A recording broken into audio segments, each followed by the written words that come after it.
Edward W. said. Out of place. To Dr. Kanthi Rai and Mariam C. said. Acknowledgements. This book was written mostly during periods of illness or treatment, sometimes at home in New York, sometimes while enjoying the hospitality of friends or institutions in France and Egypt. I began to work on Out of Place in May 1994 while I was recovering from 3 early rounds of chemotherapy for leukemia. With unstinting kindness and patience, Dale Jansen and the superb nurses of the ambulatory chemotherapy and transfusion unit at Long Island Jewish Hospital took care of me for the days, weeks, and months I spent in their charge until I finished writing. My family, Mariam, Wadi, Najla, bore with me throughout the 5 years of work on my manuscript, plus of course my illnesses, absences, treatments, and my generally all-round state of being hard to put up with. Their humor, unconditional support, and strength made the whole thing easier to live through, for me if not always for them, and I am profoundly thankful. My dear friend Richard Poirier, surely America's finest literary critic, gave me early encouragement and read through various drafts, as did Deirdre and Alan Bergson. To them I am genuinely indebted.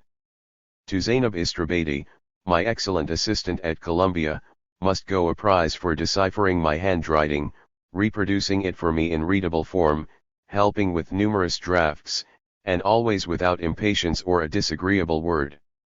Sunny Mehta gave me his friendship and support, a rare publisher and comrade. Once again I would like to thank Andrew Wiley for seeing this work through from start to finish. It is customary, even routine, to thank one's editors. In my case there is nothing pro forma about the feelings of affection, admiration, and gratitude I have for my friends Francis Cody of Granta and Shelley Wanger of Knopf. Francis helped me to see what I was trying to do, then made the most acute suggestions for sculpting a bulky, disorderly manuscript into a semblance of form. Always patiently and humorously, Shelley sat with and guided me as we went through hundreds of pages of often overwritten and inchoate prose. Dr. Kanthi Rai's redoubtable medical expertise and remarkable humanity kept me going while I wrote and eventually finished this book. From the beginning of my illness, he and Mariam said cooperated benignly, and literally kept me from sinking. I gratefully dedicate this book to Mariam for her loving support and to Kanthi for his humane skill and friendship. EWS. New York, May 1999. Preface. Out of Place is a record of an essentially lost or forgotten world. Several years ago I received what seemed to be a fatal medical diagnosis, and it therefore struck me as important to leave behind a subjective account of the life I lived in the Arab world, where I was born and spent my formative years, and in the United States, where I went to school, college, and university. Many of the places and people I recall here no longer exist, though I found myself frequently amazed at how much I carried of them inside me in often minute, even startlingly concrete, detail. My memory proved crucial to my being able to function at all during periods of debilitating sickness, treatment, and anxiety. Almost daily, and while also writing other things, my rendezvous with this manuscript supplied me with a structure and a discipline at once pleasurable and demanding. My other writing and my teaching seemed to take me far away from the various worlds and experiences of this book. Clearly one's memory operates better and more freely when it isn't goaded into service by devices or activities deigned for that purpose. Yet my political writings about the Palestinian situation, my studies of the relationship of politics and aesthetics, specifically opera and prose fiction, and my fascination with the subject of a book I have been writing on late style, beginning with Beethoven and Adorno, must surely have fed into this memoir surreptitiously. After I finished the manuscript, I made a trip to Jerusalem and then to Cairo in November 1998. I stayed in the former while I attended a conference on Palestinian landscape held at Birzeit, and I journeyed to Egypt to participate in the doctoral thesis defense of a gifted student of mine who teaches at Tanta University, 50 miles north of Cairo. I discovered anew that what had been a network of towns and villages in which all the members of my extended family had once lived was now a series of Israeli locales: Jerusalem, Haifa, Tiberias, Nazareth, an acre where the Palestinian minority lives under Israeli sovereignty. In parts of the West Bank and Gaza, Palestinians had self-rule or autonomy, but the Israeli army retained overall security control, nowhere more starkly than at borders, checkpoints, and airports. One of the routine questions I was asked by Israeli officials, since my U.S. passport indicated that I was born in Jerusalem, was exactly when after birth I had left Israel. I responded by saying that I left Palestine in December 1947, accenting the word Palestine. "Do you have any relatives here?" was the next question, to which I answered, "No one," and this triggered a sensation of such sadness and loss as I had not expected. For by the early spring of 1948 my entire extended family had been swept out of the place, and has remained in exile ever since. In 1992, however, I was able for the first time since our departure in 1947 to visit the family-owned house where I was born in West Jerusalem, as well as the house in Nazareth that my mother grew up in, and my uncle's house in Safed, and so on. All of them had new occupants now, which for tremendously inhibiting and unspecifiable emotional reasons made it very hard and actually impossible for me to enter them once again, even for a cursory look. While in Cairo during my November 1998 trip, I went to pay a call on our old neighbors Nadia and Huda, and their mother, Mrs. Jindi, who for many years lived 3 floors below us, on the second floor at 1 Sharia Aziz Osman. They told me that number 20, our old apartment, was empty and up for sale, but, having thought about it for a moment after they suggested buying it back, I felt no enthusiasm for reacquiring a place we had vacated almost 40 years ago. A moment later Nadia and Huda said that before we had lunch, there was somebody waiting for me in the kitchen. Would I like to see him? A small, wiry man in the dark robe and turban of a formally dressed upper Egyptian peasant came into the room. When told by the 2 women that this was the Edward he had patiently been waiting to see, he drew back, shaking his head. No, Edward was tall, and he wore glasses. This isn't Edward.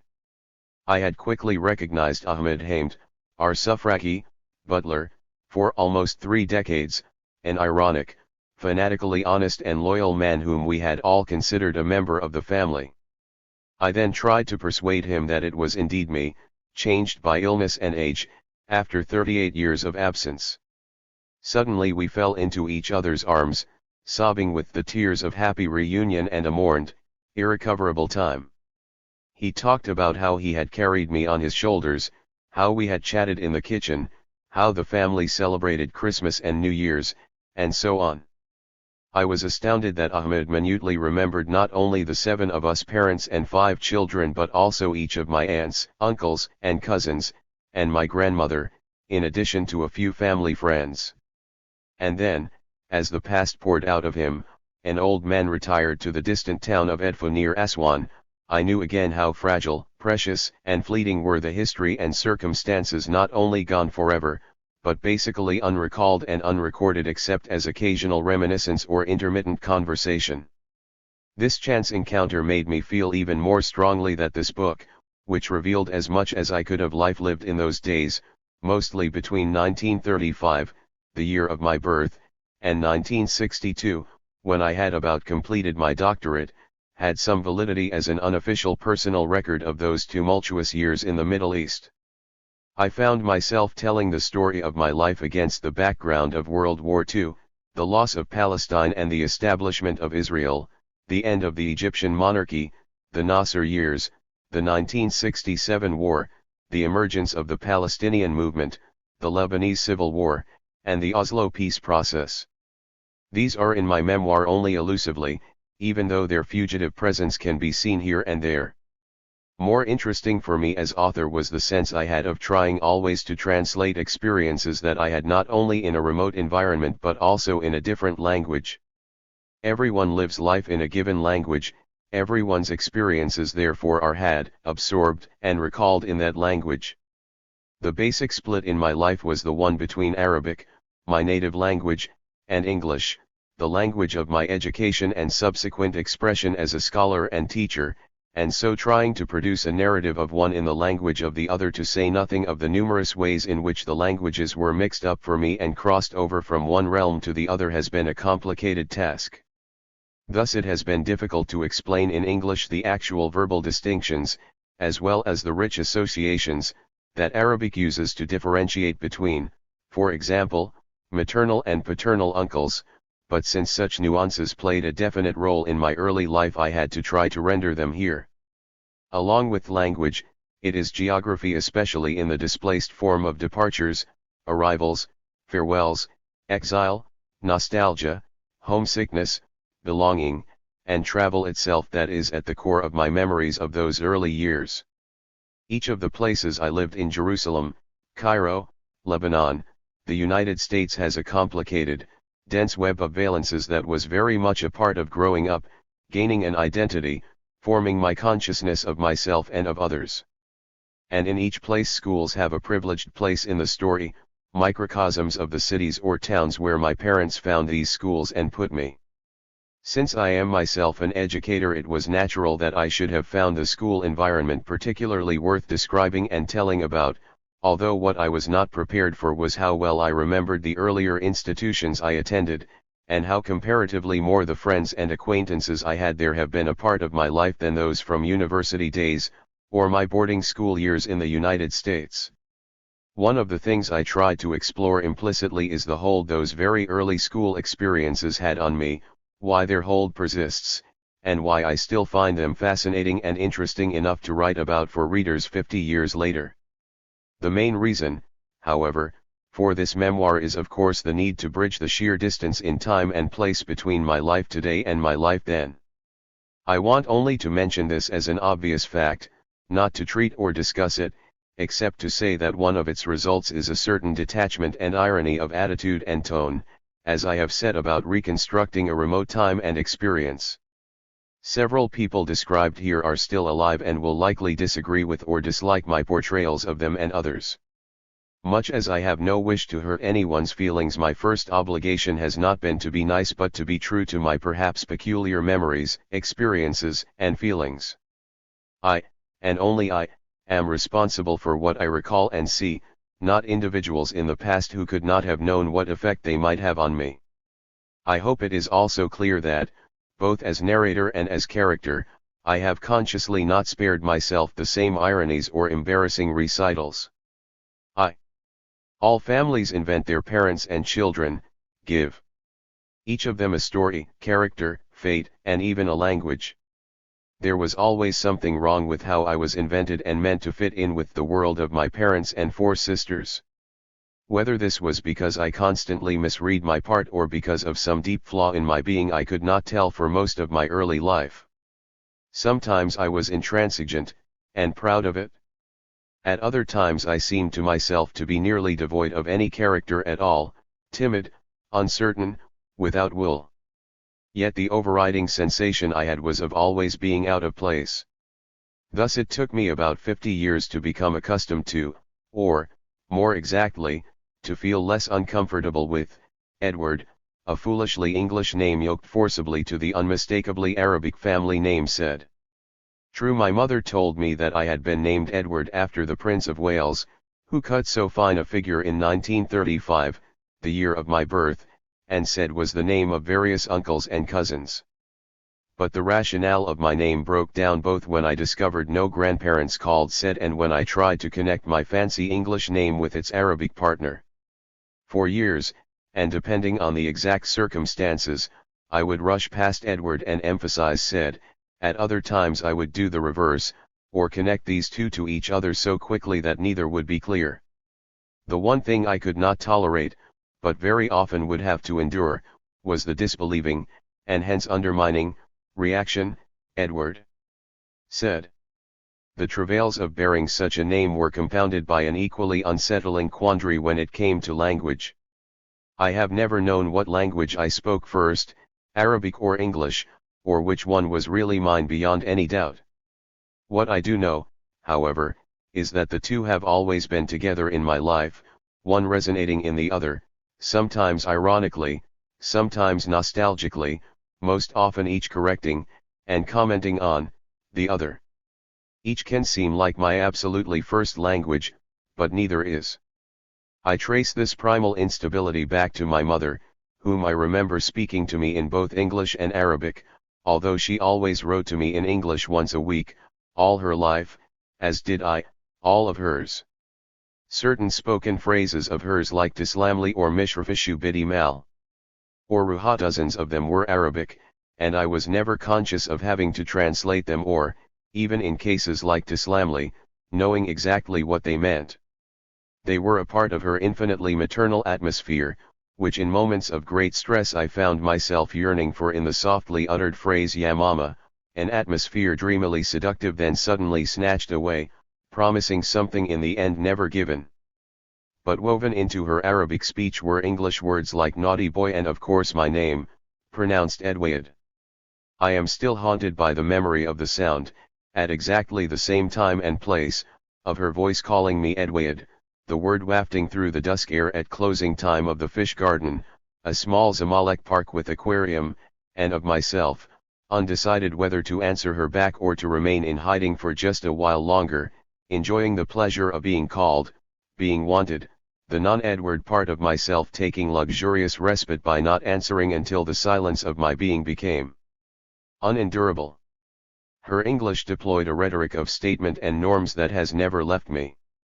Once my mother left Arabic and spoke English, there was a more objective and serious tone that mostly banished the forgiving and musical intimacy of her first language, Arabic. At age 5 or 6 I knew that I was irremediably naughty and at school was all manner of comparably disapproved of things like fibber and loiterer. By the time I was fully conscious of speaking English fluently, if not always correctly, I regularly referred to myself not as me but as you. "Mummy doesn't love you, naughty boy," she would say, and I would respond, in half plaintive echoing, half defiant assertion, "Mummy doesn't love you, but Auntie Melia loves you."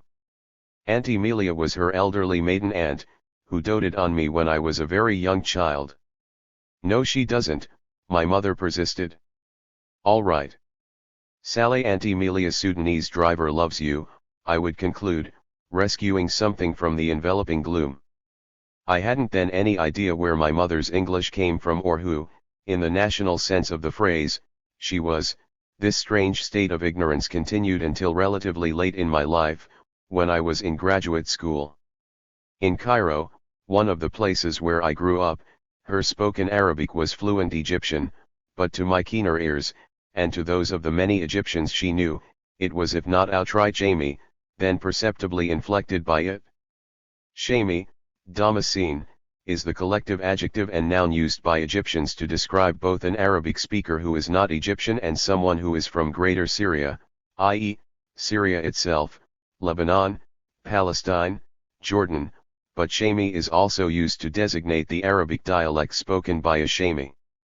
Much more than my father, whose linguistic ability was primitive compared to hers, my mother had an excellent command of classical Arabic as well as the Demotic. Not enough of the latter to disguise her as Egyptian, however, which of course she was not. Born in Nazareth, then sent to boarding school and junior college in Beirut, she was Palestinian, even though her mother, Munira, was Lebanese. I never knew her father, but he, I discovered, was the Baptist minister in Nazareth, although he originally came from Safed, via a sojourn in Texas. Not only could I not absorb, much less master, all the meanderings and interruptions of these details as they broke up a simple dynastic sequence, but I could not grasp why she was not a straight English mummy. I have retained this unsettled sense of many identities mostly in conflict with each other all of my life, together with an acute memory of the despairing feeling that I wish we could have been all Arab, or all European and American, or all Orthodox Christian, or all Muslim, or all Egyptian, and so on. I found I had two alternatives with which to counter what in effect was the process of challenge, recognition, and exposure, questions and remarks like "What are you?" but said is an Arab name, you're American without an American name, and you've never been to America, you don't look American, how come you were born in Jerusalem and you live here, you're an Arab after all, but what kind are you? A Protestant. I do not remember that any of the answers I gave out loud to such probings were satisfactory or even memorable. My alternatives were hatched entirely on my own. One might work, say, in school, but not in church or on the street with my friends. The first was to adopt my father's brashly assertive tone and say to myself, I'm an American citizen, and that's it. He was American by dint of having lived in the United States, followed by service in the Army during World War I, partly because this alternative meant his making of me something incredible. One found it the least convincing. To say I am an American citizen in an English school in wartime Cairo dominated by British troops and with what seemed to me a totally homogeneous Egyptian populace was a foolhardy venture, to be risked in public only when I was challenged officially to name my citizenship. In private I could not maintain it for long, so quickly did the affirmation wither away under existential scrutiny. The second of my alternatives was even less successful than the first. It was to open myself to the deeply disorganized state of my real history and origins as I gleaned them in bits, and then to try to construct them into order. But I never had enough information. There were never the right number of well-functioning connectives between the parts I knew about or was able somehow to excavate. The total picture was never quite right. The trouble seemed to begin with my parents, their pasts and names. My father, Wadi, was later called William, an early discrepancy that I assumed for a long time was only an anglicization of his Arabic name, but that soon appeared to me suspiciously like a case of assumed identity, with the name Wadi cast aside except by his wife and sister for not very creditable reasons. Born in Jerusalem in 1895, my mother said it was more likely 1893. He never told me more than 10 or 11 things about his past, a series of unchanging pat phrases that hardly conveyed anything at all. He was at least 40 at the time of my birth. He hated Jerusalem, and although I was born and we spent long periods of time there, the only thing he ever said about it was that it reminded him of death. At some point in his life his father was a dragoman who, because he knew German, had, it was said, shown Palestine to Kaiser Wilhelm. And my grandfather never referred to by name except when my mother, who never knew him, called him Abu Asa'ad, bore the surname Ibrahim. In school, therefore, my father was known as Wadi Ibrahim. I still do not know where said came from, and no one seems able to explain it. The only relevant detail about his father that my father thought fit to convey to me was that Abu Asa'ad's whippings were much severer than his of me. "How did you endure it?" I asked, to which he replied with a chuckle, "Most of the time I ran away." I was never able to do this, and never even considered it. As for my paternal grandmother, she was equally shadowy. A Shamus by birth, her name was Han. According to my father, she persuaded him he had left Palestine in 1911 to return from the States in 1920 because she wanted him near her. My father always said he regretted his return home, although just as frequently he averred that the secret of his astonishing business successes was that he took care of his mother, and she in return constantly prayed that the streets beneath his feet would turn into gold. I was never shown her likeness in any photograph, but in my father's regimen for bringing me up she represented two contradictory adages that I could never reconcile. Mothers are to be loved, he said, and taken care of unconditionally. Yet because by virtue of selfish love they can deflect children from their chosen career, my father wanted to remain in the United States and practice law, so mothers should not be allowed to get too close. And that is, all I ever knew about my paternal grandmother. I assumed the existence of a longish family history in Jerusalem.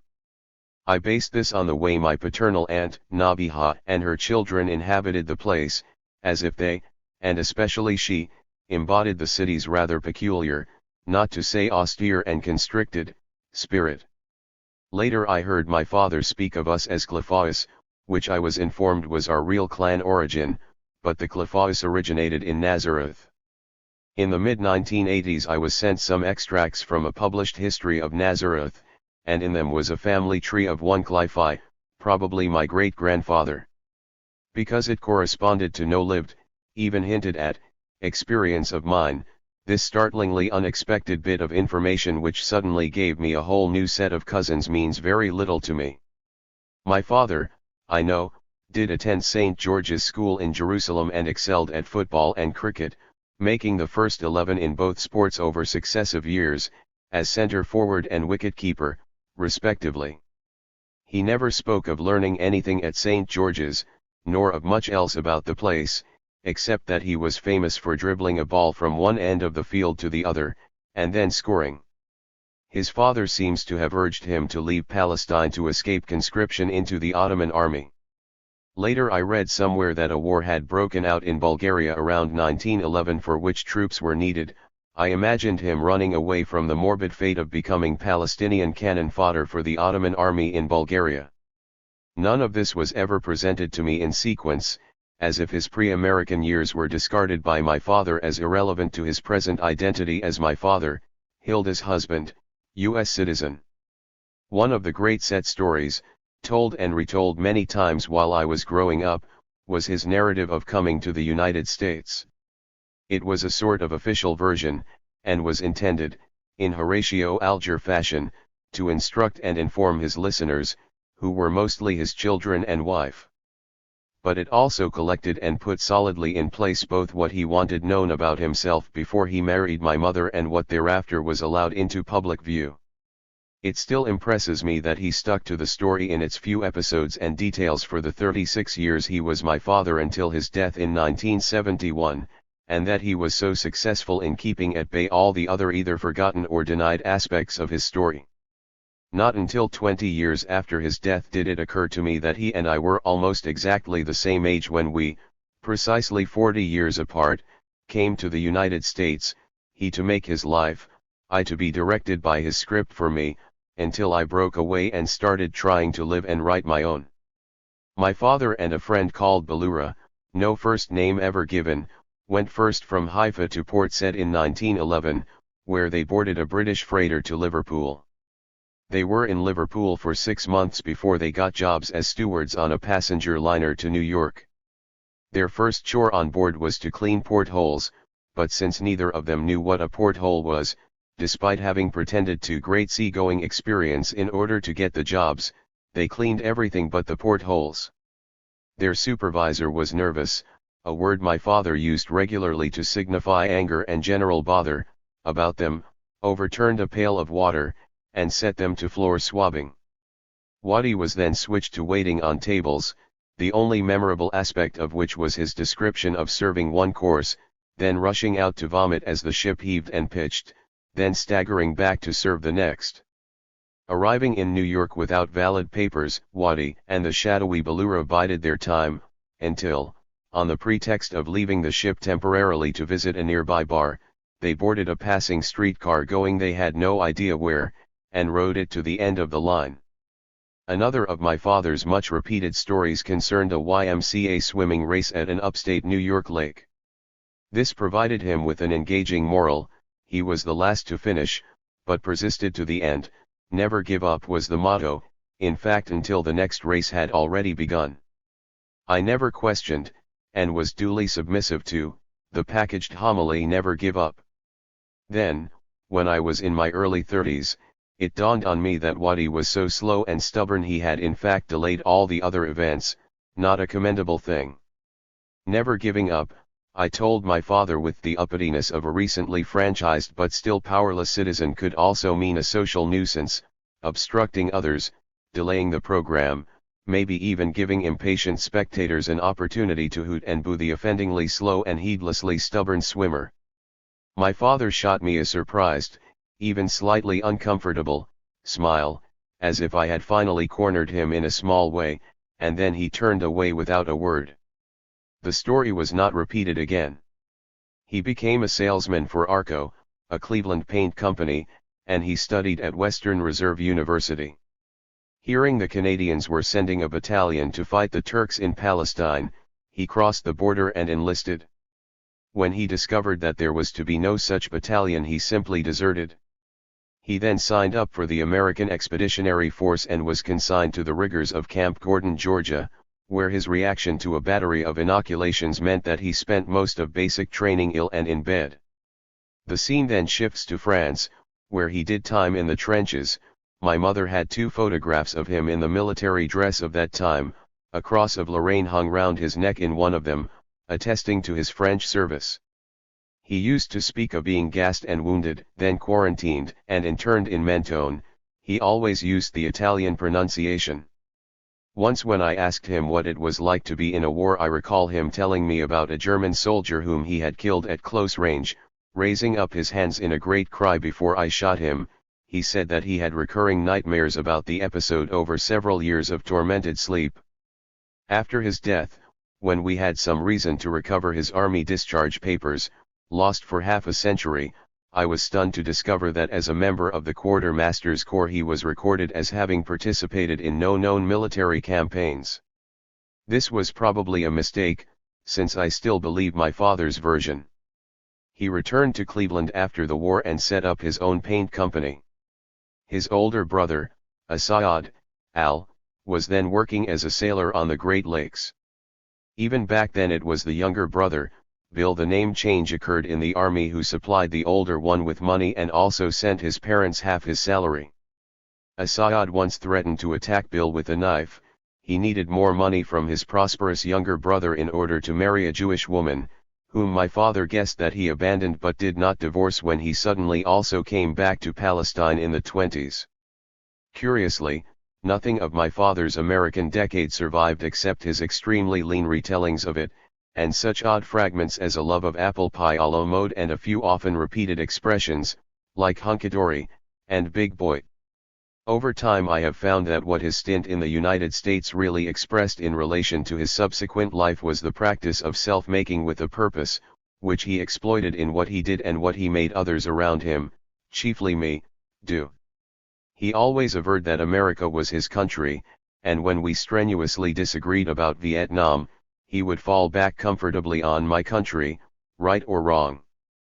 But I never met or heard about friends or acquaintances from that time. There was one tiny photograph of Waddy at a YMCA camp plus a few laconic and uninformative entries in a soldier's log from the war year, 1917-18. And that was it. After he died I wondered whether, like Asayad, he hadn't had a wife and perhaps even a family that he too had left behind. Yet so powerfully instructive was his story for the shape my youth took under his direction that I cannot recall ever asking anything like a critical question. After America the story gathers immediacy and somehow loses even a suggestion of Horatio Alger romance. It was as if, having returned to Palestine in 1920 armed with U.S. citizenship, William A. said, formerly Wadi Ibrahim, had quite abruptly turned sober pioneer, hard-working and successful businessman, and Protestant, a resident first of Jerusalem then of Cairo. This was the man I knew. The nature of the early relationship with his older cousin Bula said, who was also his sister Nabiha's husband, was never completely given, though clearly it was Bula's who founded the Palestine Educational Company, which Wadi entered, and invested in, on his return home. The two men became equal partners, although it was Wadi who in 1929 branched off from Palestine into Egypt, where, in a matter of no more than 3 years, he established the successful Standard Stationery Company, with 2 retail stores in Cairo, 1 in Alexandria, and various agencies and sub-dealerships in the Suez Canal zone. There was a flourishing Syrian, Shami, community in Cairo, but he seems to have stayed clear of it, choosing instead to work long hours and play an occasional game of tennis with his friend Halim Abu Fadil. He told me that they played at 2 p.m., the hottest time of day, from which I was to conclude that an iron discipline, punishing in its rigors, ruled his efforts in everything he did, even sports. My father alluded infrequently to those years before his marriage in 1932, but it seemed that fleshly temptations, Cairo's Rococo nightlife, its brothels, sex shows, and opportunities for general profligacy offered to prosperous foreigners were of little interest to him. His celibacy was virtuous and without a whiff of debauchery. My mother, who of course didn't know him then, used to tell how he would come home to his modest Bab el Look flat, eat a solitary dinner, then spend the evening listening to classical records, reading his home library and every man's library classics, which included many of the Waverley novels as well as the Ethics of G. E. Moore and Aristotle, During my adolescence and after, however, he confined his reading to works on war, politics, and diplomacy. He was well off enough in 1932 to get married, and to take his much younger wife. She was 18 and he was 37 for a 3-month honeymoon in Europe. The marriage was brokered by my Aunt Nabiha through her contacts in Nazareth and, to some degree, by my mother's aunt in Cairo, Melia Badr, Auntie Melia, a formidable spinster who with her amiable chauffeur, Saleh, became an important part of my childhood landscape. All these details came from my mother, who must have heard them as a sort of preparation for entering the state of matrimony with an older man she had not met, who lived in a place she knew virtually nothing about. And then he turned into the model husband and father whose ideas, values, and of course methods were to shape me. Whatever the actual historical facts were, my father came to represent a devastating combination of power and authority, rationalistic discipline, and repressed emotions, and all this, I later realized, has impinged on me my whole life, with some good, but also some inhibiting and even debilitating effects. As I have grown older I have found a balance between these effects, but from my childhood through my 20s I was very much controlled by him. With the help of my mother, he tried to create a world very much like a gigantic cocoon, into which I was introduced and maintained at, as I look back over it half a century later, exorbitant cost. What impresses me now is not that I survived it, but that by biding my time within his regime I somehow managed to connect the strengths of his basic lessons to my own abilities, which he seemed unable to affect, perhaps even to reach. What also remained of him in me, unfortunately, was his relentless insistence on doing something useful, getting things done, never giving up, more or less all the time. I have no concept of leisure or relaxation and, more particularly, no sense of cumulative achievement. Every day for me is like beginning a new term at school, with a vast and empty summer behind it, and an uncertain tomorrow before it. Over time Edward became a demanding taskmaster, registering lists of flaws and failures with as much energy as accumulated obligations and commitments, the two lists balancing and in a sense cancelling each other. Edward still has to begin every day anew and by the end of it normally feels that very little has gone right. My mother was certainly my closest and most intimate companion for the first 25 years of my life. Even now, I feel imprinted and guided by several of her long-standing perspectives and habits, a paralyzing anxiety about alternative courses of action, chronic, mostly self-inflicted sleeplessness, a deep-seated restlessness accompanied by an unending supply of mental and physical energy, a profound interest in music and language as well as in the aesthetics of appearance, style, and form, a perhaps over-elaborate sense of the social world, its currents, delights, and potential for happiness. And grief, and finally, a virtually unquenchable, incredibly various cultivation of loneliness as a form both of freedom and of affliction. Were my mother to have been only a simple refuge, or a kind of intermittent safe haven, from the day's passage I cannot tell what the results might have been. But she had the most deep-seated and unresolved ambivalence toward the world, and me, I have ever known. Despite our affinities, my mother required my love and devotion, and gave them back doubled and redoubled, but she also could turn them away quite suddenly, producing in me a metaphysical panic I can still experience with considerable unpleasantness and even terror. Between my mother's empowering, sun-like smile and her cold scowl or her sustained frowning dismissiveness, I existed as a child both fortunate and hopelessly miserable, neither completely one nor the other. She represented herself to me as an uncomplicated, gifted, loving, and beautiful young woman, and until I was 20 when she was only 40 I saw her that way. If she abruptly turned into something else, I blamed myself. Later our relationship darkened a good deal. But for my early life I was in an enraptured state of precarious, highly provisional rapport with my mother, so much so that I really had no friends of my age, and my relationships with my younger sisters, Rosemary, Jean, Joyce, and Grace, were attenuated and, to me at least, not very satisfactory. It was exclusively to my mother that I turned for intellectual and emotional companionship. She used to say that since her first child died in the hospital shortly after she gave birth to him, I was given extra doses of care and attention. But this excess could not disguise her strong underlying pessimism, which often neutralized her radiant affirmation of me. Though for very different reasons, my mother, like my father, revealed very little about her origins and her past as I was growing up. Born in 1914, she was the middle child of 5, the others being 4 boys, with all of whom I had highly problematic ties as my maternal uncles. Everyone who knew my mother in Nazareth concurs in her claim that she was her father's favorite.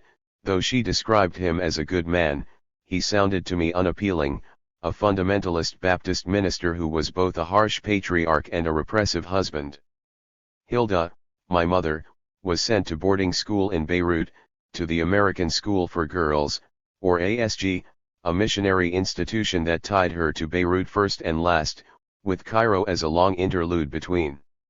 Undoubtedly a star there and at the junior college, now Lebanese American University, she was popular and brilliant first in her class in most things. There were no men in her life, though, so thoroughly virginal was her existence in those 2 basically religious schools. Unlike my father, who seemed independent of all early attachments except for those of family, she maintained close friendships with classmates and contemporaries until her death. Being a student in Beirut for 5 years was the happiest part of her life and stamped everyone and everything she knew or did then with a sense of lasting pleasure. Of someone whose company she enjoyed in the years after she was widowed she would say disappointedly and, to me, maddeningly, "Wait, Dad is not really my friend, since she wasn't in school with me." In 1932 she was plucked from what was or was retrospectively embellished as a wonderful life and the successes of Beirut and returned to Dur, Old Nazareth, where she was deposited into an arranged marriage with my father. No one of us today can have a full grasp of what that marriage was or how it came about, but I was trained by her, my father generally being silent on that point, to see it as something difficult at first, to which she gradually adjusted over the course of nearly 40 years, and which she transformed into the main event in her life. She never worked or really studied again, except for taking French lessons in Cairo and, years later, a humanities course at her old Beirut college. There were stories of her anemia and seasickness on the honeymoon voyage, all of them interspersed with comments on my father's patience and kindness to her, the young, very vulnerable and naive maiden bride. She never spoke about sex without shuddering dislike and discomfort, although my father's frequent remarks about the man being a skilled horseman, the woman a subdued mare, suggested to me a basically reluctant, if also exceptionally fruitful, sexual partnership that produced 5 surviving children. But I also never doubted that at the time of her marriage to this silent and peculiarly strong middle-aged man she suffered a terrible blow. She was wrenched from a happy life in Beirut. She was given to a much older spouse, perhaps in return for some sort of payment to her mother, who promptly took her off to strange parts and then set her down in Cairo, a gigantic and confusing city in an unfamiliar Arab country, with her maiden aunt, Melia Badr. Melia had come to Egypt early in the century and, as my mother was to do in her own way, had hewn out a life in essentially foreign territory. Melia's father, my great-grandfather, Yusuf Badr, was the first native evangelical minister in Lebanon, and through him perhaps, Melia had been hired by the American College for Girls in Cairo, an essentially missionary establishment, as local staff to teach Arabic. She was a tiny woman but had the strongest will of anyone I knew. She made the Americans call her Miss Badr, as opposed to a patronizing title reserved for the natives, Teacher Melia, and early on demonstrated her radical independence by boycotting the church services, an integral part of school and mission life. "Is there a God?" I asked her in 1956, a short while before her death. "I very much doubt it," she said wearily and even dismissively, with that strange finality she switched on when she no longer wished to be exercised by the topic at hand. Melia's presence in the said family life, before and after my birth, was of central importance. We did not live next to or with our relatives.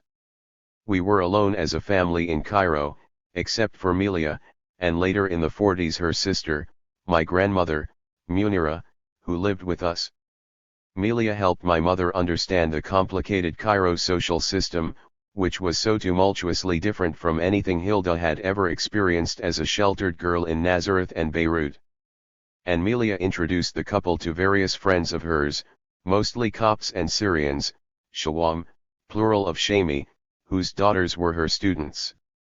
Melia didn't seem overly attentive to my sisters, but she doted on me, although she never really let herself go as was normally the case with female family members, no effusions, extended embraces, or exaggerated declarations of ritual concern. I was uniquely conceded the right to ask her questions like "Are you married to Saleh?" the driver who seemed to practically live with her, and occasionally I was even allowed to look through her complicated little handbag. Between the years of 1945 and 1950, I saw her in action several times at the college. Slight and barely 5 feet tall, she always dressed in black, her head covered with a black turban, and she never wore anything on her feet except for delicate black patent leather pumps. Her gestures were economical in the extreme, and she never raised her voice nor expressed the slightest hesitation or uncertainty. She had a distinct method for every social class and subclass, but underlying each was a sense of formality that could not be violated, as well as a carefully and coldly sustained distance that allowed no one to pass beyond a point of familiarity that only she determined. She terrified maids and students, she forced even distinguished parents including at least 2 prime ministers to accept her strictures and judgments as unappealable and final. By her perseverance, longevity, and air of infallibility she compelled the American teachers, also spinsters, to conform to her way, rather than she to theirs. Through half a century at the college she lived there as well, ruling her floor like a queen. No one ever got the better of her. She stopped teaching before I was born and became director of the college, a position created in deference to her ability to rule Egyptian students and staff as no American could. Auntie Melia took Hilda in hand, showed her where to shop, where to send her children to school, whom to talk to when she needed something. She supplied her with maids, piano teachers, tutors, names of ballet schools, dressmakers, and, of course, endless, very quietly stated advice. She always appeared for lunch on Tuesday, a habit begun before I was born and continued until she left Egypt in 1953 for her brief period of retirement in Lebanon, where she died in 1956. I was particularly fascinated by 2 things about her. One was her way of eating. Perhaps because of defects in her molars, tiny morsels of food were carefully deposited between her gums and her front teeth. They did not make their way back to where they could be chewed and then swallowed. Instead she worked on the food in the front part of her mouth by pressing it down with her tongue and then sucking from it a minuscule portion of juice and, say, a grain of rice, or a tiny chunk of meat, which she abruptly and almost imperceptibly gulped down. Then with her fork she extracted what was left, which always looked pretty intact to me, and laid it down precisely on the plate's far corner. By the end of the meal, which she was always the last to finish, her plate contained 7 or 8 little mounds of food, neatly ringing the surface, as if they had been put there by a guileful chef. The second thing that transfixed me were her hands, always encased in black or white lace gloves, depending on the season. She wore bracelets but not rings. Her left hand always held a small rolled-up handkerchief in the palm next to the thumb, where she could open and re-roll it all day.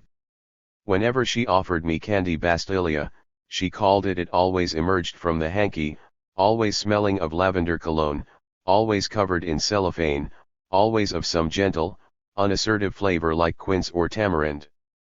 Her right hand either carried her bag or rested on it.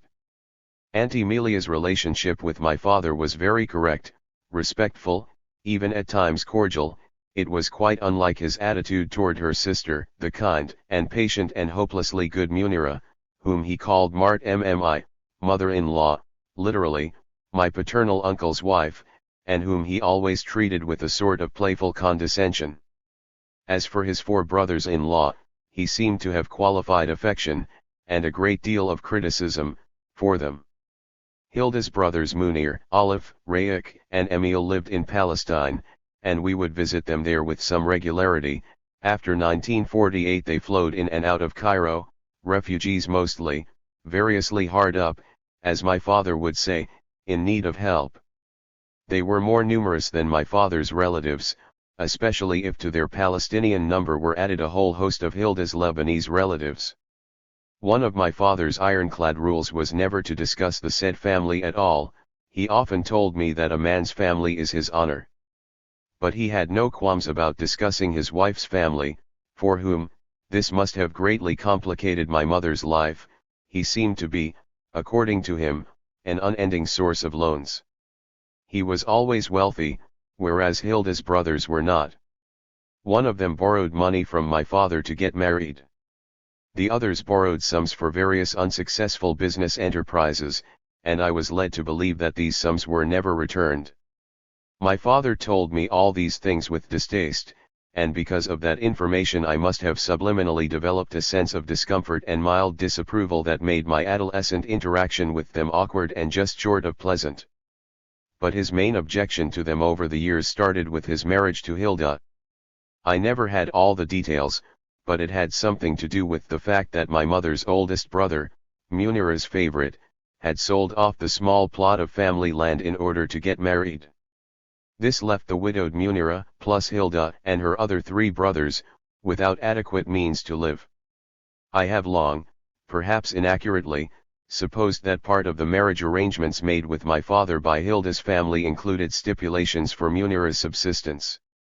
She ended up spending many years with us, but it was quite routine for us to hear stories of her mistreatment at her oldest son's house, or of her other son's inability. My father always called it unwillingness to contribute to her upkeep. My father had a righteous sense of achievement after he had persuaded one of her sons to take my grandmother out to Groppi's for ice cream once a week. For my father all this represented a classic, not to say definitive, example of how sons should not treat their mother, and he began after 1948 regularly to say, "their sister." This kind of talk, expressed in my father's laconic style, pervaded the family ambience for me in both a general and acutely personal way. Not only did it seem to put my mother's family under a permanent cloud of disapproval and fundamental disqualification, but as a brother and son I felt acute discomfort. The implicit syllogism, according to which I grew up, ran as follows: Edward resembles his maternal uncles. Tali Mikwil is the Arabic expression for the process. It also suggests that the older one got, the more strong the resemblance. His uncles are irrecusably bad sons and brothers, therefore Edward is far too likely to end up like them, and must thus be broken in his course, re-educated, reformed to be less like them. This was awful for my mother, of course. To have her son, her mother, whom she always treated in my presence with an almost sneeringly cold dislike, and her brothers singled out for such a Darwinian fate, turned her into an intolerable mix of defender cum agent of her original family, executor of my father's injunctions in her new one, and prosecutor of, as well as defense lawyer for, me.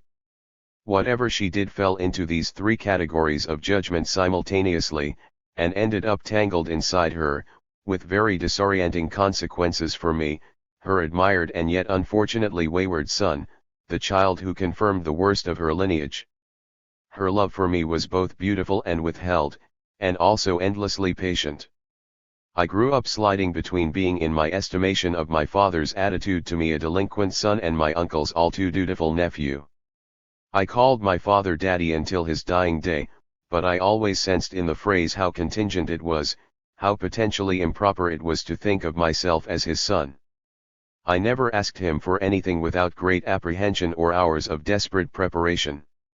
The most terrible thing he ever said to me, I was 12 then, was, "You will never inherit anything from me, you are not the son of a rich man," though literally of course I was. When he died he left his entire estate to my mother. From the moment I became conscious of myself as a child, I found it impossible to think of myself as not having both a discrediting past and an immoral future in store. My entire sense of self during my formative years was always experienced in the present tense, as I frantically worked to keep myself from falling back into an already established pattern, or from falling forward into certain perdition. Being myself meant not only never being quite right, but also never feeling at ease, always expecting to be interrupted or corrected, to have my privacy invaded and my unsure person set upon.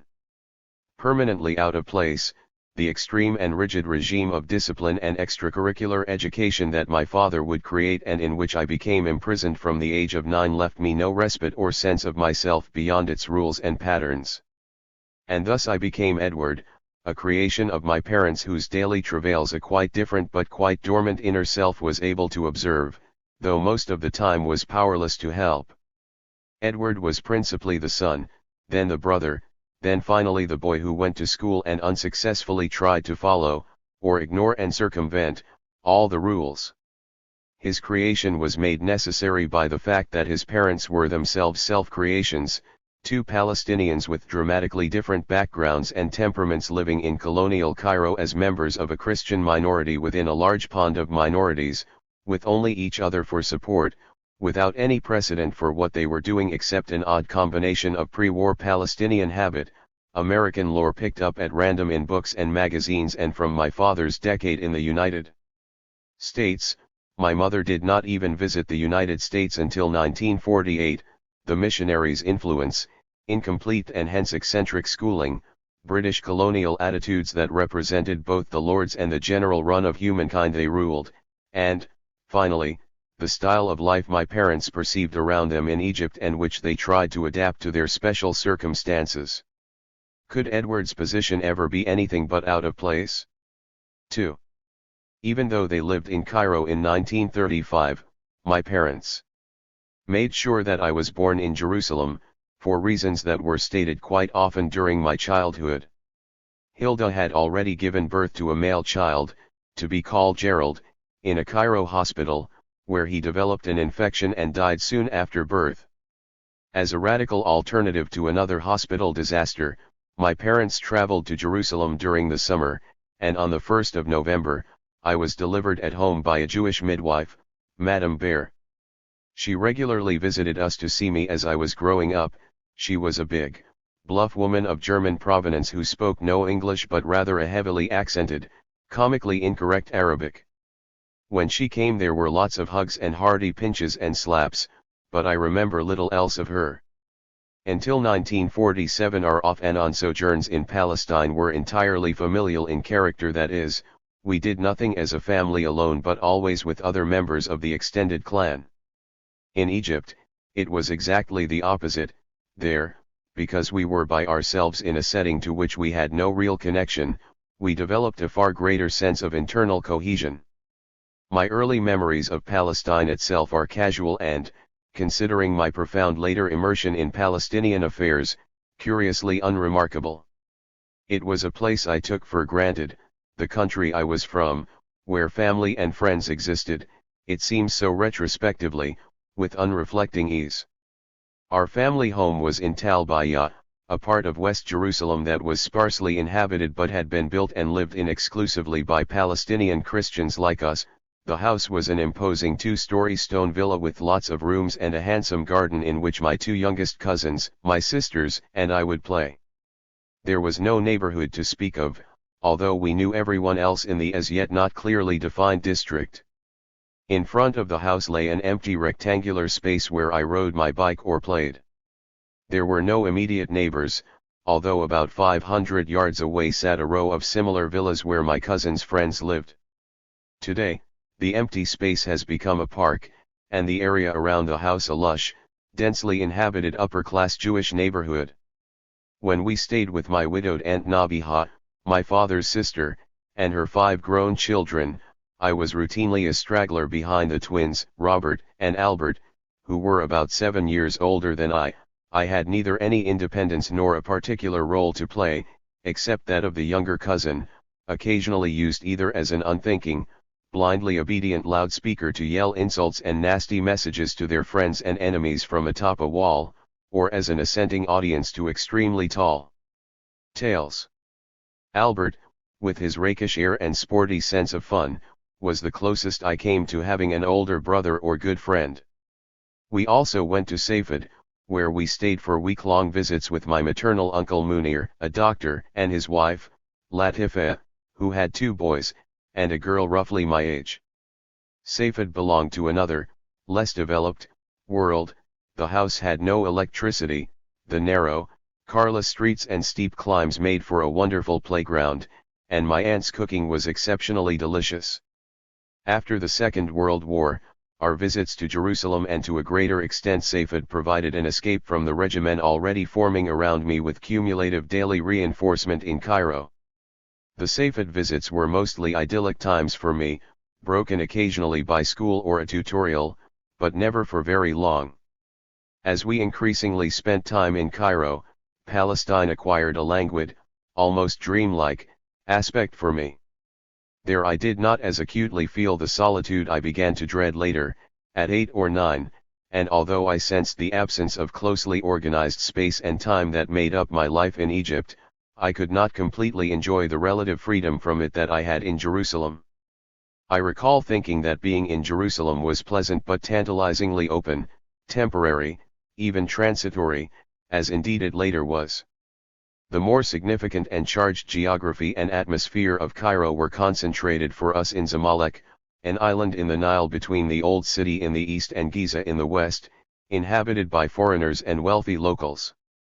My parents moved there in 1937, when I was 2. Unlike Tal Bayat, whose residents were mainly a homogeneous group of well-to-do merchants and professionals, Zamalek was not a real community but a sort of colonial outpost whose tone was set by Europeans with whom we had little or no contact. We built our own world within it. Our house was a spacious 5th-floor apartment at 1 Sharia Aziz Osman that overlooked the so-called Fish Garden, a small, fence-encircled park with an artificial rock hill, Gabalaya, a tiny pond, and a grotto. Its little green lawns were interspersed with winding paths, great trees, and, in the Gabalaya area, artificially made rock formations and sloping hillsides where you could run up and down without interruption. Except for Sundays and public holidays, the garden, as we all called it, was where I spent all of my playtime, always supervised, within range of my mother's voice, which was always lyrically audible to me and my sisters.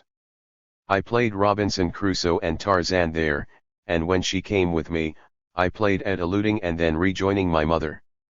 She usually went nearly everywhere with us, throughout our little world, one little island enclosed by another one. In the early years we went to school a few blocks away from the house GPS, Gezira Preparatory School. For sports there was the Gezira Sporting Club and, on weekends, the Maadi Sporting Club, where I learned how to swim. For years, Sundays meant Sunday school. This senseless ordeal occurred between 9 and 10 in the morning at the GPS, followed by matins at All Saints Cathedral. Sunday evenings took us to the American Mission Church in Ezbeki, and 2 Sundays out of 3 to Evensong at the cathedral. School, church, club, garden, house a limited, carefully circumscribed segment of the great city was my world until I was well into my teens. And as the timetable for my life grew more demanding, the occasional deviations from it were carefully sanctioned respites that strengthened its hold over me. One of the main recreational rituals of my Cairo years was what my father called going for a drive, as distinguished from his daily drive to work. For more than 3 decades, he owned a series of black American cars, each bigger than its predecessors, a Ford, then a deluxe Plymouth sedan, then in 1948 an enormous Chrysler limousine. He always employed drivers, 2 of whom, Ferris and Aziz, I was allowed to chat with only when he was not there. He insisted on complete silence as he was being driven to and from his office. On the occasions I rode with him, he started the journey from home very much in a domestic mood, so to speak, relatively open to conversation, and would even vouchsafe me a smile, until we reached the Bulak Bridge that connected Zamalek to the mainland. Then he would gradually stiffen and grow silent, pulling out some papers from his briefcase and beginning to go over them. By the time we reached the ASAAF and Mixed Courts intersection that bordered Cairo's European Business Center, he was closed to me completely, and would not answer my questions or acknowledge my presence, he was transformed into the formidable boss of his business, a figure I came to dislike and fear because he seemed like a larger and more impersonal version of the man who supervised my life. At night and on holidays, without a driver he would take us on the drives, all chatter and jokes, all entertaining patriarchy, which I recognized half-consciously as a liberation for him above all. Minus coat and tie, in summer shirt sleeves or winter sports jacket, he headed for one of a handful of designated fun destinations. On Sunday afternoons it was to Mina House for tea and a modest concert. Saturday afternoons it was the Barrages, a pocket-size British-constructed dam in the Delta. Surrounded by verdant parks crisscrossed by a simple trolley system whose mysterious purpose always stimulated my fantasies of escape, and the impossibility thereof, we might wander about where we wished, eating a sandwich here, an apple there, over a period of 2 and perhaps even 3 hours. On holidays we invariably trailed out past the pyramids into the western desert, there to stop at an anonymous milepost, unfold our blankets, unpack an elaborate picnic lunch, throw stones at a target, skip rope, toss a ball. Just the 5, 6, or 7 of us, as the family grew. Never, except for Mina House, at a public place like a cafe or restaurant. Never with anyone else. Never at any recognizable place, just a spot off the desert road. Holiday evenings we toured the streets south of Bab el-Luk where most of the government buildings were located. Lit up with thousands of sandy yellow bulbs and bright green neon lights, the buildings constituted the illuminations, as my father called them, that we visited on the King's birthday or the opening of Parliament. Beyond these boundaries of habit and minutely plotted excursions I felt that a whole world was held at bay, ready to tumble in, engulf us, perhaps even sweep us away, so protected and enclosed was I inside the little world my parents created. Cairo was a fairly crowded city in the early 40s, during the World War II years thousands of Allied troops were stationed there, in addition to numerous expatriate communities of Italians, French, English, and the resident minorities of Jews, Armenians, Syro-Lebanese, the Shawam, and Greeks. Various unannounced parades and displays by the troops could be encountered by chance all over Cairo, and though my father talked occasionally of taking me to a jamboree scheduled parade, this never happened. In both Jerusalem and Cairo I saw British and Anzac troops marching, their trumpets blaring and drums thumping inexorably, but I never understood why or for whom. I supposed that their purpose in life was much grander than mine, and therefore too significant for me to understand.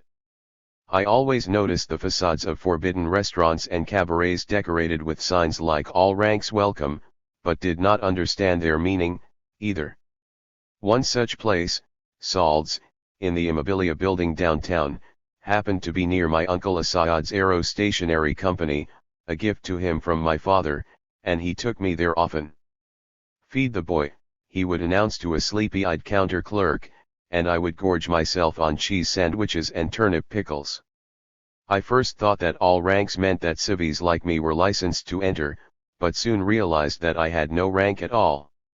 Salds and Uncle Al, as we called him, symbolized a momentary, all too brief, and, given the rigid dietary laws imposed by my mother, entirely fugitive moment of freedom. By 1943, my parents had begun to impose their disciplinary regime so fully that when I left Egypt for the United States in 1951, Uncle Al's hearty feed the boy had already taken on a nostalgically irrecoverable sweetness, stupid and happy at the same time. When Uncle Al died in Jaffa 4 years later, Salds had also ceased to exist.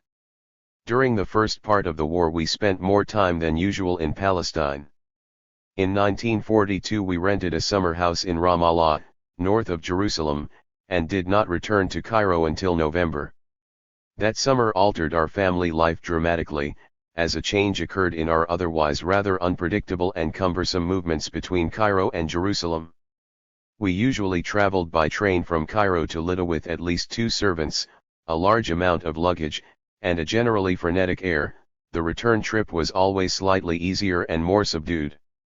In 1942, however, my mother, my 2 sisters, Rosemary and Jean, my father, and I did not travel by train but by car.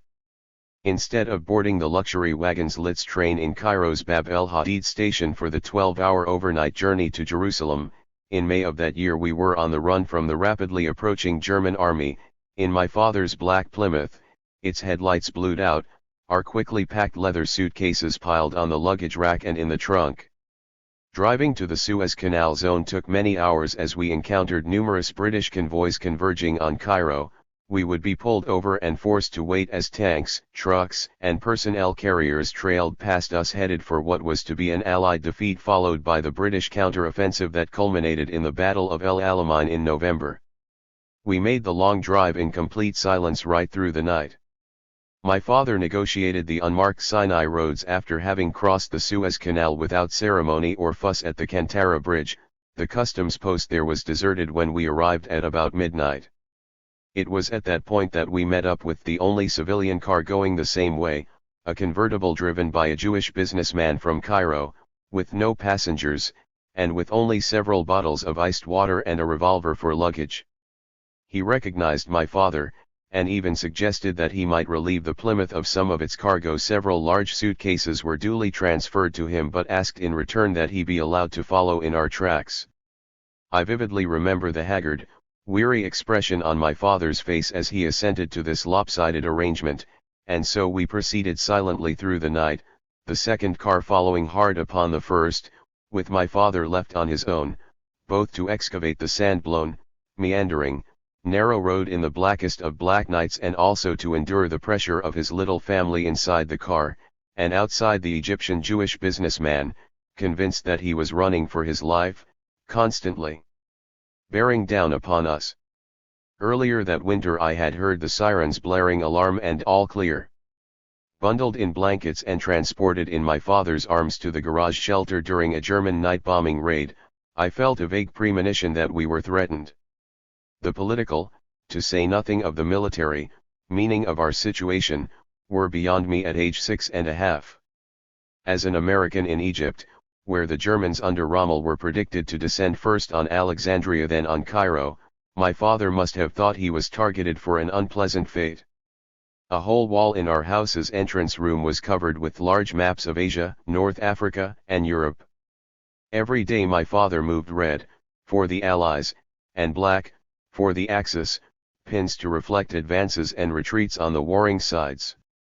For me, the maps were disquieting rather than informing, and though I occasionally asked my father to explain, it seemed hard for him to do so. He was distracted, bothered, distant.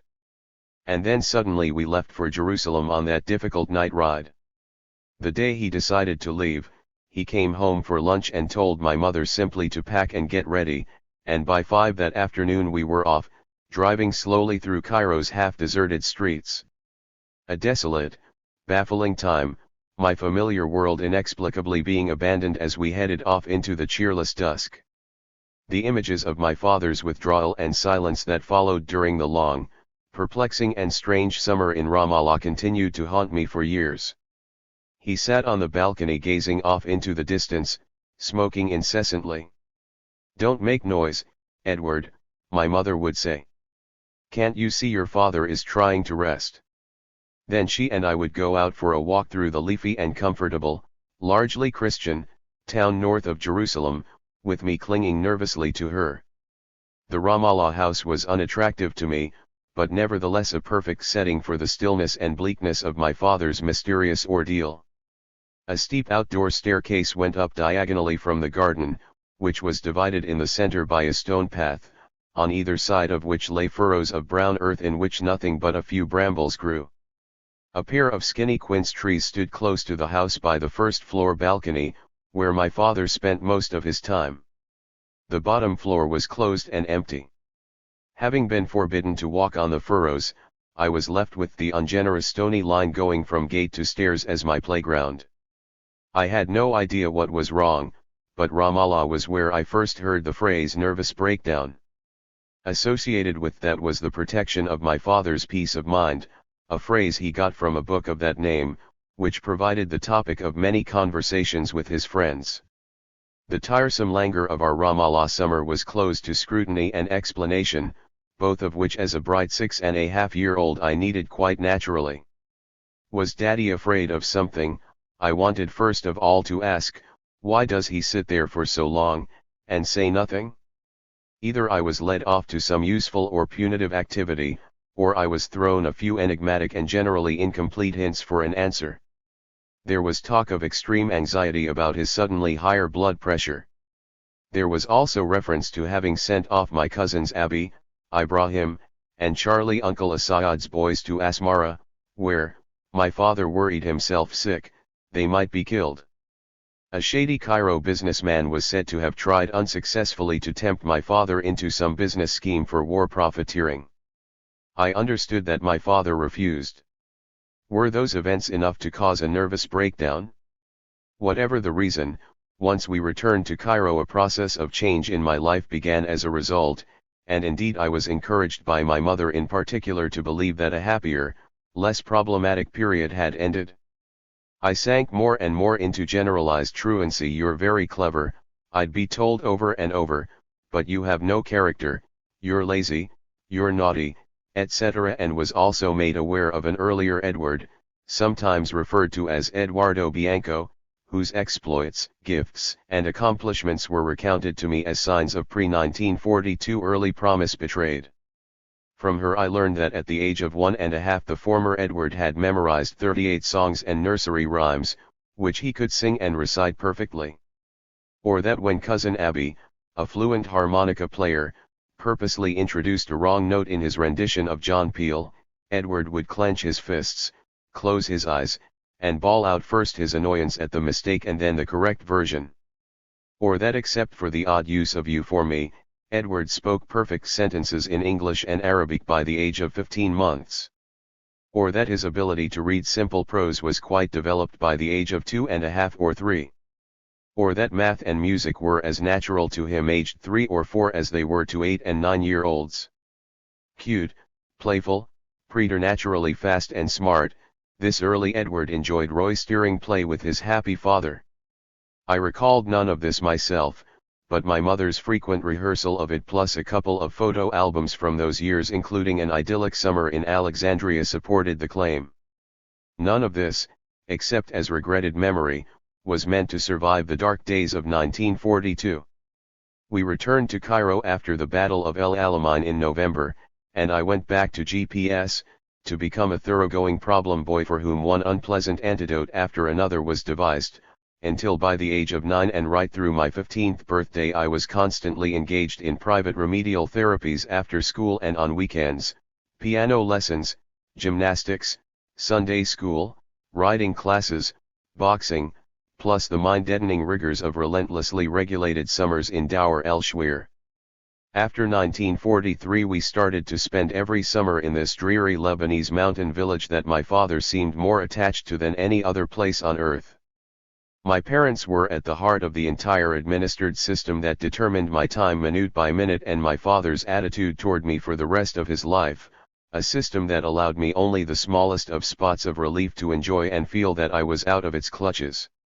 He managed to combine harshness, unreadable silence, and odd affection laced with surprising generosity which somehow never gave me enough to count on, and which until very recently I could neither dismiss as no longer threatening nor fully understand. But as the core of the disciplinary structure devised for my life emerged out of the depredations of 1942, the danger of not keeping to its various prescriptions produced in me a fear of falling back into some horrible state of total disorder and being lost, and I still have it. This dangerous state soon came to be embodied for me in the physical and moral temptations of Cairo, which lay just beyond the carefully plotted, rigidly administered routine of my life. I never went out with girls, I wasn't ever allowed to visit, much less frequent, places of public entertainment or restaurants, and I was always warned by both my parents not to get close to people on the bus or tram, not to drink or eat anything from a shop or stand, and above all to regard our home and family as the only refuge in that vast sty of vices all around us. Saving me from what was already happening, this was the paradox I lived. The only thing worse, I imagined, was total breakdown, perhaps of the kind my father experienced in the summer of 1942. After that my father began the serious task of reorganizing his business and his leisure, with a new emphasis on the latter, as his fortunes increased considerably.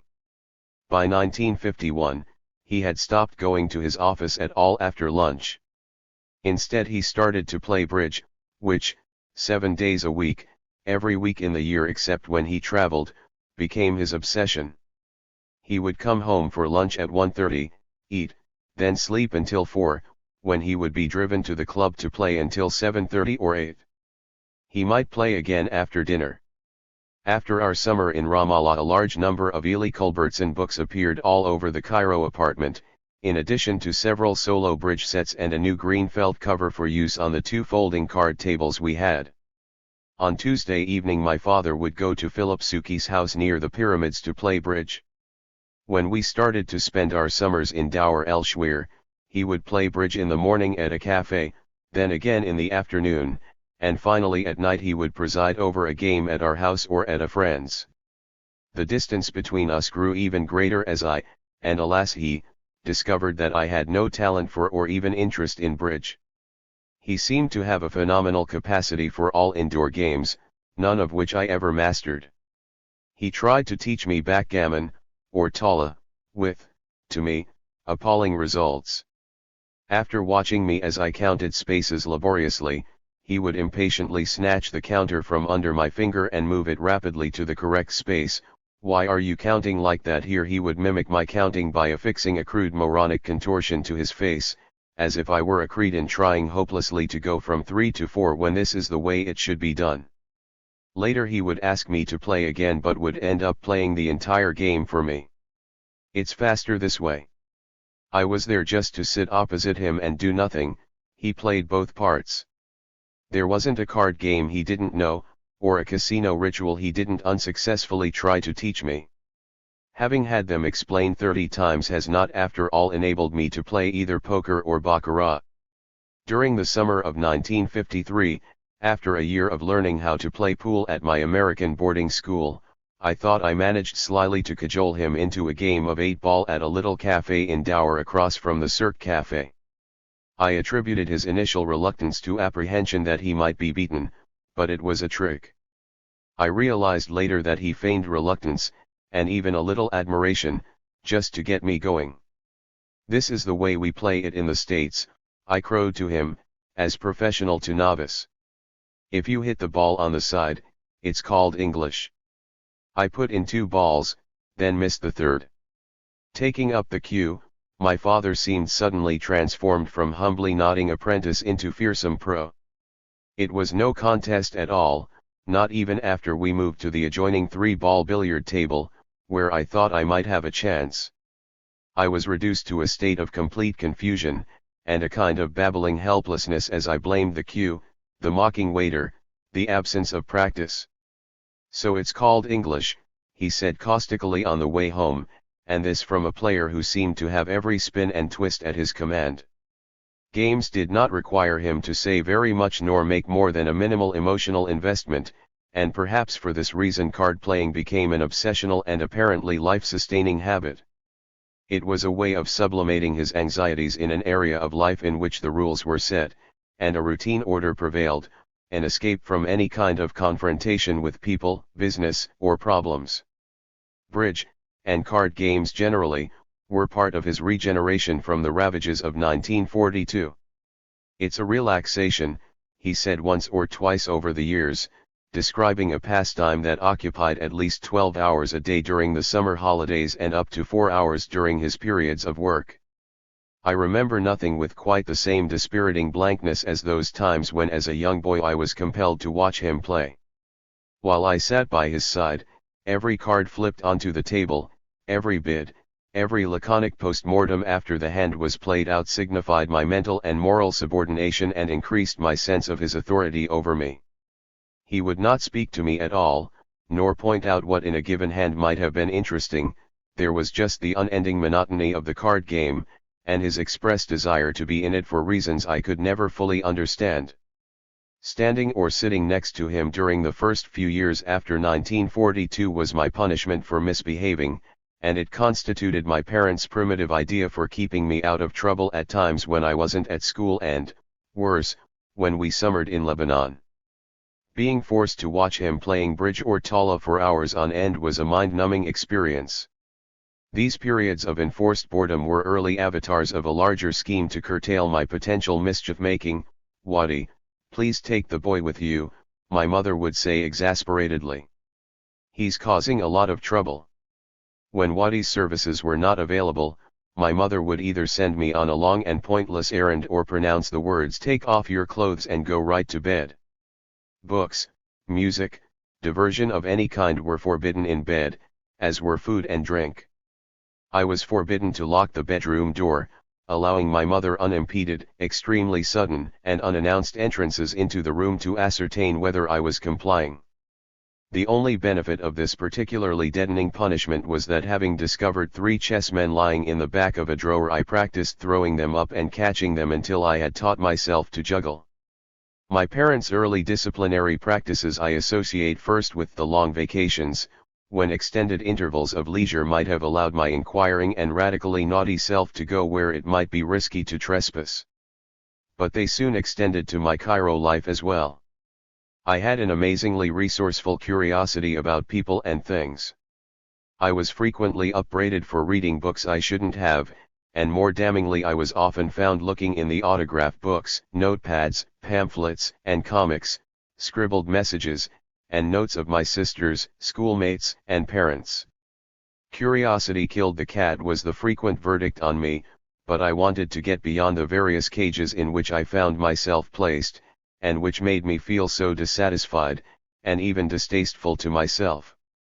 Having to do my schoolwork, to play games like soccer at which I was manifestly unsuccessful, to be a dutiful, church-going son and brother, I soon began to take secret delight in doing and saying things that broke the rules or took me beyond the boundaries set by my parents. I always looked around doors that were ajar, I read books to find out what propriety kept hidden from me, I peered into drawers, cupboards, bookshelves, envelopes, scraps of paper, to glean from them what I could about characters whose sinful wantonness corresponded to my desires. I soon began to cherish the act of discovery that reading provided. About half our family business in Palestine, the Palestine Educational Company, was bookselling, and a small amount was publishing. In Egypt, however, my father ran a company, in partnership with his cousin Boulos and his children, entirely devoted to office equipment and stationery, some of which we also sold in Jerusalem and Haifa. Whenever some member of our Jerusalem family visited, I would get presents of suitable books taken off the shelf with their price tags and inventory labels still in them.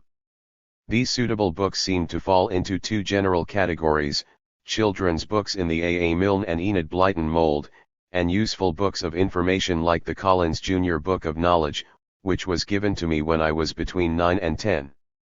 It entertained me for long hours as I tried to grasp the mysteries of one Kulata, the girl fakir who performed miracles of strength and self-punishment at the Bertram Mills Circus.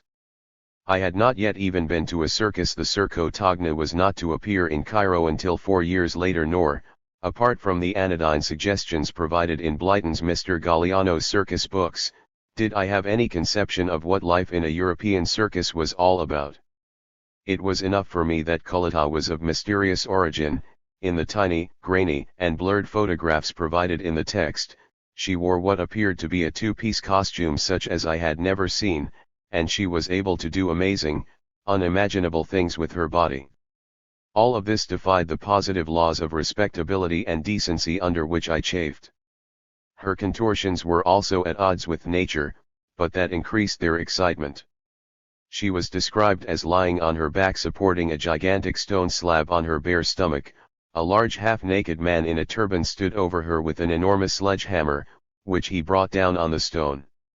A picture of the whole scene, with utensil caught in mid-descent, confirmed this feat. Kulata was also capable of walking in her bare feet on broken glass, lying on nails, and, for her major adventure, being buried underground for many minutes. Another photograph represented her in her bathing suit with a discernible smile of almost sensual satisfaction on her face and carrying a large and extremely fearsome-looking crocodile. I read and reread the 3 griddily printed pages on Colita, and I examined and re-examined the 2 photographs that drew me in every time I opened the book. But it was their very insufficiencies, their minuscule size, the impossibility of actually being able to see the woman's body, the alienating distance between them and me, that paradoxically compelled, indeed enthralled, me for weeks and weeks.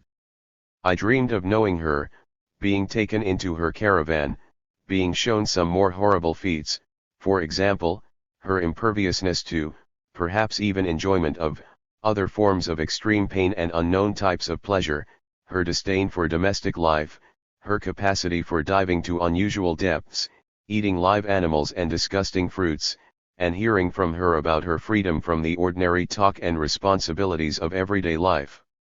It was from my experiences of Colita that I developed the habit of mentally extending the story presented in a book, pushing the limits to include myself. Gradually I realized that I could become the author of my own pleasures, particularly those that took me as far away as possible from the choking impingements of family and school. My ability to appear to be studying, reading, or practicing the piano and at the same time to be thinking about something completely different and completely mine, like Colita, was one of the features of my life that irritated teachers and parents but impressed me. There were 2 main sources of stories whose boundaries I could expand: books and films. Fairy tales and biblical stories were read to me by my mother and grandmother, but I had also been given an illustrated book of the Greek myths as a birthday present when I was 7. It opened an entire world to me, not only the stories themselves but the wonderful connections that might be made between them. Jason and the Argonauts, Perseus and the Gorgon, Medusa, Hercules and his 12 adventures, they were my friends and partners, parents, cousins, uncles, and mentors, like Chiron. I lived with them and meticulously imagined their castles, chariots, and triremes. I thought about them when they were not killing lions or monsters. I released them for a life of easy grace, free of obnoxious teachers and hectoring parents. Perseus talking with Jason on some airy patio about what it was like to see Medusa in his shield, Jason telling Perseus about the pleasures of Colchis, the 2 of them marveling at Hercules' killing of the serpents in his cradle. The second source was films, particularly those like the Arabian Nights adventures that regularly feature John Hall, Maria Montez, Turhan Bey, and Sabu, and the Johnny Weissmuller Tarzan series. When I was in good favor with my parents, the pleasures of Saturday included an afternoon cinema performance, fastidiously chosen for me by my mother. French and Italian films were taboo. Hollywood films were suitable only if declared for children by my mother. These were Laurel and Hardy, lots of Abbott and Costello, Betty Grable, Gene Kelly, Loretta Young, many musicals and family comedies with Clifton Webb, Claudette Colbert, and Jennifer Jones, acceptable in The Song of Bernadette, forbidden in Duel in the Sun, Walt Disney fantasies and Arabian Nights films preferably with only John Hall and Sabu. Maria Montez was frowned on, war films, some westerns. Sitting in the plush cinema seats, much more than in viewing the Hollywood films themselves, which struck me as a weird form of science fiction corresponding to nothing at all in my life, I luxuriated in the sanctioned freedom to see and not be seen. Later I developed an irrecusable attachment to Johnny Weissmuller's whole Tarzan world, especially to the uxorial and, in Tarzan and his mate at least, virginally sensual Jane cavorting in their cozy tree house, whose clever Wemmick-like comfort seemed like a pure, uncomplicated distillation of our life as a family alone in Egypt. Once the end appeared on the screen in Tarzan Finds a Son or Tarzan's Secret Treasure, I began my ruminations on what happened afterward, on what the little family did in the tree house, on the natives they cultivated and befriended, on members of Jane's family who might have visited, on the tricks that Tarzan taught Boy, and on and on. It was very odd, but it did not occur to me that the cinematic Aladdin, Ali Baba, and Sinbad, whose genies, Baghdad cronies, and sultans I completely possessed in the fantasies I counterpointed with my lessons, all had American accents, spoke no Arabic, and ate mysterious foods, perhaps sweetmeats, or was it more like stew, rice, lamb cutlets, that I could never quite make out. One of the rare moments of complete satisfaction I enjoyed before I was 18 occurred during my first year at Cairo's School for American Children. I was 10 and a half. I was standing on the first landing of a grand staircase, looking down at a roomful of faces, and masterfully reciting narratives, drawing out the stories of Jason and Perseus. I gloried in finicky, unending detail: the identity of the Argonauts, what the Golden Fleece was, the reasons for Medusa's horrible affliction, the later story of Perseus and Andromeda, and experienced for the first time the joys of virtuosity and emancipation denied me by the French and English language and history classes I seemed so poor at. I had a fluency and concentration in the telling and thinking through of these stories that supplied me with a unique pleasure I could find nowhere else in Cairo. I was also beginning to enjoy classical music quite seriously, but in my piano lessons, which began when I was 6, my gifts of memory and melody ran aground on the need to practice scales and Czerny exercises, with my mother standing over or sitting next to me. The result was a feeling of being interrupted in developing a musical identity. Not until I was 15 could I buy records and enjoy the operas I chose on my own. The Cairo musical season of operas and ballets was still out of bounds to me. I therefore relied on what the BBC and Egyptian state broadcasting had to offer, my greatest pleasure being the BBC's 45-minute Sunday afternoon program Nights at the Opera. Using Gustave Kaube's complete opera book, I discovered quite early on that I really disliked Verdi and Puccini but loved the little I knew of Strauss and Wagner, whose works I did not see in an opera house until I was in my late teens. 3. School teachers were supposed to be English, I thought. Students, if they were fortunate, might also be English or, as in my case, if they were not. I attended the Gezeira Preparatory School, GPS, from the autumn of 1941 till we left Cairo in May 1942, then again from early 1943 till 1946, with 1 or 2 longer Palestinian interruptions in between. During that period I had no Egyptian teachers at all, nor was I conscious of any Arab Muslim presence in the school. The students were Armenians, Greeks, Egyptian Jews, and Copts, as well as a substantial number of English children, including many of the staff's offspring. Our teachers were, to mention the two most prominent, Mrs. Bullen, headmistress, and Mrs. Wilson, the ubiquitous all-purpose general head teacher. The school itself was located in a large Zamalek villa, once intended for living on a grand scale, its main floor now converted into several classrooms, all of which were entered from an enormous central hall with a platform at one end and an imposing entrance portal at the other. The hall was 2 floors high with a glass ceiling. A balustrade surrounded another set of rooms located directly above our classrooms. I only ventured there once, and not very happily at that. These struck me as secret places where mysterious English meetings took place and where the redoubtable Mr. Bullen, a large red-faced man only rarely glimpsed on the lower floor, might be found. I had no way of knowing then that Mrs. Bullen, the headmistress, whose daughter Anne was in the class immediately senior to mine, was in Egypt as a school concessionaire who held a franchise to run for the GPS British Council, not as an educator. After the 1952 Free Officers' Revolution, the school slowly lost its European cachet, and by the 1956 Suez Crisis had become something else altogether. Today it is a career language training school for young adults, without a trace of its English past. Mrs. Bullen and her daughter later appeared in Beirut as principals of another English-type school, but they seem to have been even less successful than they were in Cairo, where they were dismissed for inefficiency and Mr. Bullen's drinking habits. GPS conveniently sat at the end of Sharia Aziz Osman, our relatively short Zamalek Street, a walk of exactly 3 blocks. The time I took to get there or to come home was always an issue with my teachers and parents, associated forever in my mind with 2 words, loitering and fibbing, whose meaning I learned in connection with my meandering, fantasy-filled traversal of that short distance. Part of the delay was to put off my arrival at either end. The other part was sheer fascination with the people I might encounter, or with glimpses of life revealed as a door opened here, a car went by there, or a scene was played out briefly on a balcony.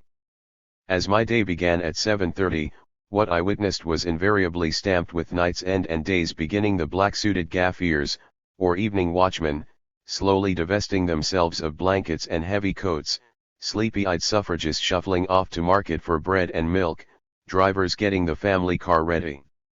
There were rarely any other grown UPS about at that hour, although once in a while I'd see a parent marching along with a GPS child, dressed in our uniform of cap, trousers, and blazer, all in gray with light blue piping.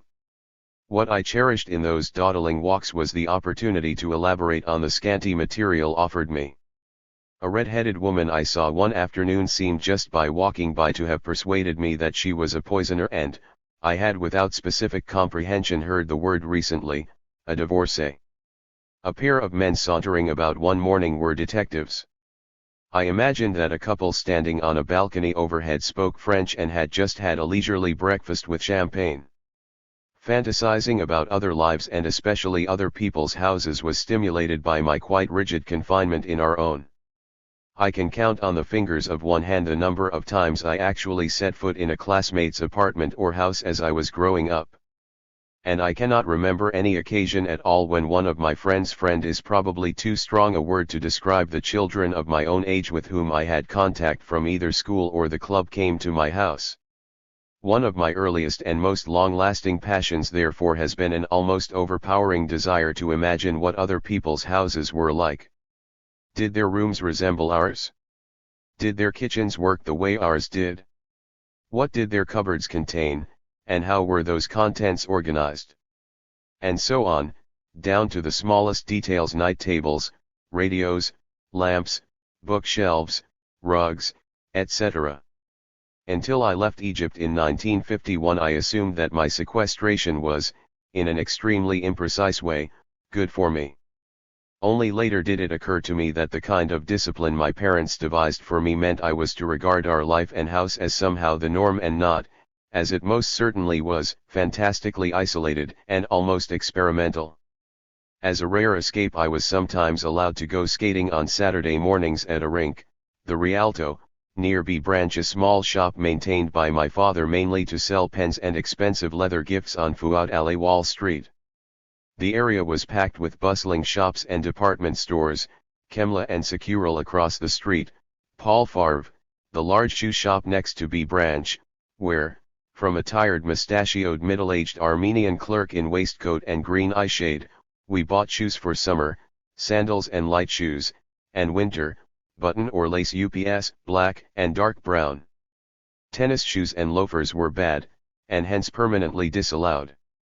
School always began in the big hall with the singing of hymns, All Things Bright and Beautiful and From Greenland's Icy Mountains were the two that recurred most frequently, accompanied at the piano by omnicompetent Mrs. Wilson and directed by Mrs. Bullen, whose daily homilies were simultaneously condescending and cloying, her bad British teeth and ungenerous lips shaping the words with unmistakable distaste for the mongrel-like collection of children who stood before her. Then we filed into our classes for a long morning's lessons. My first teacher at GPS was Mrs. Whitfield, whom I suspected of being not really English, though she mimicked the part. Besides, I envied her name. Her son, Ronnie, Mrs. Wilson had a son, Dickie, and a daughter, Elizabeth. Mrs. Bullen had and, of course, like the Wilson children, was enrolled at GPS. All of them were older than I, and this added to their privileged remoteness and hauteur. Our lessons and books were mystifyingly English. We read about meadows, castles, and Kings John, Alfred, and canoed with the reverence that our teachers kept reminding us they deserved. Their world made little sense to me, except that I admired their creation of the language they used, which I, a little Arab boy, was learning something about. A disproportionate amount of attention was lavished on the Battle of Hastings along with lengthy explanations of Angles, Saxons, and Normans. Edward the Confessor has ever since remained in my mind as an elderly bearded gentleman in a white gown lying flat on his back, perhaps as a consequence of having confessed to something he shouldn't have done. There was never to be any perceived connection between him and me, despite our identical first name. These lessons in English glory were interspersed with repetitive exercises in writing, arithmetic, and recitation. My fingers were always dirty, Then, as now, I was fatally attracted to writing with an ink pen that produced an ugly scrawl, plus numerous smudges and blots. I was made acutely conscious of my endless infractions by Mrs. Whitfield in particular. "Sit up straight and do your work properly, don't fidget," she then added almost immediately. "Get on with your work. Don't be lazy," was the habitual clincher. To my left Arlette was a model student, to my right it was the ever-obliging and successful Naki Rigopoulos. All around me were Greenvilles, and Coopers, and Pillies, starchy little English boys and girls with enviably authentic names, blue eyes, and bright, definitive accents. I have no distinct recollection of how I sounded in those days, but I know that it was not English.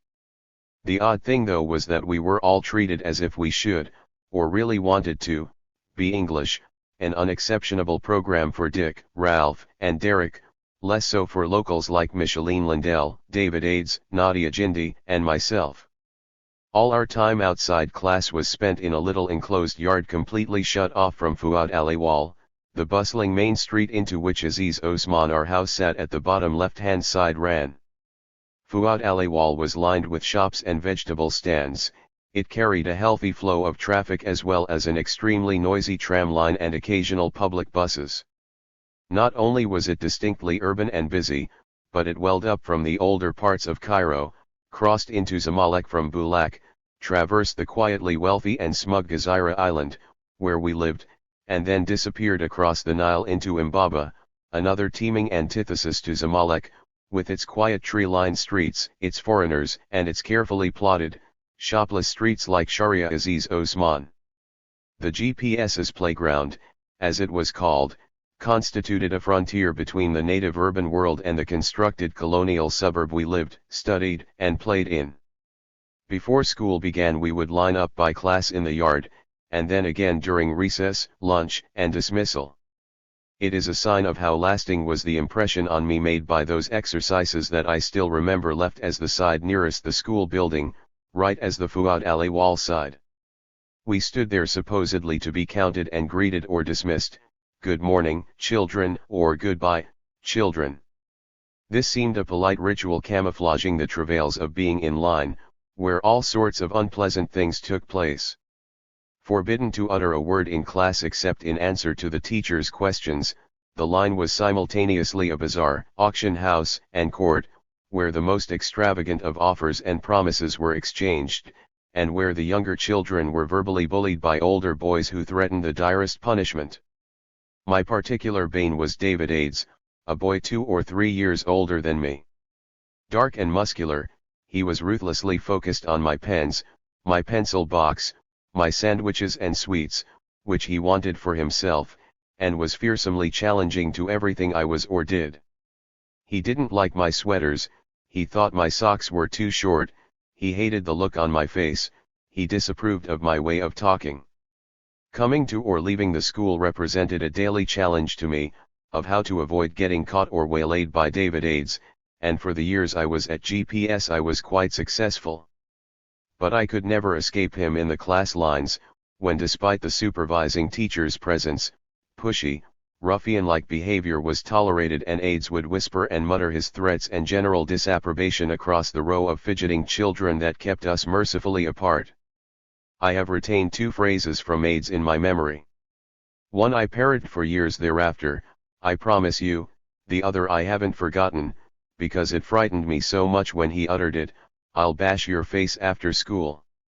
Sometimes separately, often together, both were pronounced with fervent, not to say menacing, earnestness, even though it must have been at most a month after he first hurled them at me that I noticed how empty and unfulfilled they both were. Despite its soporific and sometimes repressive class atmosphere, the school that Ades promised to bash my face after protected me from him. His older brother Victor was a famous swimmer and diver who attended English Mission College, EMC, in Heliopolis. I admired his performances at meets around Cairo to which GPS took us, but I never liked the look of him any more than I ever warmed up to David, who would occasionally ask me to play a game of marbles with him. I tried out both phrases at home. "I promise you" on my sisters, "I'll bash your face after school" in front of a mirror. I was too timid to use it on a real person. In the bickering squabbles I had with the two oldest of my younger sisters, promising meant trying to get something on loan, I promise you I'll give it back, or working hard to convince them of some preposterous fib I was telling, I promise you I saw the crazy poisoner with red hair today. But I was prevented from pronouncing it as much as I wanted by Aunt Emilia, who said I should vary its idiotic insincerity and monotony by saying I assure you instead. For some infraction in class when I was 8 I was sent out of the room by one of the women teachers, there weren't any males, who never used physical punishment except for a few polite taps of a ruler on our knuckles. The teacher left me outside the door, then summoned Mrs. Bullen, who with a dour expression on her face jostled me along to a staircase leading up from the main hall. "Come along now, Edward. You've got to see Mr. Bullen upstairs." She went up ahead of me. At the top of the stairs she stopped, placed her hand on my left shoulder, and steered me toward a closed door. "Wait here," she said, and then entered. A moment later she was back, signaling for me to go in. She then closed the door behind me, and I was, for the first and last time in my life, in the presence of Mr. Bullen. I was instantly frightened of this large, red-faced, sandy-haired, and silent Englishman who beckoned me toward him. Not a word passed between us as I approached him slowly where he stood near the window. I remember a blue vest and a white shirt, suede shoes, and a long flexible bamboo stick, something between a riding crop and a cane. I was apprehensive, but I was also aware that having reached this nadir of awfulness I must not break down or cry. He pulled me forward by the back of my neck, which he then forced down away from him so that I was half bent over. With his other hand he raised the stick and whacked me 3 times on the behind. There was a whistle as the stick cut the air, followed by a muffled pop as it hit me. The pain I felt was less than the anger that flushed through me with every one of Bullen's silently administered strokes. Who was this ugly brute to beat me so humiliatingly? And why did I allow myself to be so powerless, so weak? The word was beginning to acquire considerable resonance in my life as to let him assault me with such impunity. That 5-minute experience was my sole encounter with Bullen. I knew neither his first name nor anything else about him except that he embodied my first public experience of an impersonal discipline. When the incident was brought to my parents' notice by one of the teachers, my father said to me, you see how naughty you're becoming. When will you learn?" And there was not in their tone the slightest objection to the indecency of the punishment. "Father, we pay a lot of money for you to go to the finest schools, why do you waste the opportunity so?" As if overlooking how he had in fact paid the Bullens to treat me in this way. "Mother, Edward, why do you always get yourself into trouble like that?" So I became delinquent, the Edward of punishable offenses, laziness, loitering, who was regularly expected to be caught in some specific unlicensed act and punished by being given detentions or, as I grew older, a violent slap by a teacher. GPS gave me my first experience of an organized system set up as a colonial business by the British. The atmosphere was one of unquestioning assent framed with hateful servility by teachers and students alike. The school was not interesting as a place of learning, but it gave me my first extended contact with colonial authority in the sheer Englishness of its teachers and many of its students. I had no sustained contact with the English children outside the school. An invisible cordon kept them hidden in another world that was closed to me. I was perfectly aware of how their names were just right, and their clothes and accents and associations were totally different from my own. I cannot recall ever hearing any of them refer to home, but I associated the idea of it with them, and in the deepest sense home was something I was excluded from. Although I didn't like the English as teachers or moral examples, their presence at the end of the street where I lived was neither unusual or unsettling. It was simply an unremarkable feature of Cairo, a city I always liked yet in which I never felt I belonged. I discovered that our apartment was rented, and that although some of the GPS children thought we were Egyptian, there was something off and out of place about us, me in particular, but I didn't yet quite know why. Bullen remained fixed in my memory, as unchanged and undeveloped as an ogre in a child's story. he was the one figure in my childhood whose sole function was to whip me, never becoming more complicated than that. Exactly 50 years later, during a short visit to Cairo, I was leafing through a book written by an Egyptian scholar about 200 years of British cultural interest in Egypt, and Bullen's name leapt up at me off the page. This time he was referred to as Keith Bullen, one of a group of minor British writers known as the Salamander Poets who were resident in wartime Cairo. Salamander was a literary review whose name derived from Anatole France's inane observation that one must be a philosopher to see a salamander. An obliging Cairo friend later sent me a photocopy of the March 1943 issue, which must have appeared just as Mr. Bullen was whipping me, or perhaps another boy. Having already ascertained that my Bullen was indeed the salamander Keith Bullen, I read his free English translation of Summer Hours by one Albert Samain. The opening. Bring me the cup of gold. The crystal, color of a dream. In perfumes violent, extreme. Our love may still unfold. This is followed by. Crushed is the golden summer's vine. Let the cut peach incarnadine stain the white splendor of your breast. Somber the woods are, void and vain. This empty heart that finds no rest aches with an ecstasy of pain. How mannered, even precious, such verse is, with its fancy words and word order, peach incarnadine, and its exaggerated, unrealistic, and pathetic sentiment, aches with an ecstasy of pain. For me the poem's first line, bring me the cup of gold, suggested a weird cartoon revision of my caning experience with Mr. Bullen. Could Keith have uttered those words to his wife as she opened the door to bring me in for the caning, in perfumes violent? Our love may still unfold. But no matter how much I try, I still cannot reconcile the silent, terrorized submission I was physically forced into as he whipped me with the simpering poet Astor, who had disciplined me in the morning and who produced the appalling Summer Hours in the afternoon, and who doubtless was an admirable fellow who listened to Chaminade at night. A short time after I was caned, I had an even more acute, and much more explicit, colonial encounter. Coming home at dusk across one of the vast outlying fields of the Gezira Club, I was accosted by a brown-suited Englishman with a pith helmet on his head and a small black briefcase hanging from his bicycle handlebars. This was Mr. Pilley, known to me in writing as Han Secchi of the club, and also as the father of Ralph, a GPS contemporary of mine. "What are you doing here, boy?" he challenged me in a cold, reedy voice.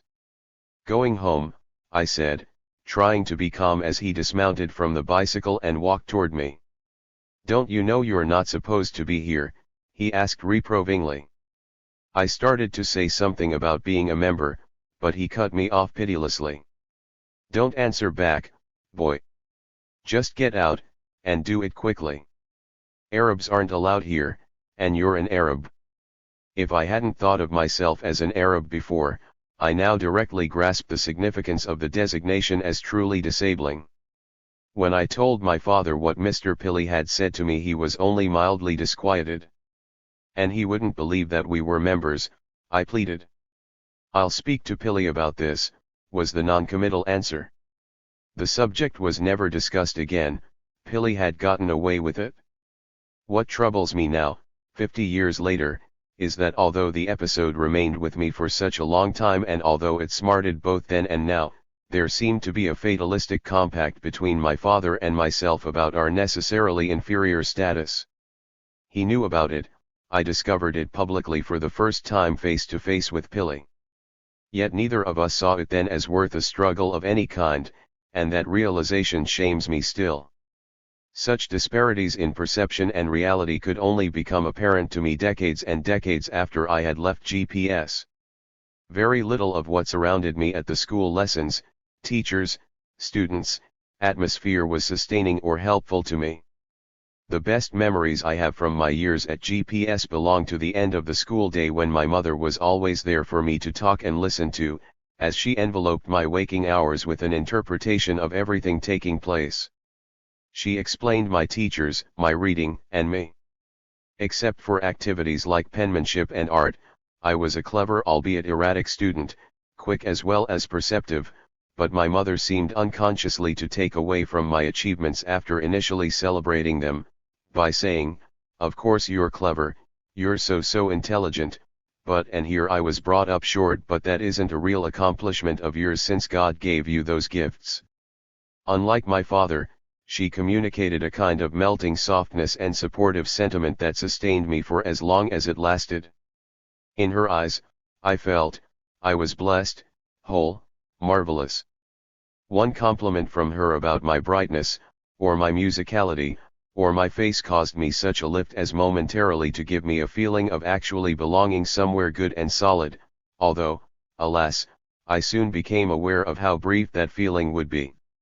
Immediately then I would start to worry about whether I could give myself permission to be secure, and pretty soon I had lost confidence again, and the old insecurities and anxieties set in. I have never doubted that my mother really loved me as she said she did, but by the time I was 12 or 13, I also knew that in some unspoken and mysterious way she was deeply critical of me. She had developed an extraordinary capacity to draw one in, convincing you of her total commitment and then, with scarcely a moment's notice, making you realize that she had judged and found you wanting. No matter how close I was to her, she could always reveal a mysterious reserve or objectivity that never fully explained itself but nevertheless exercised harsh judgment and was simultaneously dispiriting and maddening to me. And when I returned home in the afternoon there was always the risk of a telephoned report about what mischief I had been up to or what class I hadn't prepared for, to poison the respite from school supervision that I longed for. In this way I gradually lost my confidence, retaining only a fragile sense of security in self or surroundings, making me more dependent than ever on my mother's approval and love. My father was quite a remote figure during the week. He seemed to have no domestic responsibilities except shopping for fruits and vegetables in enormous quantities, all of which arrived home by delivery boy, and all of which my mother quite routinely bewailed. "We're drowning in oranges, bananas, cucumbers, tomatoes, Waddy. Why did you buy 5 kilos more today? You're crazy," he'd sometimes respond coldly and bury himself back in his evening paper, unless of course I had been reported by the school, or if my monthly report expressed the usual reservations about my misbehavior, carelessness, loitering, or fidgeting. Then he would confront me ferociously for an awful moment or two, and withdraw. The confrontations worsened later, especially when I went to Victoria College. I did have some lasting moments of unexpected well-being at GPS, however, the most notable of them having to do with my introduction to the theater, which took place in early 1944. It was an odd business coming back to school in the early evening, the classrooms dark and empty, the central hall dimly lit, beginning to be crowded with people filling the fastidiously arranged chairs. The slightly raised platform from which Mrs. Bullen made her morning pronouncements had been converted into a stage, complete with a wrinkled white curtain strung along the front. It was to be a performance of Alice's Adventures in Wonderland. The novel had been passed on to me by my mother at about the same time, but I found it tiresomely arch and largely incomprehensible, except for the illustrations, one in particular, of a mouse swimming up a stream, his little nose barely above water, which mysteriously intrigued me. My mother's rather vague and disappointed recommendation when I didn't press on with the book "But it's for children, Edward," hadn't changed my mind, although I was excited that I might find something different in the book if it was presented and realized on the stage. "Is it like the cinema?" I remember asking an older boy who pushed me along into one of the front rows.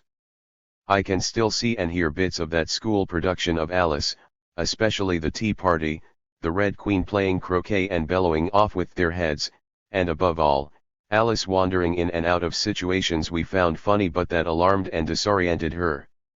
I could not grasp what the whole thing was about except that it totally transformed and gave an aura of irreducible glamour and strangeness to the actors, who during the day had been children at the GPS like myself. For no one was this more powerfully true than for Micheline Lindell, the girl who played Alice. The others, the Mad Hatter and March Hare, the Queen of Hearts, were older students I didn't have much to do with. Coletta Miel, a preternaturally large girl who seemed born to play the Queen, was the sister of Jean-Pierre Amiel, an exact contemporary and neighbor of David Aides, so I knew her by affiliation, and with only a little familiarity. The others were just big boys and girls whom I had glimpsed around the school. Micheline, on the other hand, was no more than a year older than me. She had once or twice sat one row away from me in French when, for unknown reasons, different classes were combined. She had a mole on the left side of her mouth, was about my height, and had the most beautifully clear voice, fluent in perfect English and Cairo French. In Alice she was dressed in a white dress, with long white stockings and white ballet slippers. She was supposed to look virginal but did not at all, so artfully did her underlyingly seductive message get through the tight primness of her clothes, appealing very directly to a completely transfixed and, it must be added, mystified boy of 9. I felt no defined sexual attraction since I simply had no conception of what sex was, but looking at Micheline I did feel stirred and excited at how completely transformed she was and, even more exciting, how easily during the 3 days of performances she glided between being one of us, average, humdrum, uninteresting, to being a creature with so unmistakable an aura of glamour and elevation. During the day I would watch Micheline being ordinary, marveling at how like us she spoke, bore the teacher's criticism, had trouble with her lessons. No allowances seemed to be made for her success as an actress. Then at night she became the isolated and gifted girl, aglow with her power and skill. I saw every performance, although my parents demurred each time, but then reluctantly gave in on the grounds identified by my father as it's a part of his education. I liked to stand quietly and unnoticed just outside the school gate to watch her leave, her eyes gleaming with the excitement of having won the evening for herself, her white dress only partly hidden beneath the black coat held around her shoulders by her father.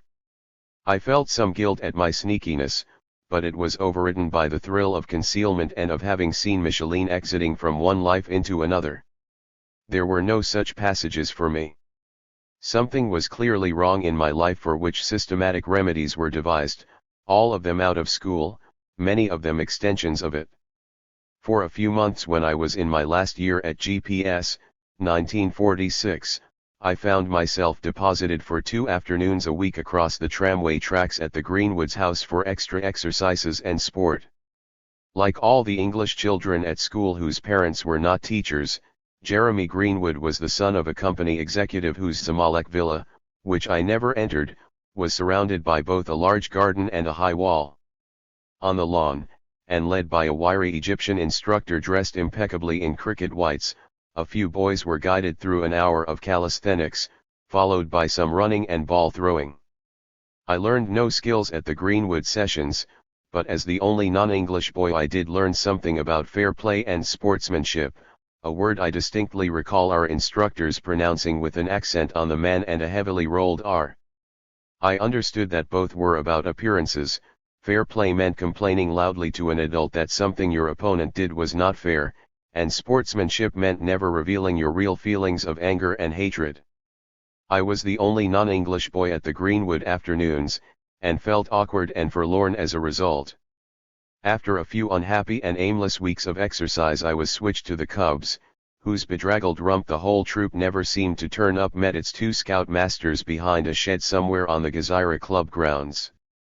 There was a lot of squatting and bellowing into the wind, aka "La will do our best." I was particularly proud of this ritual of loyalty since it put me explicitly for the first time into a front-line position with the English boys and with the distasteful aides, to whose whispered threats I was impervious in the Cub ranks. We met on Wednesday and Saturday afternoons, when I proudly wore my khaki shirt and shorts, my red kerchief and brown leather knot, my smart green stockings and red garters. My mother didn't like what she took to be the militarization of my spirit.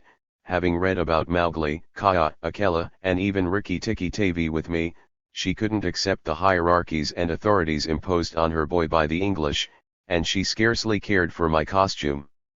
My sisters Rosemary and Jean, who were 7 and 4, respectively, were cowed into momentary awe by my rousing whoops and cries. My father said nothing very much until the day he heard me practicing the oath, in particular the part about God and King. "Why are you saying that?" he asked me, as if I had devised the words myself. "You're an American, and we have no king, only a president. You are loyal to the president. God and president." Momentarily taken aback by this, I had no idea who the president was or what role he played in my life.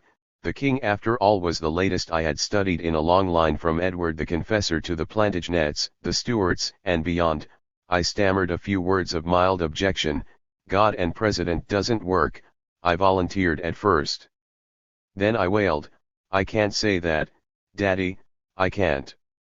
He seemed puzzled by my pathetic refusal, since he clearly could not imagine what it would mean for a 9-year-old boy to challenge the Cub Scout authorities on a fine point of exact allegiance.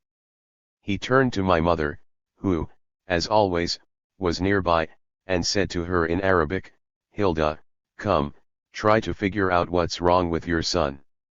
For the first time I took in what it meant to have failed his expectations. There was soon to be a second, also associated with the Cubs. On a fine Saturday afternoon in March, a group of Cubs were taken to the nearby football field on the other, more open side of our Gezira club shed. Our match against the Heliopolis Cubs had been announced a week earlier, so I had naively alerted my father, a great football forward himself as a young man 30 years ago in Jerusalem, to attend in order to watch me carry on the family tradition. Albert, my cousin, who played on, as had his uncle Wadi, the St. George's first 11, was lithe, powerful, a very fast runner, much like my father in appearance and his interest in sports. I would have liked to have been like him. In any event, I associated Albert with my father as he had been, and assumed, with considerable encouragement from my debonair cousin, that my father was in fact a great player who would appreciate my playing. "Please come and see me play," I said, and he, not surprisingly, came. The Cubmaster and I had overlooked the matter of football shoes, so I ended up as the only player on the field running about in immaculate brown Paul Favre shoes. Assigned to one of the half-back positions, I suddenly found myself at a complete loss as to what I was meant to be doing. I was brought up short even more intensely when I grasped, as if for the first time, that I had never actually played on a team before, and that my father, standing impassively about 50 feet away from me, was watching not only a very incompetent but a doubtless shamingly awkward son playing a position he had no business occupying. My feet seemed gigantic, and extremely heavy at the same time. I kicked at, but completely missed, the first ball to come my way, all in all the perfect beginning for what was to be a thoroughly undistinguished performance. Said pronounced side, one of the masters announced to me, "Move about a bit more. Can't have you just standing there." I later saw him giving me a disapproving look for having 3 or 4, instead of 1 or 2, orange slices during halftime. During the second half, I was just as immobilized by timidity and uncertainty. We lost. After church the next day, my father intercepted me in the corridor leading to the dining room. Lunch was about to be served. On rare occasions we had people, i.e., family, in for the main Sunday meal, which enlivened an otherwise monotonous day of enforced piety, but I could tell the encounter with my father was going to be a little less than pleasant. He held my shoulder after he had turned me around in front of him. Together we faced down the corridor. As he swung his right leg to emulate a football kick, he began, "I watched you yesterday. Pause. You kick the ball and then you stop. You should go after it, move, move, move. Why do you stand still? Why don't you rush after it?" This last question was accompanied by a great shove as he propelled me down the corridor in supposed pursuit of a non-existent ball. All I could do was to stumble badly as I ungracefully recovered my balance. There was nothing I could say at all.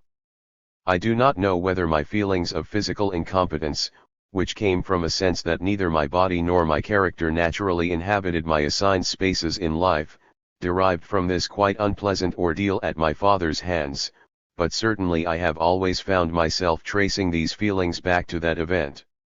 Body and character were, I began to discover, interchangeable so far as his scrutiny was concerned. One particularly durable theme in his comments from early youth right through to the end of my undergraduate education was my penchant for never going far enough, for skimming the surface, for not doing your best. Whenever he drew my attention to each of these failings, he made a particular gesture with his hands, a clenched fist pulled back toward his shoulder in the first instance, a fluttering pass from left to right in the second, a wagging finger in the third. Most of the time he would cite my experience at the scout football game as an illustration of what he meant, from which I concluded that I did not have the moral force actually to do what was necessary for my best. I was weak in all senses of the word, but especially, I made the unspoken connection myself, with reference to him. A little later in the same year, 1944, that I was so captivated by Micheline Lindell in Alice, I was to have another extraordinary theatrical experience. My mother announced that John Gielgud was coming to Cairo to perform Hamlet at the Opera House. "We must go," she said with infectious resolve, and indeed it was duly set up, although of course I had no idea who John Gielgud was. I was 9 at the time, and had just learned a bit about the play in the volume of Shakespeare stories by Charles and Mary Lamb I had been given for Christmas a few months earlier. Mother's idea was that she and I should gradually read through the play together.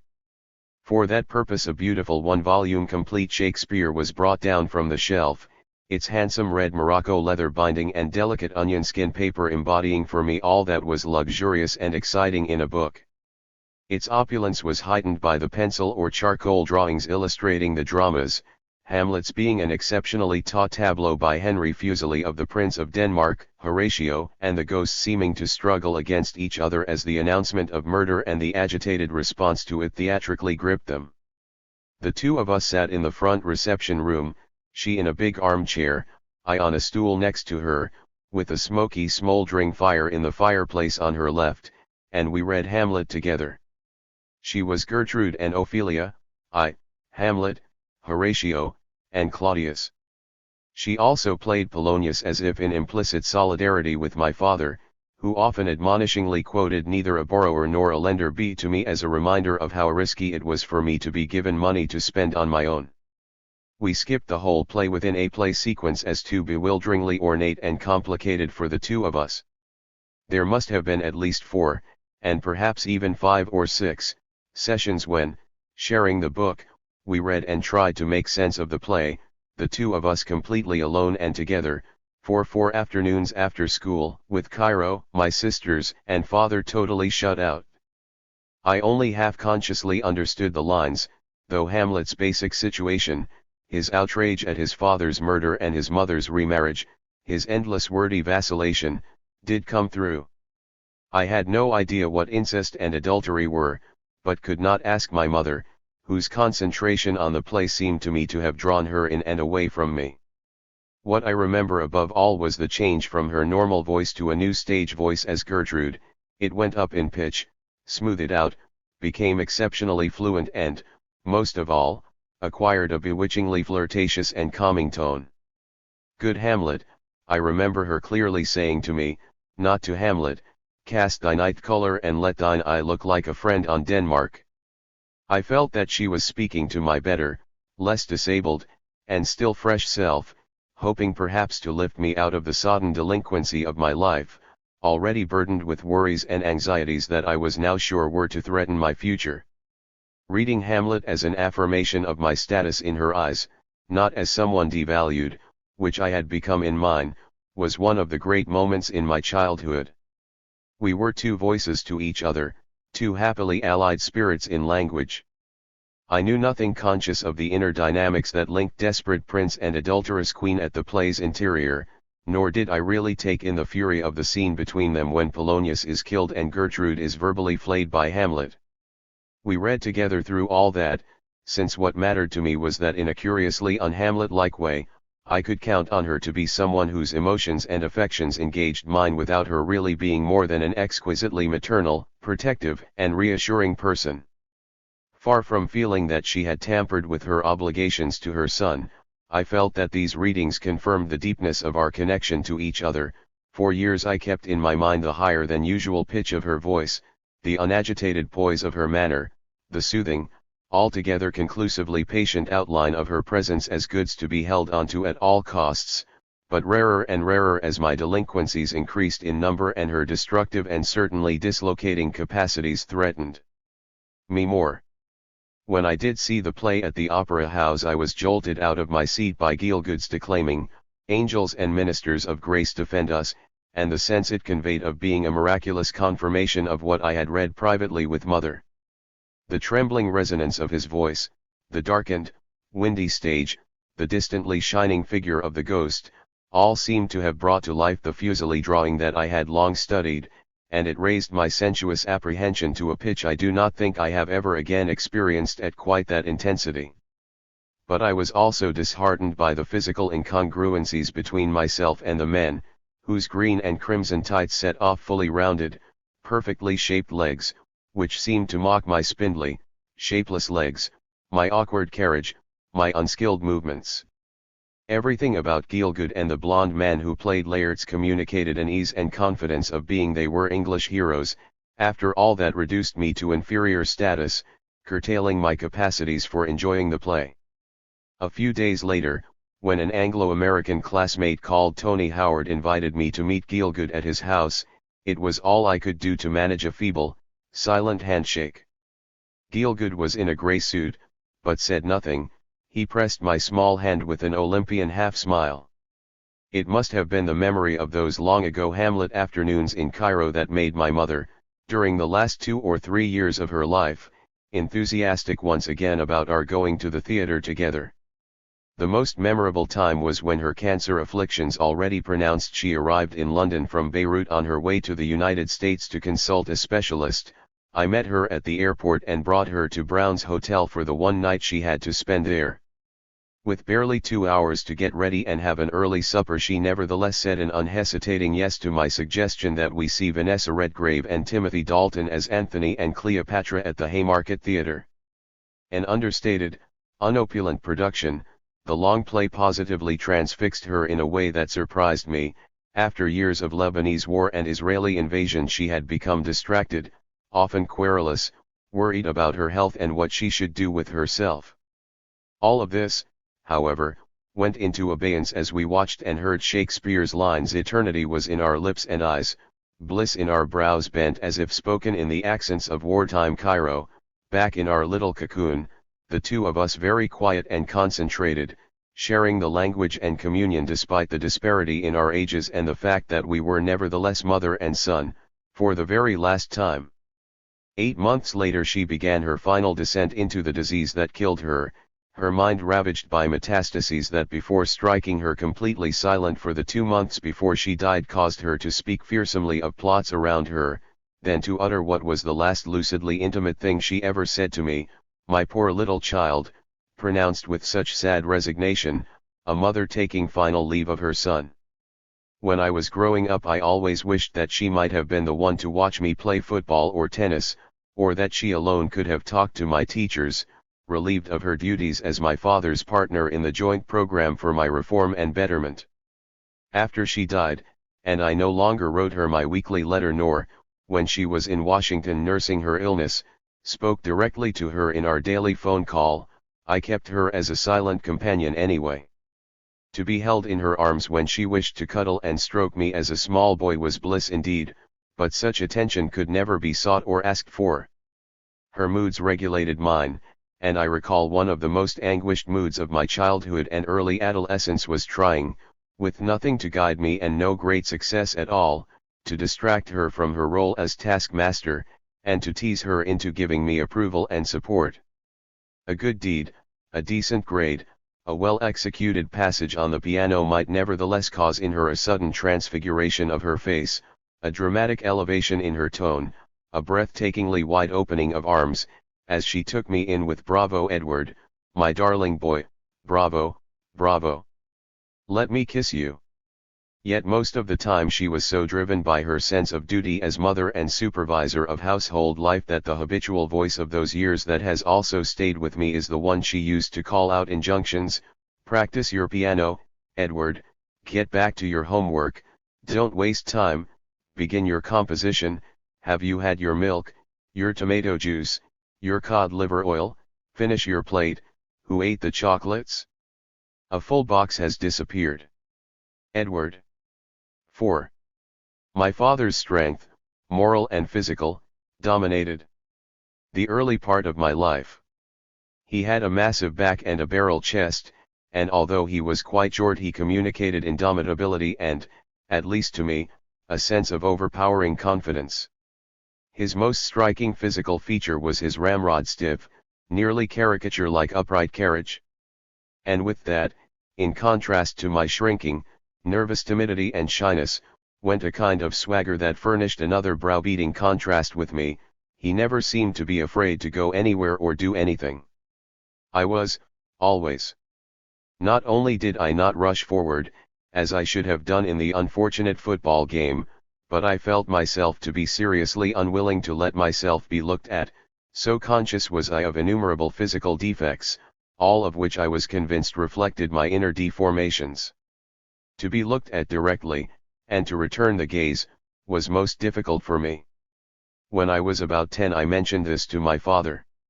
"Don't look at their eyes, look at their nose," he said, thereby communicating to me a secret technique I have used for decades. When I began to teach as a graduate student in the late 50s I found it imperative to take off my glasses in order to turn the class into a blur that I couldn't see. And to this day I find it unbearably difficult to look at myself on television, or even read about myself. When I was 11, this fear of being seen prevented me from doing something I really wanted to do. It was perhaps my second opera performance in the Cairo house that was a miniature replica of the Paris Garni behemoth and had canonized Aida. I was excited by the solemn rituals of the stage and costumed people, but also by the music itself, its enactments and formality. I was particularly intrigued by the orchestra pit and, at its center, the conductor's podium, with its enormous score and long baton. I wanted a closer look at both during intermission, which our center baignoire seats did not afford. "Can I look at them?" I asked my father. "Go ahead. Go down there," he responded. The idea of walking alone through the parquet suddenly struck me as impossible. I was too ashamed, my physical vulnerability to inquiring, perhaps even condemning, looks too great. "All right," he said with exasperation. "I'll go."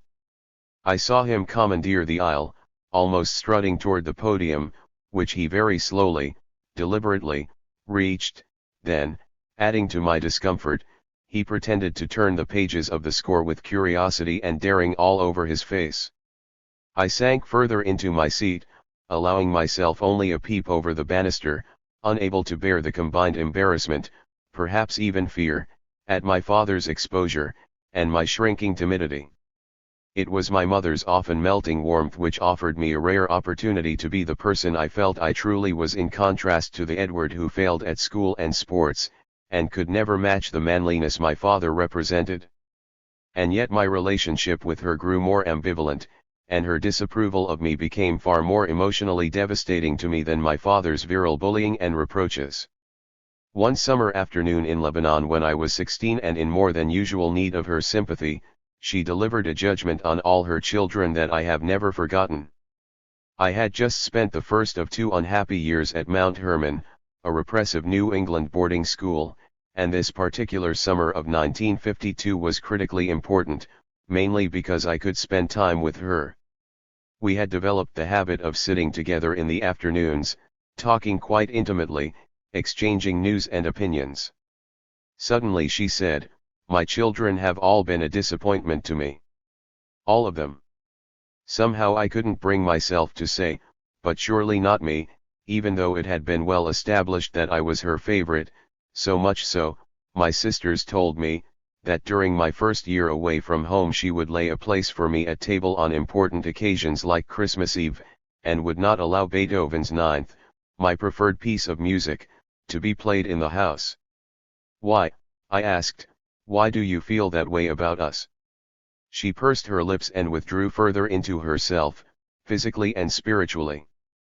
"Please tell me why," I continued. "What have I done? Someday perhaps you will know, maybe after I die, but it's very clear to me that you are all a great disappointment." For some years I would re-ask my questions, to no avail. The reasons for her disappointment in us, and obviously in me, remained her best kept secret, as well as a weapon in her arsenal for manipulating us, keeping us off balance, and putting me at odds with my sisters and the world. Had it always been like this? What did it mean that I had once believed our intimacy was so secure as to admit few doubts and no undermining at all of my position? Now as I looked back on my frank and, despite the disparity in age, deep liaison with my mother, I realized how her critical ambivalence had always been there. During the GPS years my two oldest younger sisters, Rosie and Jean, and I began slowly, almost imperceptibly, to develop a contestatory relationship that played or was made to play into my mother's skills at managing and manipulating us. I had felt protective of Rosie. I helped her along, since she was somewhat younger and less physically adept than I cherished her and would frequently embrace her as we played on the balcony. I kept up a constant stream of chatter, to which she responded with smiles and chuckles. We went off to GPS together in the morning, but we separated once we got there since she was in a younger class. She had lots of giggling little girlfriends: Shahira, Najli, Nadia, Vivat, and I, my fighting classmates like Dickie Cooper or Guy Mosseri. Quickly she established herself as a good girl, while I lurked about the school with a growing sense of discomfort, rebelliousness, drift, and loneliness. After school the troubles began between us. They were accompanied by our enforced physical separation: no baths together, no wrestling or hugging, separate rooms, separate regimens, mine more physical and disciplined than hers. When mother came home she would discuss my performance in contrast to my younger sisters. Look at Rosie. All the teachers say she's doing very well. Soon enough, Jean, exceptionally pretty in her thick auburn pigtails, changed from a tag-along younger version of Rosie into another good girl, with her own circle of apparently like-minded girlfriends. And she also was complimented by the GPS authorities, while I continued to sink into protracted disgrace, an English word that hovered around me from the time I was 7. Rosie and Jean occupied the same room. I was down the corridor, my parents in between. Joyce and Grace, 8 and 11 years younger than I, had their bedrooms moved from the glassed-in balcony to one or another of the other rooms as the apartment was modified to accommodate the growing children. The closed door of Rosie and Jean's room signified the definitive physical as well as emotional gulf that slowly opened between us. There was once even an absolute commandment against my entering the room, forcefully pronounced and occasionally administered by my father, who now openly sided with them. As their defender and patron, I gradually assumed the part of their dubiously intentioned brother, a role of course pioneered, in my father's eyes, by my maternal uncles. Protect them, I was always being told, to no effect whatever. For Rosie especially I was a sort of prowling predator target, to be taunted or cajoled into straying into their room, only to be pelted with erasers, hit over the head with pillows, and shrieked at with terror and dangerous enjoyment. They seemed eager to study and learn at school and home, whereas I kept putting off such activities in order to torment them or otherwise fritter the time away until my mother returned home to a cacophony of charges and countercharges buttressed by real bruises to show and real bites to be cried over. There was never complete estrangement though, since the three of us did at some level enjoy the interaction of competing, but rarely totally hostile, siblings. My sisters could display their quickness or specialized skill in hopscotch, and I could try to emulate them, in memorable games of blind man's buff, ring around the rosy, or clumsy football in a very confined space. I might exploit my height or relative strength. After we attended the Circo Togni, whose lion tamer especially impressed me with his authoritative presence and braggadocio, I replicated his act in the girls' room, shouting commands like a posto, camellia at them while waving an imaginary whip and grandly thrusting a chair in their direction. They seemed quite pleased at the charade, and even managed a dainty roar as they clambered onto bed or dresser with not quite feline grace. But we never embraced each other, as brothers and sisters might ordinarily have, for it was exactly at this subliminal level that I felt a withdrawal on all sides, of me from them, and them from me. The physical distance is still there between us, I feel, perhaps deepened over the years by my mother. When she returned from her afternoons at the Cairo Women's Club, she invariably interjected herself between us. With greater and greater frequency my delinquency exposed me to her angry reprobation. "Can't I ever leave you with your sisters without your making trouble," was the refrain, often succeeded by the dreaded appendix, "Wait till your father gets home." Precisely because there was an unstated prohibition on physical contact between us, my infractions took the form of attacks that included punching, hair-pulling, pushing, and the occasional vicious pinch. Invariably I was reported and then disgraced in English and some stringent punishment, a further prohibition on going to the movies, being sent to bed without dinner, a steep reduction in my allowance and, at the limit, a beating from my father, was administered. All this heightened our sense of the body's peculiar, and problematic, status. There was an abyss never discussed, nor examined, nor even mentioned during the crucial period of puberty separating a boy's body from a girl's. Until I was 12 I had no idea at all what sex between men and women entailed, nor did I know very much at all about the relevant anatomy. Suddenly, however, words like pants and panties became italicized. "I can see your pants," said my sisters tauntingly to me, and I responded, heady with danger, "I can see your panties." I quite clearly recall that bathroom doors had to be bolted shut against marauders of the opposite sex, although my mother was present for both my dressing and undressing, as well as for theirs. I think she must have understood sibling rivalry very well and the temptations of polymorphous perversity all around us. But I also suspect that she played and worked on these impulses and drives.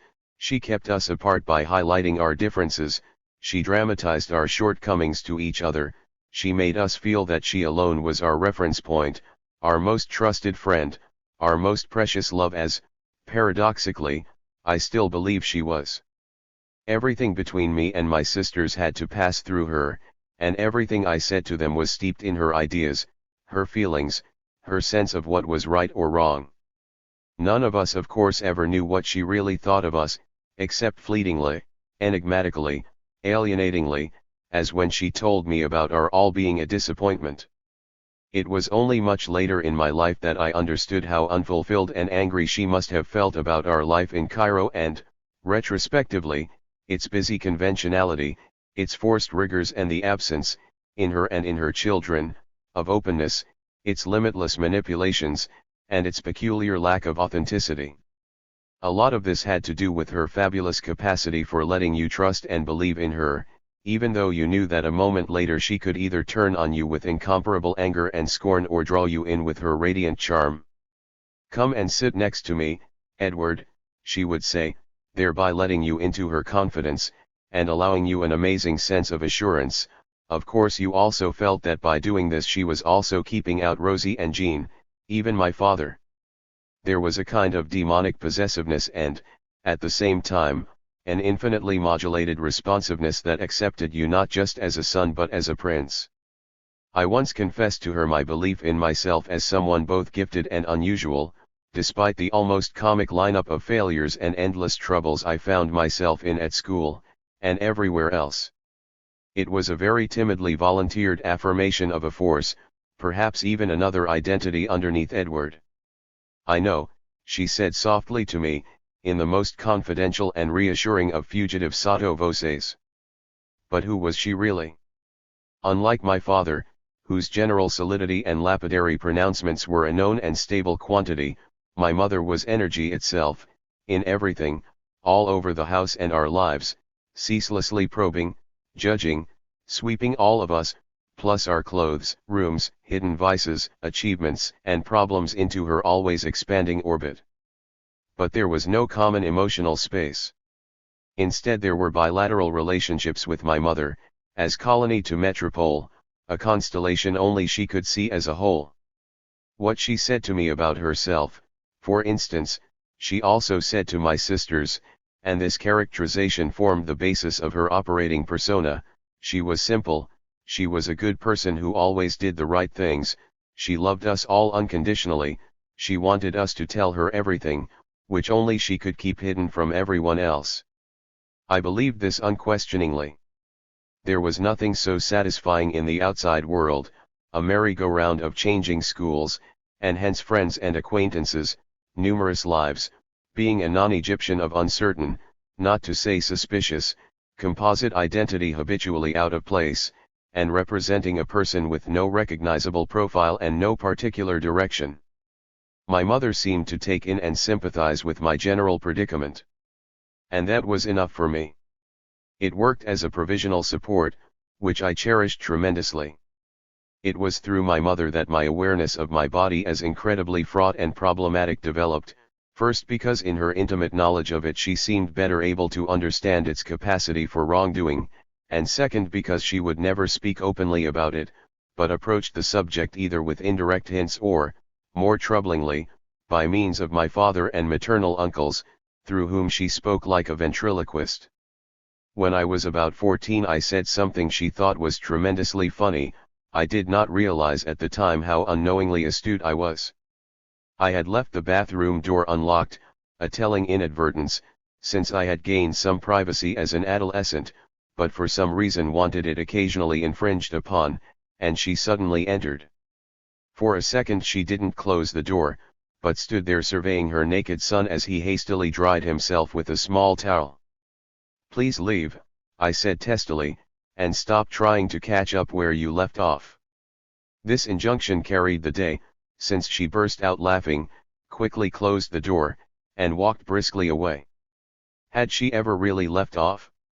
I knew much earlier that my body and my sister's were inexplicably taboo. My mother's radical ambivalence expressed itself in her extraordinary physical embrace of her children, covering us with kisses, caresses, and hugs, cooing, making expostulations of delight about our beauty and physical endowments, and at the same time offering a great deal of devastating negative commentary on our appearance. Fatness became a dangerous and constant subject when I was 9 and Rosie was 7. As my sister gained weight, it became a point of discussion for us throughout childhood, adolescence, and early adulthood. Along with that went an amazingly detailed consciousness of fattening foods, plus endless prohibitions. I was quite skinny, tall, coordinated. Rosie didn't seem to be, and this contrast between us, to which was added the contrast between her cleverness at school and my shabby performance there, my father's special regard for her versus my mother's for me, they always denied any favoritism, her greater savoir-faire when it came to organizing her time, and her capacity for pacing herself, talents I did not at all possess. All this deepened the estrangement between us, and intensified my discomfort with our bodies. It was my father who gradually took the lead in trying to reform, perhaps even to remake, my body, but my mother rarely demurred, and regularly brought my body to a doctor's attention. As I look back on my sense of my body from age 8 on, I can see it locked in a demanding set of repeated corrections, all of them ordered by my parents, most of them having the effect of turning me against myself. Edward was enclosed in an ugly, recalcitrant shape with nearly everything wrong with it. Until the end of 1947, when we left Palestine for the last time, our pediatrician was a Dr. Grunfelder, like Madame Bear, the midwife, a German Jew, and known to be the finest in Palestine. His office was in a quiet, clean, orderly, and leafy area of the parched city that seemed distinctly foreign to my young eyes. He spoke to us in English, although there was a good deal of confidential whispering between him and my mother that I was rarely able to overhear. 3 persistent problems were referred to him, for which he provided his own, idiosyncratic solutions. The problems themselves indicate the extent to which certain parts of my body came in for an almost microscopic, and needlessly intense, supervision. One concerned my feet, which were pronounced flat early in my life. Grunfelder prescribed the metal arches that I wore with my first pair of shoes. They were finally discarded in 1948, when an aggressive clerk in a Dr. Scholl's store in Manhattan dissuaded my mother from their use. A second was my odd habit of shuddering convulsively for a brief moment every time I urinated. Of course I was asked to perform the shudder for the doctor, but just as certainly was unable either to urinate or to shudder. My mother observed me for a couple of weeks, then brought the case to the world-renowned child specialist. Grunfelder shrugged his shoulders. "It is nothing," he pronounced, probably psychological, a phrase I didn't understand but could see worried my mother just a little more, or was at least to worry me until I was well into my teens, after which the issue was dropped. The third problem was my stomach, the source of numerous ills and pains all my life. It began with Grunfelder's skepticism about my mother's habit of wrapping and tightly pinning a small blanket around my midsection in both summer and winter. She thought this protected me against illness, the night air, perhaps even the evil eye. Later, hearing about it from different friends, I realized it was common practice in Palestine and Syria. She once told Grunfelder about this strange prophylactic in my presence, his response to which I distinctly remember was a knitted, skeptical brow. "I don't see the need," he said, whereupon she pressed on with a rehearsal of all sorts of advantages, most of them preventive, that accrued to me. I was 9 or 10 at the time. The issue was also debated with Wadi Baz Haddad, our family GP in Cairo, and he too tried to dissuade her. It took another year for the silly thing to be removed once and for all. Hilda later told me that still another doctor had warned her against sensitizing my midsection so much, since it then became vulnerable to all sorts of other problems.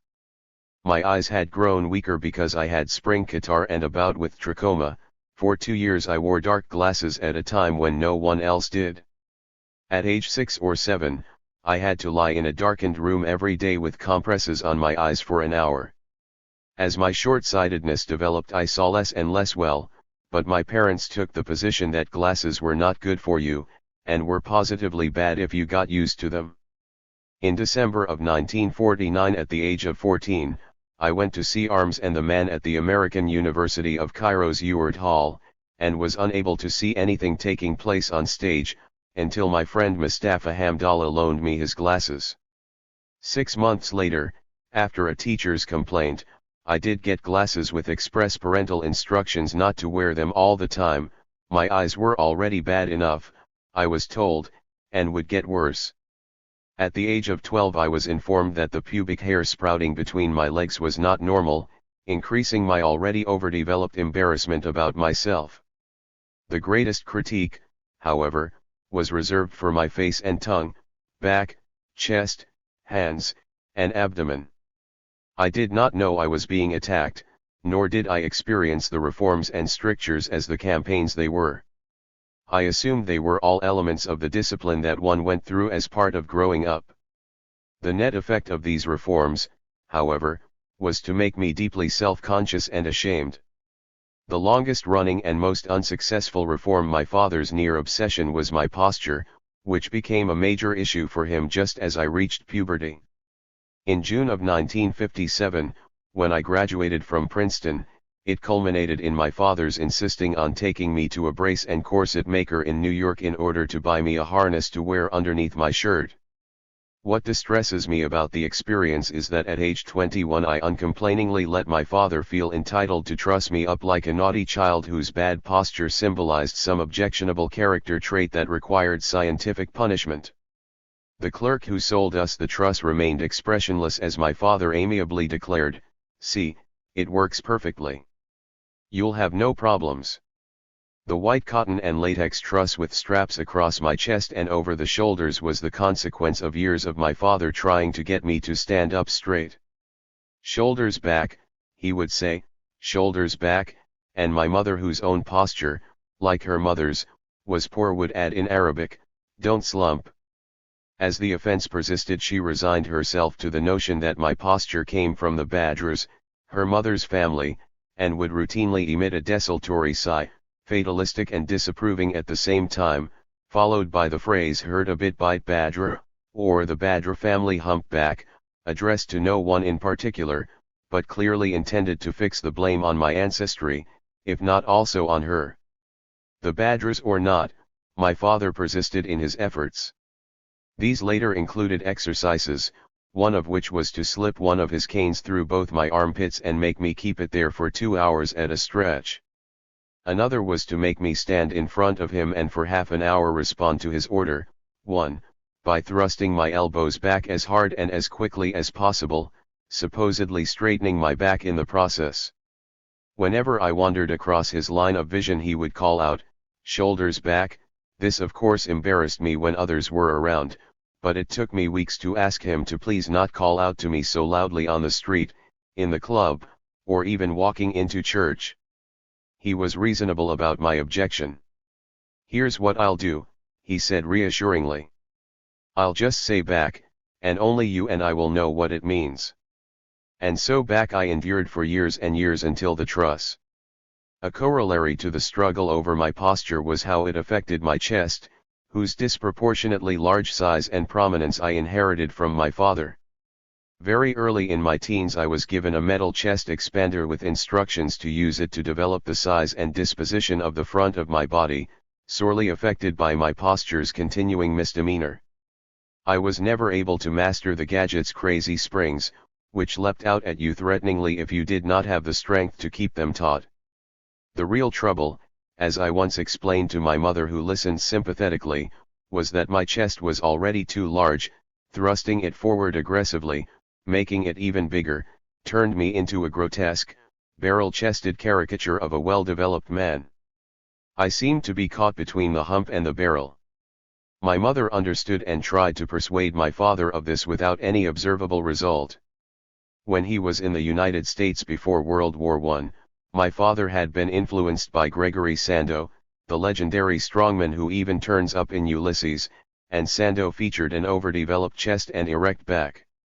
What was good for Sando, my father once told me, ought to do for you too. Yet on several occasions my resistance exasperated my father enough for him to pummel me painfully around my shoulders, and once even to deliver a solid fist into my back.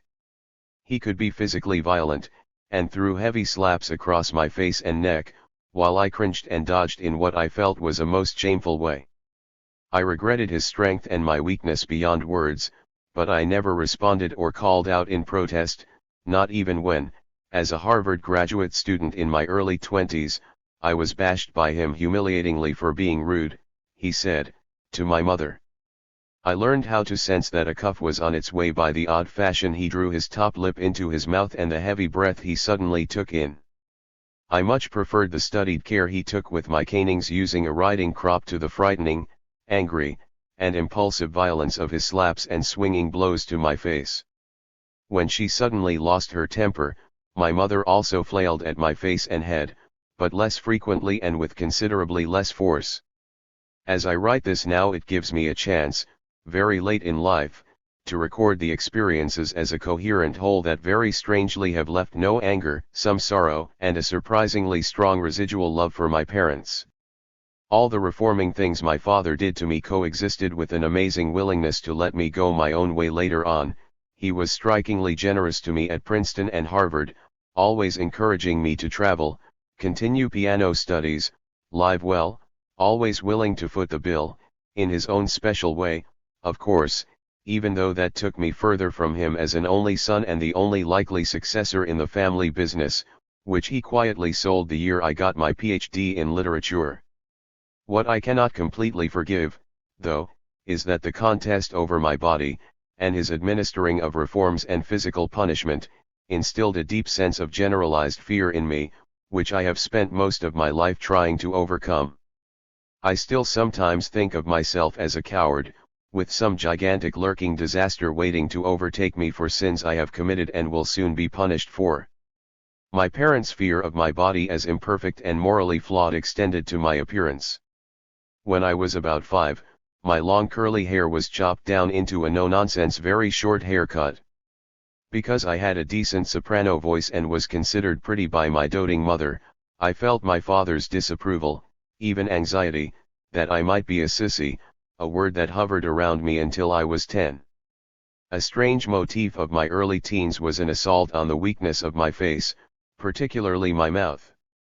My mother used to tell two favorite stories. The first was about how Leonardo da Vinci used the same man as a model for Jesus and, after years of the man's dissipation, for Judas.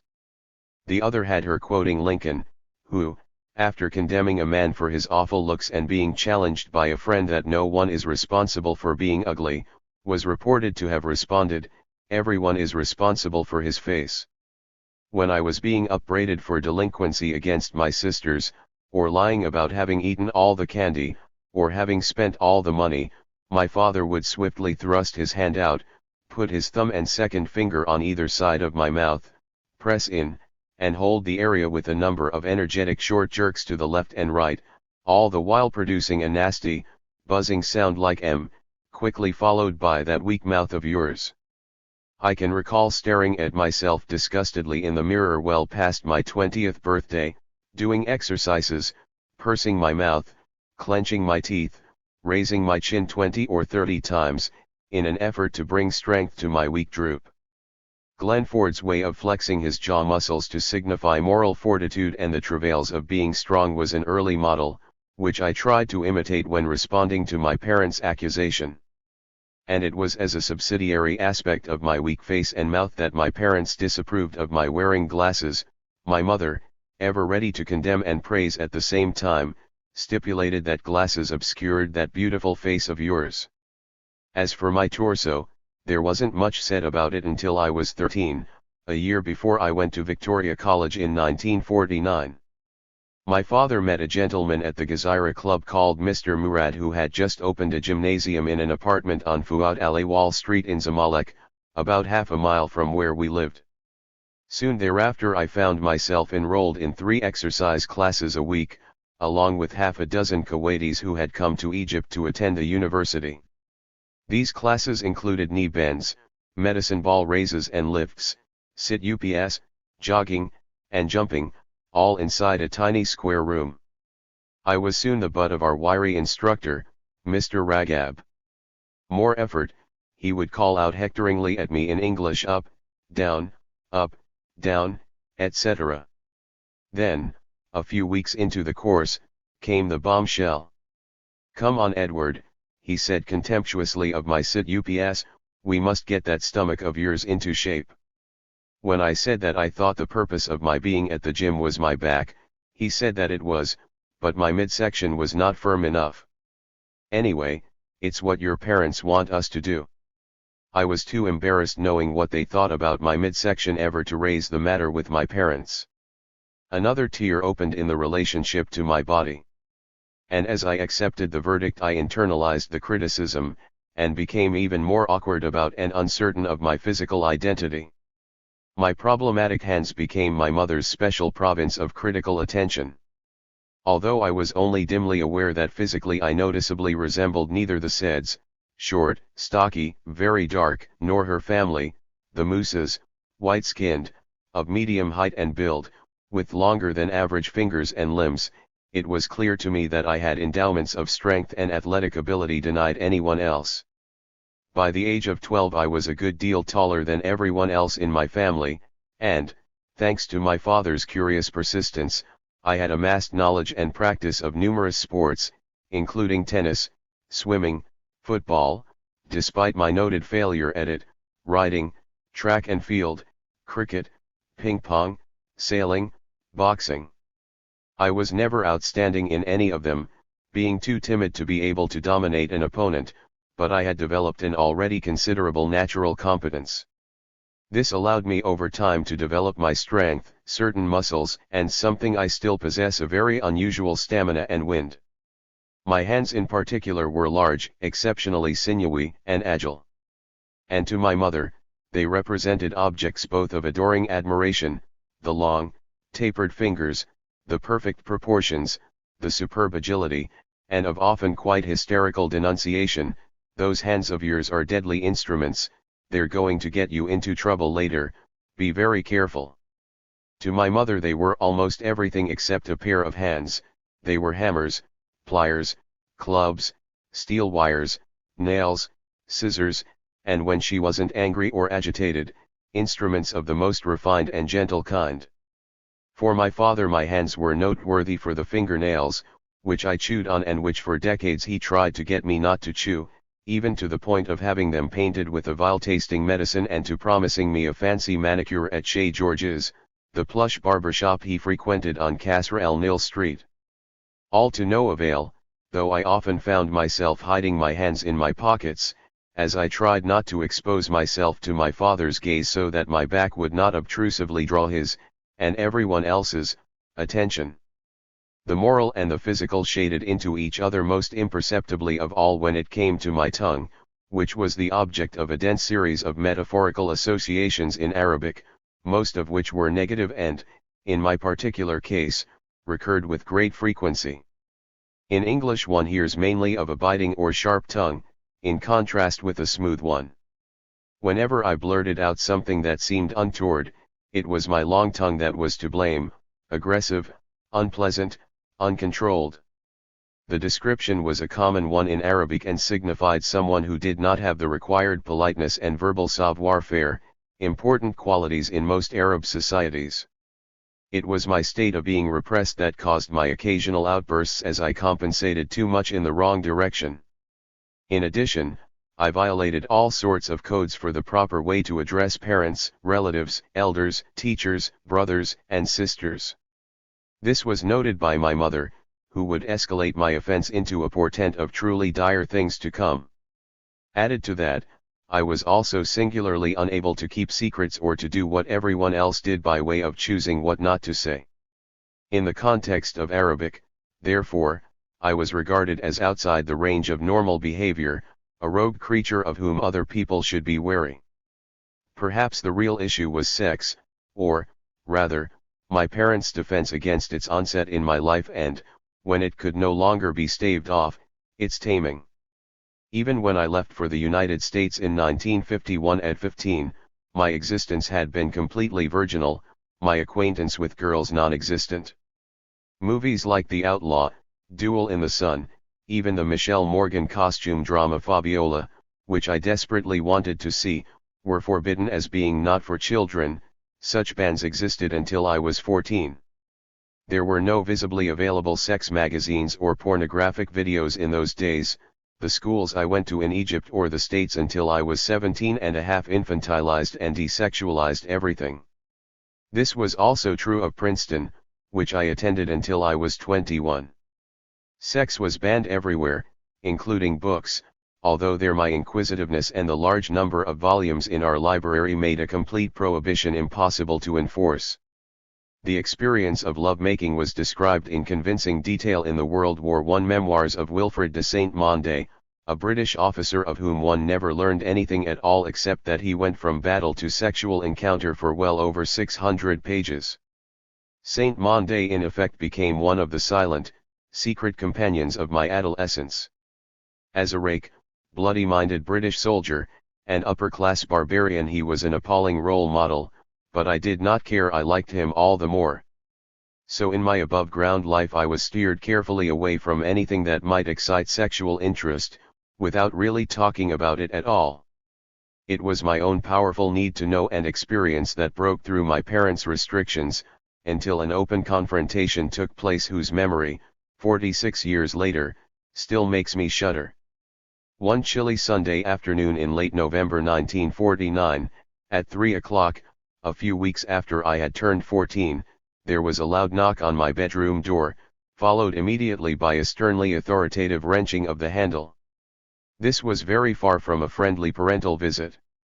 Performed with unimpeachable rectitude for your own good, it was the rigorous assault on my character that had been building to this climax for almost 3 years. My father stood near the door for a moment. In his right hand he clutched my pajama bottoms distastefully, which I despairingly remembered I had left in the bathroom that morning. I held out my hands to catch the offending article, expecting him as he had done once or twice before to scold me for leaving my things around. Please put them away, don't leave them for someone else to pick up. The servants, he would add, were not for my personal comfort. Since he kept the garment in his hand I knew that this must be a more serious matter, and I sank back into the bed, anxiously awaiting the attack. When he was halfway into the room, just as he began to speak, I saw my mother's drawn face framed in the doorway several feet behind him.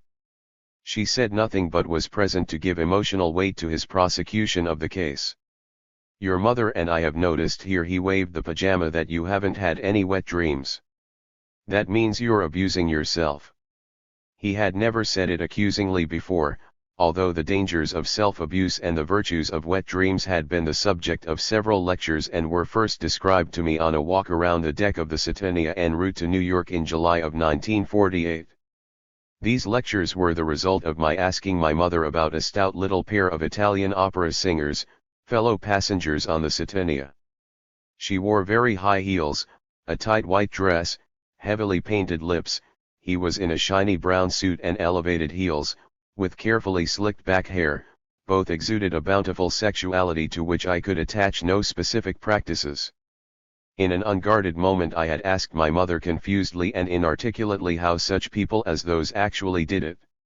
I had no words for it, none for penis or vagina, and none for foreplay. All I could do was to enlist urination and defecation in my question, which, I had somehow gleaned, bore some pleasurable meaning as well.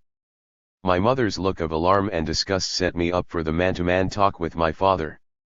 A great part of his massive authority, and his compelling power over me, was that strange combination of silence and the ritual repetition of clichés picked up from assorted places: Tom Brown's school days, the YMCA, courses in salesmanship, the Bible, evangelical sermons, Shakespeare, and so on.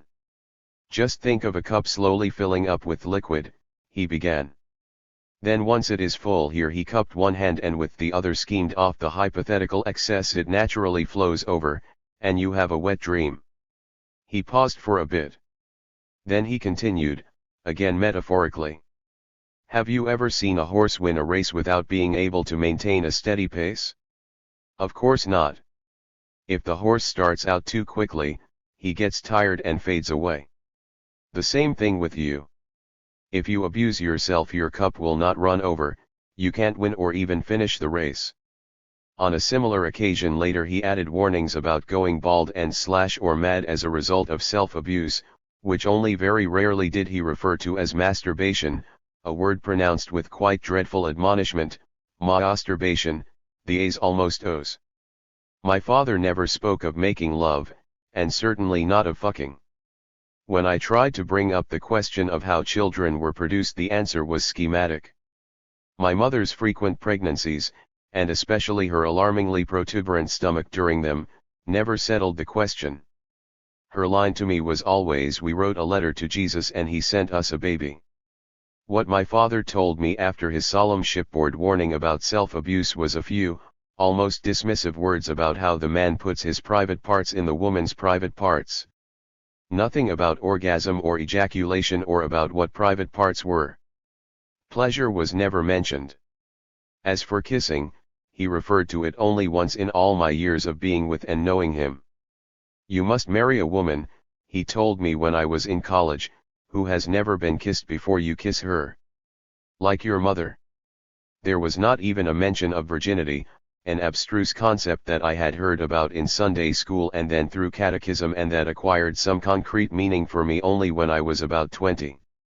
After we returned from the United States in the autumn of 1948, there were 2 and perhaps 3 occasions when we had man-to-man talks, each time with a growing sense on my part of encroachment and guilt. I once asked him how one would know that the wet dream had occurred. "You would know in the morning," was his first answer. As with most things then, I was hesitant to ask more, but I did when he next brought it up, along with a still more embellished account of the evils of self-abuse, the man becoming useless and a failure as the degeneracy took final hold. "A wet dream is a nocturnal emission," he said. The phrase sounded as if he were reading it off a page. "Is it like going to the bathroom?" I asked, using the euphemism we all used for urinating. PP was the definitely riskier alternative, which my mother always admonished me against. I used it when trying to be naughty, along with "I can see your pants," to one of my sisters, as a further act of insubordination and intransigence. "Yes, more or less, but it's thicker and sticks to your pajamas," he said then. So this was why the pajama was being clinically transported in his left hand as he stood a few feet away from my bed. "There's nothing on these pajamas at all," he said to me with a look of scowling disgust, "nothing. Haven't I told you many times about the dangers of self-abuse? What's the matter with you?" There was a pause, as I looked furtively past my father toward my mother. Although I knew in my heart that she sympathized with me most of the time, she rarely broke ranks with him. Now I couldn't detect any support at all, just a shyly questioning look, as if to say, "Yes, Edward, what are you doing?" plus a little bit of "Why do you do nasty things to hurt us?" I was immediately seized with such terror, guilt, shame, and vulnerability that I have never forgotten this scene. The most important thing about these feelings is how they coalesced around my father, whose cold denunciation of me in my bed had me utterly silenced, defeated. There was nothing to confess to that he didn't already know. I had no excuse, the wet dreams hadn't in fact occurred, even though for a time during the past year I did wake up anxiously, searching bed and night clothes for evidence that they might have. I was already down the road to perdition, perhaps even baldness.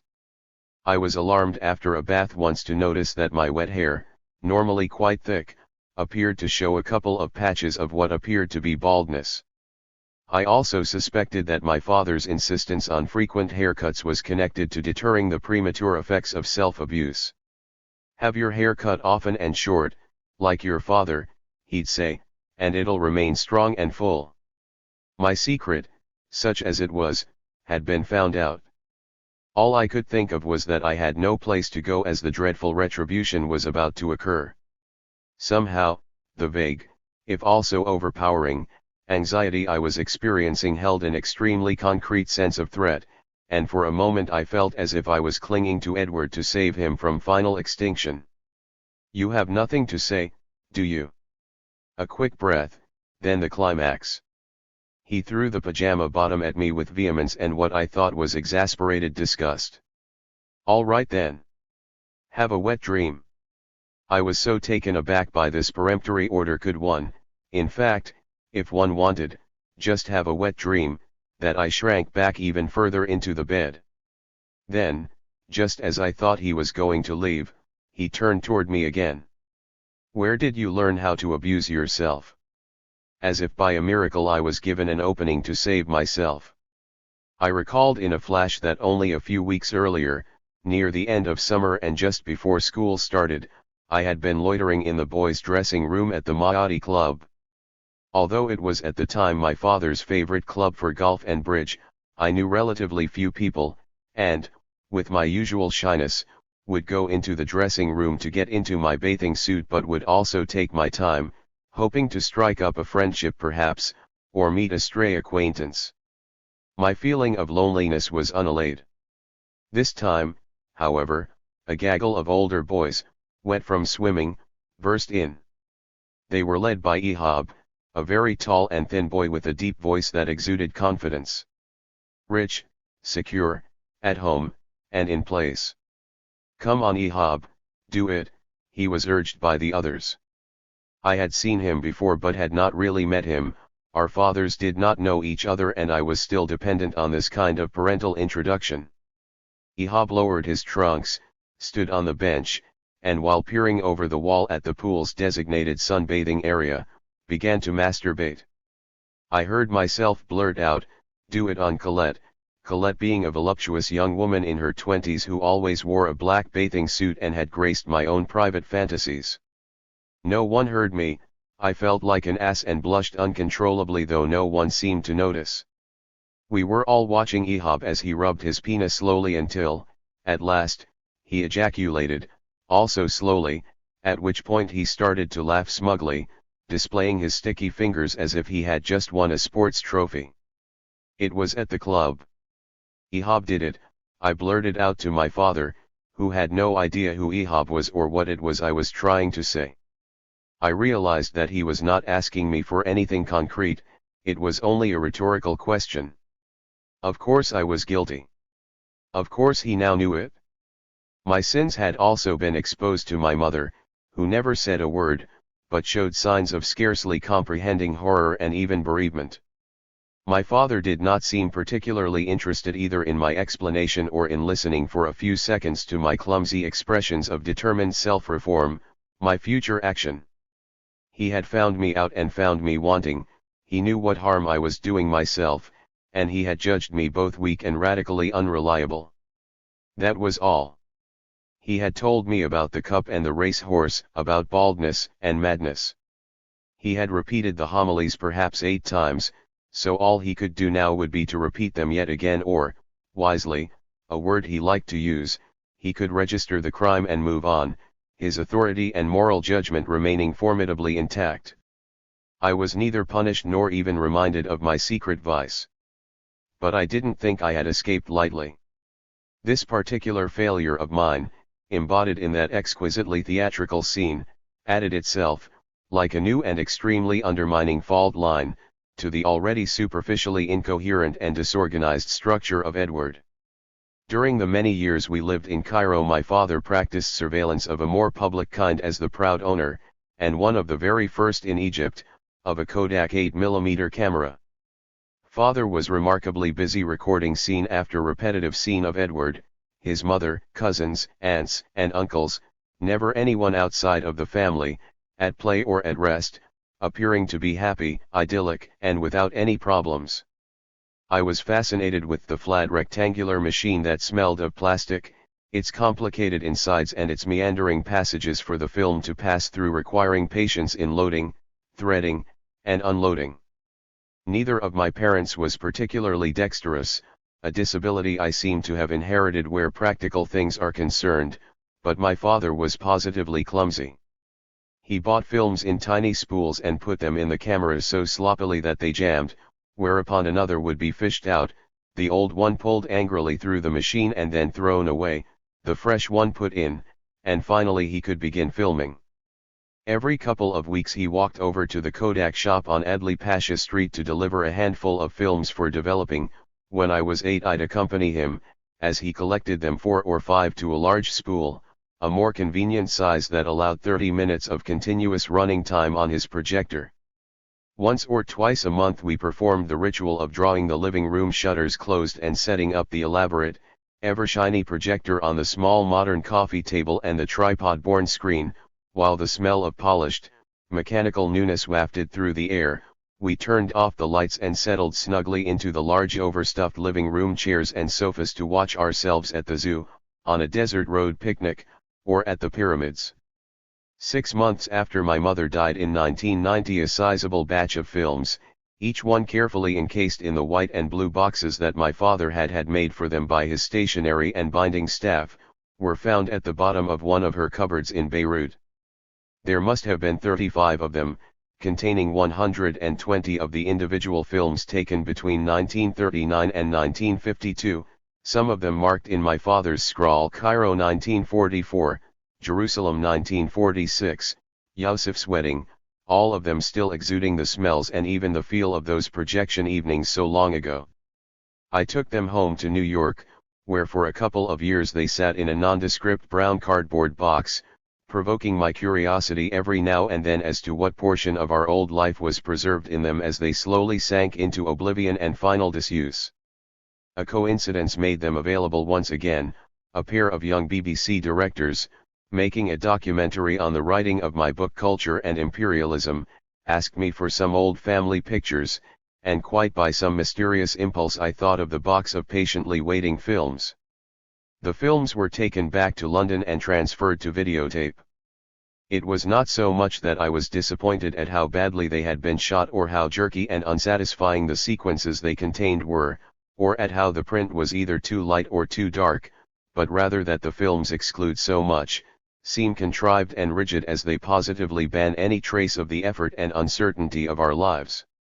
The smiles on everyone's faces, the impossibly cheery and at times even sturdy presentation of my mother, whom I remember as more slender and moody, highlight the artificial quality of what we were, a family determined to make itself into a mock little European group despite the Egyptian and Arab surroundings that are only hinted at as an occasional camel, gardener, servant, palm tree, pyramid, or tarbushed chauffeur is briefly caught by the camera's otherwise single-minded focus on the children and assorted relatives.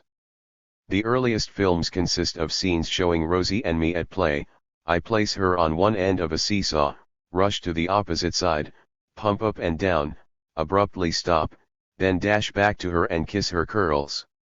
Then there was a whole sequence of films taken below our house on Gabalaya Street, at right angles to Aziz Osman, alongside the fish garden, whose fence has remained unchanged for over 50 years now. On an essentially deserted street, with scarcely a soul in sight today, the same sidewalks are crowded with parked cars, and the street has become a permanent traffic jam. We see Edward and Rosie, aged 6 and 4, standing 30 yards from the camera, two tiny, excited little figures, jumping up and down as they await an unseen cue off camera, which catches their grotesquely enlarged faces covered in all kinds of theatrically engendered smiles. This same scene is reenacted dozens of times, in Zamalek, Jerusalem, at the zoo, in the desert, at the club, on other streets in Cairo. Always the eager run, the happy faces, the inconclusive conclusion. At first I thought, and indeed remembered, that this was an elementary way of demonstrating the difference between a still and a motion picture camera. There are a number of sequences showing Edward at age 10 coaxing older cousins out of what appears to be a transfixed immobilized pose in front of the camera. In their seemingly limitless repetitiveness the films of course are, and for my father seem to have been, a kind of regulated pre-rehearsed scene, which we performed in front of him as he recorded indefatigably. My father wanted us always to appear face front. There are no side views in the films, and consequently there was no risk of giving any of us the unwanted exposure of an unguarded look or unpredictable trajectory. The camera was always there when we left the house for a walk or drive. It must also have been my father's way of capturing as well as confirming the ordered family domain he had created and now ruled. I remember that as I grew older, certainly by age 11 or 12, I felt that the ritual of doing the same thing over and over in front of my father's camera was becoming more and more disconcerting. This awareness coincided with my wish somehow to be disembodied. One of my recurrent fantasies, the subject of a school essay I wrote when I was 12, was to be a book, whose fate I took to be happily free of unwelcome changes, distortions of its shape, criticism of its looks. Print for me was made up of a rare combination of expression in its style and contents, absolute rigidity and integrity in its looks. Passed from hand to hand, place to place, time to time, I could remain my own true self, as a book, despite being thrown out of a car and lost in a back drawer. Occasionally, however, a very few eccentric glimpses of our life escaped through my father's unforgiving optical grid. There is one scene of loitering boys, including me, watching a rehearsal of Bride and Groom coming down the front stairs of our Jerusalem house in 1947. It is as if my father's movie camera subverted the even more demanding rigor of Khalil Rod's hooded tripod camera, always summoned by my aunt and her sons to an important family occasion. A slightly built white-haired man, Rod took a great deal of time as he arranged the large group of family and guests into acceptable order. At such moments, endlessly prolonged by the man's finickiness and disregard for his subjects, standing still seemed by common agreement to be a required ordeal of these formal family occasions. No one then knew that Rod's photos would become perhaps the richest archival resource for Palestinians' lives until 1948, before their diaspora, in Walid Khalidi's phrase. My father's interest in movement, perhaps as a result of exasperation with Rod, is another, at the time inadvertent, part of that unofficial record. Then there are scenes he caught of my uncle Boulos, Aunt Nabiha's husband, and first cousin, Ellen Badra Sabra, Uncle Munir and his wife, Latifa, Albert my cousin.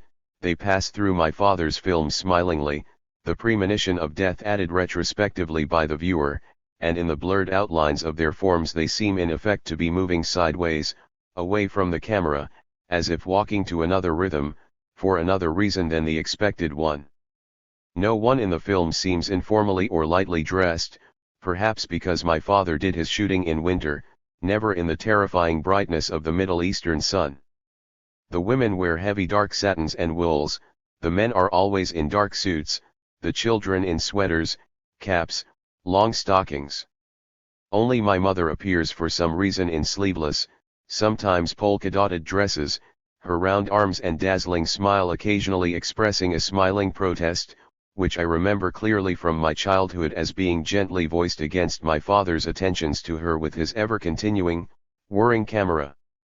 My grandmother, Teta, never appears at all, rigidly in keeping with her strenuous wish that she should never be photographed.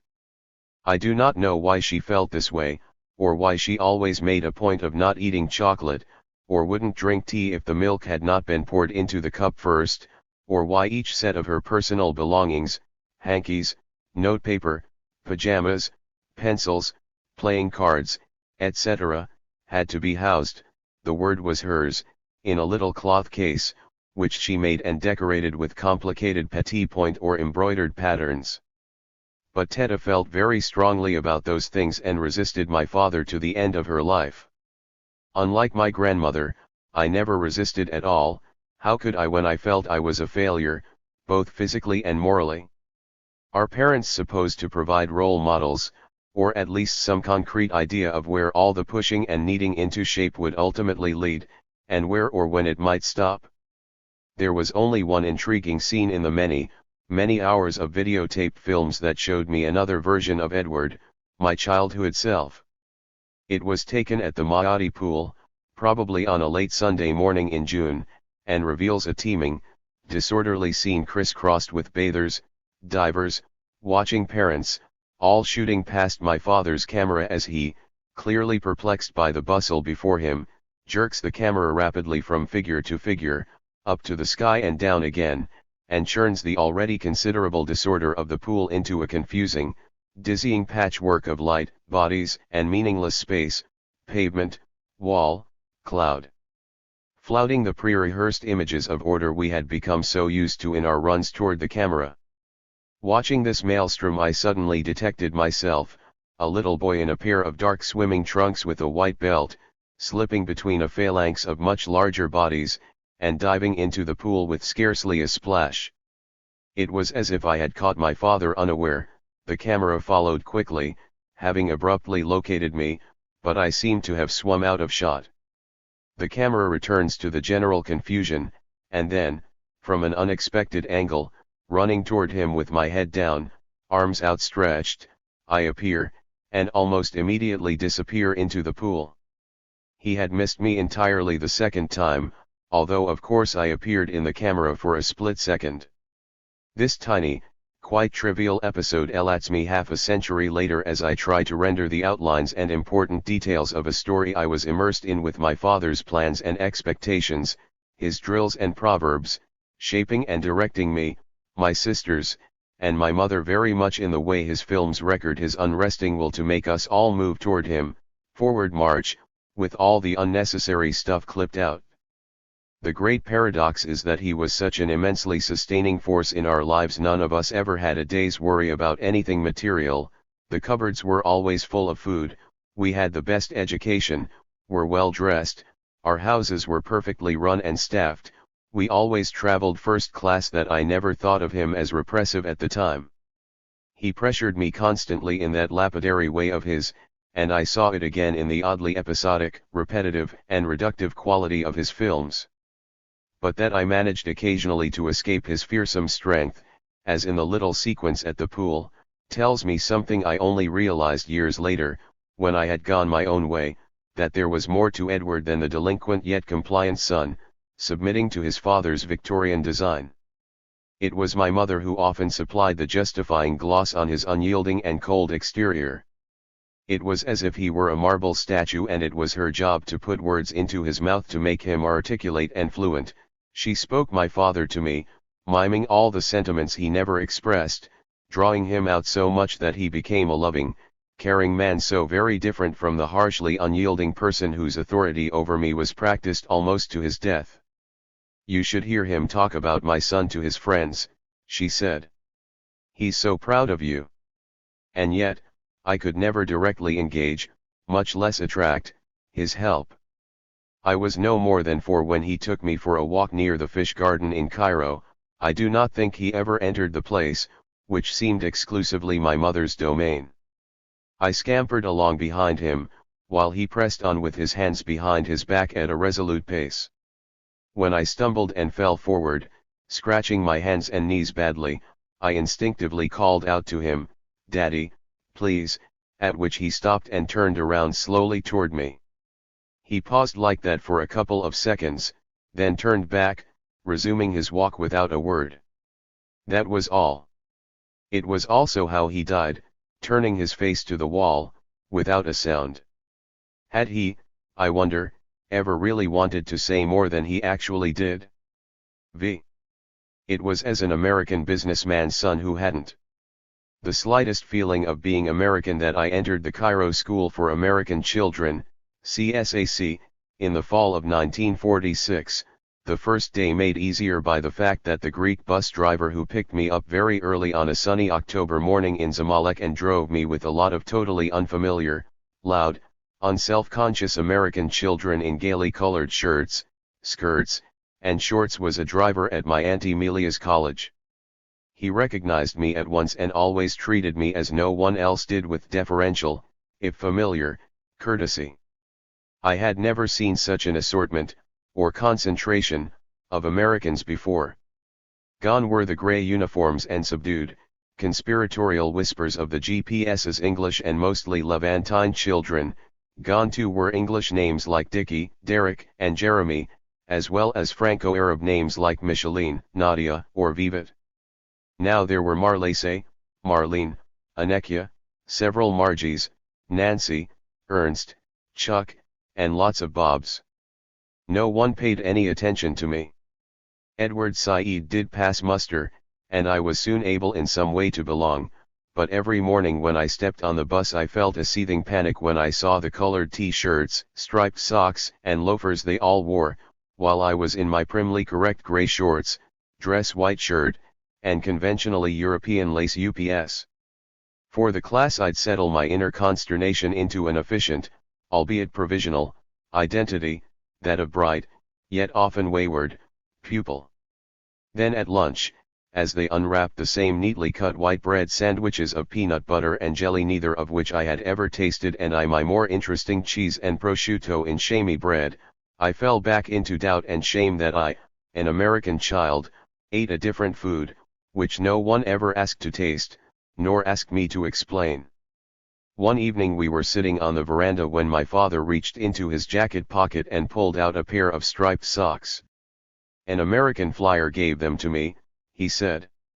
"Why don't you wear them?" It was like a sudden lifeline to better days. I wore them the next day and the day after with a noticeable lift in my spirits. Yet no one on the bus really noticed, and the socks had to be washed. With only one pair of socks to give my claim to being an American any credence, I felt let down brusquely.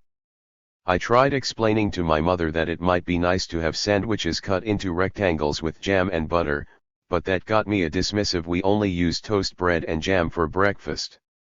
I want you to be nourished. What's wrong with our food anyway?" Founded after the war to accommodate the children of American oil company, business, and diplomatic personnel in Cairo's newly expanded expatriate community, the Cairo School for American Children was housed at the outer western perimeter of Maadi, parallel to the train station and about a mile from the Great River. Like GPS, which was only a primary school, the new school occupied a large villa, but with a 2-acre garden, gardener's shed, and, on the south side of the house, a dirt expanse half the size of a football field, half of which during my first year, 1946-47, interrupted by a long spring sojourn in Jerusalem, was asphalted over and became a basketball court. Being a school for smaller children, GPS confined itself to netball, a gentle perfumed equivalent of basketball, intended mainly for girls, and, on festive occasions like the King's birthday, to maypole dancing, a pastime I found both curious, why so many ribbons, and what did they represent, and idiotic, going round in a circle to Mrs. Wilson's hand claps and an extremely shrill recording of English country music was for me a low point in the idea of disciplined physical movement. CSAC introduced me not only to basketball, but to softball, sports my father really knew nothing about. As honorary chairman of the Cairo YMCA, which mounted games between Cairo teams like the Armenian Humantmen and the Jewish Maccabees, matched against an excellent visiting U.S. Army team, he would take us to games he had never played himself. Certainly softball interested me enough to turn me into a decent pitcher and batter, Rounders was what my father persisted in calling it, but mercifully he took no serious interest in it, nor in ever seeing me hit the plump ball with a Louisville Slugger bat. Post-war Cairo gave me, for the first time, a sense of highly differentiated social strata. The major change was the replacement of British institutions and individuals by the victorious Americans, the old empire giving way to the new, while my father enjoyed even greater business success. At GPS ceremonies a fuss would be made over Lady Baden-Powell or Roy Chapman Andrews, who were symbols of British authority requiring no Egyptian or Arab counterpart to offset their foreignness as they stood at the podium. Britannia ruled supreme, and all of us took it for granted. The appearance of Shafiq Gorbel, a noted Egyptian historian and Ministry of Education executive, at the first CSAC ceremony that I remember marked the difference in imperial approach. We Americans were partners of the Egyptians, and what was more appropriate than to let them appear as speakers at functions like the opening of the Egyptian Parliament, or King Farouk's birthday, of which no notice was taken at GPS. All things bright and beautiful had meant bright and beautiful England, the distant lodestar of good for all of us. That was over, and the hymn disappeared from my repertory forever. I was struck by the fact that part of the American approach was to institute the teaching of Arabic for all children, and having pretended that Saeed was an American name, I had some of my worst moments in Arabic class. Somehow I had to conceal my perfect command of what was my mother tongue in order to fit in better with the inane formulas given out to American youngsters for what passed for spoken, but was really kitchen, Arabic. I never volunteered, rarely spoke, often crouched near the back of the room. There were provocations, however, like the pretty young Arabic teacher who, while describing her adventures at the just-opened amusement park in Gezira, placed particular emphasis on an airplane ride called Seda, after the newly formed Egyptian airline company. In a tiny class of 4 people, she planted herself in front of me and proceeded to detail her excitement at Seda, which she repeated again and again, as if emphasizing the lurking Arab quality in my name, which I had laboriously tried to scale down to the prevailing norms of American pronunciation. "No, Edward," she said emphatically, "you couldn't have been on the best rides if you haven't tried Seda. Do you know how many times I rode Seda? At least 4. Seda is the ride. Seda's just great. In other words, stop pretending that you're Saeed, you're Said, as in Seda." The connection was undeniable. I was assigned to the 6th grade in a second-floor classroom whose plants and window flower boxes gave it the atmosphere of a family room. The class was ruled by the first great martinet and sadist of my life, a Miss Clark, whose single-minded persecution of me crippled my already uncertain sense of self. Miss Clark's demeanor was extremely restrained, quiet, and composed to the point of unpleasantness. She was in her mid-30s and seemed, as I thought about her over the years, to be a wasp from the Northeast, very much a creature of that world's fully paid-up citizens, morally righteous, confident, generally patronizing. I never knew what it was about me that so gripped her, but it only took a week or 10 days for her to declare herself my enemy in a class that contained no more than a dozen boys and girls. After the hierarchical and rigid English system, the American school was informal in every sense. In the classrooms chairs and tables were scattered about, whereas at GPS we had sat in military rows of cramped little desks and benches.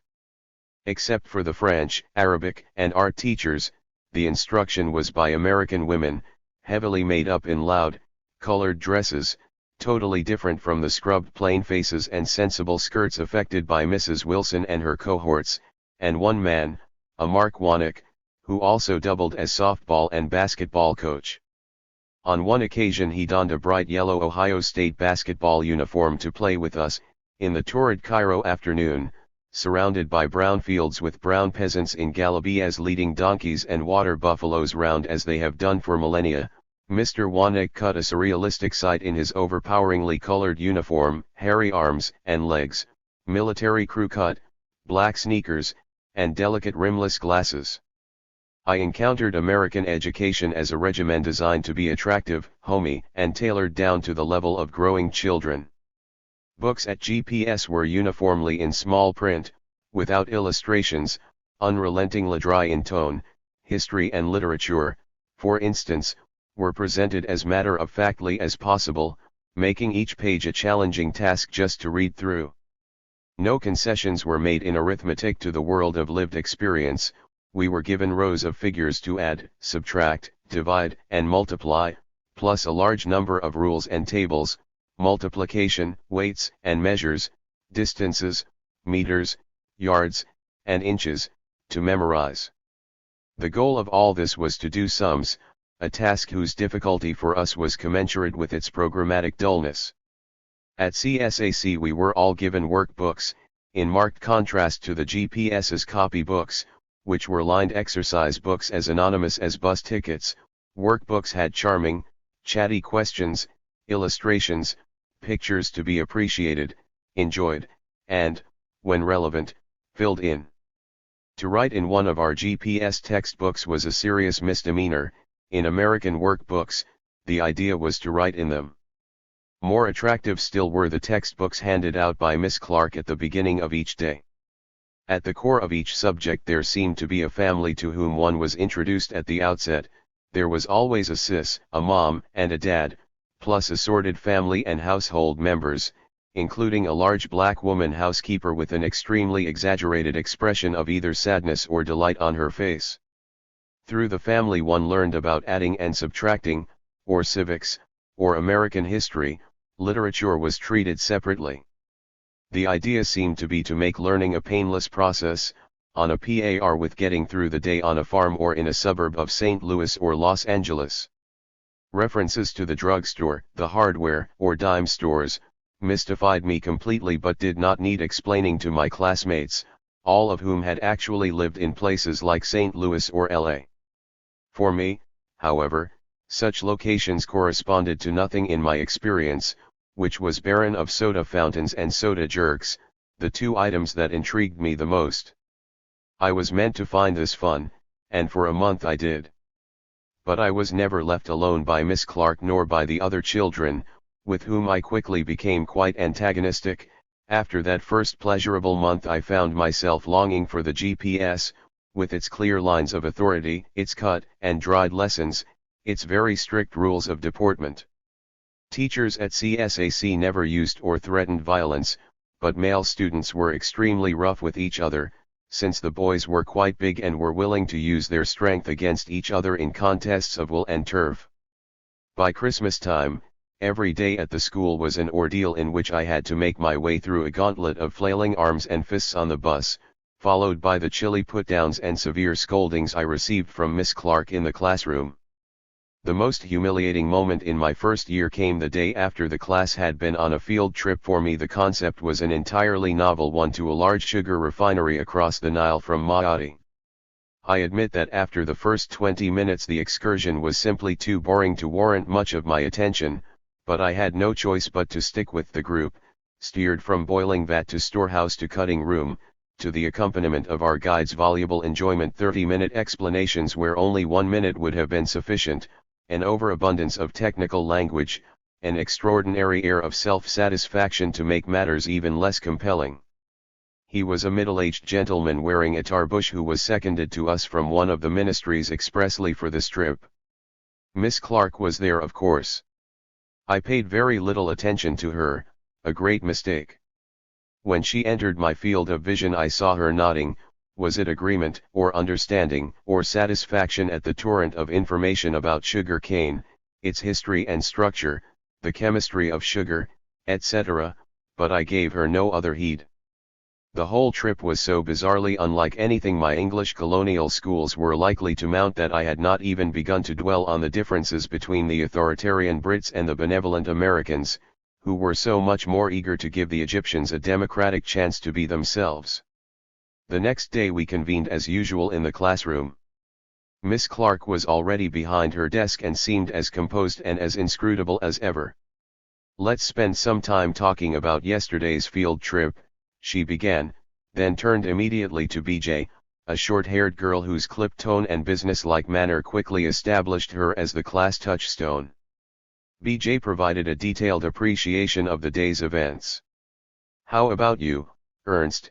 She asked Ernst Brandt, the class's somewhat inarticulate but biggest and strongest boy. There was little more anyone could add to B.J.'s strenuous recital, and Ernst scarcely made the effort. It was okay, was all he said. I sat there slowly drifting off into some idle daydream, once again paying Miss Clark's predatory instincts insufficient attention.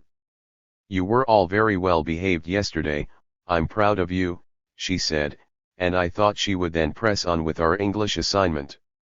All except one person, that is. One person only paid no heed to Ibrahim Effendi's very helpful and fascinating commentary. One person only always lagged behind the rest of the group. One person only fidgeted the entire time. One person only never looked at all the machines and vats. One person only bit his nails. One person alone disgraced the entire class. She paused, even as I wondered who that person might be. You, Edward. You behaved abominably. I have never seen anyone so unable to concentrate, so inconsiderate, so careless and sloppy. What you did yesterday made me very angry. I watched you every minute of the time, and there was nothing you did that could possibly redeem you. I am going to speak to Miss Willis, the headmistress, about you, and I shall ask her to call your parents in for a conference. She stopped, looking at me with unconcealed distaste. Had you been one of the good students in this class, she began again, I would have perhaps forgiven your conduct. Had you been someone like BJ, for instance. But since you are undoubtedly the worst student in this class, what you did yesterday is simply unforgivable. The emphases were delivered with definitive italicized dispassion. Miss Clark had purposely, deliberately, even fastidiously, defined me, caught me, as it were, from within, had seen me as I could or would not see myself, and she had made her findings extremely public. I was riveted to my chair, blushing, trying to look both sorry and strong at the same time, hating the by now thoroughly concentrating class, each one of them, I felt, looking at me with justified dislike and curiosity. Who is this person? I imagined them saying, a little Arab boy, and what is he doing in a school for American children? Where did he come from? Meanwhile, Miss Clark was moving her books and pencils around on her desk. Then we returned to our recitation, as if nothing had happened. Although I glanced at her 10 minutes later to see if there might have been a relenting look for me, she remained as unshaken and as imperviously unforgiving as ever. The power of what Miss Clark said about me was that it collected all the negative and critical comments that had loosely surrounded me at home and at GPS, and concentrated the whole lot into one unpleasant steel container, into which I was placed, like jello poured into a mold. I felt as if I had no history to shield me from Miss Clark's judgment or to resist my public disgrace. Even more than that passive exposure, I have always hated and feared the sudden delivery of bad news that allows me no chance to respond, to separate Edward in all his well-known infirmities and sins from the inner being I generally consider my real or best self, undefined, free, curious, quick, young, sensitive, even likable. Now I could no longer do this, being confronted with a single inescapable devalued and doomed self, no, never quite right, and indeed very wrong and out of place. I came to detest this identity, but as yet I had no alternative for it. So objectionable had I become that of course I was compelled to go and see Miss Willis, a white-haired, unforceful, late middle-aged Middle Western woman who seemed more puzzled than angry at my malfeasance. Miss Clark was not present at the interview, but there was no comparison at all between Miss Clark's ontological condemnation of me and Miss Willis's ramblingly vague lecture on the virtues of good citizenship, an unthinkable phrase in the British colonial context I had just left, where we were subjects at most, and obedient as well as unquestioning ones. My parents also came by in due course. They saw Miss Clark and Miss Willis. The former made an extremely pronounced impression on my mother, who heard in the woman's penetrating accents a more well-sculpted and delivered account of her son's weakness than had ever been given before. What exactly was said about me I never knew, but it resonated in my mother's speeches to me for years and years. Remember what Miss Clark said was the refrain used to explain both my lack of proper focus and concentration and my chronic inability to do the right thing. So in effect Miss Clark's awful opinion of me was prolonged and given additional reach by my mother. It never occurred to me to ask my mother why she allied herself so unskeptically with someone who seemed to be moved not by pedagogical but by sadistic, instinctual imperatives. I was supposed to be among my own kind at CSAC, but found it my lot to be even more the stranger than I had been at GPS. There was much bonhomie good morning and high word de rigueur among us, as they never were at GPS, and a good deal of emphasis was placed on who sat next to whom on the bus, in class, and at lunch. Yet there was a hidden but unanimously agreed upon hierarchy of boys based not on seniority or position but on strength, will, and athletic prowess.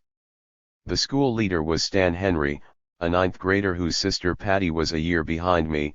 They were the children of a senior Standard Oil executive. Stan was over 6 feet, radiated confidence and intelligence, and was a superb swimmer and all-round athlete. He had a horse-like laugh that belied the keen competitive wit he used to dominate our frequent breaks in the garden. His only rival in size was Ernst Brandt, whom I once saw Stan humiliate by grabbing his hands and then squeezing him by the knuckles so as to force him to the ground. Ernst then stood up, and remained immobile with tears streaming down his face. Since Stan was also a leader, a word I learned at CSAC, it did not take very long for the rest of us to shake down around him, although that space remained a hotly contested one, with Stan unchallenged in his preeminence, the rest of us in constant flux. I was in perpetual combat with 2 boys in particular. Alex Miller, the son of embassy parents, I think, and Claude Brancart, a Belgian-American whose father represented Caltex in Egypt. Both had attractive older sisters, brunette Amaryllis and blonde Monique, who seemed to me more like women than 16 or 17-year-olds. Amaryllis occasionally sat next to me on the bus, was always amiable if not actually friendly, and stunned me when I saw her wearing a 2-piece bathing suit at a school outing to the Maati pool. This was the first time in my closeted life I had ever seen that much of the female body so exposed, but I felt paradoxically that it increased the distance between us.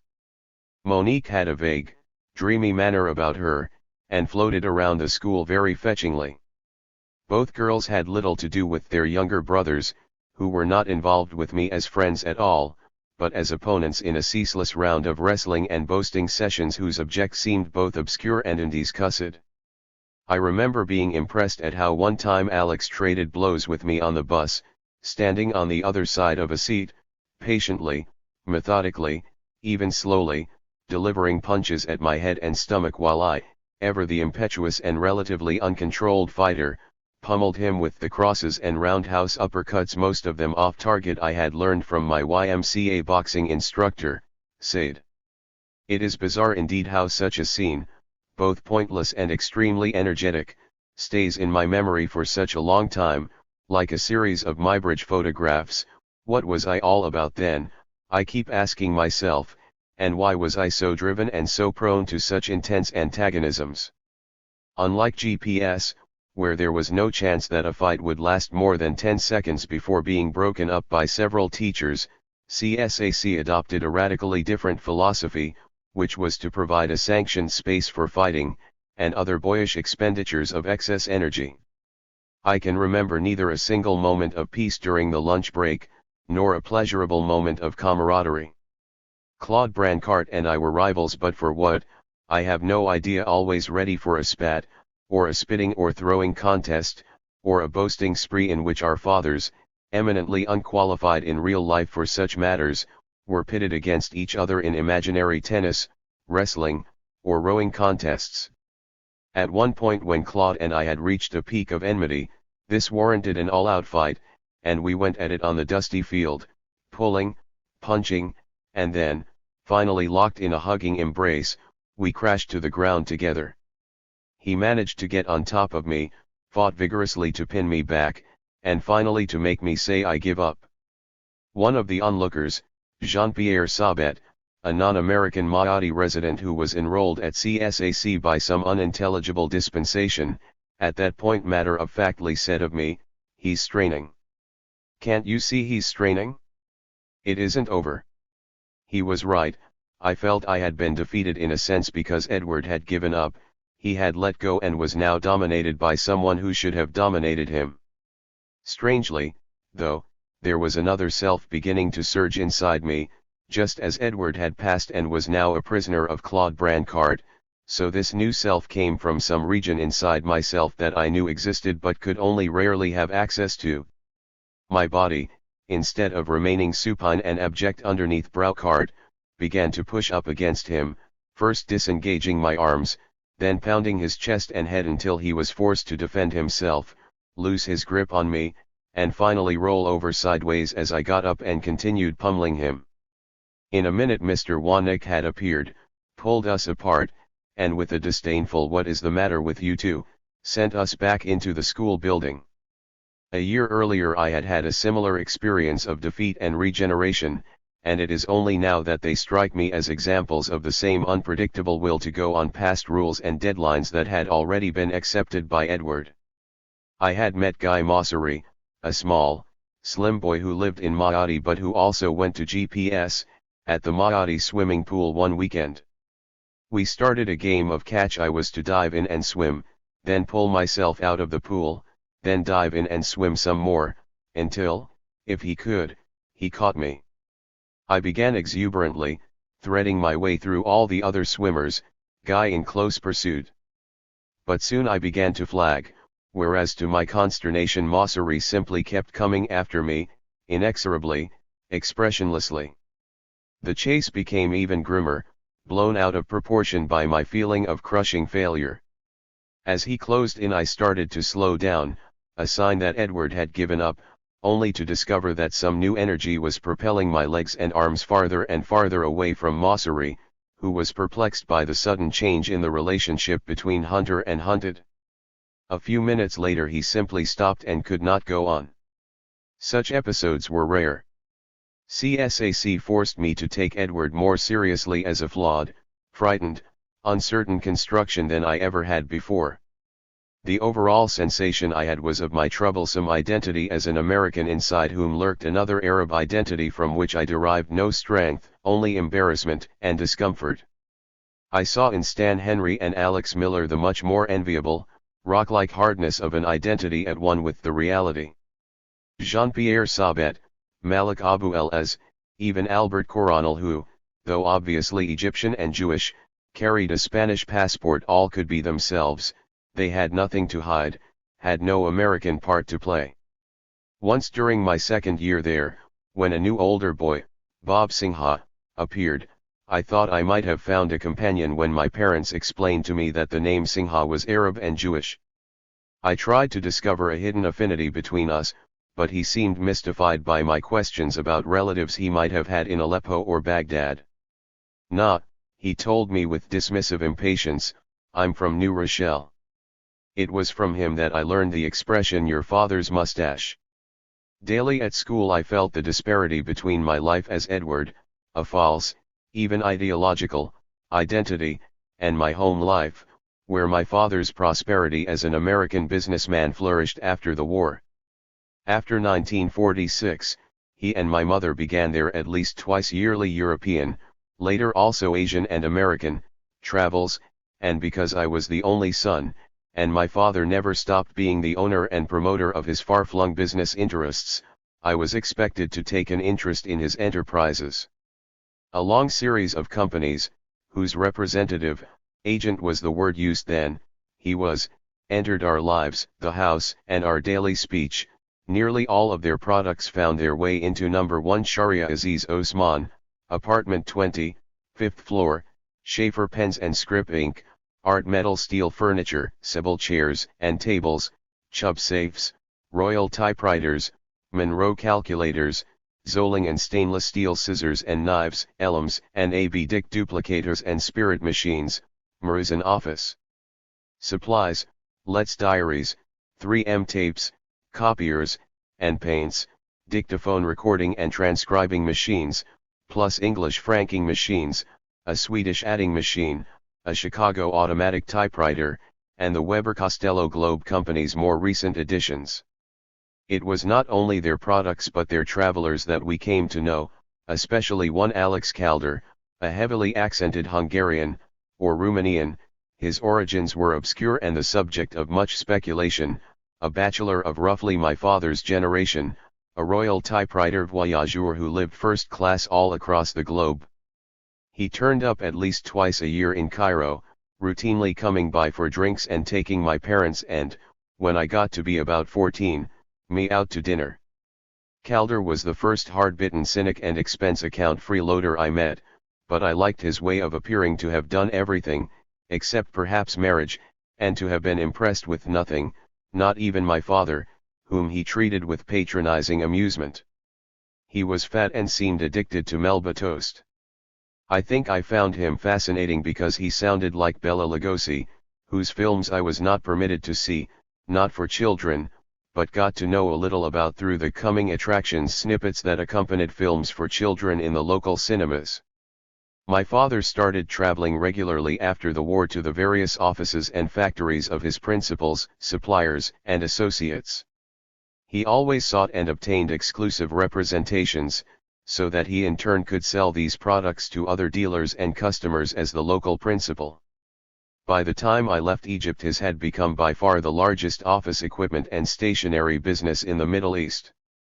And I also developed the same keenly competitive sense that he had for rival products, whom we treated as private enemies, Olivetti, Roneo, Parker, Gestetner, and Adler, among others, whose inferiority to our lines, as my father called them, we argued with considerable passion.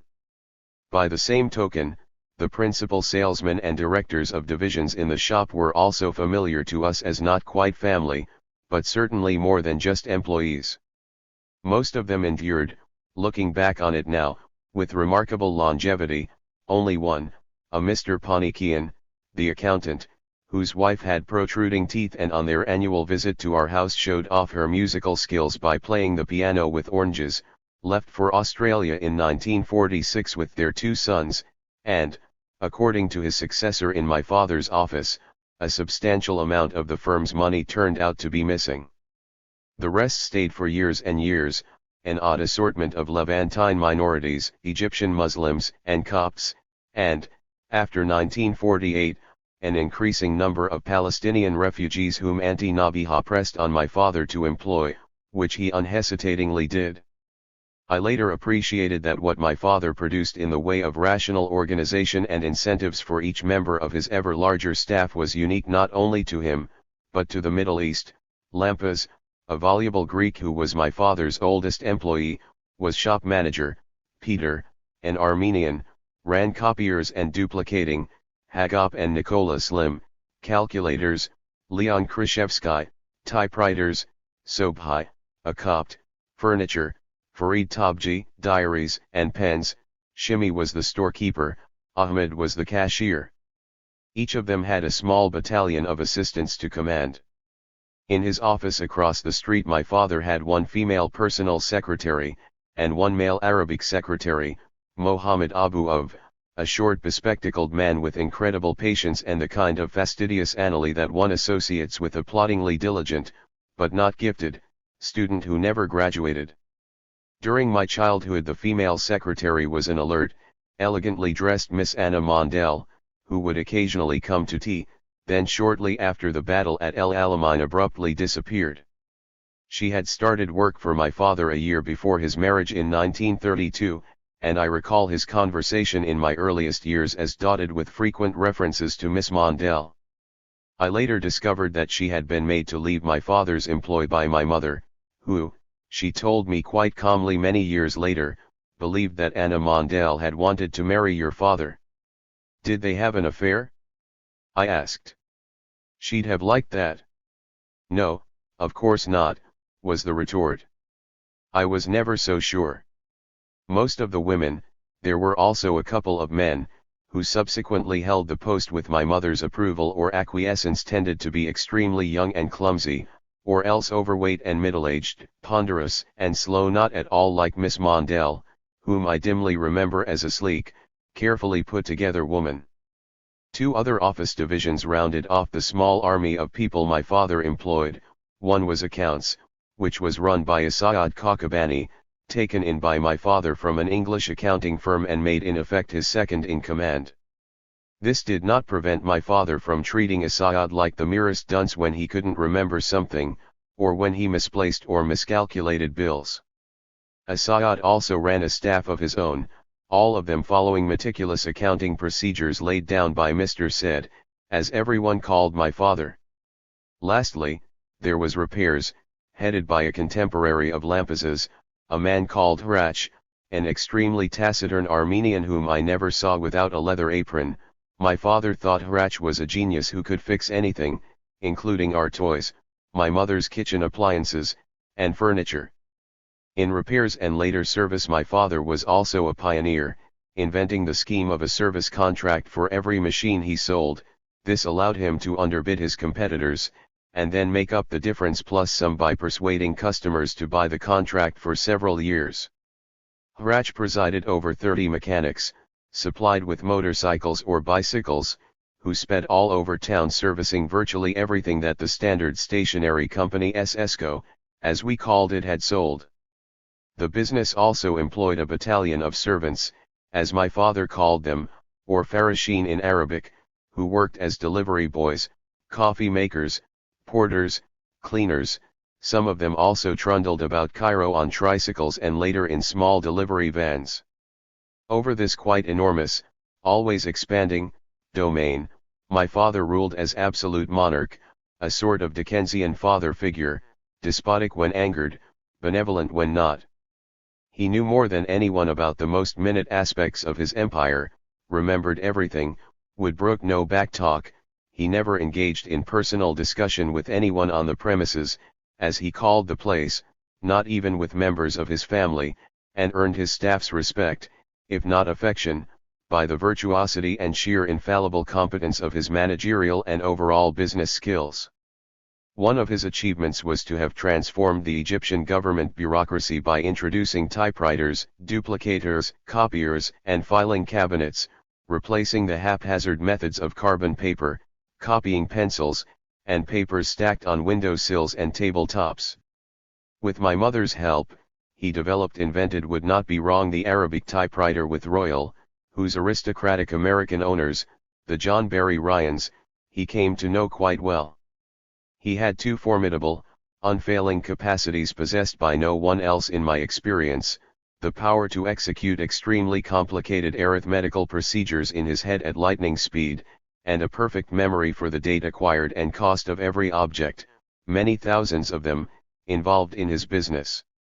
It was intimidating to watch him behind his desk, surrounded by a Saad, numerous secretaries, department heads, all of them rummaging through files and papers, while he reproduced the whole purchasing and marketing history of, say, a particular flat file, a line of calculators, or every model of Schaefer pen entirely from memory. This did not make him a patient, or even considerate, boss, but I believe he was always correct and fair, as well as generous, in the process inventing the idea of Christmas or Eid al-Adha or Rosh Hashanah bonuses for everyone, to say nothing of health and retirement plans. None of this made any significant impression on me then.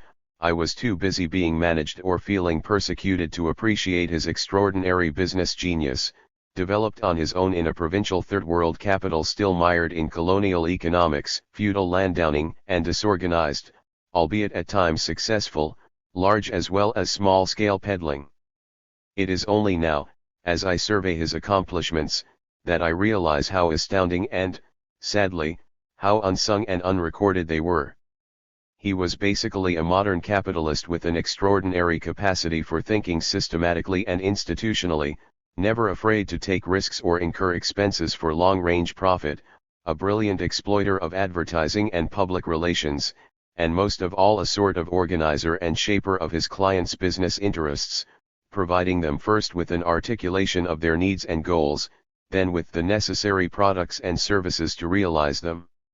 One of his innovations was to produce an annual product catalog of all his offerings, something literally no one in his business had ever done in Egypt. He once told me that his cousin and Jerusalem partner Boulos had scolded him for the expense involved. But as the business expanded, he discontinued the practice of his own volition and instead printed lists of satisfied customers for each of the major lines he carried. At relatively little cost, these made his clients in a sense work with and for him. Thus his business grew and grew, despite often calamitous setbacks. In consequence, he allowed his family in his own special way the full benefit of his expanded wealth and influence. Before I left for the United States in 1951, my parents had still not made the transition into Cairo society on a major scale.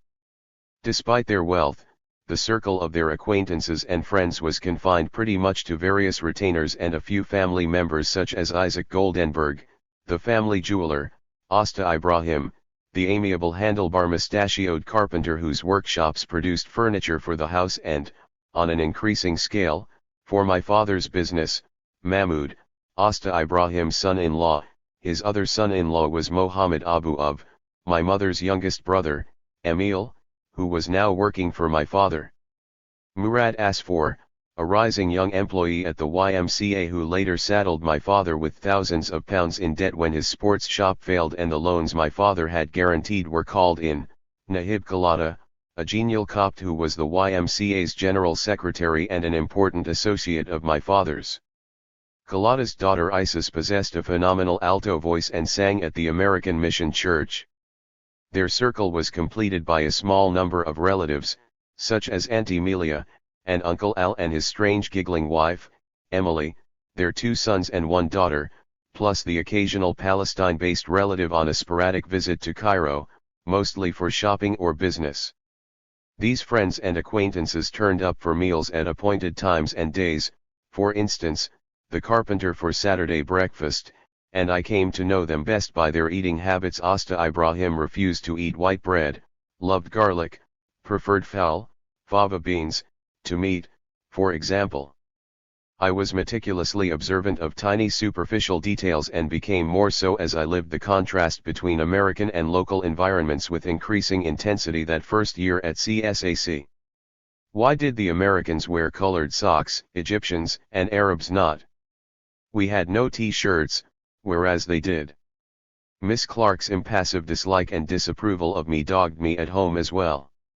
There were monotonous injunctions against my lack of concentration, seriousness, sense of purpose, and strength of character.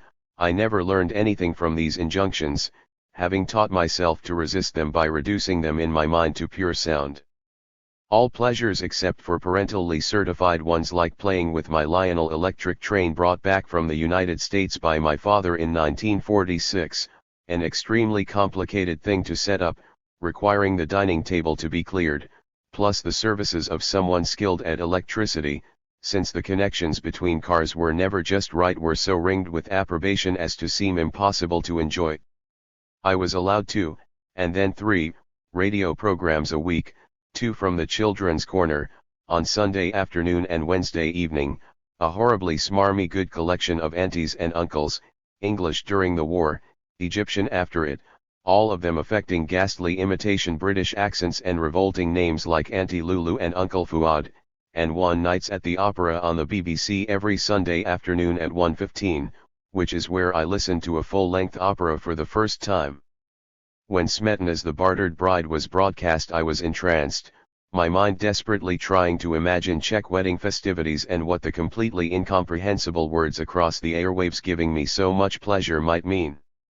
Music was, on the one hand, a dissatisfying and boring drill of piano exercises in which Burgmüller, Czerny, and Hainan were the books I was chained to in mindless repetitions that did not seem to improve my keyboard prowess sufficiently, and on the other hand, an enormously rich and haphazardly organized world of magnificent sounds and sights comprising not only what I listened to but also embellished versions of the snapshots and portraits in Gustav Kaub's complete opera book and Ernest Newman's Opera Nights, both of which were in my parents' library, combined with imagined scenes generated out of sounds made by the orchestra's pre-performance tune-up, which I learned to cherish on radio broadcasts.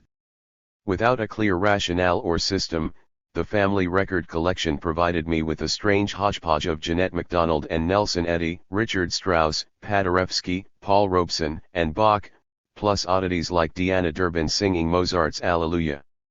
As I devoted myself to the private experience of music, I saw and heard a vast theater, with lots of black ties and bare-shouldered women. My father had taken to wearing his tuxedo on those nights he went to his top-secret Masonic Lodge meetings. My mother took to wearing evening clothes that emphasized her ample bosom and white shoulders when they began attending regular subscription nights during the Cairo opera and ballet season. All this suggested to my erratically nourished imagination a gala of wonderfully ornate sexual exhibition and impossibly brilliant musical performance, sometimes orchestral in the manner of an MGM film. This, after all, was Jose Iturbe's heyday as maestro, a role he carried off with a gigantic baton topped with a gleaming red light, waved around with extremely lush results, sometimes operatic as only scantily indicated by sexually arousing portraits I ferreted out in Cobb and Newman. One in particular, of Ljaba Welitsk as Salome in a modified bathing suit, took hold of my fancy, caused it to make opera the embodiment of an erotic world whose incomprehensible languages, savage plots, unrestrained emotions, and dizzying music were extremely exciting. Wagner remained the great mystery and the most enticing of all. An extremely enigmatic 78 RPM entitled Hagen's Watch on one side and Hagen's Call on the other introduced me at the age of about 10 to The Ring, none of which I was able to see or hear until 1958, when I made my first visit to Bayreuth. Hagen was sung by an English performer, Albert Coates, I think, who bellowed, growled, and snarled in a suitably compelling manner sounds that represented a marvelously foggy world of spear-carrying villains, terrible oaths, bloody-minded action, all of it as remote as it was possible to be from the prim world of American children and parentally controlled life at home. I am convinced that were it not for the random and broad field provided by the miscellaneous collection of records, which never yielded up the underlying secret of what held it together or revealed to me the rationale of the history of Western music with its schools, periods, developing genres, and an occasional performance here and there, I would have been stifled completely by the sterile drills, children's piano pieces, and, alas, well-meaning teachers to whom I was officially subject. While at CSAC I had become the pupil of a Miss Charagian, who had replaced my first teacher, the kind and patient Leela Burberry, whose weekly appearances for our lessons, first Jean's, then Rosie's, then mine, were unpleasant confrontations over my inability to follow her shouted instructions count ta fa ti fi, forte, piano, staccato punctuated by loud slurps of the coffee and energetic chomps on the cake brought to her dutifully by Ahmed, our ironic head suffragi. Cherry, as we called her, succeeded only in convincing me that I was a truant and a failed pianist, whereas alone with my records and books I was a kid who knew a great deal about opera plots and a few performers like Edwin Fischer, Wilhelm Kempf, and Bronislaw Huberman. I knew the latter through the recording he made with George Sell of the Beethoven Violin Concerto, and had my highly embroidered fantasies of concert life. By the late 40s I was finally able to attend opera performances, the Saison Lyrique Italienne, as it was called at Cairo's Opera House, originally built by Khedive Ismail for the Suez Canal opening in 1869. My parents' subscription also included the French Ballet des Champs-Élysées, led memorably by Jean Babili and Nathalie Philippart, who to this day represent for me the touchstone of a dazzling, glamorous kind of dancing, a genre in which I placed the stunning Cyd Charisse, all of whose films I saw. To me, dance was a spectacular kind of sexual experience only to be had vicariously and surreptitiously. Cairo was then an international city dominated in its cultural life, so far as I could tell, by Europeans, some of whom my father knew through his business. I always felt that I was at several removes from what was most exciting about it, though I was eagerly grateful to have what I could of it, mostly under the rubric of art. CSAC, where I stayed through the academic year 1948-49, got smaller and less challenging as I moved up through the 9th grade, less stimulating intellectually and more cloistered, straight-laced, gray, sedate, unexciting. Going to the opera in the winter months represented a great increase in my knowledge of music, of composers, repertory, performers, traditions. I can date to those years my exasperated impatience with books by Sigmund Spieth, the American tune detective, and his tacky stories behind the world's greatest music, as well as with children's books, of which we had many, on the great composers. Only Wagner remained just out of reach. A performance I attended of Lohengrin in Italian during the Saison Lyrique I remember mystified and disappointed me, for its incomprehensible action, the literal obscurity of an interminable second act, and its general air of despondency and lostness. The pudgy Neapolitan Lohengrin struck me as the very antithesis of what I had expected in nobility and chivalric stature. The first opera I saw, and never saw again, was Giordano's André Chenier, when I was 12. I remember asking my father whether they sang all the way through, or if there were breaks for speaking, as in the Nelson Eddy, Jeanette MacDonald films and records I was accustomed to. "All the time," was his brusque reply, but his answer came a few weeks after an excruciating evening at the Diana Cinema attending a concert by the singer O.M. Coultham that did not begin until 9:30 and ended well past midnight, with no breaks at all, in a style of singing that I found horrendously monotonous in its interminable unison melancholy and desperate mournfulness, like the unending moans and wailing of someone enduring an extremely long bout of colic. Not only did I comprehend nothing of what she sang, but I could not discern any shape or form in her outpourings, which, with a large orchestra playing along with her in jangling monophony, I thought was both painful and boring. By comparison, André Chenier had the dramatic animation and the plot line to keep me absorbed. One of our 78s was Nemico della Patria, so I waited rather expectantly for the aria to occur as the drama unfolded, but was unable to spot it. Gino Becci, a regular in the visiting company assembled from Rome and Naples as San Carlo, played Gerard with a panache and intensity I tried to recreate later by bounding and sliding about in the privacy of my room. I had no idea why characters should sing at all, but was compelled by this mystery from the moment I first encountered it on the Cairo stage. I can date my most important musical discoveries, however, almost to the minute. All of them occurred in private, away from the hectoring demands of the piano as construed by my mother and teachers like Cherry. This disjuncture between what I felt about and what I actually did in music seems to have sharpened my memory considerably, allowing me first to retain, then to play over in my mind's ear, a sizable number of orchestral, instrumental, and vocal compositions without much understanding of period or style. I was always tormented by the rarity, the unseizable preciousness, of a live musical experience, and therefore was always looking for ways to hold on to it. When I saw The Barber of Seville for the first time at age 13, I was riveted by the performance, and curiously forlorn at the same time. I knew that what I was witnessing, Rossini's fecund gaiety and irreverence, Tito Gobi's wit and authority, Ettore Bastianini's mock solemn La Calania, would not soon recur in any form, although I could hope that nights at the opera might broadcast an aria here or there, which for some time the program did not. Yet, exactly a year later, ever the alert, not to say snoopy, loiterer around my parents' room at Christmas time, I suspected that I would be getting a present of records. At about 4 on Christmas morning I crept into our darkened drawing room, felt my way to the unnaturally green, artificial tree that my mother recovered from the attic, decorated, and restored to its niche year after year, and discovered an 8-record album of selections from The Barber sitting at its base. Its cast included Riccardo Striccieri, Dino Borgiole, Mercedes Capser, Salvatore Boccaloni.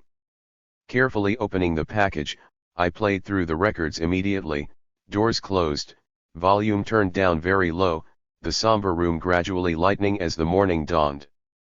To have had the staged performance as I remembered it confirmed in so private and exclusive a setting was the highest of pleasures, yet I also found myself semi-consciously trapped by that very special quality in a realm of silence and an impossible subjectivity which I had inadequate power to sustain.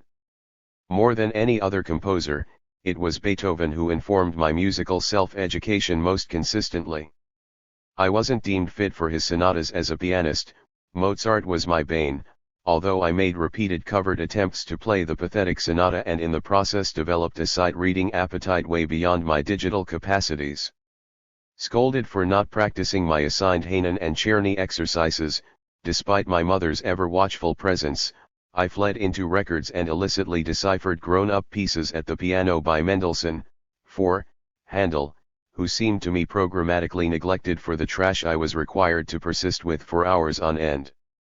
I was once taken to the Ewart Hall, part of the American University of Cairo.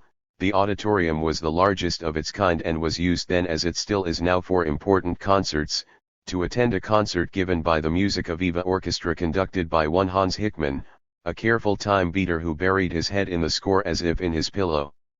The soloist in, I think, either the first or second Beethoven piano concerto was Muriel Howard, wife of A.U.C. Steen, mother of Kathy, a schoolmate of mine at CSAC.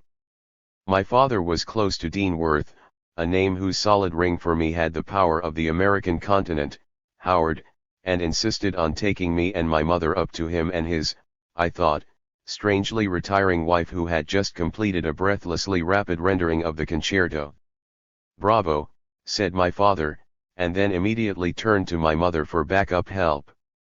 "Wonderful," she added before turning brusquely to look at me admonishingly. I of course was totally tongue-tied and stood there looking, as well as feeling, deeply embarrassed. "You see," my mother said triumphantly to me, although it was also Muriel that she was addressing, "you see how important it is to practice your scales, Edward. Scales and Hanen. Isn't that so, Mrs. Howard?"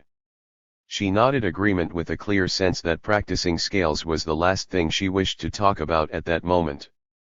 By comparison, the Stokowski recording of Beethoven's Ninth, the chorus sang Schiller's and Die Freude in English Joy, Thou Daughter of Elysium, elated me in its explanation of freedom and the eerie mystery of the open fifths with which it began, and what I heard jealously as the orchestra's routine ease in getting flawlessly through scales and difficult figurations, which I unconsciously tried to transpose to mental finger positions that my inexpert fingers denied me on the piano. I reveled in Salome's Tanz, as the Brown record label advertised it, or in Paderewski's recording of Beethoven's F-sharp Nocturne and the C-sharp minor waltz, which I considered the ultimate in, and the opposite of, my miserably inadequate pianism. The greatest musical experiences of my adolescent Cairo years were visits in 1950 and 1951 by Clemens Krauss and Wilhelm Furtwängler with the Vienna and Berlin Philharmonics, respectively.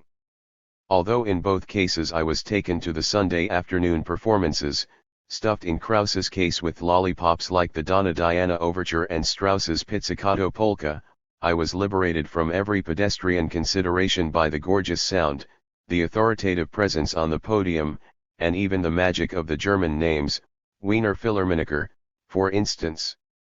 Never having heard anything on this scale of such direct opulent virtuosity before, I remember how exhilarated I felt and how I tried by every means available to prolong and extend the experience beyond the measly 2 hours I had been given at the Rivoli Cinema. I have never understood why the Rivoli, an extravagantly ornate movie palace, complete with a vibrato-rich, throbbingly sugary neon-lit theater organ and English organist Gerald Peel, a pink-faced showman whose acrobatic leaps onto and off the majestically ascending and descending instrument amused me more than his endless Ketelby renditions and tame Latin dance rhythms was chosen for Krauss and Furtwängler over the more appropriately serious Ewart. Mostly this meant trying to keep the music in my ear, conducting an imaginary orchestra, looking unsuccessfully for records that were far too expensive for my means that featured the same pieces by the same orchestra and conductor. I was depressed, indeed, often quite sad, at how fast such rare pleasure came and went, and how I spent so much of my time later trying not only to re-experience them but also to confirm them by seeking out books, articles, people who would tell me about them, affirm their truth and pleasure, revive in me what seemed to be on the verge of total disappearance. A year after Krauss, Furtwängler also stood on the Rivoli podium on a Sunday afternoon. This was the overpowering musical performance of my first 22 years of life, approached only when in 1958 I heard the opening measures of Das Rheingold rising out of the black Bayreuth pit. I knew nothing at all about Furtwängler, except for his name as it appeared on the red HMV labels in his recording of Beethoven's Fifth. For at least 5 years that recording was my favorite, the touchstone by which I judged all other musical performances, the summit of an indescribable force that seemed to travel out of our Stuart Warner stand-up radio gramophone to address me directly. At first it was Furtwängler's name that was the source of that power. I repeated it often to myself.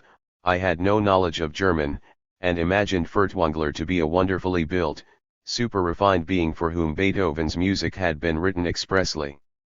I remember how with considerable impatience I once dismissed a cousin's amateurish speculation that the Fifth's motto was "Fate's knocking at the door." What I discerned in the piece, thanks to Furtwängler, was something I believed instinctively to be without any such concept. Music is music, I remember responding, partly out of impatience, partly out of my inability to articulate what it was about the music that moved me so specifically and wordlessly. We always sat in the same balcony seats in those days. The balcony seemed to be reserved for what my father called a better class of people, as for Krauss, who seemed in retrospect to be a stodgy businessman-like figure. Besides, Furtwängler's program, like his appearance, was more challenging, the Schubert unfinished, the Mozart G minor, Beethoven's Fifth. On his other program, to which I was not taken, was Tchaikovsky's Sixth, plus Bruckner's Seventh. My parents had drawn the obvious conclusion that only program 1 was suitable for me, and it may have been the unknown Bruckner that put them off.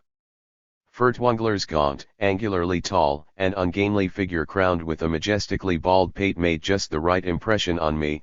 Here was an ascetic otherworldly musician whose figure symbolized to me the transfiguration that music such as Beethoven's necessarily required. I was struck that unlike the fluent Krauss, Furtwängler did not so much conduct, with an unusually small baton, as I remember, as actually move the music with his shoulders and awkwardly long arms. He did not use a score, and consequently there was no page-turning and pedantic time-beating a la Hans Hickman, the local classical orchestra leader. Instead I had the impression of music as unfolding with an inexorable, totally absorbing and fulfilling logic, unfolding before me as I had never before experienced, without any mistakes of the kind that crippled me with Cherry, without the need to pause for a record change, without any sound but that of Beethoven. I also sensed that this was better, and therefore rarer, than any experience a record might have produced, although of course I felt a kind of delicious regret after it was over and could never again be recovered except through the approximations available to me either mechanically or in flawed memory. When I played Furtwängler's recording of the Fifth it gave me pleasure, but not the satisfaction I had enjoyed in the theater.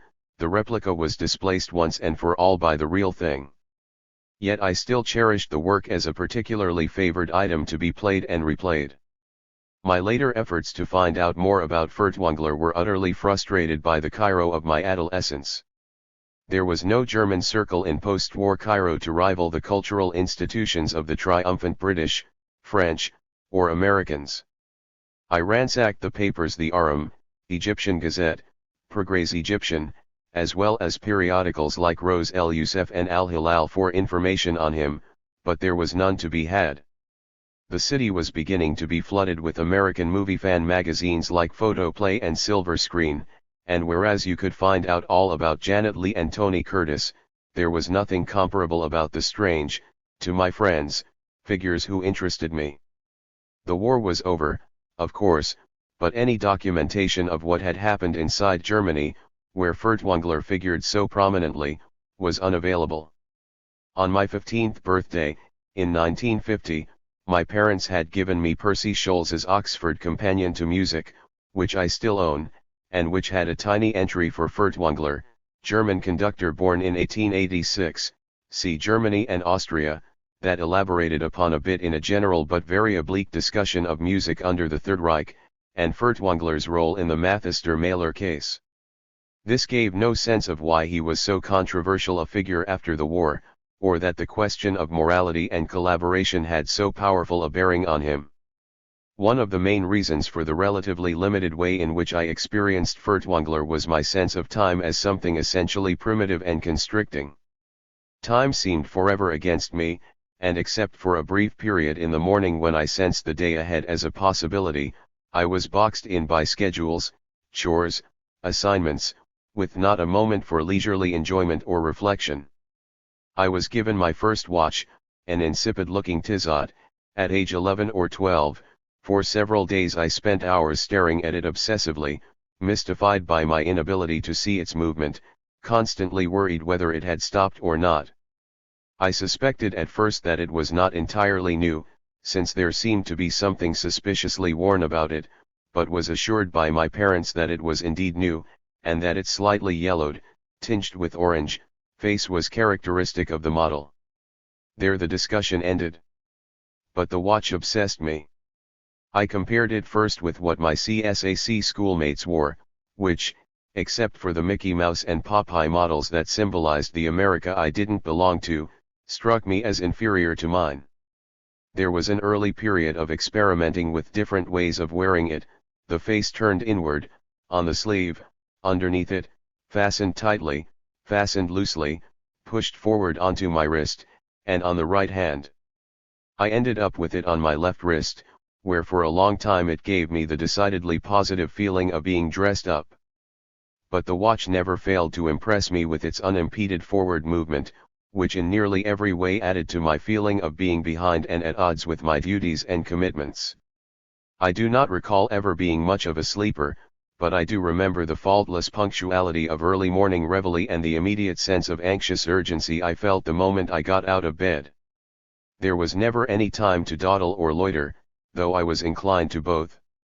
I began a lifelong habit then of simultaneously experiencing time as I was ticking, and of resisting it by subjectively trying to prolong the time I had by doing more and more, reading furtively, staring out the window, looking for a superfluous object like a penknife or yesterday's shirt, in the few moments left to me before the inexorable deadline. My watch was sometimes of help, when it showed me that there was time left, but most often it guarded my life like a sentinel, on the side of an external order imposed by parents, teachers, and inflexible appointments.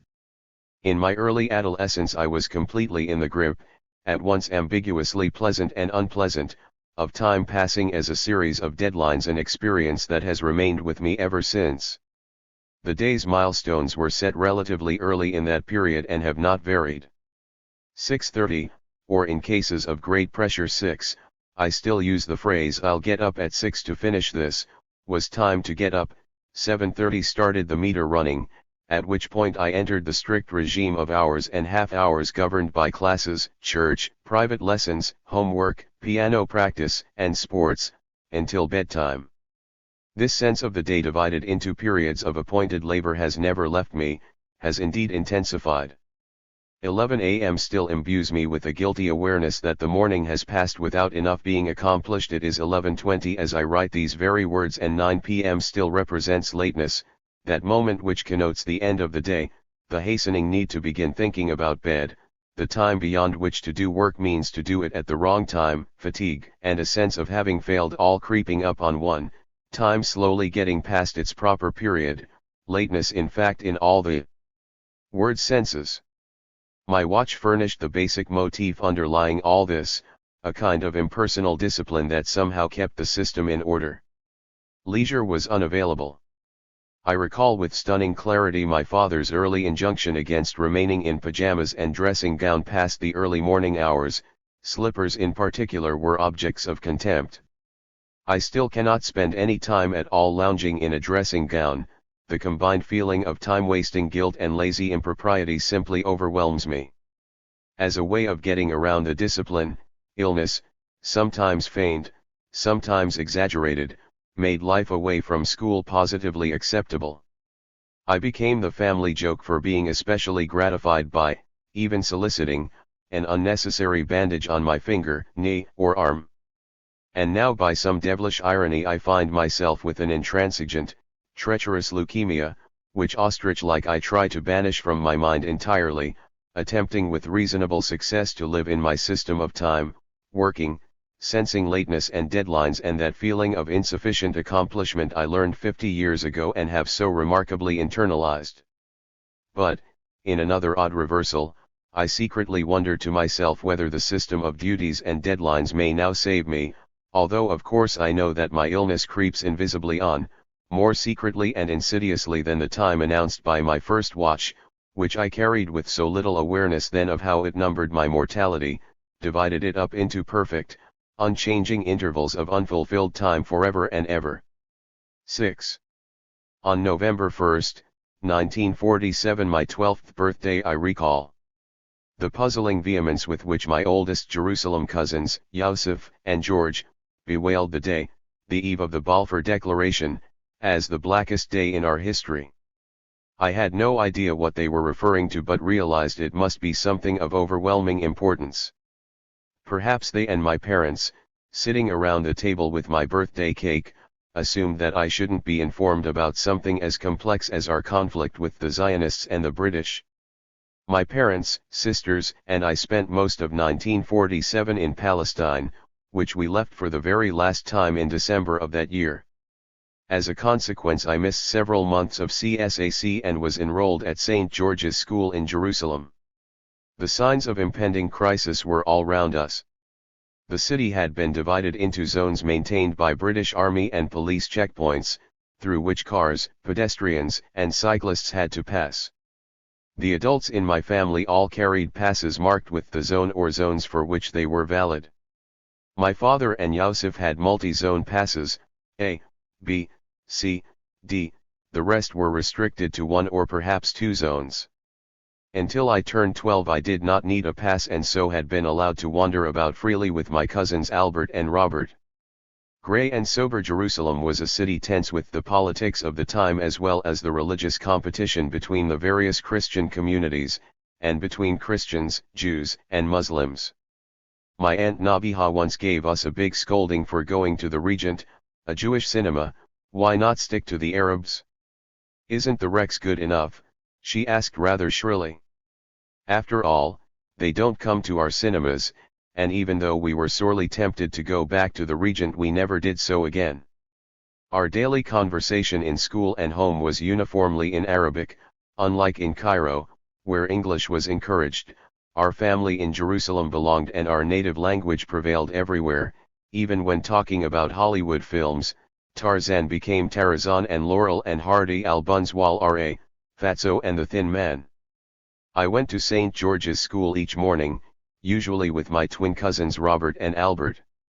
Always the leader, Albert was a captain and a star at the school, and a year ahead of Robert, who was not athletic, and gregariously one of the boys. I was a junior figure, enrolled in the 7th primary, part of the lower school, across the street from the more elevated senior place where my two cousins studied. St. George's was the first all-male school I went to, and the first with which I had a deeper connection than with the ones in Cairo, where I was just a fees-paying stranger. My father and, I think, my grandfather had gone there, as had most male members of my family except Uncle Asayad, Al, who had been at Bishop Gobat's. For a couple of days I felt that the absence of girls and women teachers gave the school a slightly harsher atmosphere, rougher, more physical, far less genteel than the establishments I had known in Cairo. But very quickly I felt totally at home. For the first and last time in my school life I was among boys who were like me. Nearly every member of my class was known to my family. 4 weeks after I started school my parents, aunts, and Yosef either asked me questions about the Safuri boy in your class or made casual, well-informed comments about a Dajani or Jamal classmate whose 107 parents or uncles and aunts were their friends. The teachers were mostly British, although I had two, Michel Marmara, an older contemporary of Albert's and son of the Anglican pastor, and Mr. Boyajian, a Jerusalem Armenian and a young boy during my father's time, who weren't. The one woman on the premises was Miss Fenton, who occasionally sat in for the regular English teacher. Black-haired, sandal-shod Miss Fenton, a slim figure in her white blouse and navy skirt, struck me as dashingly attractive. I had far too little interaction with her, too little occasion for time away from the rough and tumble boys and masters world I inhabited. And so she remained a romantic figure, someone whose graceful presence gave me private pleasure as she floated through the primary school's arcades, or as I glimpsed her through a window in the staff tea room. Many years later, I discovered she was the aunt of the poet James Fenton. At the opposite extreme was Mr. Sugg, a seriously lame Englishman whose name when pronounced brought forth peals of sadistic laughter for his appearance and his stutter. One of the first British academic misfits I met, he was a man who seemed disconnected from the, perhaps too, complicated realities of the school he served and the students he tried on the whole unsuccessfully to teach. Neither the class nor I was attentive to, much less taken by, the droning lessons on geography that he offered. In his stiff collar and eternally beige suit, he was a creature from another world, full of Danubes, Thameses, Apennines, and Antarctic wastes, none of which made any impression on the indifferent and resolutely self-involved boys. My class was divided equally between mainly Christians and Muslims, boarders, and day students. Michel Marmora, who taught mathematics, belonged to a world that was very soon to face dissolution and exile in the cataclysms of 1948.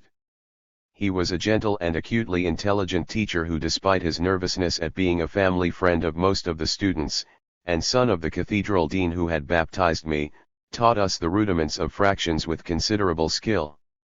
I have seen him over the years in Madison, Wisconsin, and Princeton, and later in Toronto, where he now lives. The pathos of his shattered past has never left him. The rest of St. George's academic offering made no mark on me. It combined indifferent teaching, a volatile atmosphere, and, as I look back on it 50 years later, a general sense of purposeless routine trying to maintain itself as the country's identity was undergoing irrevocable change. Already too tall and developed to look my age, when I turned 12 and needed a pass just to go to school, nervous Tommies at the barbed wire barricade peered into my satchel, and examined my zone pass suspiciously, their unfriendly foreign eyes looking me over as a possible source of trouble. Though this pass restricted me to the area where my school was located, my aunt's family had a light green Studebaker which Albert and Robert were allowed to drive, and so the three of us tooled around Talbaya, idly dropping in and out of their friends' houses.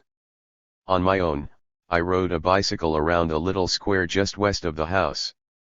2 blocks up the hill behind the house, a British Army Bugle Corps would rehearse in the unyielding midday sun. On weekends I remember crouching behind the rocks to look at them, transfixed by their unintelligible shouted cries, their large black cleated boots pounding on the black asphalt, almost melting in the heat, and their weirdly savage bugle calls.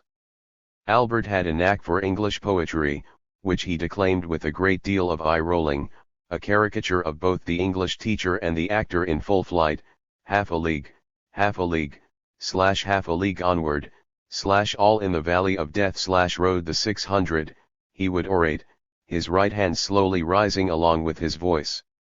There's not to make reply, / there's not to reason why, / there's but to do and die. / into the valley of death / rode the 600. I took it that we too were supposed to be noble soldiers plunging forward, with no thought in mind but our duty. Albert's voice rose still higher, all the world wondered. / honor the charge they made. / honor the Light Brigade. / noble 600. Until much later, I never knew anything about the Light Brigade, but gradually learned the poem, and as I declaimed it with my cousin I remember thinking that words could blot out all thought and feeling. There's not to reason why was an eerily apt forecast of an attitude I had not directly encountered but would recognize and be gripped by 20 years later as I watched the vast Egyptian crowds that cheered and clapped for Gamal Abdel Nasser in the Cairo heat. My Aunt Nabiha's family would be driven out of Jerusalem in stages, so that by early spring of 1948, only my oldest cousin, Yusuf, remained. He had abandoned the Talbaya house because the whole quarter had fallen to the Haganah, and moved to a small apartment in Upper Baca, an adjoining district in West Jerusalem. He left even that last foothold in March, also never to return. My distinct recollection of Talbaya, Kataman, and Upper and Lower Baca from my earliest days there until my last was that they seemed to be populated exclusively by Palestinians, most of whom my family knew and whose names still ring familiarly in my ears: Salameh, Dajani, Awad, Kidra, Badur, David, Jamal, Baramki, Shamus, Tanis, Cobain, all of whom became refugees. I saw none of the newly resident Jewish immigrants except elsewhere in West Jerusalem, so when I hear references today to West Jerusalem they always connote the Arab sections of my childhood haunts. It is still hard for me to accept the fact that the very quarters of the city in which I was born, lived, and felt at home were taken over by Polish, German, and American immigrants who conquered the city and have made it the unique symbol of their sovereignty, with no place for Palestinian life, which seems to have been confined to the eastern city, which I hardly knew. West Jerusalem has now become entirely Jewish, its former inhabitants expelled for all time by mid-1948.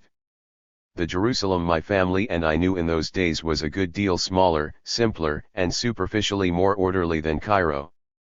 The British were the holders of the mandate, which they terminated suddenly in 1948, about 6 months after my own family had left Jerusalem for the last time.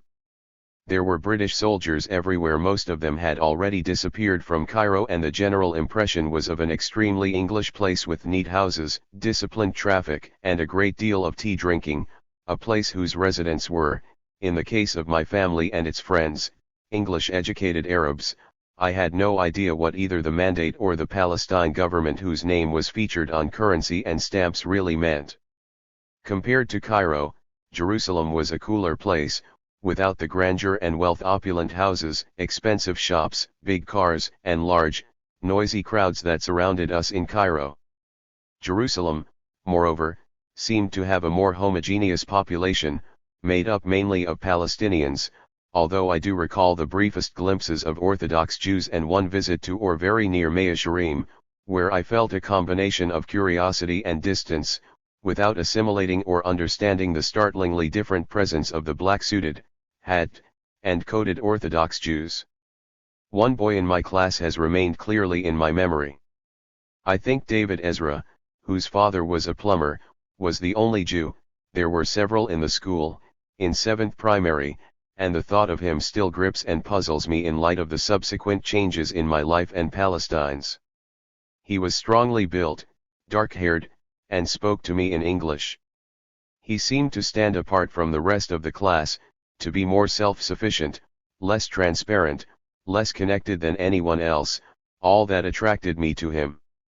Although he did not resemble the Levantine Jews I had known at GPS or at the club in Cairo, I also had very little idea what his Jewishness meant for us, except that I recall distinctly not feeling anything peculiar about his presence among us. He was an excellent athlete who impressed me with his powerful shoulders and thighs, as well as his aggressive play. Ezra never joined us as we walked away together in small groups from school after classes were over in the afternoon, a way of traversing checkpoints in the security of numbers. The last time I saw Ezra, he was standing at the top of the road looking in my direction, while 3 or 4 of us ambled off together toward Tal Bayah. When my family suddenly determined just before Christmas that we had better return to Cairo, my ruptured connection to Ezra soon came to symbolize both the unbridgeable gap, repressed for want of words or concepts to discuss it, between Palestinian Arabs and Jews, and the terrible silence forced on our joint history from that moment on. As the autumn wore on in Jerusalem, we were thrust more and more on our family, a narrow circle of cousins and uncles and aunts. We paid one visit to my uncle Munir Musa's new house in Jaffa, where he had gone after Safed. It was on a bleak sandy street and had none of the charm and mystery of the cavernous Safed residence I had found so entertaining, and as recent arrivals he and his family seemed to have no friends nearby. In Jerusalem we saw a great deal of Uncle Shafi C. Mansur, my father's second cousin, and Auntie Lore, a handsome Stuttgartian who spoke an alarmingly fluent Arabic with a strong German inflection, together with their children, Nabil and Eric Aranda, roughly my age, and Rosie's. Shafi C. was director of the YMCA's boys department, and Lore worked as his assistant. He was always full of enthusiasm for what he did, for the Y, which was a few blocks from our house, and for his work running sports, handicraft, language, and home economics programs. More than the church, which I really disliked for its somber and incomprehensible services, the Y represented the great social institution of my last years in Jerusalem. It had an indoor pool, tennis courts, and a magnificent carillon in the tower, all of which I unconsciously assumed belonged to us. Everyone in my family had had some connection with the Y, either as participants in its programs, users of its facilities. I can still see my cousin George playing tennis there one sunny afternoon, or members of its board. But the Y became part of Israeli Jerusalem, and Uncle Shafi C. and his family, who had gone to the States on a YMCA fellowship in early 1948, were never able to return. They were marooned first in Chicago and then in rural Wisconsin in depressing circumstances.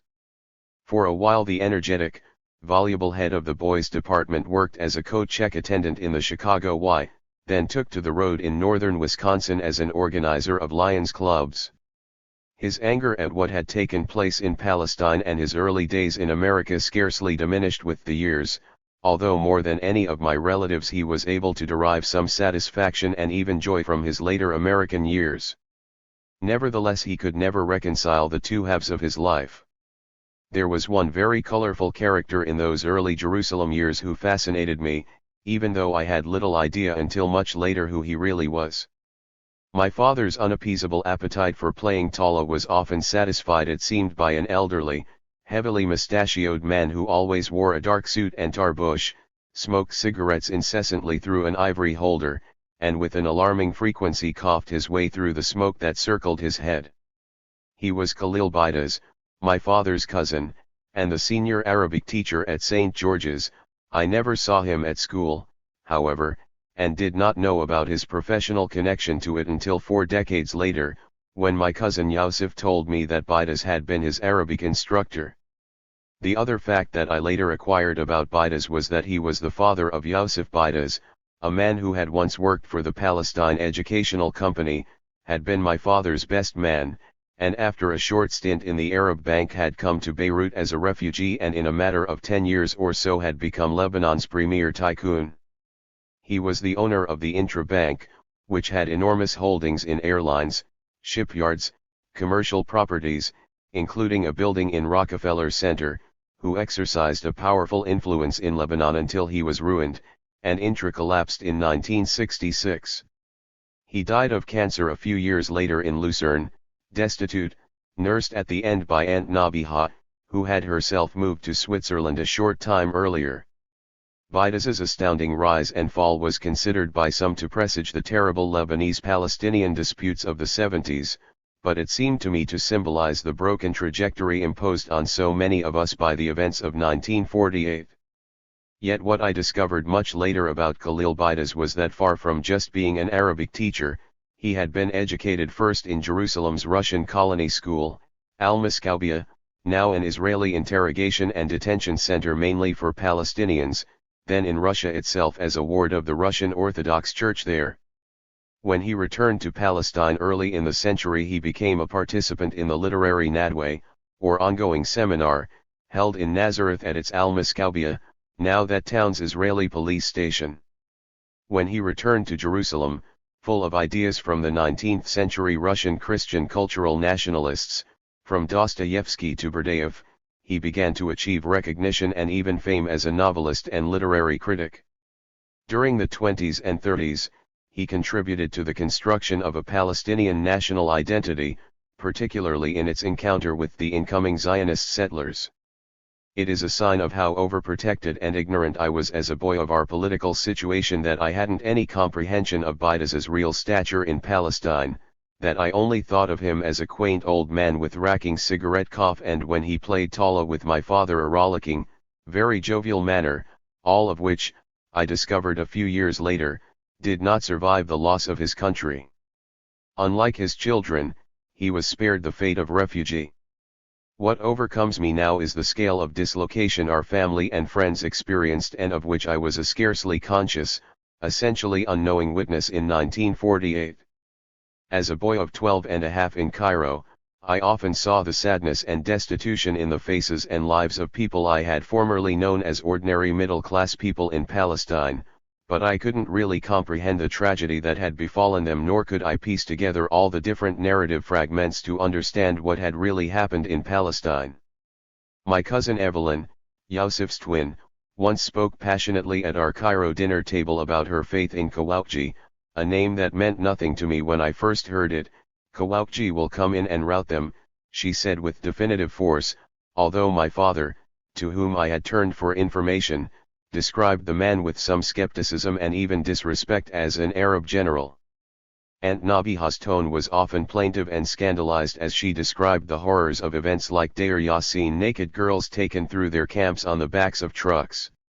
I assumed she was expressing the shame of women being exposed to male eyes, not only the horror of a horrendous cold-blooded massacre of innocent civilians. I did not, could not, at the time imagine whose eyes they were. Later, in Cairo, a certain formality kept the extended family's relationships as they had always been, but I remember detecting fault lines, little inconsistencies and lapses that had not been there before. All of us seemed to have given up on Palestine as a place, never to be returned to, barely mentioned, missed silently and pathetically. I was old enough to notice that my father's cousin's Bir Shamus, a patriarchal figure of authority and prosperity in Jerusalem, now appeared in Cairo as a much older and friendlier man, always wearing the same suit and green sweater, his bent cane bearing his large slow bulk as he lowered it painfully and slowly into the chair where he sat in silence. His two unmarried daughters, Alice and Tina, were attractive young women, one of whom worked as a secretary in the Suez Canal zone, the other in Cairo. I liked his two loud and fractious sons, whose new insecurity expressed itself in blustery attacks on Egyptians, Britishers, Greeks, Jews, and Armenians. Their mother, Olga, became a tremendous complainer, her high-pitched voice shrill with the difficulties of paying bills, finding a decent house, and looking for work. We visited them in a many-storied, dingy Heliopolis apartment building, with peeling walls and no elevator. I remember being alarmed at the emptiness of the flat, and the air of forlornness it seemed to convey. My mother never mentioned what had happened to all of them. I did not ask my father, I had no available vocabulary for the question, although I was able to sense that something was radically wrong. Only once in a typically sweeping way did my father elucidate the general Palestinian condition, when he remarked about Speer and his family that they had lost everything. A moment later he added, "We lost everything too." When I expressed my confusion as to what he meant, since his business, the house, our style of life in Cairo, seemed to have remained the same, Palestine was all he said. It is true that he had never much liked the place, but this peculiarly rapid monosyllabic acknowledgement and equally quick burial of the past was idiosyncratic to him. What is past and irrevocable, the wise man has enough to do with what is present and to come, he often said, quickly adding Lord Bacon as an authoritative seal to close a subject he didn't want to discuss. I never failed to be impressed by this unblinkingly stoic turning of his back on the past, even when its effects remained in the present. He never cried or showed the emotions he must have felt in extreme situations. I recall virtually imploring my mother to tell me whether he cried at his brother Assad's funeral in Jaffa. No, my mother said implacably. He put on his dark glasses, and his face looked very red. But he didn't cry. As weepiness was one of my failings, I saw this as an enviable strength. Two of my mother's brothers appeared in Egypt shortly after the middle of December 1947. Emil, the youngest one, worked in Tanta, the dusty but large provincial city in the Delta, employed at a glass factory owned by my grandmother's distant relative Malvina Fares, who disconcerted us all with her black eye patch and semi-crazed demeanor. Olive, the other brother, was a few years older than my mother and was married with 4 children. He was a gentle, somewhat passive soul who loved nothing more than doing gigantic jigsaw puzzles, cataloging and recataloguing his little private library, and listening to music. In Nablus, he had been an Arab bank employee, but in Cairo, and then Alexandria, he worked for UNESCO. After moving from Baghdad to Beirut, he now lives at the age of 85 in Seattle, a victim of 1948, the Iraqi and Egyptian revolutions, and the final blow, the Lebanese Civil War.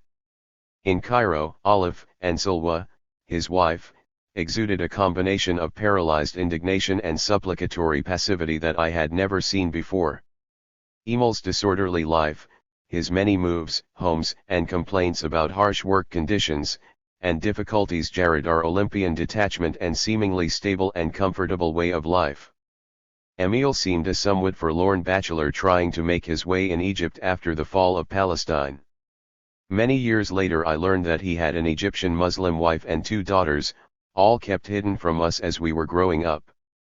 The subject of Palestine was rarely talked about openly, although stray comments by my father suggested the catastrophic collapse of a society and a country's disappearance. Once he said of the Shamises that they used to consume 10 barrels of olive oil a year, a sign of wealth in our country, he said, since where there was ample oil there were olive trees and land. Now all that had gone. Then there were the Halabis, Myra and Sammy, neighbors in Zamalek whose tiny apartment and extremely straitened circumstances were discussed in stark contrast to their former wealth in Jaffa.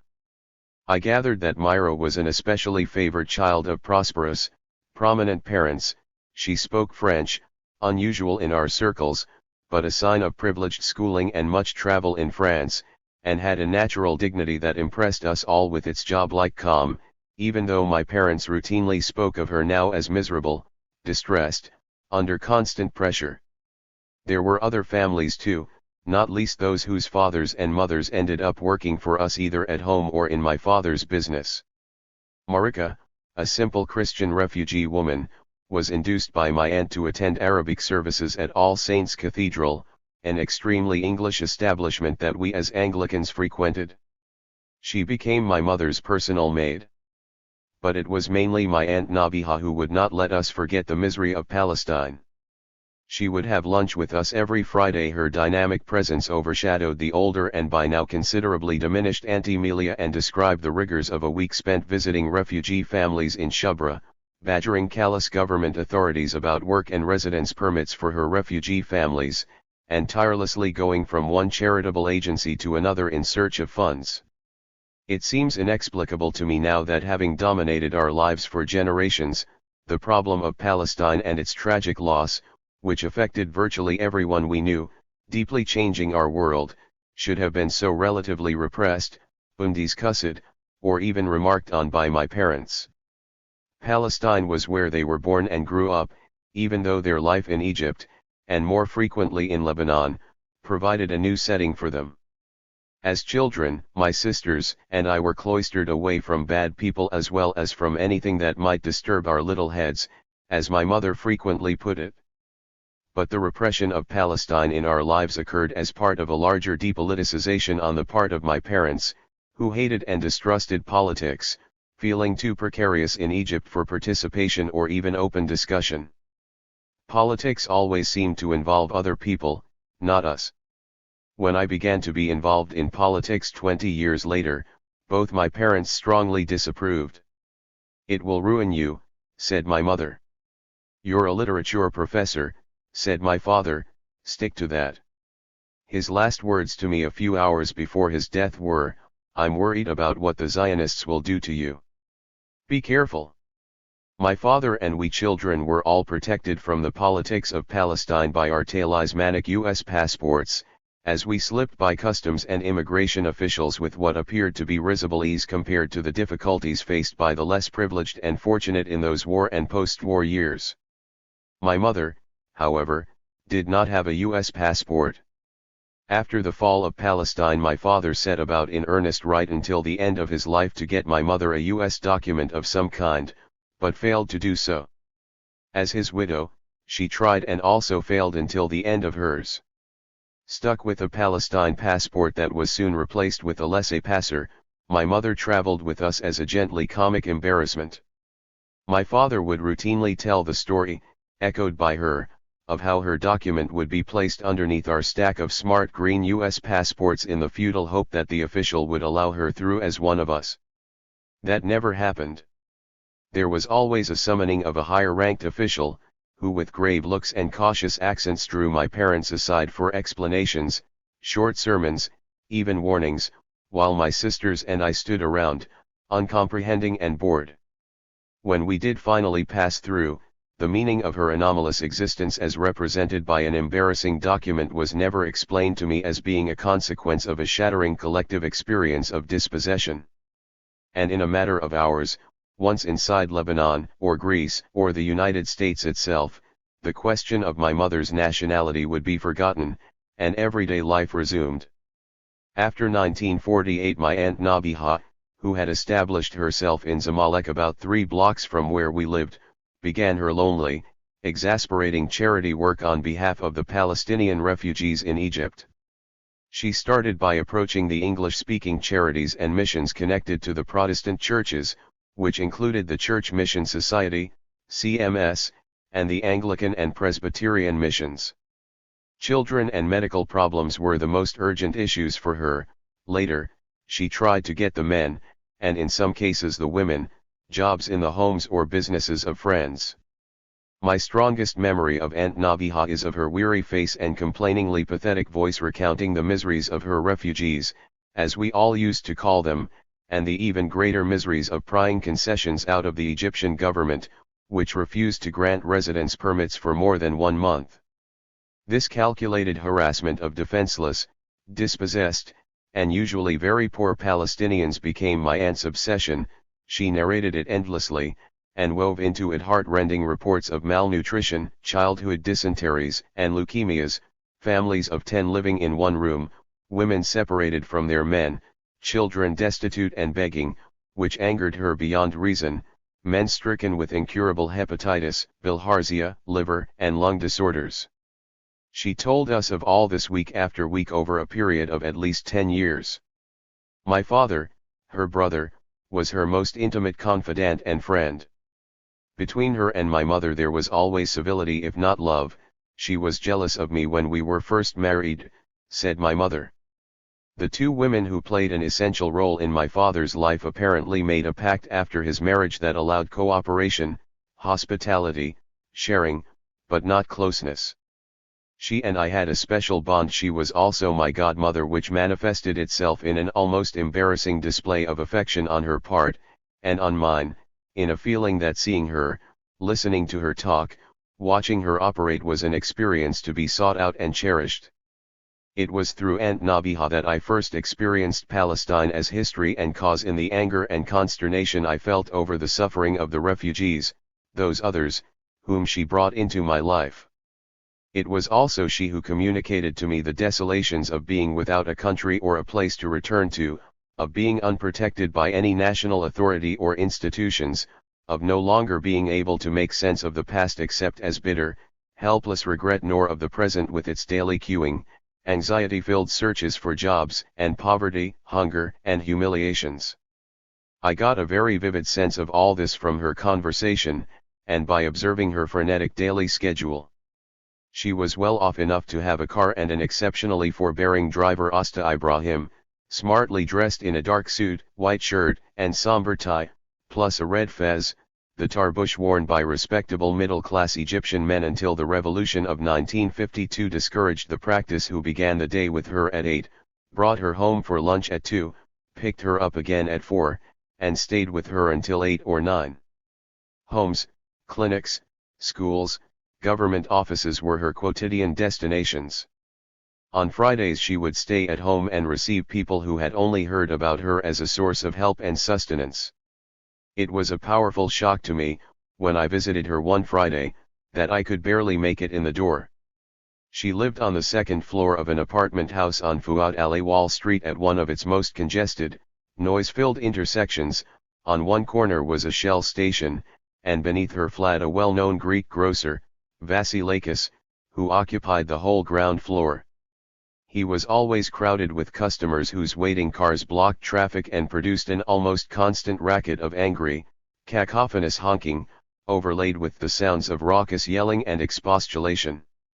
For some reason my aunt was not bothered by this unholy din, and she conducted herself during rare free moments at home as if she were at a resort.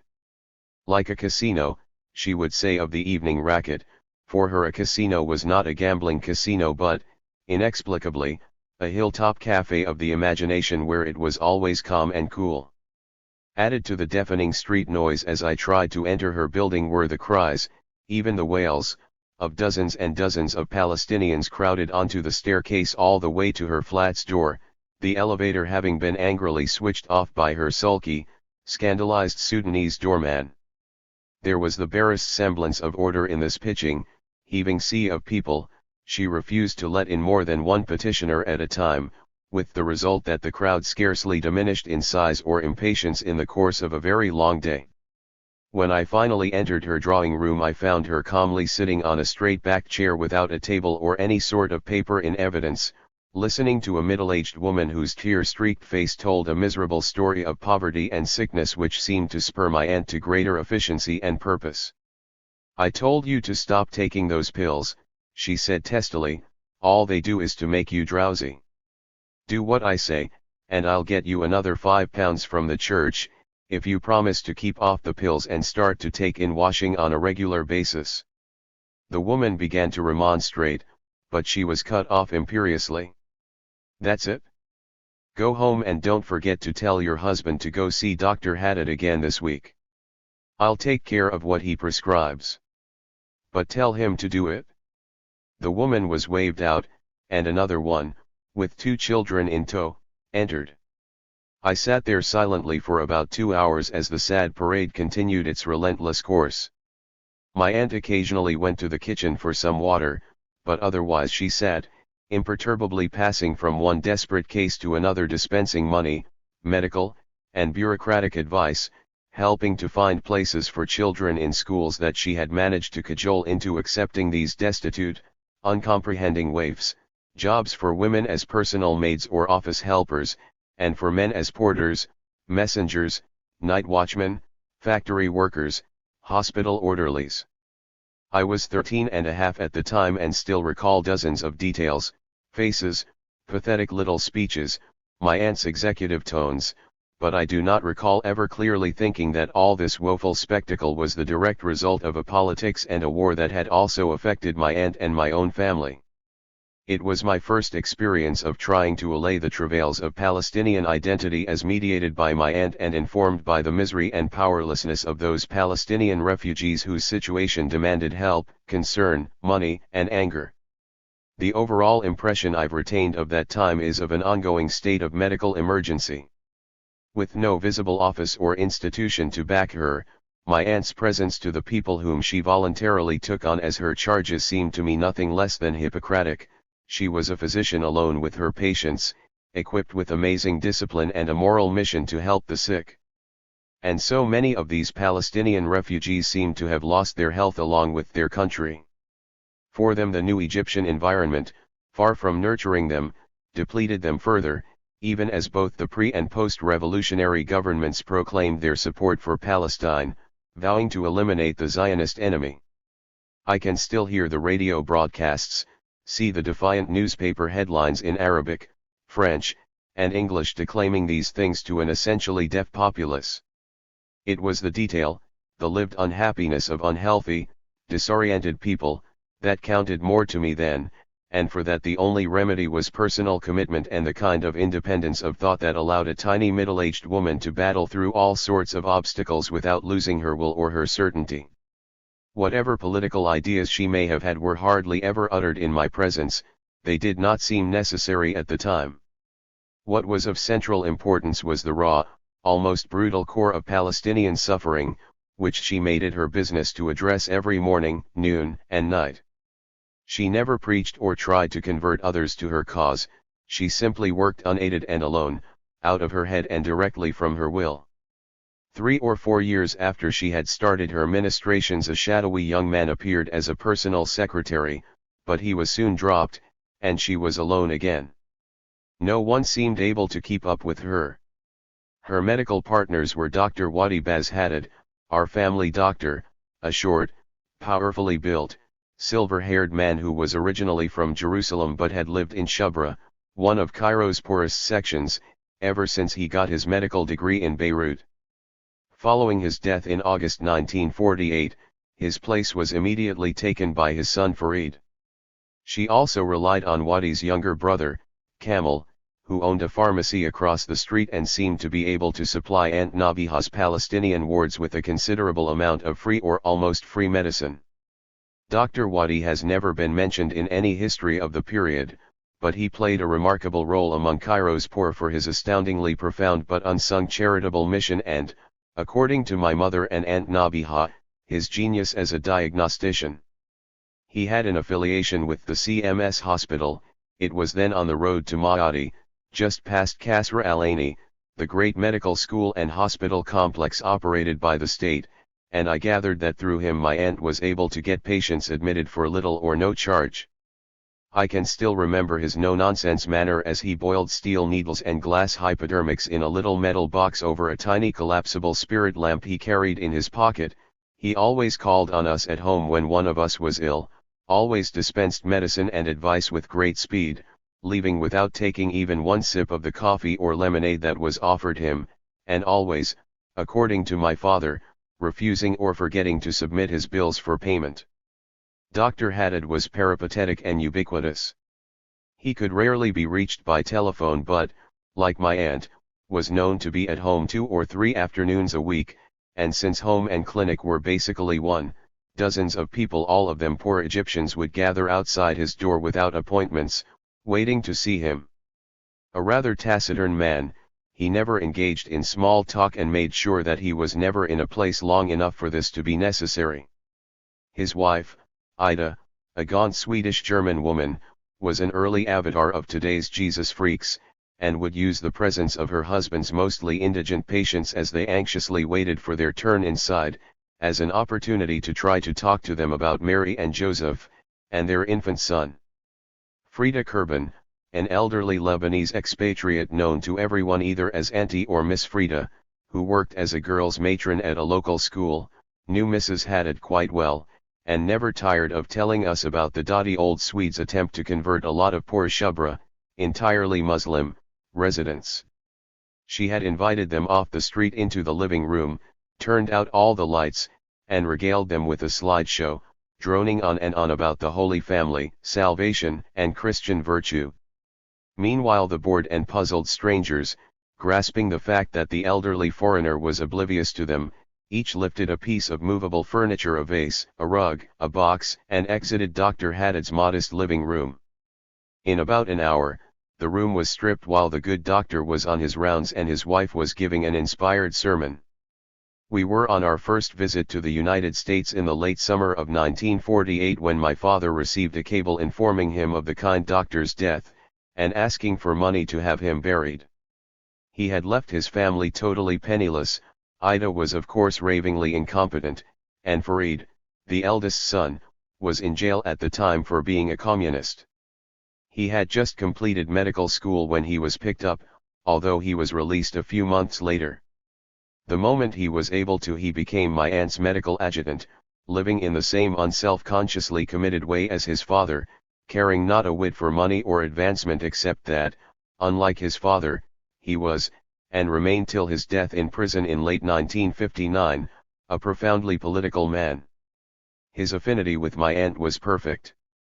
She referred Palestinians to him, he treated them without charge, and seemed unshaken and indeed strengthened by the daily sorrow he confronted. 40 years later I discovered that even his Communist Party friends considered him to be a saint, as much for his extraordinary service as for his unfailingly even, kind temperament. During the last of my college years in the mid-1950s I saw quite a lot of Farid, like me a graduate of British colonial schools, but he was aggravatingly parsimonious in speaking about either his politics or his extramedical activities. Palestine never came up in all our conversations over at least a decade. He was perhaps 12 to 15 years older than I, and had married Ada at a young age, had had 2, or perhaps 3, sons, and somehow managed to divide his life between domesticity in Heliopolis, where he established his family and a middle-class clinic, his charitable work in the old clinic in Shubra and the CMS hospital, and his increasingly clandestine politics. When I was about 18 and a Princeton freshman, oddly combining the appearance of a crew-cut American undergraduate and an upper bourgeois colonial Arab interested in the Palestinian poor. I recall his pleasant smile when I tried to question him about what his work and political life meant. "We must have a cup of coffee together to discuss that," he said as he headed for the door. We never did meet socially, although as I educated myself gradually in Arab history and politics I constructed a rationale for what happened to him as a casualty of the prevailing unrest and roiling nationalism of the early Nasser years.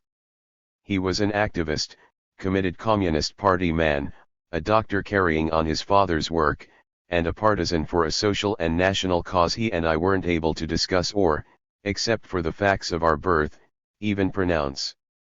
I had no idea that in 1958, he was increasingly under pressure from his family and mine to give up the party, which was applying equal pressure on him to do more for the cause, no matter the personal consequences.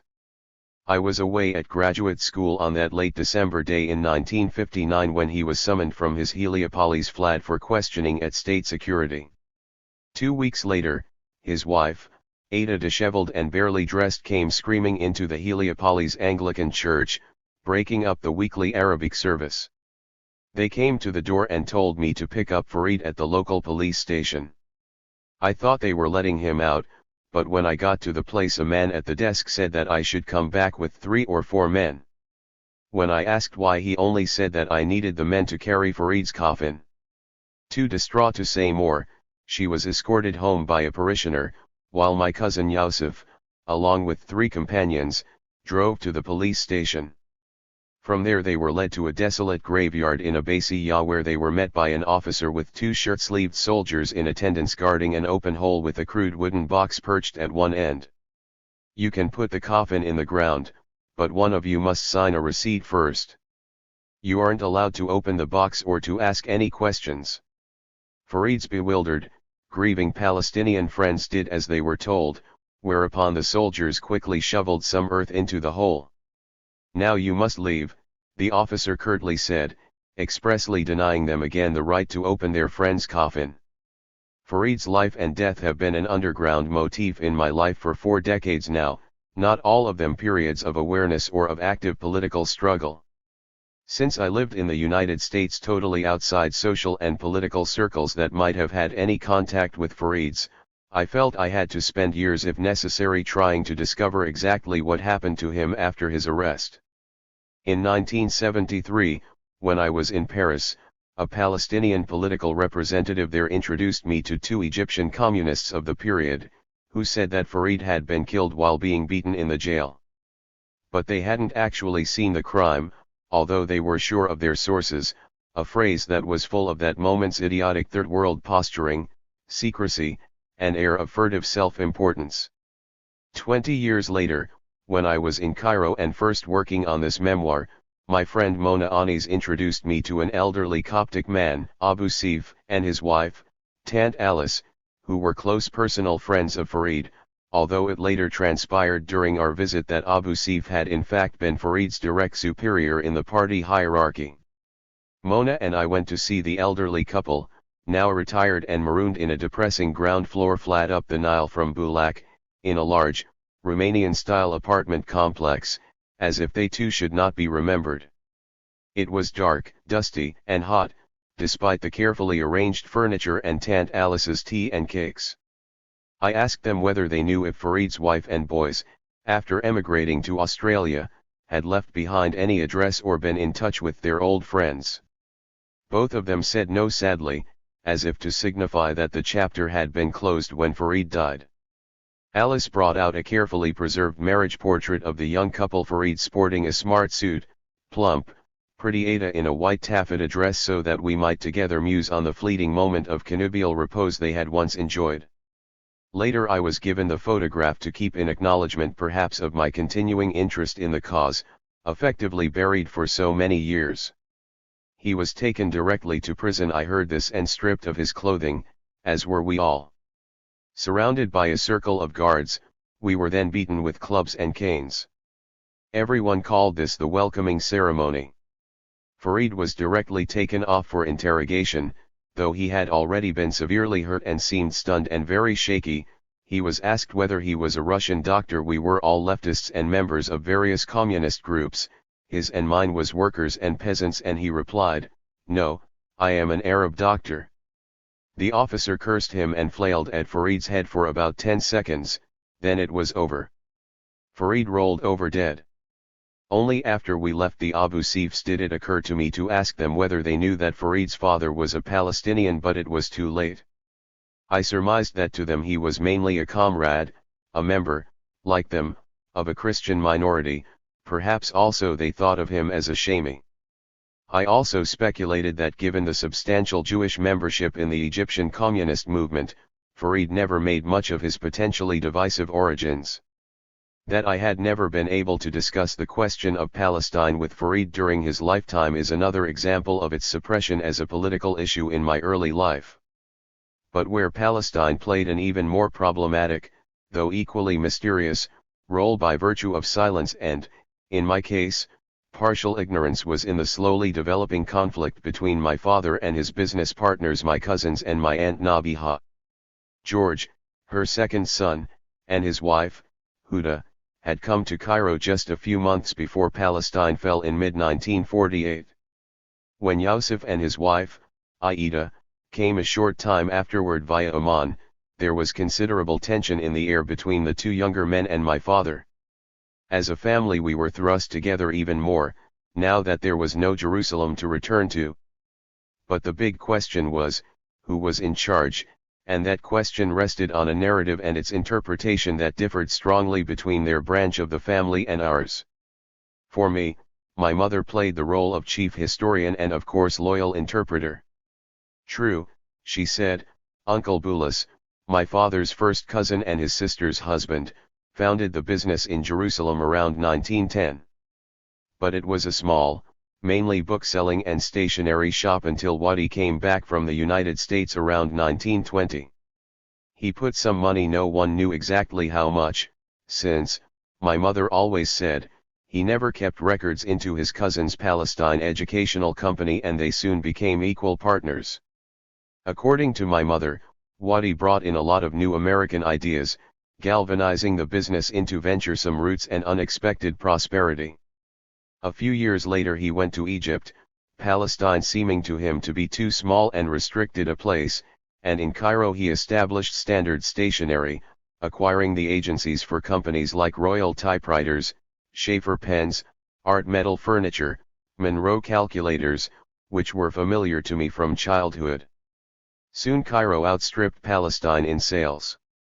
During this period, 1929 to 40, the claim was later made by my older cousins and, I gathered, Aunt Nabiha, that Bulis was always in charge. They had preserved hundreds of pages of Bulis's handwritten letters to my father in Cairo to prove it. I recall seeing only one of these letters, since my father, intent on his work, was oblivious of the need for keeping records, in contrast to his cousin's almost Jesuitical mania for writing down and keeping everything in pitiless detail.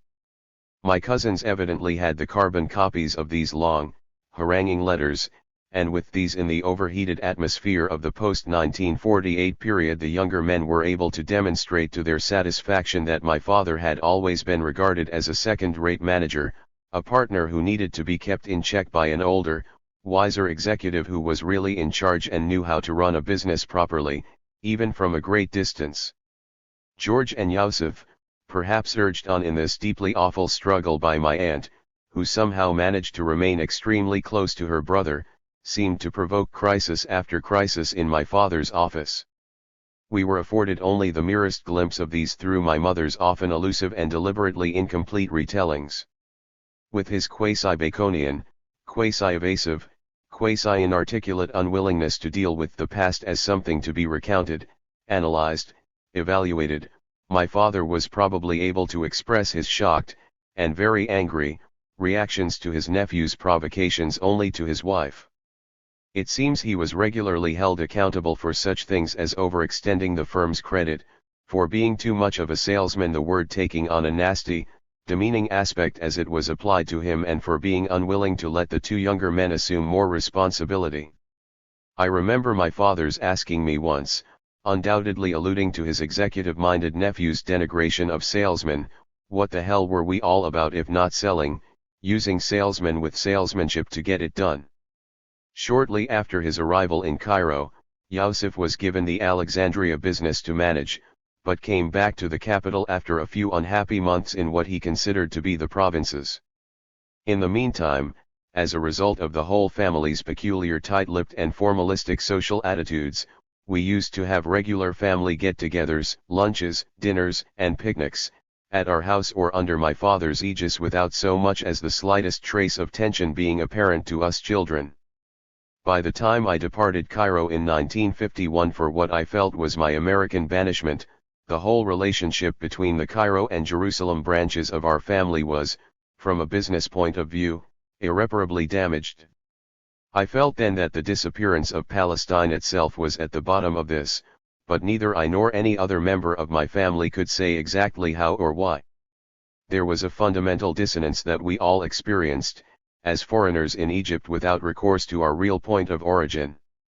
The frequency of references to passports, residence or identity cards, citizenship, and nationality increased at the same rate as our vulnerability to the changing political situation in Egypt and the Arab world. During 1948, 1949, and 1950 the British presence in Egypt diminished, as did the power and prestige of the monarchy. In July 1952 the Free Officers' Revolution occurred, directly threatening our interests as a well-off family of foreigners, with little support inside Egyptian society for our kind. I have the impression that my cousins, by virtue of their youth, better knowledge of Arabic, willingness, at first, to manage with the status quo initially, were not as alienated in Egypt as my father. This increased the tension considerably. My father told his own children almost literally nothing, but I was once informed by my mother that George, who had always seemed to me a benign, bespectacled, somewhat professorial type, when he came for dinner and played Chopin's E-flat Grande Valse Brillante and the Schubert March Militaire on the piano, and my father had actually come to blows.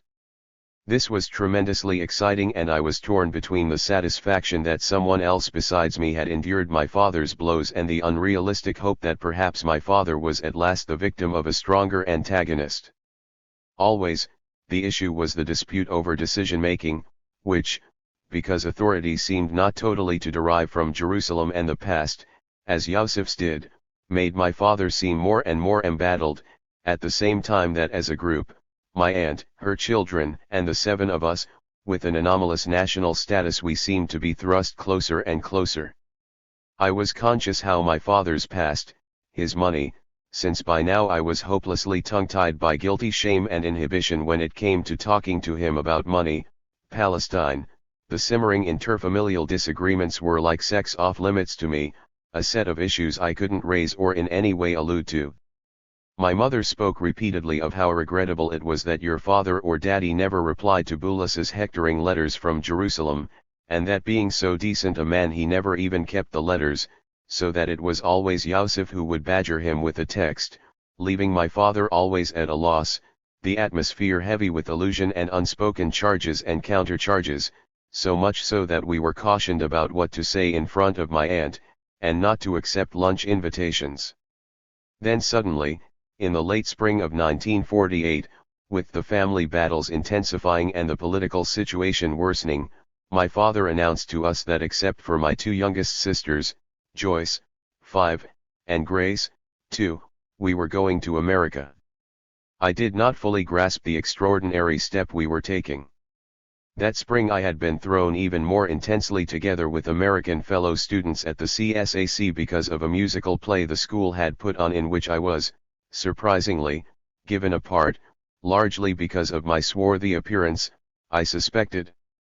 It was called Enchanted Isle, a heavily sentimental Americanization of Chopin's sojourn on Mallorca with George Sand, a story whose love interest was highlighted by the presence of a Spanish family. I played Papa Gomez, and Margaret Osborne, a 10th grader, played Mama Gomez, whose young daughter falls temporarily in love with the worldly and enviably brilliant Chopin, who was acted by Bob Fawcett, a pimply American with a pleasant tenor voice. The whole idea of a play as a school activity was new to me. At GPS, which also put on theater pieces. Most of the physical work was done by servants, the acting tightly controlled by one teacher, the students, even the gifted Micheline Lindell, treated as pawns by one overweening pedagogue director. For Enchanted Isle even the younger children were given something to do, from being stagehands to acting as supernumeraries. There were student carpenters and painters and prompters, and chorus members. All of us were supervised, the word is a shade too strong, by Miss Ketchum, an energetic, toothy 26-year-old, who was an English teacher and all-purpose activities director. I recall with embarrassment once shattering the quiet of the study hall, a division of the school day unknown to English schools, by asking her in a rather loud voice what the word rape meant. Miss Ketchum, occasionally abetted by the older, extremely high-strung Miss Gill, guided us through the inanities of Enchanted Isle, in which my role as elderly father of the simpering Conchita was to redirect her attention away from Chopin to Juan, a semi-moronic village boy who was deemed to be her equal. Every brief exchange between the characters was succeeded by a number based in, to me, annoyingly simplified, four-square and hymn-like adaptations of Chopin's Berceuse, the military polonaise, the E-flat valse brillante, and the D-flat melody from the Funeral March, which re-emerged in Enchanted Isle as a spirited if somewhat bizarre love duet. I found the proceedings extremely discomfiting, as a 12-and-a-half-year-old impersonating a late middle-aged man, a father, husband, Spaniard, against a background of mutilated, jazzed-up Chopin, to say nothing of the American group feeling that left me even more alienated and improbable than I had been before Enchanted Isle. It was in the middle of all this that our impending trip was announced, and I in turn sheepishly reported it to my indifferent fellow actors.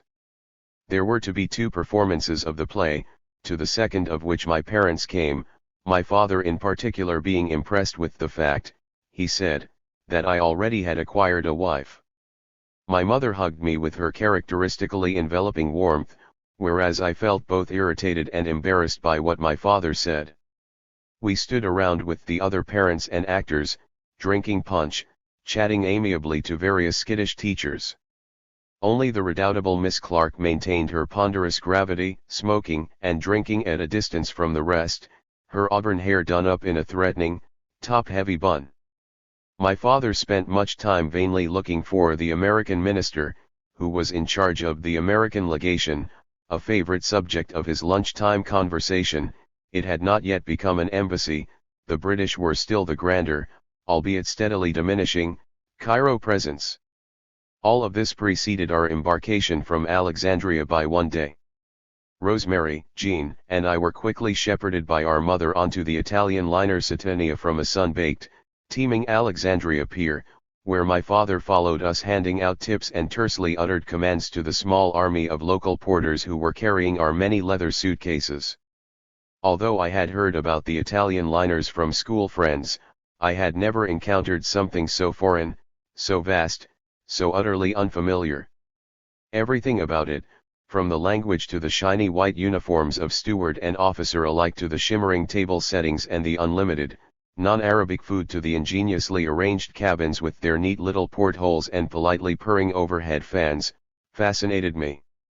No sooner had we re-emerged on deck to watch the ship's majestically slow departure than my father, using the half-affectionate, half-mocking Eddie boy he used after I started at CSAC, announced to me that your wife is on board. There was mischief in his eyes as he told me the good news, knowing how embarrassed I'd be. Beyond the sort of standard companionship I witnessed between my parents, and also among their friends, I had no idea at all what a wife was, although I sensed an undercurrent of naughty behavior in the word, as it applied to me, a risible Papa Gomez whose stage wife, Margaret Osborne, happened also to be on the Satania. I saw her only once as she bounced past me down a staircase, but we exchanged no greetings or even a gesture of recognition. My father often asked me about her, and this increased the distance between us. My sisters and I were barely conscious that our trip was really undertaken because my father was in need of medical attention. He never mentioned anything about any illness, although my mother, in her usual "this really isn't something you ought to worry your little head with" manner, had made a mystifying allusion to some great American doctor whom they were planning to see. The reason for the journey was never brought up again on the Satania.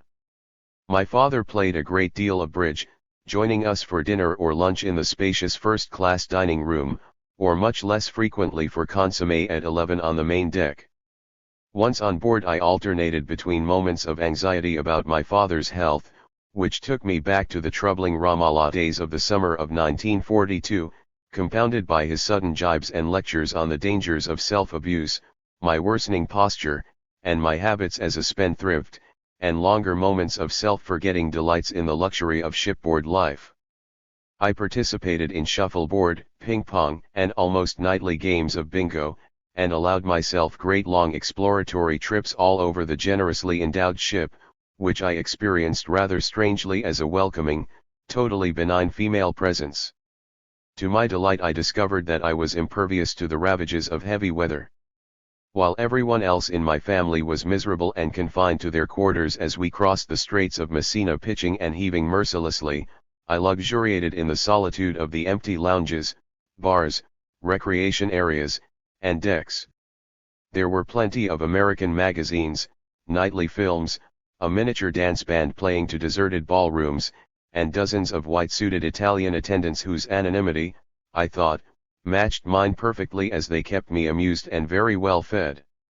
The Satania made stops in Athens, Naples, Genoa, Marseilles, and Gibraltar.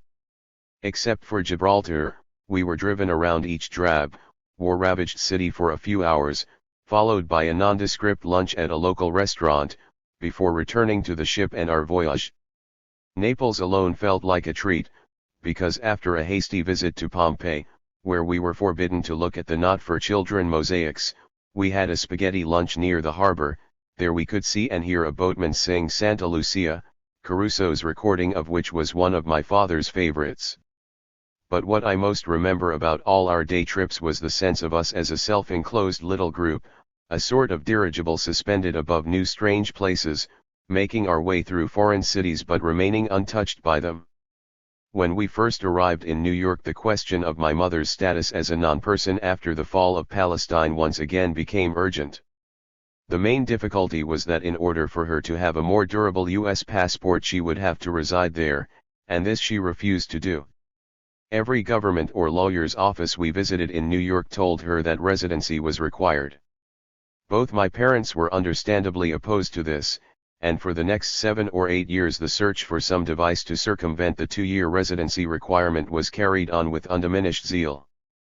The irony of my mother's fruitless search for citizenship is that after 1956, through the intervention of the Lebanese ambassador in Egypt, she successfully applied for Lebanese citizenship, and until her death in 1990 traveled on a Lebanese passport, on which, mystifyingly, her birthplace was changed from Nazareth to Cairo. Even in the 50s, the seeds of the Lebanese civil war having already been planted 20 years early, I speculated that it was apparently deemed less objectionable to be of Egyptian than of Palestinian origin. All was well until the late 70s, almost a decade after my father's death, when being the holder of a Lebanese passport exposed her to great difficulties both in getting visas to Europe or the United States and in going through immigration lines. Being Lebanese had suddenly become synonymous with having a potential for terrorism, and so, incongruously, my fastidiously proud mother felt herself to be re-stigmatized. Once again we made inquiries about citizenship. After all, as the widow of a First World War veteran and the mother of 5 citizens, she seemed roundly eligible for the honor, and once again she was told she had to reside in the United States. And again she refused, preferring the rigors of life in Beirut without phones, electricity, and water to the comforts of New York or Washington. Then she was stricken with the recurrence of her breast cancer, originally operated on in January 1983 by a Beirut surgeon. She knew perhaps that the end was near, even though she also refused chemotherapy, for fear, she said to me, of the side effects. She bought herself a condominium in Chevy Chase, Maryland, in 1987, and with her visitor's visa stayed on for longer and longer periods of time, regularly seeing her doctor, whom she liked but whose counsel she stubbornly refused. One of those visas ran out as she lost consciousness in March 1990, and my sister Grace, who was living with and selflessly caring for her, found herself involved in deportation hearings as my mother approached her very last days. The case was ultimately thrown out of court by an irate judge who scolded the Immigration and Naturalization Service lawyer for trying to deport a comatose woman in her mid-70s. Having refused a short period of residency, my mother ended up dying and ultimately being buried in the America she had always tried to avoid, had always basically disliked, but to which, first through her husband, then through her children, and through her last illness, she was ineluctably bound. All this had begun when we entered New York Harbor on the Satania in early July 1948. Palestine had fallen. Unbeknownst to us, our lives were turning us toward the United States, and both my mother and I were starting the process of life and cancer that would end our lives in the New World. I have no clear picture at all of our arrival at the Italian Line Pier in New York, nor any idea what I first felt about the skyline of the totally foreign new space we were entering for the first time. I recall only the wistful sadness of the vast first-class lounge turned into a shabby space for desks and chairs for customs inspectors, and the quite sizable group of passengers now seen bunched together for the first and last time making entry there. By contrast, I retain a strong impression of how unforecast and, I gathered from something my father said, how anticlimactic our first view of North America was, owing to the wind and fog that pushed us unexpectedly far north. It was early in the morning, 2 or 3 days before the New York landfall, that the two of us went up on deck as we entered Halifax Harbor. The fog was very dense, we could barely see a few yards ahead of the ship's prow, and a bell was tolling mournfully in the distance. A map of our crossing route had been pinned up near the bridge. There I could see our curving line into Nova Scotia, which appeared at a considerable tangent to our original southward course. We were entering the west, something I had dreamed about, although it was neither Hollywood nor the mythic canyons of New York City, a small, utterly silent and unpopulated little town whose character it was impossible that morning to make out from the Satania's deck. Our address in the city was to be the well-run and modern Commodore Hotel on East 42nd Street. My father had stayed there in 1946, since it was close to the Royal Typewriter offices at 2 Park Avenue and 34th Street. We were all struck by the white gloves worn by the elevator operators, and of course by the tremendous speed at which we hurtled up and down to and from the 35th floor. The ice water tap came in for a lot of marveling. "Waddy," my mother said, "why can't we put those in Cairo? They make life so much easier." As was his lifelong custom with my mother and me, he didn't answer if he felt that the question was a stupid one. The line-straight streets, the forest of tall buildings, the noisy but speedy subways, the general indifference and sometimes rude quality of New York pedestrians, all this contrasted starkly with Cairo's meandering, leisurely, much more disorganized and yet unthreatening style. In New York no one paid any attention to us, or, if they did, my mother said that they patronized us as somewhat handicapped by our accents and generally overdressed appearance. I felt this when, on our fifth visit to the 42nd Street Horn and Hardart Automat, I made repeated trips to the milk spigot, twice forgot to put a glass underneath, making a spectacle of myself as I watched the milk pour itself into the trough, twice mistook buttermilk for ordinary milk, and twice left the glass I had paid for sitting rather pointlessly on the counter. For a week we made the tourist rounds, Metropolitan Museum, Hayden Planetarium, St. Patrick's Cathedral, Central Park.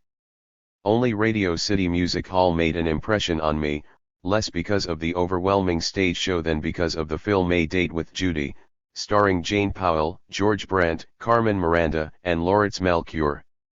This lush Technicolor world was what I had expected from America. As it rushed by me on my deep velvet seat buried in a seductive darkness, I quickly forgot the America outside, now made problematic by news of my father's need of an operation in September and by the impending necessity of doing something with the children during the intervening month or 5 weeks. I remember a long visit to the Parents Magazine office on Vanderbilt Avenue, during which my mother looked through 2 sets of camp catalogs, one for boys, the other girls, Two were chosen, Maranacook in Maine for me, Moimadeo, also in Maine, for Rosie and Jean. Phone applications were quickly made, a shopping visit to Best & Co. outfitted us with the requisite camping essentials, and a day later we took the Boston and Maine sleeper from Grand Central bound for Portland. My memory of our arrival there early the next morning is a muted one. All I recall is a certain numbness, a feeling of dull powerlessness. This was the first time in my life I was to be separated from both my parents for any length of time. I compared their reassuring dress, accent, and gesture with the jovial but wholly alienating A.B. Dole, known as A.B., the camp's second in command, and Mr. Heilman, both wearing seersuckers and white shoes, who met us in Portland to take me away toward the town of Winthrop, a few miles from the camp. I was handed over with dispatch, a kiss from my mother, a brief hug, my father's bear-like embrace accompanying his "good luck, son," and the exchange was complete. We drove off in total silence, me in the back seat of the station wagon, the two of them in front. I was at Maranacook for a month with perhaps 2 letters and a postcard, from Chicago, from my parents.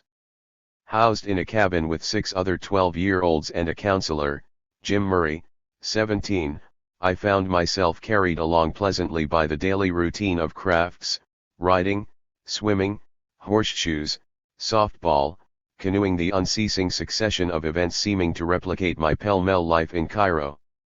As I was bigger and stronger than most of the other middle campers, I quickly acquired a reputation as a force on the swimming and softball teams. I was, Ed said, the Cairo wonder. Of my cabin mates only 2, a kindly New Yorker named John Page and the histrionic, nervous, and voluble Tom Messer, who wet his bed every night and accordingly had a special sheet service, made any long-term impression on me. There was a kind of flatness to the experience until one brief exchange reminded me of my alien, insecure, and highly provisional identity once again. On a few evenings we boated over to an island in the middle of Lake Maranacook for picnics, storytelling, and campfire singing. That particular night was a gloomy, overcast one, chilly and humid, unwelcoming.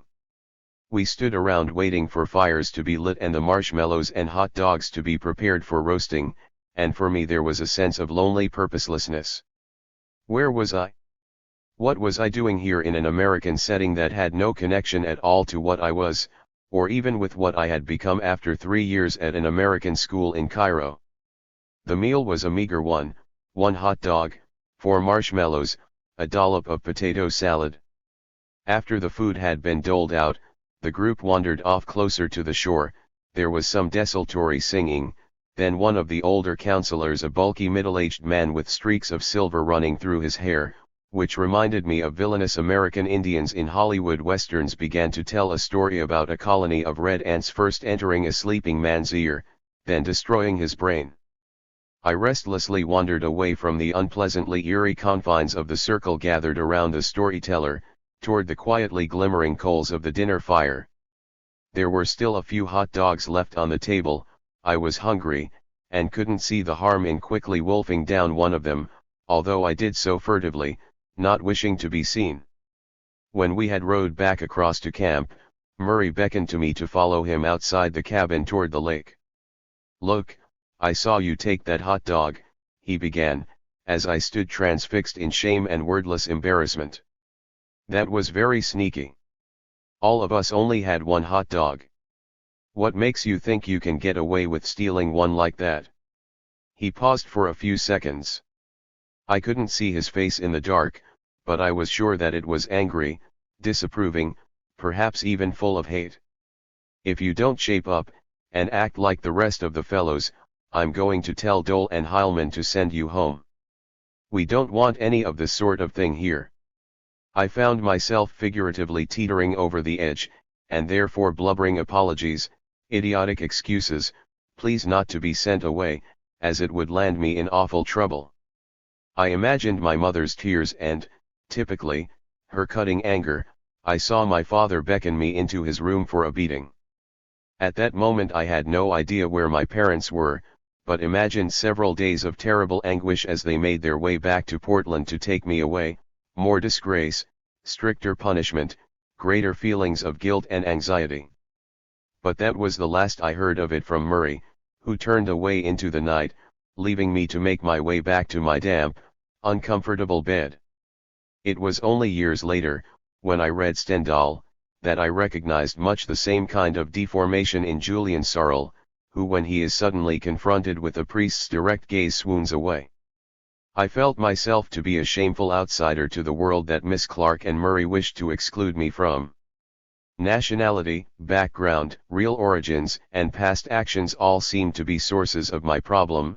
I could not in any convenient way lay the ghosts that continued to haunt me from school to school, group to group, situation to situation. So beginning in America I resolved to live as if I were a simple, transparent soul and not to speak about my family or origins except as required, and then very sparingly. To become, in other words, like the others, as anonymous as possible. The split between Edward, or, as I was soon to become, said, my public, outer self, and the loose, irresponsible fantasy-ridden churning metamorphoses of my private, inner life was very marked. Later the eruptions from my inner self grew not only more frequent but also less possible to control. The rest of the time in Maranacook was quite routine, as I had stopped deriving any pleasure from the place, and none at all from my fellow campers. Murray hardly spoke to me again, nor I to him. One later experience emblematized the peculiarity of a camp summer that had lost its pleasure or point for me and had become either empty or onerous.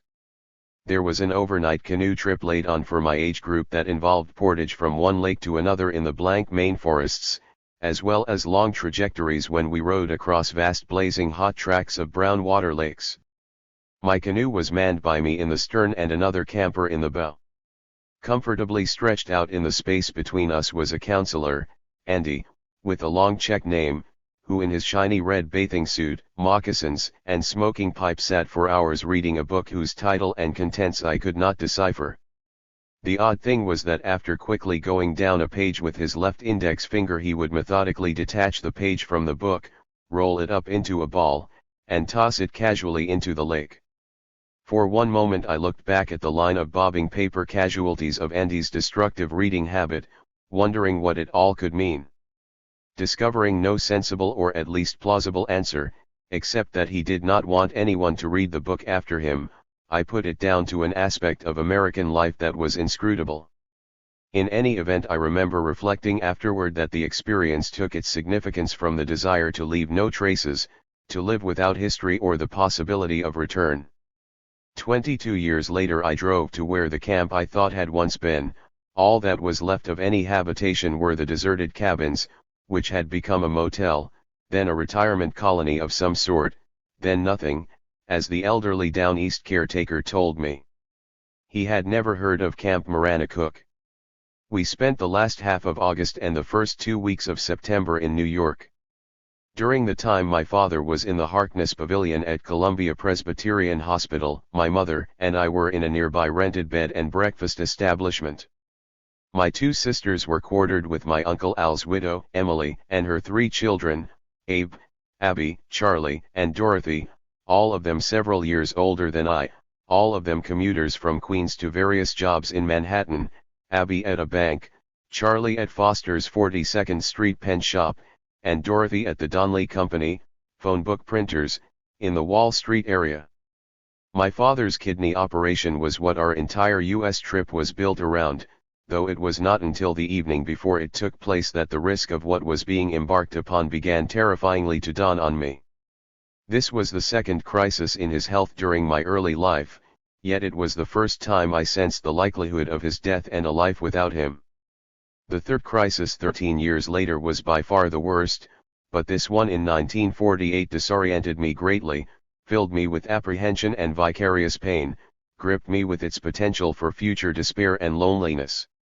My parents had invited Fuad Sabra, then a gifted young Lebanese resident specializing in neurology at Columbia Presbyterian, to dinner at the Cedars of Lebanon restaurant on 29th Street. It was 2 nights before the operation, so after dinner Fuad had arranged for my parents to meet a fellow resident, an Australian called Fred, as I remember, who was working in urology under the celebrated John Latimer, who was to perform the surgery. With the zeal of the fledgling expert, Fred took it upon himself to lay before us all the things that could go wrong: infections, heart complications, blood deficiencies, the lot. This had a terrifying effect on my father, who, true to his character, saw the coming ordeal as something to be very worried about but necessary, whereas my mother and I believed it to be something to be avoided or postponed at all costs. Poor Fuad tried desperately to turn his friend off, or at least to temper and deflect the man's unstoppable wish to make an impression, but to no avail. 4 years later, after Fuad came back to Lebanon, married Ellen Badr, my mother's young cousin, and himself became an important professor and neurological expert at the American University of Beirut, the evening with Fred became a proverbial instance of what not to do just before an operation, an incident referred to by my father and Fuad together with uproarious laughter and insouciant banter. Yet the operation was a success. There was only a cyst and no tumor in the kidney, but the whole organ had to come out, leaving an enormous wound running back to front across my father's midsection. For the 2 weeks he was at the Harkness Pavilion, my mother hired a little English male nurse. I would accompany him and my father on their wheelchair walks. Otherwise I was reduced to silent observation, spending long hours in an adjoining waiting room as my mother sat next to my father's bed. What had briefly been for me a dramatic approach to something really serious was deferred and, like the fall of Palestine, transmuted into the new postoperative circumstances of great attention paid to my father's health and healing, then within a short time absorbed in the rhythms of our lives. I soon became a marginal spectator to the nurse and my father, walking alongside the wheelchair while the two of them chatted monosyllabically. Then later, when we moved for a month into a suite at the luxurious Essex house for Waddy's recuperation, a new word for me, my father seemed to me to say it with considerable relish, and he began to receive his Monroe Royal typewriter and Schaefer pen visitors, insisting that I should be there, even though I had nothing to contribute to his meetings.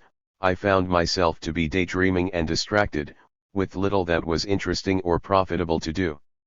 A solicitous doorman warned us against strolling in Central Park, so when I could escape parental requirements, I took refuge on the orderly and yet, after Maranacook, lively New York streets, among the pedestrians, the enormous proliferation of shops everywhere, the theaters and cinema marquees, the tiny newsreel theaters, the overwhelming number of new cars and buses, the remarkable hustle of subways, the steam pouring through manhole covers, the efficient and helpful policemen. In Cairo they were farm boys, my parents said, which explained why they didn't know the names of the streets on which they were stationed. And New York's tremendous scale, its toweringly silent, anonymous buildings reduced one to an inconsequential atom, making me question what I was to all this, my totally unimportant existence giving me an eerie but momentary sense of liberation for the first time in my life. Elusively, almost imperceptibly, Palestine would appear and then quickly disappear in our New York lives. I first heard about President Truman's support for Zionism that summer, as my father rifled through the newspapers early one morning in the Essex house. From then on Truman's name took on an evil talismanic force, which I still feel today, since I, like every Palestinian for the last 3 generations, blames him for his crucial part in handing Palestine over to the Zionists. Within an hour after we had returned to Cairo, one of my older refugee relatives told me with a hint of accusation trembling in his voice, "How do you like that Torman of yours? How can you stand him? He destroyed us." In Arabic, Tor is the word for bull, used to derogate a person as both obdurate and malign. One of my uncles recounted to me that teenagers at the Rockefeller Center collected money under signs that proclaimed, "Give $1 and kill an Arab." He had never been to New York, but wanted me to confirm the story, which I couldn't. As I returned to the United States a few years later and have lived there ever since, I feel a much sharper sense of dissociation about its relationship with Israel than my Palestinian contemporaries, who see it as a Zionist power pure and simple, but do not acknowledge any contradiction in the fact that they also send their children to college here, or do business with U.S. corporations. Until 1967 I succeeded in mentally dividing U.S. support for Israel from the fact of my being an American pursuing a career there and having Jewish friends and colleagues. The remoteness of the Palestine I grew up in, my family's silence over its role, and then its long disappearance from our lives, my mother's open discomfort with the subject and later aggressive dislike of both Palestine and politics, my lack of contact with Palestinians during the 11 years of my American education, all this allowed me to live my early American life at a great distance from the Palestine of remote memory, unresolved sorrow, and uncomprehending anger. I always disliked Truman, but this was balanced by my surprised admiration for Eisenhower's resolute position against Israel in 1956. Eleanor Roosevelt revolted me in her avid support for the Jewish state, despite her much vaunted, even advertised, humanity. I could never forgive her for her inability to spare the tiniest bit of it for our refugees. The same was true later for Martin Luther King, whom I had genuinely admired but was also unable to fathom, or forgive, for the warmth of his passion for Israel's victory during the 1967 war. I think it must have been the result of that 1948 trip that a sort of political landscape of the United States opened up in our Cairo lives, to which my parents made regular reference. Dorothy Thompson became an important writer for us, in part because she appeared in Cairo for some event attended by my parents, in part because my mother subscribed to the Ladies' Home Journal and read her occasionally pro-Arab pieces there. I never read her but well remember the positive valence attached to her name. Also to Elmer Berger's name and, a little later, Alfred Lilienthal's. Both were outspoken anti-Zionist Jews. But it was all distant and intermittent. Much more lively and immediate was my recollection of the Daviga stores that dotted the Midtown area, where you could buy Van Heusen shirts and baseballs, or the grand halls of Best & Co. on Fifth Avenue, where my sisters and I had been outfitted for camp, or the various Schraff's coffee shops preferred by my mother for lunch or afternoon coffee. We returned to Egypt by the American export line's one-class Excalibur, a smaller, less well-appointed boat than the Satania. The stateroom seemed austere, barren, divided into upper and lower berths, without much light, and hardly any place to sit. No sooner had we left New York in late September than we were hit by a vicious tropical storm that confined my father, his wounds scarcely healed, to his bunk, and my mother and sisters to theirs, with acute moaning and seasickness the common condition. I was virtually alone for about 3.5 days.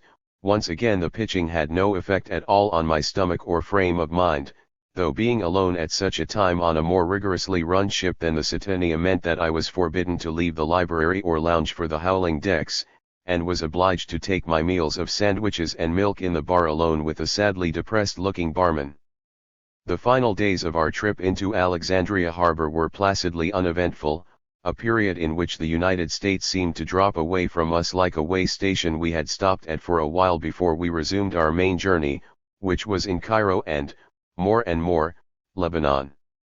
As a country lost, Palestine was rarely mentioned again except once, during my last year at CSAC, when, just after an animated debate about Joe Louis and Jersey Joe Walcott, I suddenly grasped what my friend Albert Coronel was referring to when he spoke contemptuously of 6 against 1.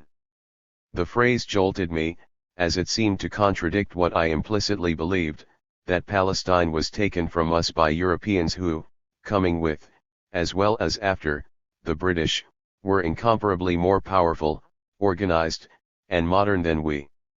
I was dumbfounded that to someone like Albert, a close friend of mine who, with his older sister Colette, had been with me for a while at GPS and was now at CSAC because his family, Jewish with Spanish passports, had sensed the post-1948 danger to the children in a hostile Arab environment. The fall of Palestine should seem like another anti-Jewish episode.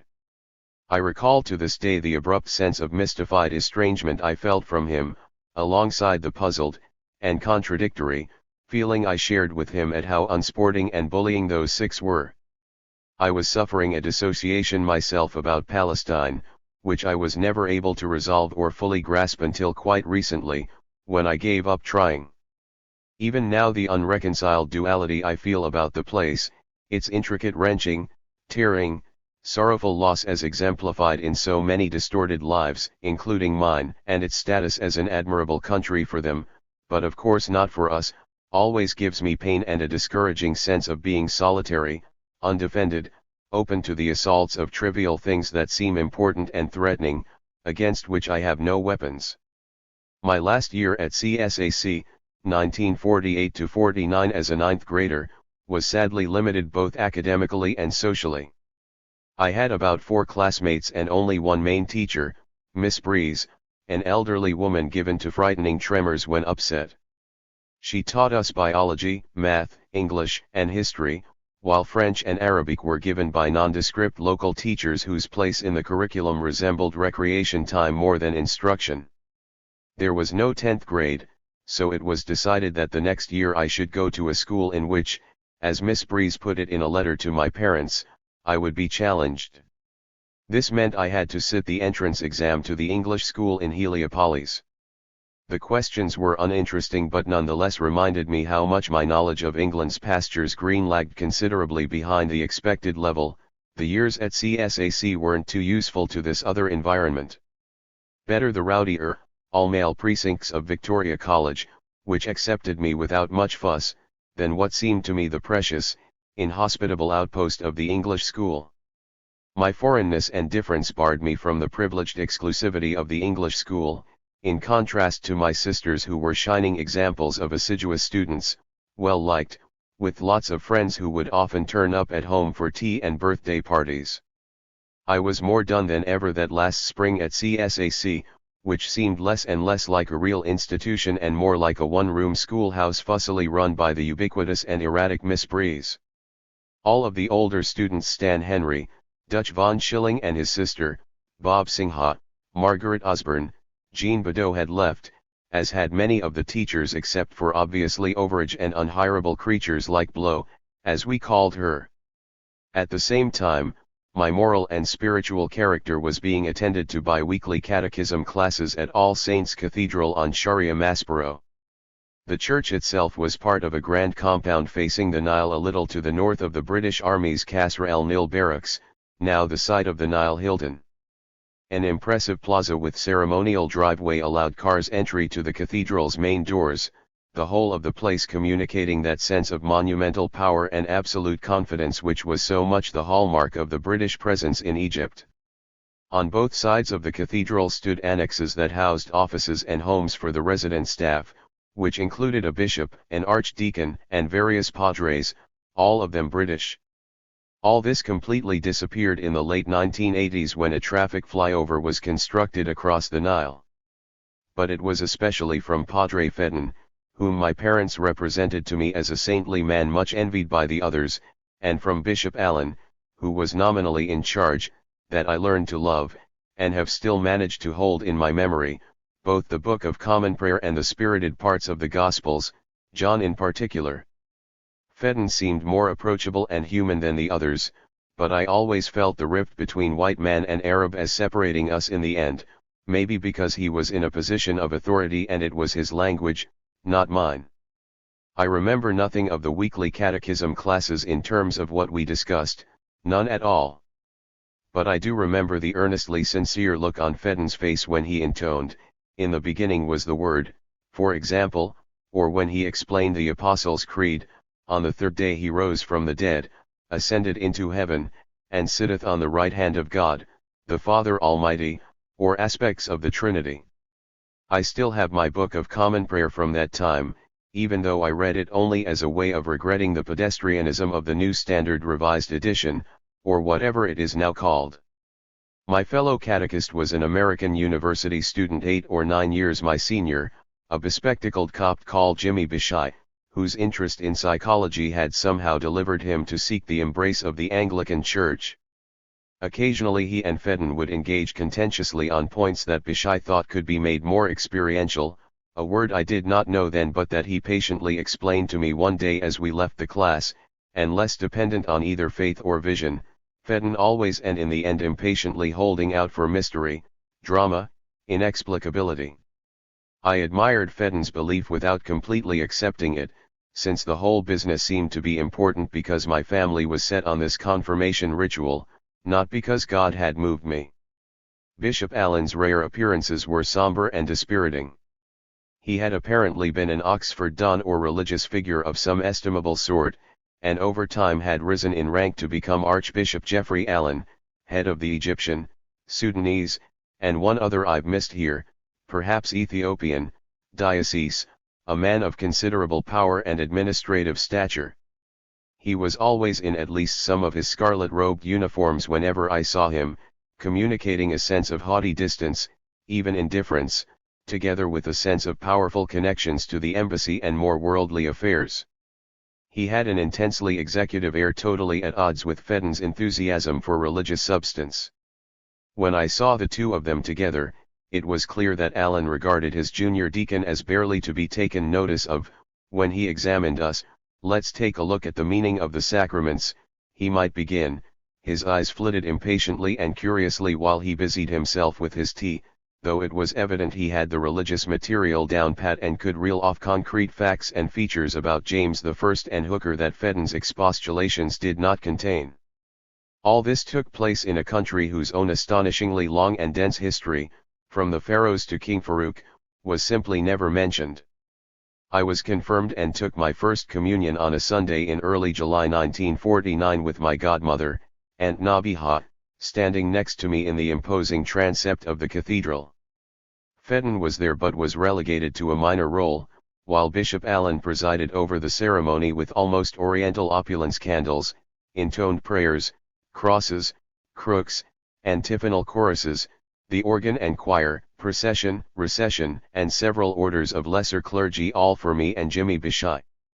Having been received in communion with the company both of saints and ordinary participants, I found myself trying to feel different, but only experienced a feeling of incongruence. My hope that I might gain insight into the nature of things or a better apprehension of the Anglican God proved fanciful. The hot and cloudless Cairo sky, my Aunt Nabiha's disproportionately large hat perched on her small head and body, the placidly flowing Nile immediately in front of us in its undisturbed immensity as we stood on the cathedral esplanade, all these were as I was, exactly the same. I suppose I had been vaguely looking for something to lift me out of the strange limbo into which I had fallen, with CSAC ending and Victoria College about to begin in October, but confirmation was not it. I was now even more in a disconcerting orbit between my mother and my father, who seemed increasingly distant and demanding at the same time. Cairo in that period was full of reports of assassinations and disappearances, and as I neared my 15th birthday the following year, there was yet more apprehension in my mother's voice as she warned me not to come home late, not to eat anything off the vendors' carts, not to sit too close to people on the tram or bus, in short, to spend most of my time at home, whereas an awakened sexual hunger stimulated me to wilder and wilder dreams of what I wanted to do in Cairo. A kind of steady but receding motif in our lives was Aunt Nabiha's Palestinian work. Despite the tension between her sons and her brother, my father, she still came for Friday lunch, and her interest in my catechism continued, as symbolized by the gold ring inscribed ES, which she presented to me on that hot and cloudless day after the service and which I still wear. 7. Beginning in 1943, the summer after my father's nervous breakdown, and for the next 27 summers, we would spend most of July, August, and September in the Lebanese mountain village of Dour el-Shwir, which means on the outskirts of Shwir, a village my father loved and my mother claimed to hate, even though her mother's family, the Badgers, came from there. Dour was a summer resort whose houses and hotels were strung along a narrow ascending road that meandered along the backs of three small mountains in central Lebanon. Shwir itself was a little town, strung along a steeply descending road, going in the opposite direction, that began in Dour's only significant public space, the main square, or Saha, dipped sharply to the left next to the Greek Orthodox Church, and wound its way down to the valley, to its very heart, Ain al-Kassis, the priest's spring. A totally Christian village, Shwir produced the shopkeepers and functionaries who serviced Dour during the season. As a child I had assumed they simply sat home during the long, dark, and snowy winter.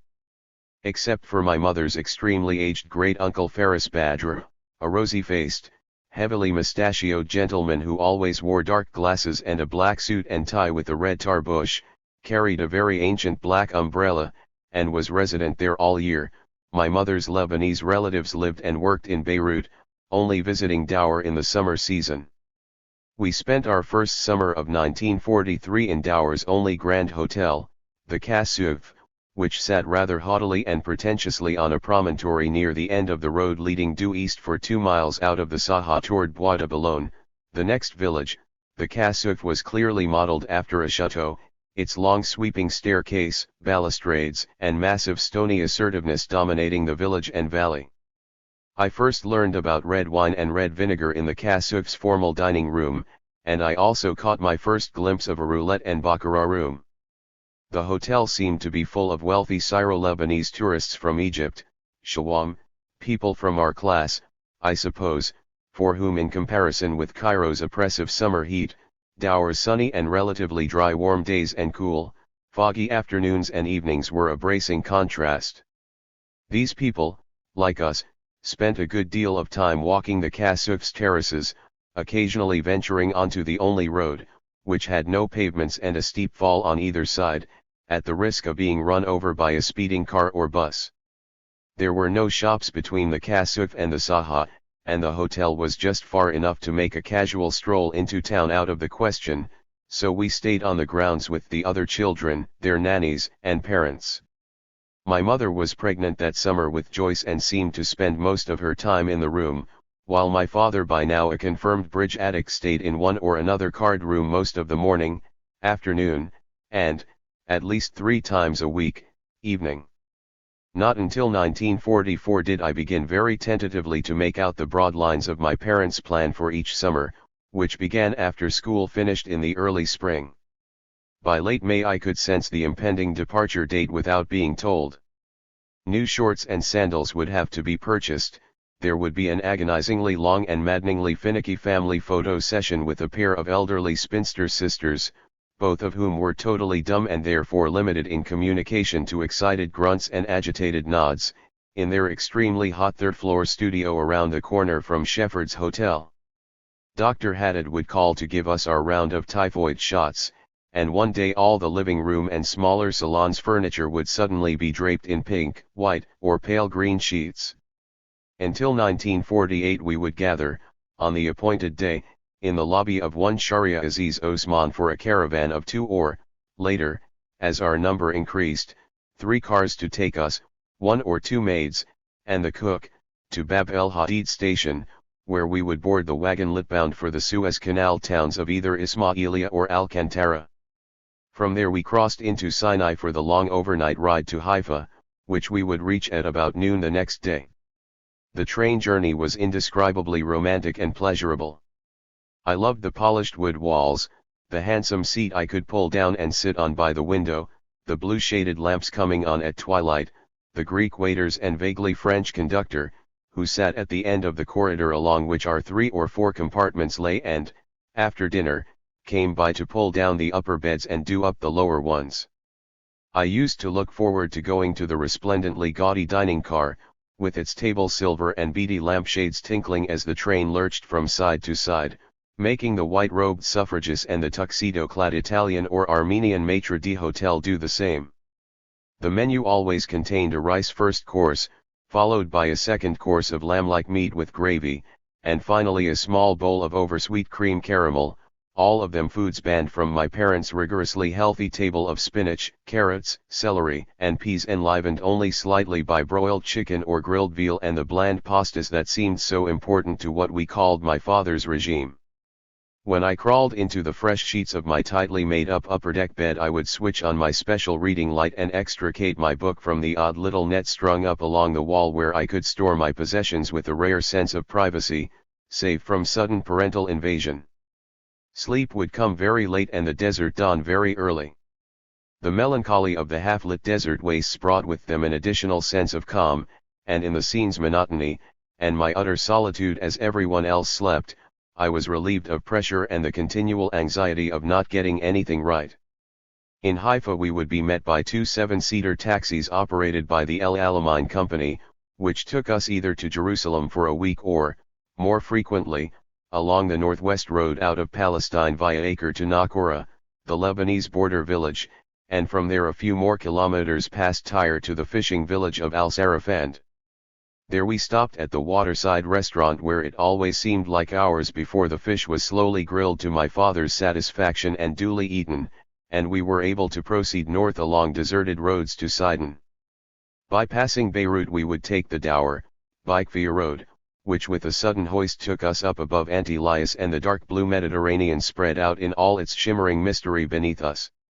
In the early days, there was often a decrease in the number of cars as we climbed the dramatically hairpinned road to Bikefia, the large town just below Dour that I knew for its famous peaches and a fantastic red and tinsel-colored toy shop, Kaiser America. It was only later, in the 1970s, that I knew it as the family seat of the Gemayel family. Pierre Gemayel, impressed with the German brown shirts he saw at the 1936 Olympics, was the founder of the extreme right Maronite Party, the Phalanges Libaneses, and was father of two Lebanese presidents, Bashir, whose assassination in September 1982 unleashed the massacres at the Sabra and Shatila Palestinian refugee camps perpetuated by his pro-Israel henchmen, and Amin, who ran a regime drenched in corruption and incompetence. Bikefia then acquired a sinister reputation as rabidly anti-Palestinian, and I have avoided it and Dour for almost 2 decades. Above Bikefia the road became steeper and more treacherous, with still fewer cars, and the views were usually obscured by the great washes of afternoon fog sweeping across the peaks through which we chugged, the two heavily loaded cars struggling against the dramatically steep inclines. When we finally entered Dour, through the little suburb of Dwyer, I would feel the combination of mournfulness and impending dread that the place always induced.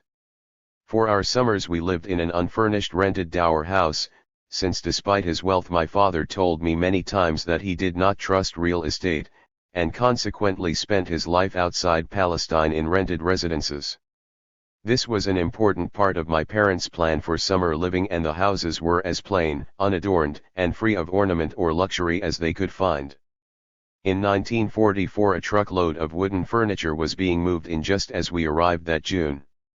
In stark contrast to the comfort and plushness of what we had left behind in Cairo, I saw a collection of rather rickety, splinter-filled, badly finished wooden cupboards, tables, and chairs that my father had ordered from Beirut.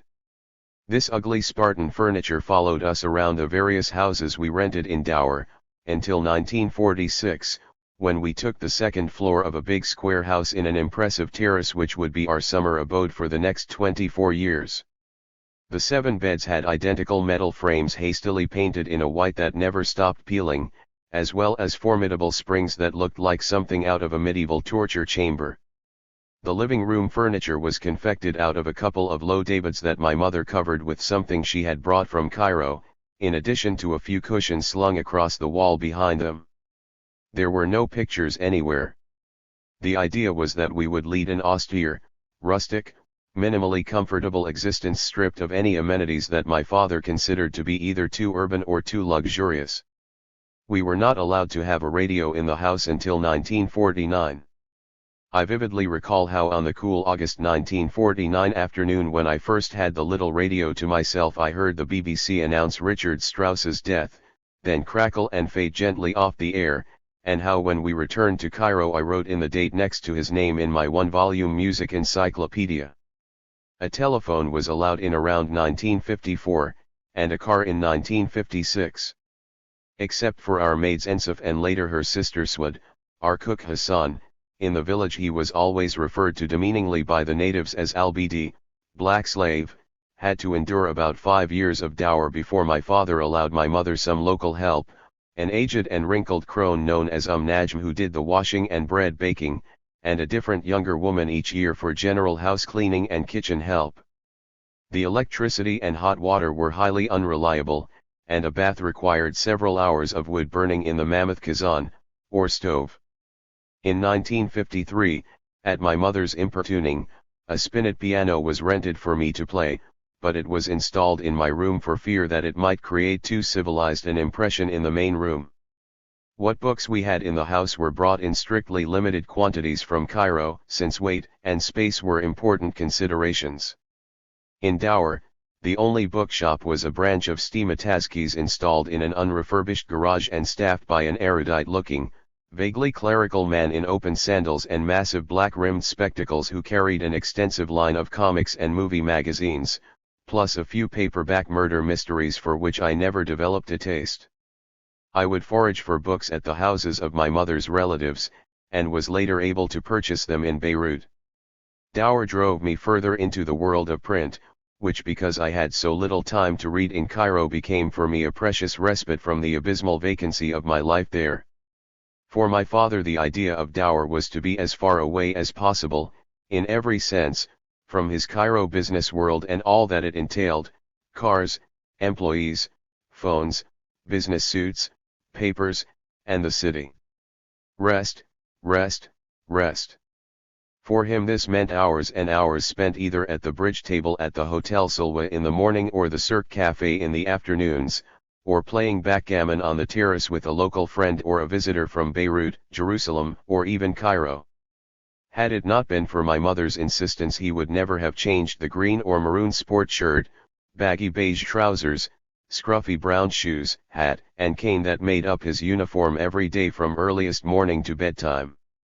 There were no morning newspapers to read, and so he began the day by sauntering off to town to visit Nicola Tuma, an attractive and suave middle-aged fellow from Shwir whose clan was the largest one there.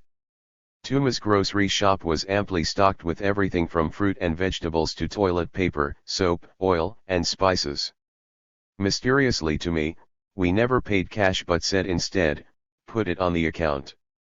When the bill turned up in my mother's hands every 2 weeks it would elicit cries of "What a rascal he is, I don't remember any of these expenses." To my father, normally a very hard-bitten businessman, it did not matter what Nicola put on his bill, their relationship was engagingly social. Sitting at Nicola's desk at the back of the shop, holding a cup of Turkish coffee in his hand, my father would nonchalantly survey the merchandise, ordering 5 kilos of this or that, 2 watermelons, 5 jars of jam, a kilo of figs, rarely available, and 3 pounds of cheese, which would be delivered by a slim boy on a tricycle who would have to push rather than ride the overladen vehicle up the very steep hill to the house. After his visit to Nicola my father would saunter down to Edmund Hullaby's ABC 3 doors down, and proceed to order masses of toilet articles needed by none of us. Next would be the butcher, then the coffee merchant, and then the pharmacy. For each of them, my father's profligate orders must have been the sale of the day. Finally he would plant himself at a bridge table until it was time to amble home for lunch. In the meantime my mother, left with her children, without a phone or transport, would have to receive the seemingly endless succession of delivery boys, each one inducing greater cries of frustration and chagrin.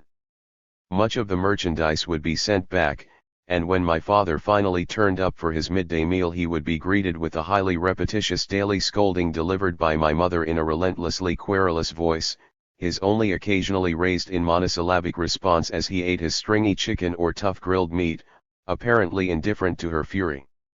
After a siesta he would wander out again in search of more bridge, this time without the leisurely shopping stops, which would resume as inevitably as the sun rose the next morning. My father regarded Dower as his opportunity to desert the strenuous post he held as parent, disciplinarian, and imperious master in Cairo. In Dower my mother became my companion, with only very occasional breaks when I would strike up short-lived and temporary summer friendships with boys of my generation staying nearby. She was left the daily responsibility of running the house, which without the kind of help she had in Cairo was a stressful affair. The absence, in the beginning, of a telephone and a car with a driver isolated us and imposed a kind of powerlessness on her that she resented deeply. But knowing only how to comply with her designated role as head of household, she did not know how to protest and ask my father to improve her situation. My youngest sister, Grace, was born in March 1946, when Joyce was only 2.5 years old, so she had 2 babies to care for in addition to her older children. The year 1946 was particularly trying for my mother.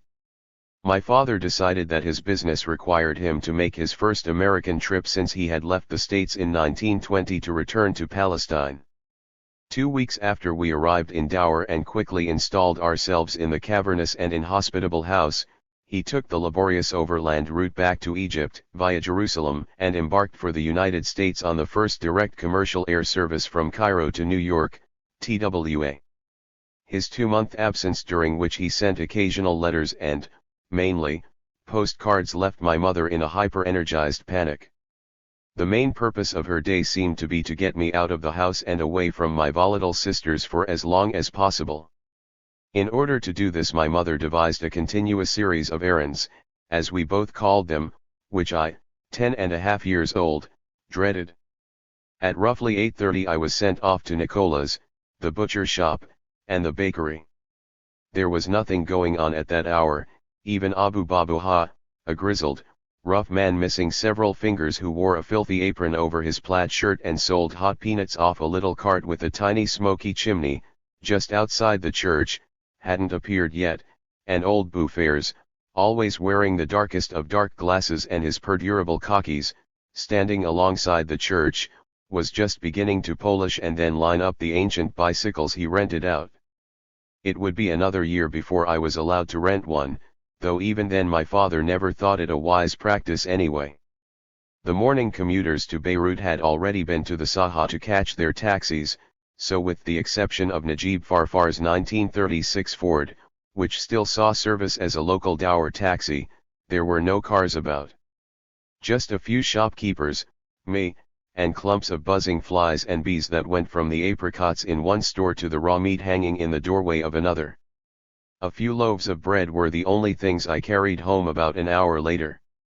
Immediately after my arrival, my mother would ask me to chase off after the tinker, Sunkari, and ask him to repair a leaking kitchen faucet.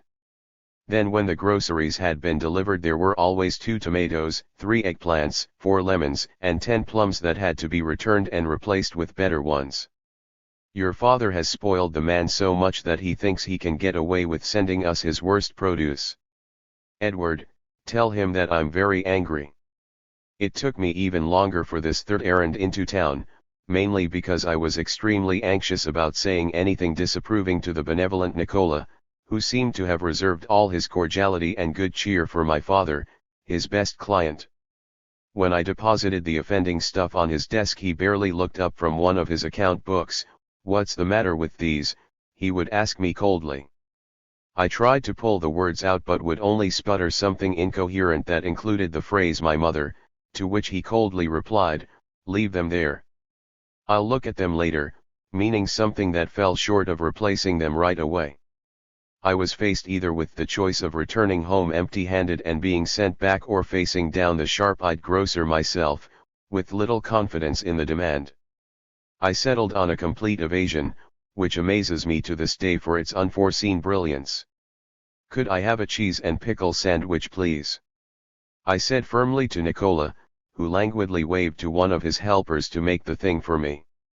"And put it on the account," I added smartly as I wandered off with the delicious object in my hand. Later in the day Nicola would replace the offending items, and several additional errands were devised for me, until by sundown I was exhausted and incapable of much more than a tired slump with a novel before I went off to bed. The state of fatigue itself was not as unsettling as the alarming remoteness I felt in my mother. Our relationship of intimacy had soon been attached to one whose essence I now think was expressed in a scene I remember with unhappy clarity. One hot weekday morning she had sent me all the way to the Hotel Kasuk to take an electric iron wrapped in brown paper to a visiting friend from Cairo, Eugenie Faraj Allah. I returned home an hour and a half later, dead tired, thirsty, from the long walk through a most unappealing landscape. There were no side roads to consider, no shady spots, no springs, no other pedestrians, not a cafe or restaurant as I trudged along the endless narrow road heading east, all of it steep and barren. I remember also that this was the year my father had bought for me and insisted I wear a heavy khaki pith helmet. A salesman at Aviarino's, a men's shop in Cairo's Ezbakia district, had recommended it to him for me while my father was buying a handsome Panama for himself. The helmet's inside band was disgustingly soggy with sweat as the ridiculous thing bore down on me, too cumbersome to take off and carry, hence fated to remain on me as I trudged along.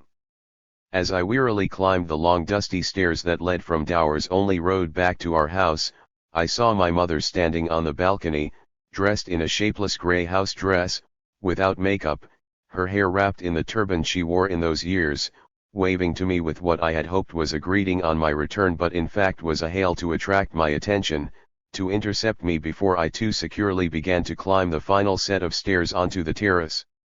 In her right hand she was holding a black electrical cord. "Darling," she said to me in English, not always a good sign, "I forgot to give you the cord for the iron." What must Eugenie be thinking? "Please take this back up to the cassouf right away." A terrible feeling of fatigue and despondency overcame me. What had been a sustaining intimacy with my mother, during our Shakespeare readings, for instance, seemed suddenly to grow into something else, though here and there during the Dower months she would give me a sign that some of our former life remained. In addition to a tattered Arabic hymn book, the Dower house contains something called a family song book, a mostly English collection we must have brought with us from Jerusalem or Cairo.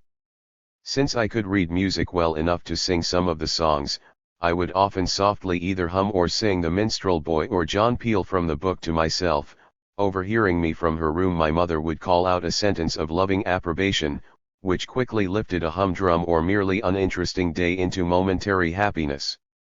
My room, the only one on the kitchen side of the immense high-ceilinged living room and its dining room, heightened my sense of unfruitful isolation and always remained for me a symbol of Dower's underlyingly negative aura, despite the small downstairs garden amenities of a ping-pong table, a croquet set, a creaky swing that my father reluctantly accepted as part of our rustication. As I look back over those years, I can see the real anxiety induced in me by my mother's withdrawal, where the need to reconnect with her was kept alive paradoxically by the obstacles she placed before me. She had become a taskmaster whose injunctions I had to fulfill. Yet the emptiness into which I fell during and after my errands when she gave little warmth or thanks genuinely bewildered me. The intelligence of our relationship was temporarily gone, in Dower replaced by the series of drills set for me to keep me out of everyone's way. Years later she would tell stories of my capacity for trouble-making as a child, and how she devised stupid, only occasionally useful, errands for me. It must also have been part of my parents' plan to get me out of Cairo's putative, because never actually seen or experienced, flesh pots during the summer, and deposit me in a place where there weren't and could never have been any temptations. The only girls from these early Dower days were one or two of my sister's friends, none of whom took any notice of me. Toward the end of July 1946 my mother's youngest brother showed up from Palestine, and being of a more adventurous nature than his sister, offered to take us all out one night to see a numero, as cabaret acts were called in those days, at Café Nasr, one of two far-stretching places, the other being Café Hawi, opposite each other about 100 yards beyond the Saha. They were both family enterprises, Nasr run by Elias Nasr and his sister, an attractive middle-aged spinster with an enormous phlebitic leg, and Hawi's by the brothers Iskandar and Nicola Hawi. The two establishments seemed engaged in mortal commercial combat. Nasr had upped the stakes by bringing in what were advertised as international variety performers, mostly acrobats and dancers whose main attraction, looking back on them now, was that the women wore skimpy costumes. That night we were crowded around a small table one back from the dance floor, and the main act was a pair of acrobats, George and Adele, whose last name seemed Hungarian. He was a short, muscular man in his mid-40s, and she was an only slightly younger blonde in a modified bikini that reminded me of Coletta, especially since she bent her body in similarly unnatural ways. Advertised as a 9 p.m. soirée, the show didn't start until a little past 11, with lots of false starts and moments of fake urgency engineered by waiters who were obviously under strict orders to prod the customers into buying more food and drink before we begin the numero. A tiresome wait for all of us, until a sustained snare drum roll brought out the two stars, complete with long silver cloaks, and flashy overly wide gold-toothed smiles. I remember being disappointed with how little beyond a few distinctly unadventurous poses they attempted. He lifts her over his head, she does a back bend, he swings her under his arms until the final trick, which the Armenian bandmaster warned us was extremely dangerous and required absolute silence. A short pole was brought out, on which George hoisted Adele, then as he slowly twirled it around him, Adele held onto one end, like a flag, and was gradually swung with her body at a 90-degree angle to the pole, all this with what I recall was a superfluous commentary by the Armenian maestro on what was plainly taking place before our eyes. We trudged home at about midnight full of admiration for the intrepid duo's last feat, though I recall that my mother was disapprovingly silent throughout. Bare flesh always caused her to frown and then tisk exasperatedly with unconcealed distaste. I realize now that so innately trivial an episode as the battle of numeros between HAI and NASR, who competed with each other in weekly entertainments, seemed much more interesting than it was because of the total uneventfulness of our dour summers during the early years.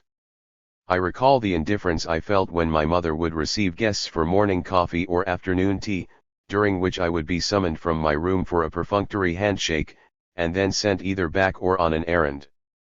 There was a ritualized formality to the whole business of these visits. Usually a messenger would be dispatched a day before to announce one of the occasions, although they could also occur without warning. The idea was that each family was entitled to one such social call per summer from a family with which it had some connection: the dentist, a cousin's cousin, local notables, the Protestant minister, and so on. The morning time was always around 11, as they no one ever came alone trooped up the rocky path, then the single flight of stone stairs to our house, in a single file led by the man or men, the women following silently behind. Soon there would be coffee, followed by chocolate or, after my mother had learned the practice from Marie Nasser, a piece of Turkish delight wedged between two plain biscuits. This was considered a special treat. A little later came glasses of tamarind or mulberry syrup in water and a box of cigarettes. An hour later the guests stood up ready to leave, though it was considered the polite thing to say, "So soon? It's still quite early," which my mother always did. Afternoon visitors came at 4:30 and were supplied with tea. On those occasions the men were commuters who had returned from Beirut after the workday. There was something needlessly rigid about these visits, not just because it was understood that my mother should be at home to receive guests day in, day out, but also because she would have to make similar visits herself. One had the impression that a careful record was being kept somewhere, that Mrs. Haddad had not been visited, whereas we had had her visit. For all its bustle, our life in Cairo was a good deal more private in those years, though I did sense the stirrings in my mother of a sense of social obligation with regard to one or two families like the Derlicks and the Jindis. In Dower, however, my mother seemed obsessed with what was done and not done, what the people said or might say, how things would look. As she grew older, these matters became more important, making it less possible to do what she liked and imperative that she conform to an outside standard, which in the case of Dower she patently detested but doggedly held on to nonetheless. That summer she felt especially imprisoned, since when my father returned from his long trip it was only to play bridge. My mother's distaste for his daytime bridge partners who never made an appearance at our house and included taxi drivers, dry cleaning clerks, and the like from the various cafes in town spurred him a little to find respectable men for bridge evenings at home. Of this group, Emil Nasser and Faiz, his cousin, were regulars, in addition to new friends like Anis Nassif and Salim Kurban, and Frida's Beirut cousin. Occasionally the austere Anis Makdisi, a professor of Arabic at the American University of Beirut, would join. His house was just above ours on the hill, which is where I first met Samir, his youngest son and a contemporary of Alfred Nasser, who was later to marry my sister Jean. My mother made sporadic efforts to join in by learning canasta and even a card game called Konkan, but not until after my father's death did she herself become a serious, if not entirely robust bridge player. The day of my father's arrival from the United States at the end of August 1946 was an unpleasant one for the most trivial of reasons. He had written my mother to send him our measurements in inches so that he could buy us clothes from Best's. In due course 2 gigantic trunks were dispatched to Cairo while he came overland from there to Beirut. My mother and I met him in the early afternoon at the Alamein terminal in central Beirut, and then we rode up to Dour all together. His first words to me after he hugged me were, "You've really gotten very fat, haven't you?" When I expressed surprise, he added, "Your waist is 34 inches. The people at Best's were very surprised. My mother's tape measure was a metric one, and the conversion to inches had been at best an improvised one. When 2 months later the trunks were unpacked in Cairo, I recall no less than 6 pairs of heavy brown wool shorts unwearable in the Cairo heat that my mother had to throw out because they were vastly too big for me. As it turned out, most of what he had bought for us, evidently in the same way he ordered groceries and produce at Nicola's without paying very close attention either to quantity or quality, also had to be jettisoned. "Is that one of the things I got you from Best's?" he would ask me for the next year, and I would nod affirmatively, though of course I never wore what he had bought. "Go play in the forest," I remember my parents telling me, as if the scraggly pines and thorn-filled bushes were a natural playground full of delightful and even instructive amusements. The landscape struck me as an inhospitable and hot wasteland, swarming with giant horseflies and menacing bumblebees. The overwhelming natural fact about Dour and its bosky environs was the total absence of water, the dryness without a pond, lake, stream, or even swimming pool to relieve it meant that the place gave off a pungent sense of discomfort that the occasionally cool mountain air and the absence of urban pollution did little to offset. There was but one break in the dryness of the summer. A blissfully long day, on which we would escape to Beirut and the sea on our annual late July excursion, which always began with an hour's taxi ride to Saint Simon and Saint Michel, 2 adjacent sandy beaches just south of the city, where we swam all morning in a surfy but rather shallow sea, and were occasionally permitted a ride on a rented parissoir, a kind of elongated surfboard with a hull and a kayak paddle which always overturned in the exciting, churning water. I always felt I could not get enough of the Mediterranean, whose sheer abundance and cool drenching effervescence would have to last in my memory for the rest of the year.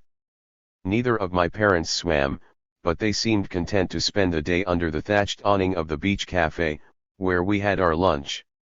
Occasionally our Cairo friends the Derlicks would be prevailed upon by telegram to join us from Bamdown, their summer town, for the day, so at least my parents had company till the early afternoon. During one lunch at St. Simon, my father suddenly leapt up from his chair as if he were about to assault a young man sitting at a nearby table.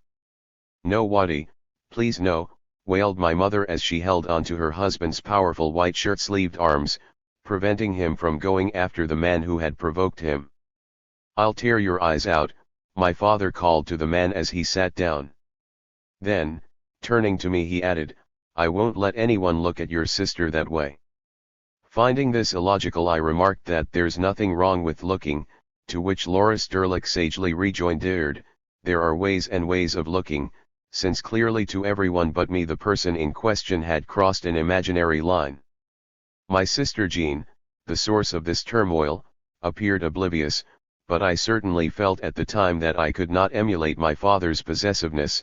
I was far too reticent to start a fight, too ill-equipped in vocabulary and sentiments of outraged honor to carry through any such action, and, finally, too indifferent to anybody's mere looking at my sister. The incident passed quickly enough, but I remember thinking at the time that it afforded me more insight into my father's powerful virility, from which I shrank in consternation. What if his eye turned on me? Who knows what he might have found in my feelings about my mother or in my secret lasciviousness about one or another female relative.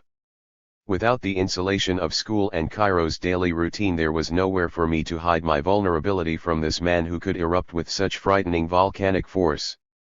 At about 3:30 we would be showered and dressed, and on our way to Ras Beirut to visit a Badr cousin for tea and cakes, and then we made our final stop in town at the Patisserie Suisse, a small cake shop and café in Bab Idris in the heart of the city, where we were allowed to gorge ourselves on chocolate mao and heaping plates of ice cream and whipped cream. Overexposed to the sun, overfed at lunch and tea and with afternoon sweets, tired out by the one rare day when we could leave Dower's confines and be exposed to the Mediterranean's glamour and salty, surfy expansive blueness, we made our dreary way back to the village for several more weeks of uninterrupted vacancy. On very rare occasions, perhaps once or twice more per summer, my father would go to Beirut to change money. Dower, in this service, being as ill-endowed as with other modern amenities, the place did not even have a bank, and took me along on an excursion entirely restricted to the garish, sweaty, smelly, and noisily crowded downtown area, as far from the beaches as it was possible to be. Our destination was the Banque de Syrie et du Liban, and a strangely hairless, eunuch-like young man whose high-pitched female voice belied the drab grey trousers and white shirt he wore with studied nonchalance.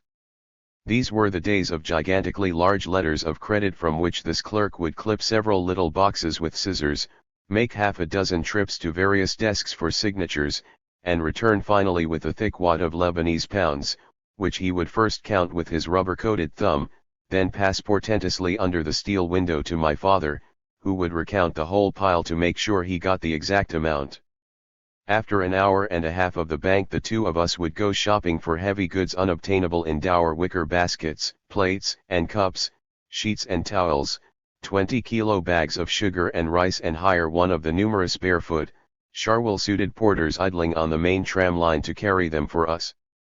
Normally about 120 kilos of these goods were loaded carefully into the porter's long basket, which he strapped to his padded back, with one of the bands going across his forehead.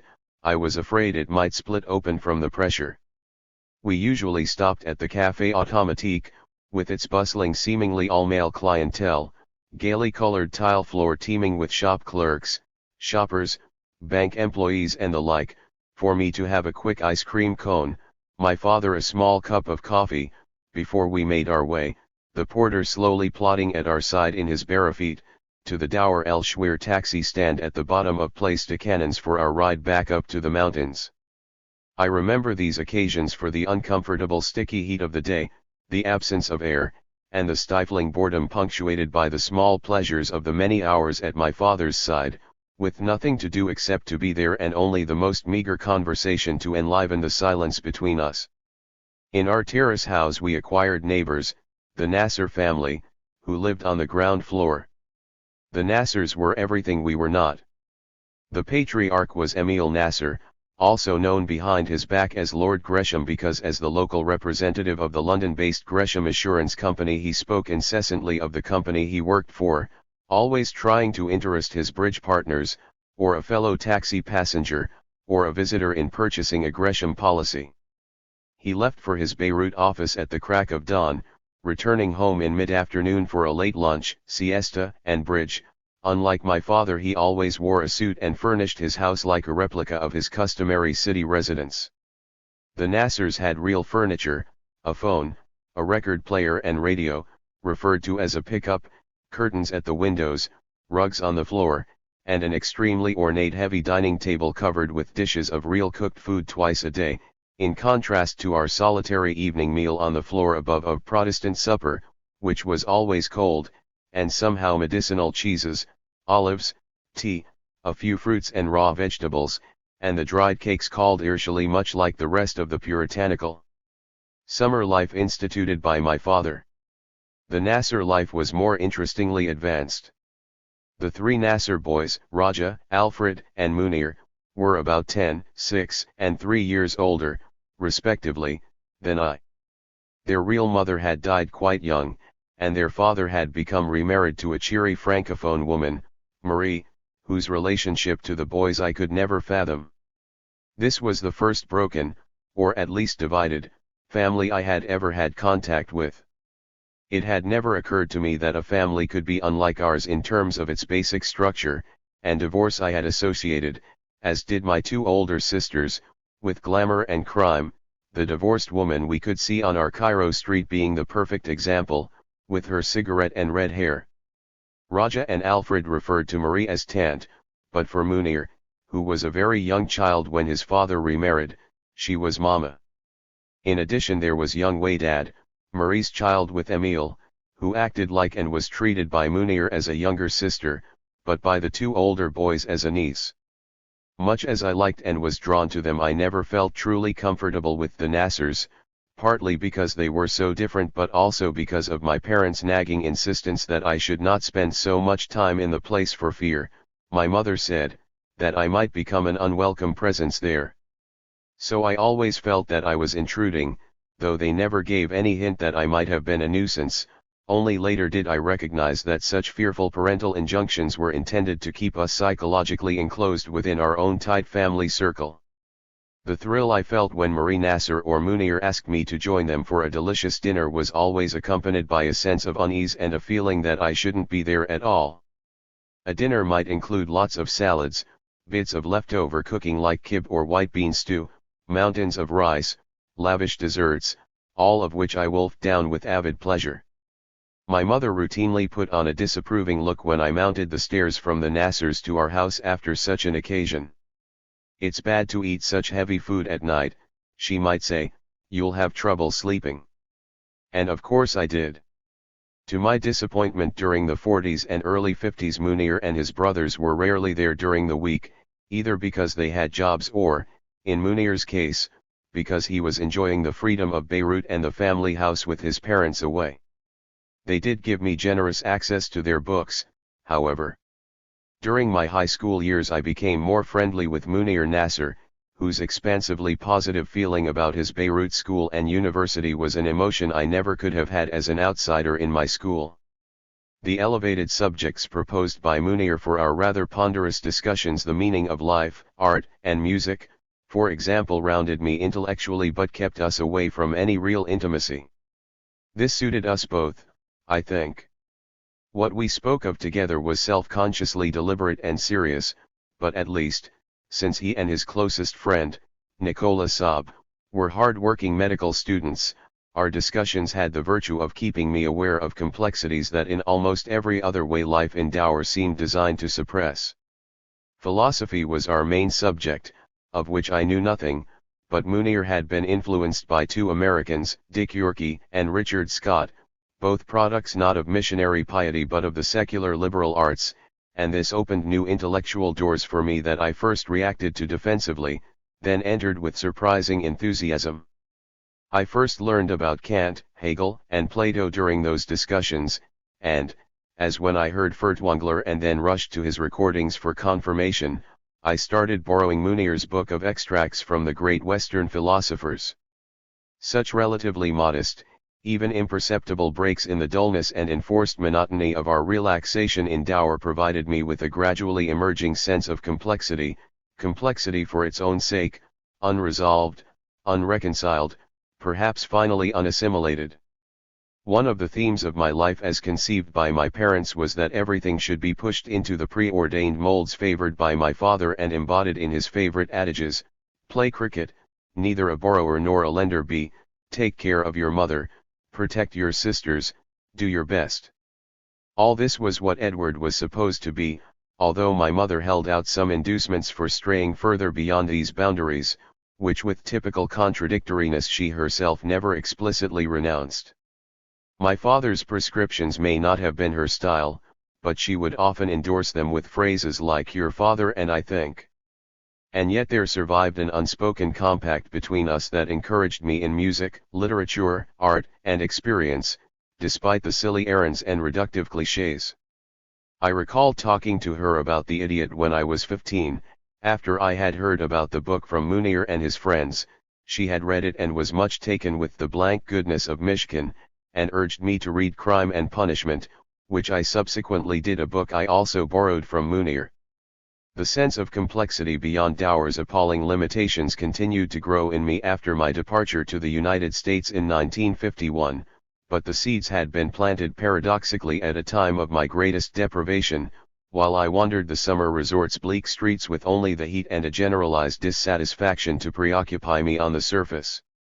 Slowly I found ways to borrow books from various acquaintances, and by my middle teens I was aware of myself making connections between disparate books and ideas with considerable ease, wondering about, for example, the role of the great city in Dostoevsky and Balzac, drawing analogies between various characters, money-lenders, criminals, students, that I encountered in books that I liked and comparing them with individuals I had met or known about in Dour or Cairo.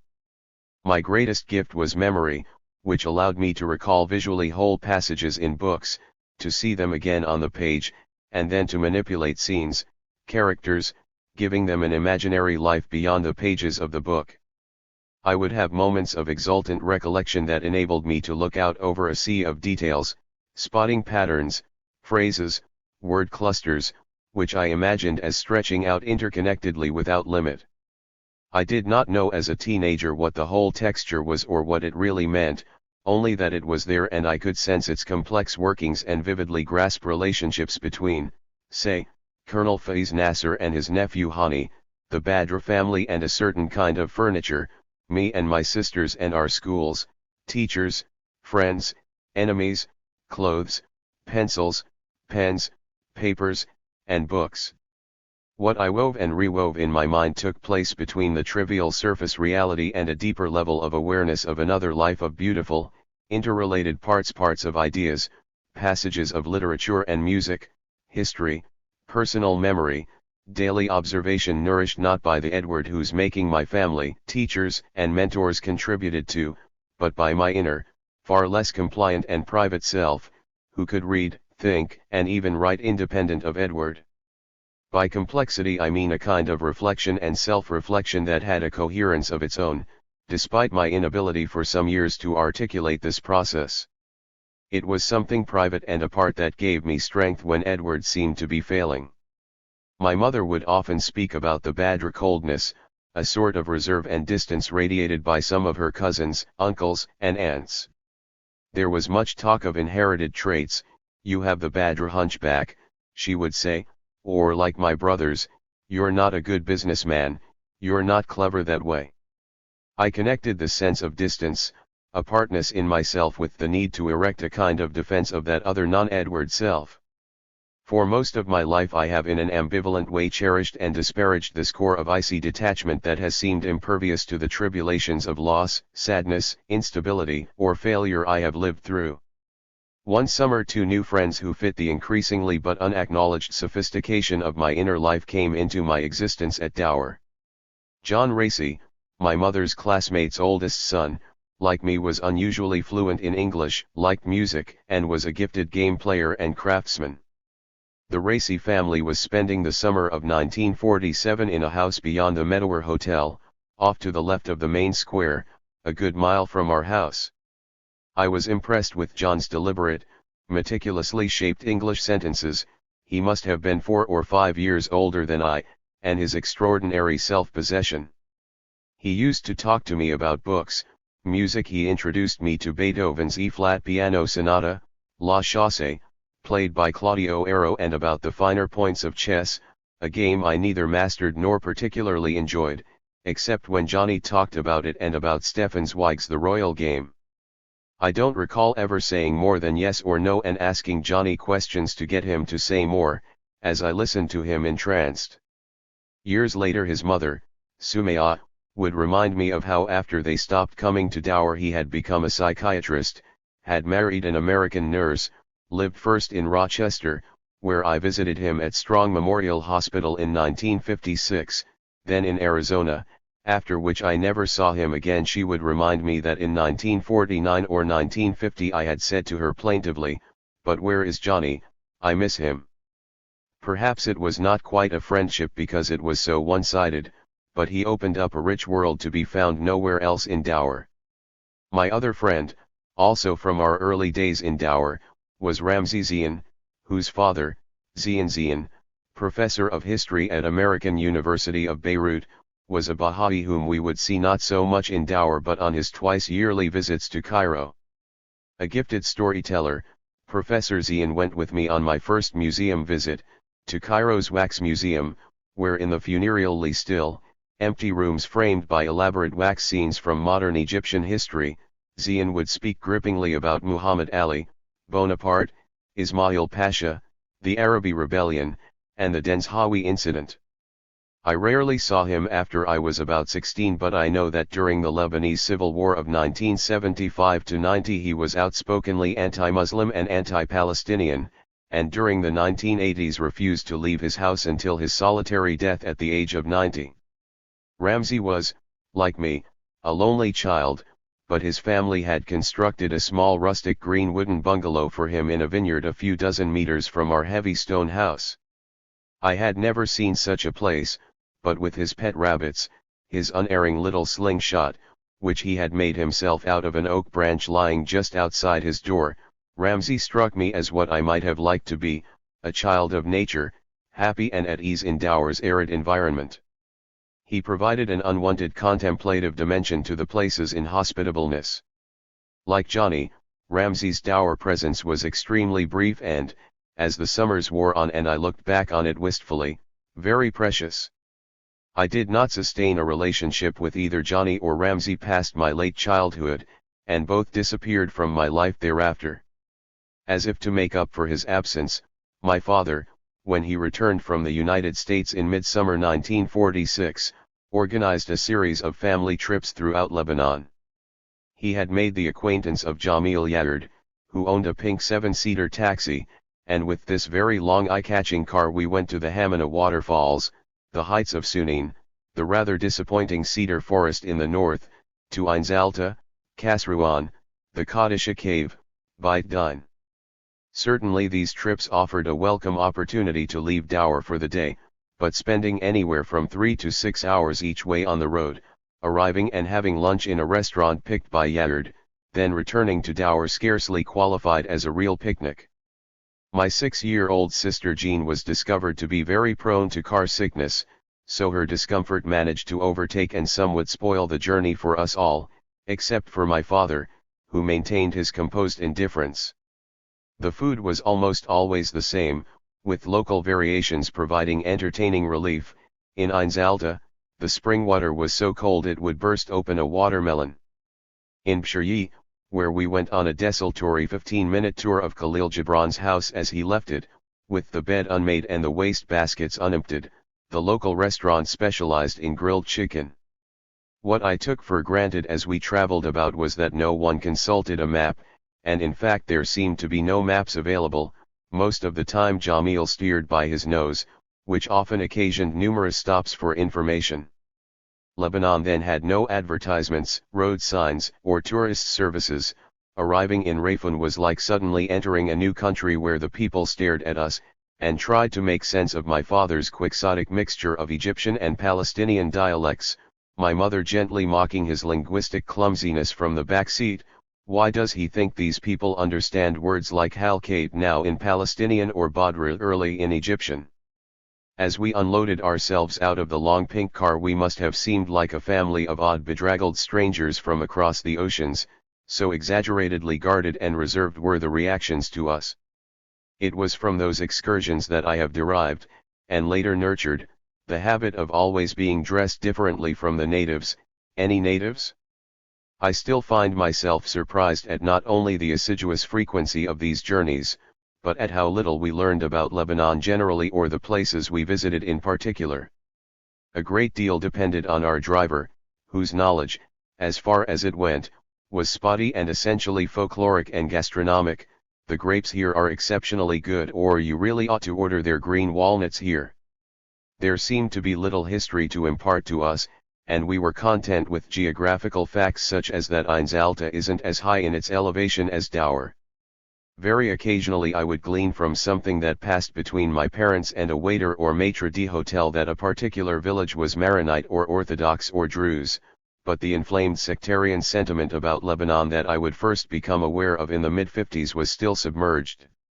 The particular status attached to my mother's Protestant relatives, the Badgers, came to seem a very distinctive one, but the strange later affiliations with Roman Catholicism became fully apparent only over the course of the latter part of the 50s through the 70s. Originally from Kinshara, a mid-sized town in the northeast, the Badgers had migrated to Shwir about 200 years earlier. My great-grandfather Yusef Badr was the Protestant evangelical minister, first in Marjioun, in the south, now under Israeli occupation, later in Beirut. In the American missionary Henry Jessup's memoir, 53 Years in Syria, he is described as the first native Protestant minister of Lebanon, in 1880 or thereabouts. With their Protestant counterparts in Palestine, the Badrs continued their affiliation with the American Protestant mission in Lebanon, but also had an embattled, even belligerent, sense of what it meant to be Christian in a Muslim part of the world. My mother's first cousins and her uncles were educated at the American University, formerly the Syrian Protestant College, and all had been or were still avidly religious, and further developed these affiliations through frequent trips to the United States and graduate studies there, plus, in my later view, too close an identification with American views on Islam as a depraved and unregenerate religion. But there were early signs of this hostility toward Islam, which I caught glimpses of beneath the merry atmosphere of familial gatherings in Dower. They seemed to emerge as expressions of unquestioning enthusiasm for Christianity, unusual even within Jerusalem's pious confines. As Edward said, I found myself counted as a Christian in Lebanon, though even today, after years of internecine civil conflict there, I must confess I am unable to feel any identification at all with Christianity as threatened by Islam. But when Eva and Lily, my mother's first cousins, who were close friends and former classmates of hers, seemed slightly skeptical of the Arabs collectively and Arabism as a creed, I was nonplussed, because their language, culture, and education, their love of the music, their closeness to family tradition, their way of doing things struck me as much more unequivocally Arab than ours. Later I thought this aggressively Christian ideology was very paradoxical and difficult to accept, so little did I, or anyone in my immediate family, have any sense of primarily religious hostility toward Muslims. And yet in the 1940s and early 50s there was a nice conviviality about our relationships with my mother's Lebanese relatives. Uncle Habib, Teta Munira's and Aunt Melia's brother, was a mild-mannered, ever so lightly ironic gentleman who had spent several years with his wife and children working as a member of the British civil bureaucracy in Sudan. His wife, Hannah, was a supremely capable and quick woman who, like her husband, was much admired and liked. Their only son, Fuad, my mother's first cousin, was our family common favorite. Fuad was much too old really to be my friend, but he and I had a close relationship nevertheless. We played doubles together in the 1950s, and I was always impressed by his dashing manner, his chivalry with women, his friendliness, and his wry, self-deprecating humor. The three other Badr children of my mother's generation we would see intermittently as summer residents in Dower: Lily and her husband, Albert, also a cousin of my mother's, Ellen, the youngest, and her husband, Fuad Sabra, Wadad's brother and our friend from the Columbia Presbyterian Hospital experience, then Eva, the eldest, and her husband, the philosopher and diplomat Charles Malik, who was to play quite an important role in my life and the development of my ideas in Dower. The easy and friendly association we enjoyed with the Badrs in Lebanon was soon to be eroded by illnesses, deaths, voyages, disagreements, and long gaps, but while it lasted, in the 40s and 50s, it lightened the austerity and general barrenness of our daily life in Dower. An occasional visit to my aging great-uncle Habib meant a chocolate and a glass of lemonade, plus an interesting account of life in Khartoum just after World War I. And when some of them came to us for lunch or dinner, the table would be spread with delicious grown-up food, and a kind of festive abundance and sense of barriers being let down that gave vitality to the summer's lifeless atmosphere. In 1947, when my mother, having undergone a biopsy to determine the possible presence of breast cancer, discovered she did not have the disease, the good news was celebrated at a lavish family lunch put on by my father at Ain al-Naz, a famous spring with an excellent restaurant situated near Baikfia. All the Badrs young and old were invited. This was perhaps the last harmonious family occasion of its kind before 1948 and the various subsequent Lebanese eruptions. Everyone drank arak, a few smoked argilas, water pipes, and my father was able to get up a table of bridge in the corner. For us the swings in the Naz garden were particularly thrilling, with longer hanging chains, deeper seats to sit in, greater heights to achieve than anything we had in Dower. That very year, I believe, my father decided to take up bird hunting because someone at the bridge table had said what a salutary effect it would have on him. He came home one evening from bridge with a slim black French rifle in his hand, a box of cartridges and a belt in the other. They said it would be relaxing, I recall his saying with considerable enthusiasm. Right after our very early breakfast the next morning he slung the 9mm rifle over his shoulder, strapped his belt on, and marched out of the house. He was headed for a fig tree orchard a few hundred yards from where we lived, in search of a particularly large and fleshy bird that frequented such places and that was supposed to be wonderful to eat. He came back empty-handed an hour or two later, changed his bedraggled clothes for another equally shabby set, and went off to the Saha to resume his normal routine. One of the gardeners told me that I had to do two things.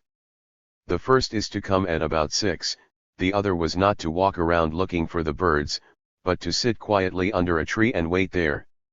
He left early the next morning with one of my mother's orange-colored living room cushions and a book, since there was no use being uncomfortable or remaining idle during his vigil. He did this, I think, for about a week, always returning without birds, having fired his rifle quite rarely.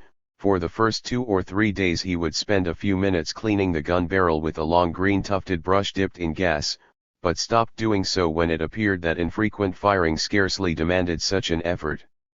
Finally he came home 10 days later carrying about 6 plump little birds and was summarily interrupted by my mother, whose scarcely concealed disgust seemed to propel her with the dead things into the kitchen faster than usual.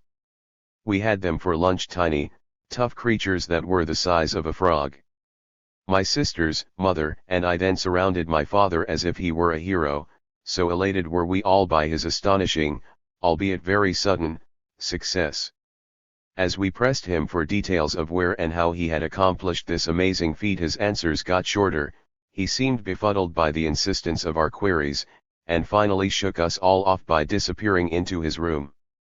Later he admitted to my mother that he had bought the birds off a young hunter who had more use for some ready cash than for his 6 dead birds. That episode effectively ended my father's brief hunting career, and the gun was passed on to me. For the first year that I ventured out into the woods behind our house my main problem was that I could not close one eye. My grandmother devised a wrap made out of a handkerchief that I would slip over my left eye as I readied my shot. Invariably, this was such a cumbersome procedure that the bird had flown off by the time I was able to fix it in my gun sight. I recall spending hours practicing first the donning of my eye patch, then the raising of my left cheek to close my eye.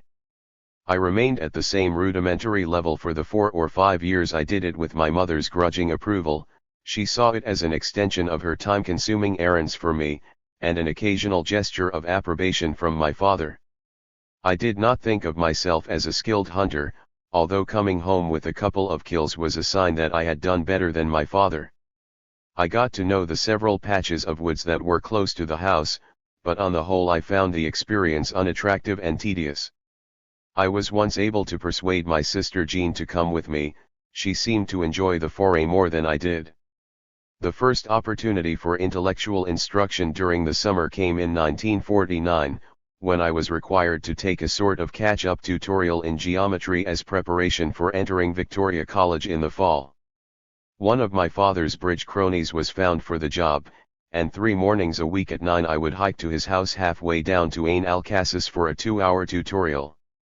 Mr. Aziz Nasr was an amiable enough man, a retired engineer who had spent a long time working in Iraq before returning to his native village.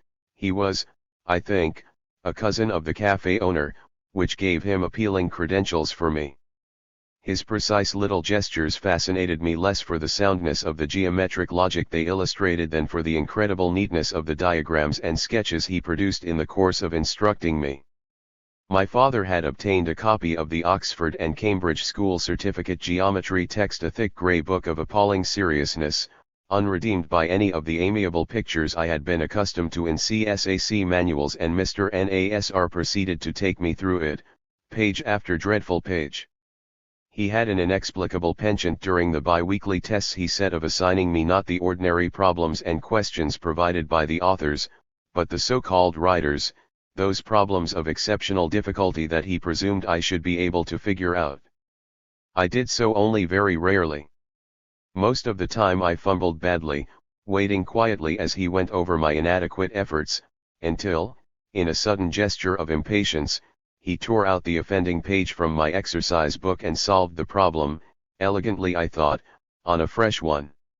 He wrote a report of my erratic progress after about 10 weeks of this, in which he stressed my intelligence but also my lack of concentration, unwillingness always to do my best, etc. This report, which, unfairly, did not mention the writers at all, earned me my father's by now familiar chiding comment, "You never do your best, Edward." My mother took a more dramatic and, I must say, apocalyptic view of my chances of success at the new, presumably more serious and demanding school I was about to enter. "What's going to become of you, Edward? Are you always going to fail and do badly? Remember Miss Clark, she understood you so well. When are you going to improve?" During those summers in Dower, I confess to some fairly obnoxious behavior, most of it the result of periods of enforced solitude in my cheerless little room after being told, "Take off your clothes and go straight to bed, and no reading." I recall distinctly that during the hours of lying in bed I once covered the wall with gobs of spit, peppering the invitingly empty white space to my side with little well-aimed missiles. And of course, it only further enraged my mother. There were not so many moments of tenderness during the long summer. My relationship to my two older sisters, Jean and Rosie, was usually a prickly, adversarial one, and I felt we slowly lost the habit of intimacy and even of accommodation with each other. To her dying day my mother was a bilateralist, that is, she encouraged us to deal with each other through her. I was not conscious of either being in or trying to get entrance to her orbit, but I noticed that only one of us could be favored at a time. "Why can't you be more diligent, like Rosie?" she might say, or, conversely, "None of your sisters has your musical talents." Jean had a better humor than Rosie, Rosie was stronger than Jean, Edward didn't behave around us. We lived in the element of my mother's myths, playing the roles assigned to us. I am still not sure how many of the earnest, often plaintive feelings that I confided to her she actually guarded, how many she passed on to my father or sisters. I needed to open myself to her, but I knew it would make me vulnerable to her manipulations later. I kept trying to get close to her and direct her fondness toward me. She never let go of me in Dower, and finally, I think, I seemed to have absorbed her worries, her tireless concern with details, her inability ever to be calm, her way of constantly interrupting herself, preventing a continuous flow of attention or concentration on anything. My mother possessed a powerful, sensitive intelligence, which I was attracted to, but she tended to hide it to make herself seem like a helpless, much put upon adjunct to my father's strength. I remember admiring her fitful and incomplete efforts to complete her education in French and humanities as well as shorthand, but despite her years of grudging tolerance of my father's card-playing mania, only bridge did she study in earnest, becoming after his death a confirmed player too. At its worst I'd describe this as the Dower syndrome, formed because my mother felt herself to be unfairly left to fend for herself, an unfinished person who had to try frantically but also unsuccessfully to deal with everything she saw before her, like the circus performer who has to keep too many whirling plates from falling off too many rods. But I never doubted that she really understood me, despite her limitless capacity for manipulating us all the time. Instinctively I found myself drawn to persons in our acquaintance about whom she knew relatively little, finding other lives, other narratives, became my way of unconsciously seeking alternatives to my mother's dominance. Thus, Dr. Faiz Nasser and his second wife, Fina, a coquettish, light-hearted woman whom I found extremely engaging, soon became one of my favorite sources of exotic lore far removed from Dower's humdrum horizons. We had originally met Fina and her two children in Cairo early in the 40s, she was then married to an Egyptian, who later died. A widowed Shami woman in Cairo, she then met and married Faiz, who later brought her and her two children to Beirut. He was introduced to us by Emil Nasser, his cousin and our downstairs neighbor. I forged a bond with Faiz when he began to appear regularly for bridge and backgammon games with my father. Like most of the Nassers, whose vast number by this time suggested to my puritanical Protestant gaze a great network of colorful and yet slightly louche tribe members consisting of divorcees and step-brothers, Faiz was a small rather portly man with a neat brush mustache who moved and spoke with affecting gravity and slowness. We originally knew him as Dr. Faiz, but soon after he and my father became regular partners it emerged that he had been a colonel in the Egyptian army in the Sudan. Thereafter my father somewhat jovially started calling him the Colonel, and soon everyone called him that too. Despite his serious mien and because he never talked down to me, he was the only older man I knew in Dower whom I actually considered a friend. His studious silences, his reserve, fascinated me. And the Colonel was often happy to delay an evening bridge game at home with some bigamy hunting stories described in a stately English dotted with colonial words and phrases like my native bearers and the old tusker, redolent of a mythological Africa that I had glimpsed in the Tarzan books and films I had always cherished. I think that as I grew older I speculated that some of his stories about the big cats, for instance, were concocted for my pleasure rather than from specific experiences of his own. But the solemnity never varied, and neither did his long, dignified pauses. During my younger years I had the impression that he told the stories with so many lapses and such deliberation in order to set up the tension of a real jungle chase, but as we both grew older I sadly realized that his memory and mind had been slowly failing him. Later, one of his relatives told me, perhaps only with malice in mind, that he had kept a black Sudanese woman as his own, and that he was also a famous martinet. Sternness was undoubtedly a part of his character, but for me it was part of his dignified mystery, which in a garrulous society such as ours was very rare. The Colonel's friendship was a kind of antidote to the atmosphere created by my mother. There was order, knowledge, amusement in what he offered. Yet as the years wore on our household seemed to get busier and more populous, in part, I think, because more of my mother's relatives got into the habit of taking houses in Dower for the entire season. As the Colonel himself grew older he could be seen slowly inching his way forward along Dower's unpaved and skimpy sidewalks. His red tar bush, by then a complete anomaly, was never abandoned, neither was the little green rosette stuck decorously into his lapel buttonhole.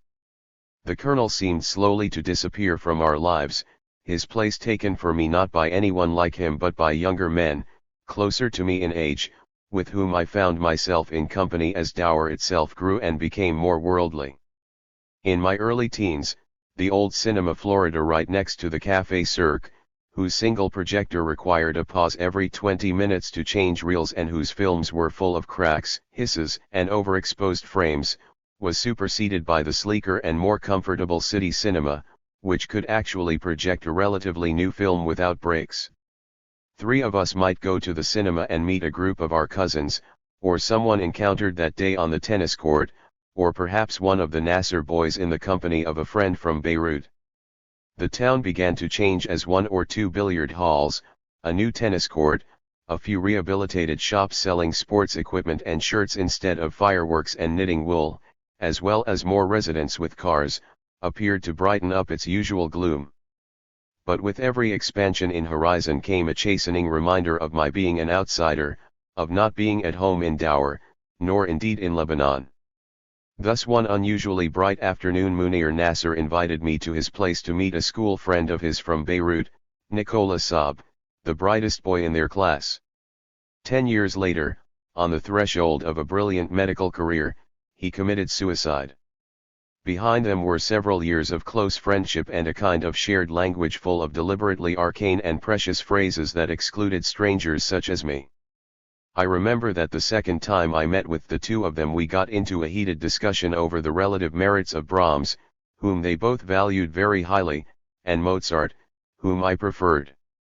I had just discovered Mozart's Linz Symphony and thought that its clarity of line and clean elegance were the ultimate in expression. I made the case as best I could but was put off by the 2 older boys, who dismissed Mozart as light and lacking in thought. The word I distinctly remember hearing to dignify Brahms was profound, which I neither completely understood nor had ever used. Profound, deep, dark, troubling, stirring, significant, This was how the Brahms First Symphony was described, and when the record was played on the Nasser pickup, there was a lot of nodding, glances exchanged, excited handshaking. I had no response to any of this. Brahms was the approved insider choice, Mozart and I, the slightly disdained, not quite serious enough aliens. At the end, as if to make up for their concerted, indeed orchestrated, polyphony, Saab turned to me in conciliation, saying, "But, you know, Mozart is in fact impeccable." Also an unusual word whose meaning I did not fully comprehend. Impeccable made matters worse for me, as if being impeccable was a last resort of superficiality. When I was nearly 15 I was allowed to go to Beirut with Munir Nasser.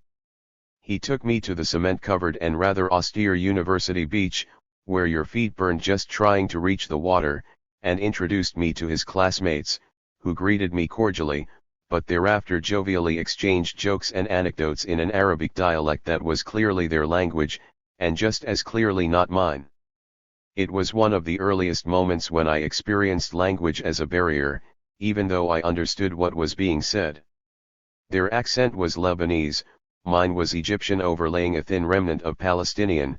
Their Beirut was mine only because I happened to be with Munir. I hung back as the others chatted busily with each other.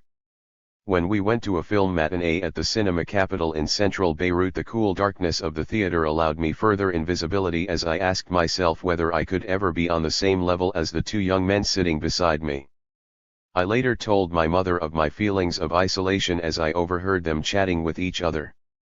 "Did you ask them what they were talking about, and why didn't they include you?" she challenged me, simultaneously making me feel worse for my timidity, and better in that she had quickly come to my aid. Of course I hadn't, and couldn't imagine asking that sort of question.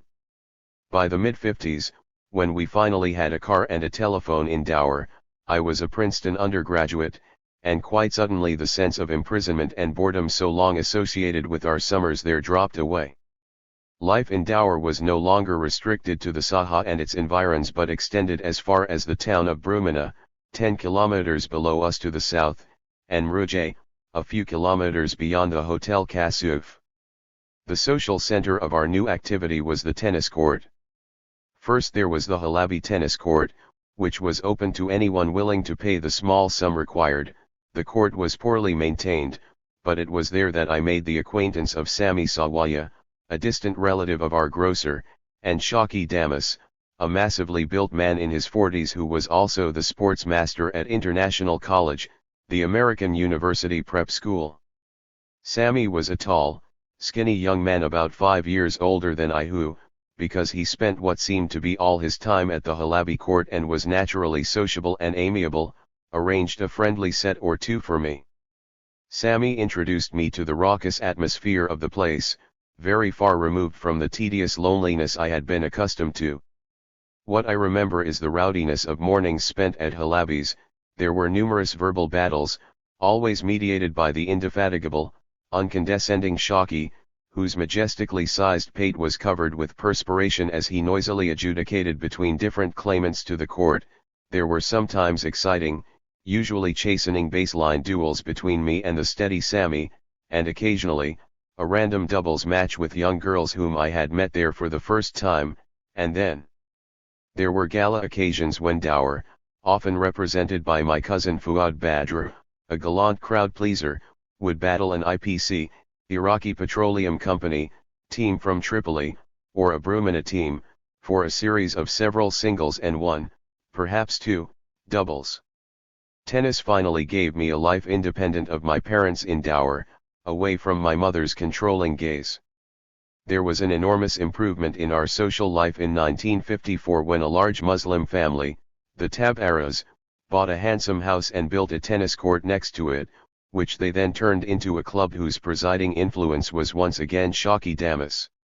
As the club was almost a kilometer past the Kassouf, a car was indispensable, though passing passenger taxis, called service, or buses could usually be persuaded to drop us off for an afternoon of tennis, ping-pong, and socializing. Soon after the Tabara Club came into being, I met the Ahmad sisters, Eva and Nelly, the youngest daughters of Naif Pasha Ahmad, originally from Ain al-Susuf, a satellite town of Shwir, but now a notoriously wealthy soap manufacturer who lived and owned factories in the industrial city of Tanta, north of Cairo. The Ahmads lived across the road from the Tabara Club in an immense palace-like house with distinctive green shutters, encircled by a great stone wall. I never entered the house or met Ahmad Pasha, despite the closeness of my relationship with some of his children. Eva was slightly older than Nelly, and almost 7 years older than I. Unmarried, wealthy, socially insulated from her surroundings, Eva was the first woman I really became close to, despite the fact that for a couple of summers we were never alone but part of the regular group that turned up in the mornings for tennis, went home for lunch, and reappeared in the afternoon for more tennis, noisy card playing, and ping pong. 8. I had no way of knowing it, but when I entered Victoria College in the autumn of 1949, aged almost 14, I was also nearing the last 2 years of my life in Cairo. For the first time I became said exclusively, my first name either unknown or shortened to E, and as plain said I entered a mongrel world made up of miscellaneous last names Zaki, Salama, Mutavalian, Shalom of very mixed provenance, all of them preceded by dangling, not to say irrelevant, first initials, Salama, C, and Salama, A, for instance, or Zaki, whose 2 first initials served as a mockingly reversed and cacophonous sobriquet for him, Zaki A. or Zaki Ak Knowledge. Before school began I said to my mother that I was interested in becoming a doctor, to which she said that my father and she would be happy to buy me my first clinic. Both of us understood that the gift would be made in Cairo, although we both were also aware that Cairo couldn't in the long run be our home for the future as we imagined it. Reports of mysterious assassinations and abductions, mostly of well-known prominent men who had good-looking wives, testified to the influence of a corpulent, libidinous king whose nocturnal rampages and long European holidays had dislocated the country as much as the scandals of the 1948 Palestine War, in which faulty arms, incompetent generals, and a formidable enemy had not only routed the Egyptian army but brought the tottering, still not really independent Egyptian state to a new, low pass. The sudden prominence of the Muslim Brothers lent more anxious uncertainty to those of us Arabs who were neither Egyptian nor Muslim. A constant guerrilla struggle in the Suez Canal zone, to which British forces had retreated, elevated the guerrillas Orfadayan, an Islamic epithet denoting warlike sacrifice, who fought the foreigners to the status of heroes, and also made our working relationships in Cairo with English doctors, nurses, teachers, bureaucrats far more tense than before. I felt this the moment I set foot in Victoria College, later described to me by Mr. Hill, the geography master, as a school designed to be the Eton of the Middle East. Except for the teachers of Arabic and French, the faculty was entirely English, though unlike at GPS not a single English student was enrolled. My father drove me to school located in temporary quarters at the former Italian school in Shubra, one of Cairo's most densely populated semi-slum areas, not far from Dr. Haddad's clinic, and on the first day left me at the front door with his usual cheery good luck, son, as he drove off with his driver. For the second time, after GPS, in my life I was dressed in a school blazer, gray trousers, blue-silver striped tie and cap, a uniform, bought at Aviarino's, proclaiming me a VC boy, engendering a feeling of miserable solitude and profound uncertainty as I edged my way into the bustling corridors about 5 minutes before the school bell went off at 8:30. The office I timidly looked into in search of directions to the middle 5 classroom was the headmaster's, where an obliging servant, Farash, pointed me farther down the corridor and out into a teeming schoolyard, at one end of which stood a small 2-roomed building. "That's it," he said. "Middle 5-1 is on the left." As I threaded my way hesitantly through a football game, several wrestling matches, an intense game of marbles, and a small crowd of guffawing older boys, I felt myself assaulted and dislocated by the uninhibited strangeness of the place in which I alone seemed to be new and different. When I found the right classroom, there was one rather small boy writing busily at his desk, a large reference book at his side, 2 others sitting side by side, reading silently, and 3 more comparing assignments. I shyly asked the assiduous writer, he introduced himself by his last name, Shukri, what he was working at. Reserve lines, he responded laconically. When I asked him what those were, he explained that a standard punishment was to be made to copy out 500 or 1,000 lines from a particularly tedious book such as the telephone directory, dictionary, or encyclopedia. Making some ready now and holding them in reserve would cut down on the burden later. I knew almost immediately that this school was a more serious place than any I had attended, the pressure greater, the teachers harsher, the students more competitive and sharp, the atmosphere bristling with challenges, punishments, bullies, and risks. Above all, I felt that nothing from my home or family had prepared me for this. I was truly on my own, an unknown, strange quality about to be swallowed up in the minute workings of a dauntingly large place, 10 times larger than any school I had ever been to before. Each class in the upper school was divided into a 1 and a 2 section, the former for the relatively bright and hard-working types, the latter for slower, less achieving boys generally regarded as Darwinian failures who deserved their lowly fate.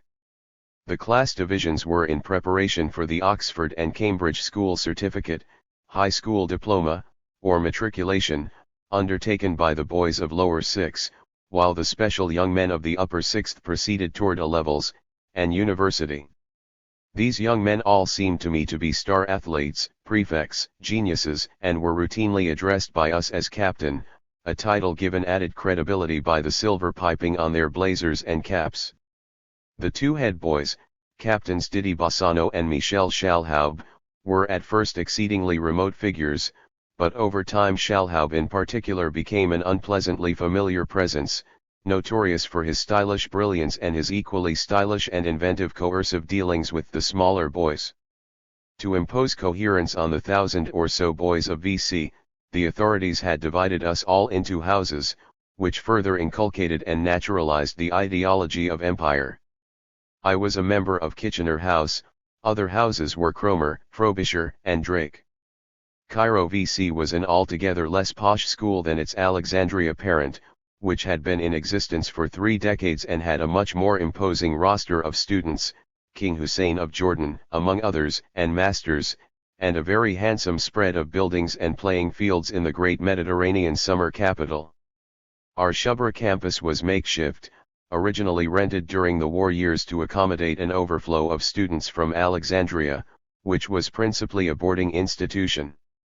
Most of the boys were day students from Cairo, less upper class and I supposed less accomplished than those from Alexandria.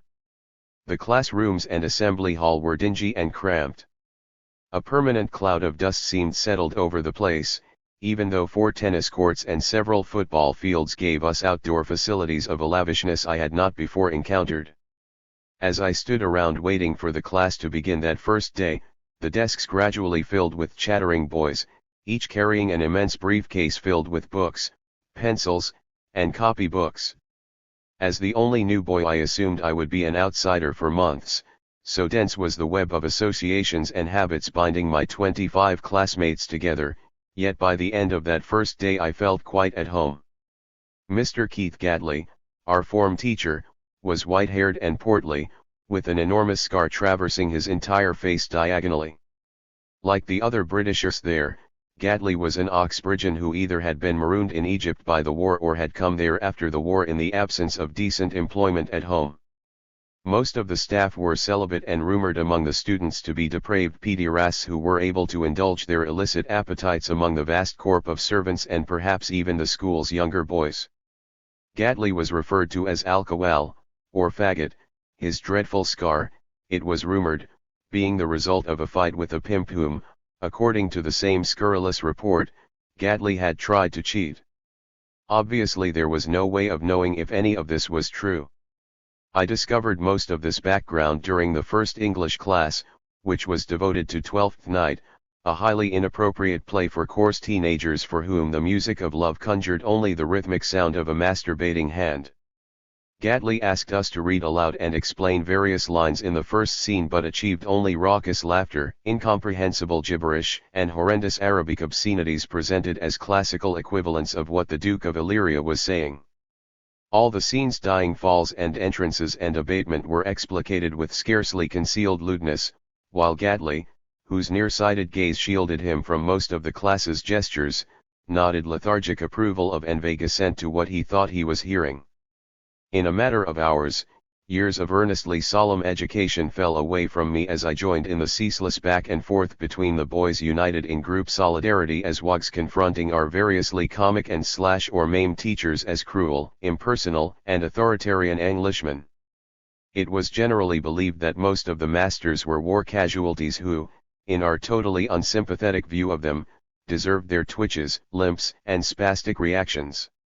Near the end of the class Gatli suddenly stood up, his great belly protruding out from his tight shirt and stained baggy trousers and, awakened from his torpor, lurched toward two chattering students whose insouciance prevented them from seeing the disaster looming near them.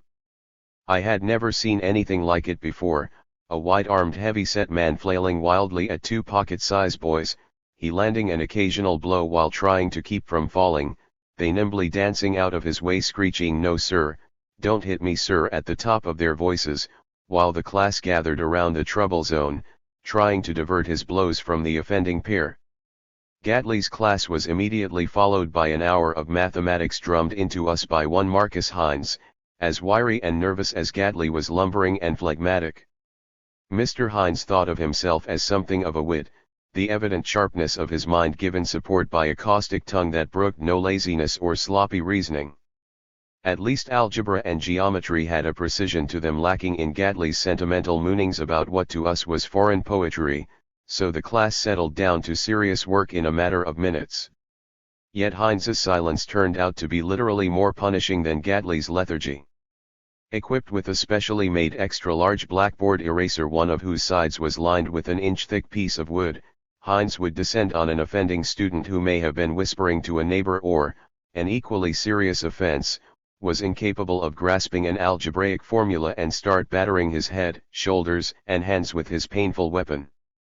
It was my misfortune in the first class I had with Hines to ask my neighbor George Cardush which textbook of the three we carried we should be looking at, whereupon Hines launched his eraser at me like a missile, a more efficient method than stalking to the back row and raining blows on me.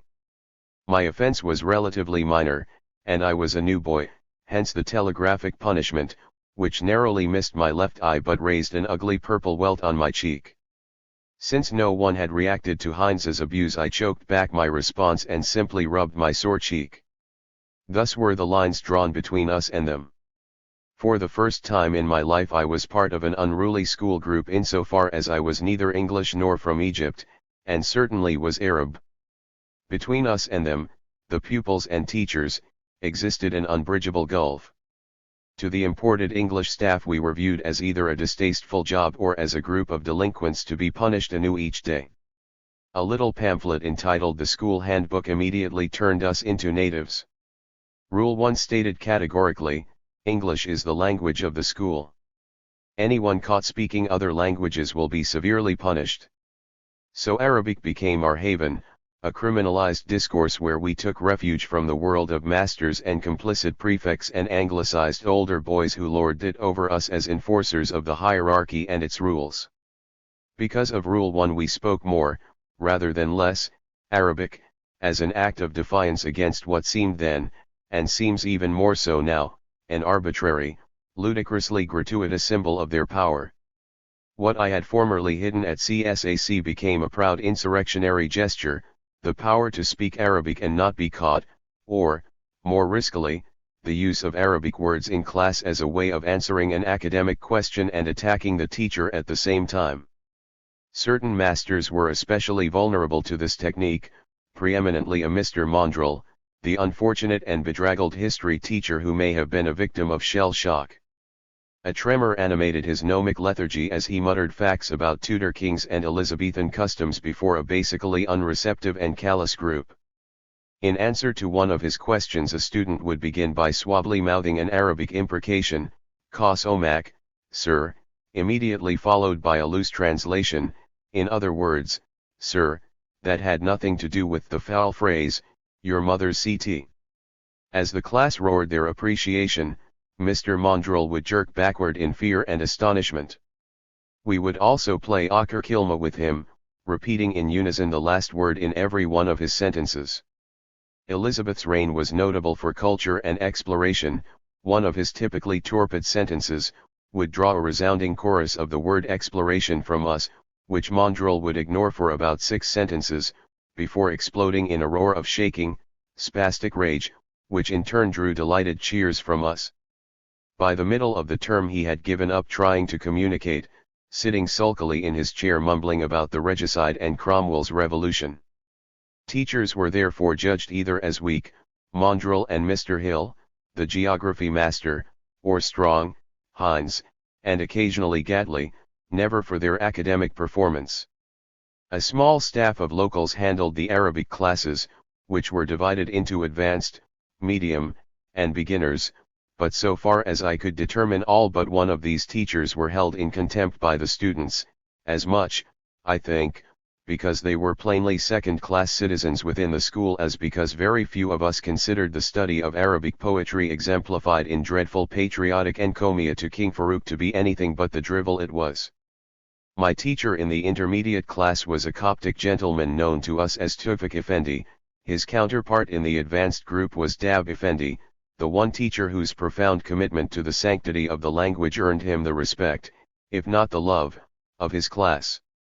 Tufik Effendi was a smarmy gentleman badly in need of extra cash. Early on he determined somehow that I might be a candidate for private lessons and succeeded in insinuating himself into my mother's good books, and thereby became a twice-weekly visitor to our house as my tutor. After half a dozen inconsequential attempts to drill me in the complexities of grammar resulting in more than 20 years of alienation from Arabic literature before I could return to it with some pleasure and enthusiasm, Tufik Effendi and I spent our closeted hours chatting about, but never really studying, the books, the idea for him being to get his cash and his cup of coffee with biscuits served to him solemnly by Ahmed, our chief servant, and then leave for another doubtlessly as futile. Tutorial. Ahmed and I habitually made fun of Tufik's ritual demurral when the coffee and biscuits were served. No, thank you, I've already had my afternoon coffee with my friends at Groppi's, the fashionable downtown cafe whose habitué he pretended unsuccessfully to be, and his then ritual acceptance of the goodies, which he slurped down and chomped with great gusto. There was a great distortion underlying the Victoria College life, which I was unaware of at the time.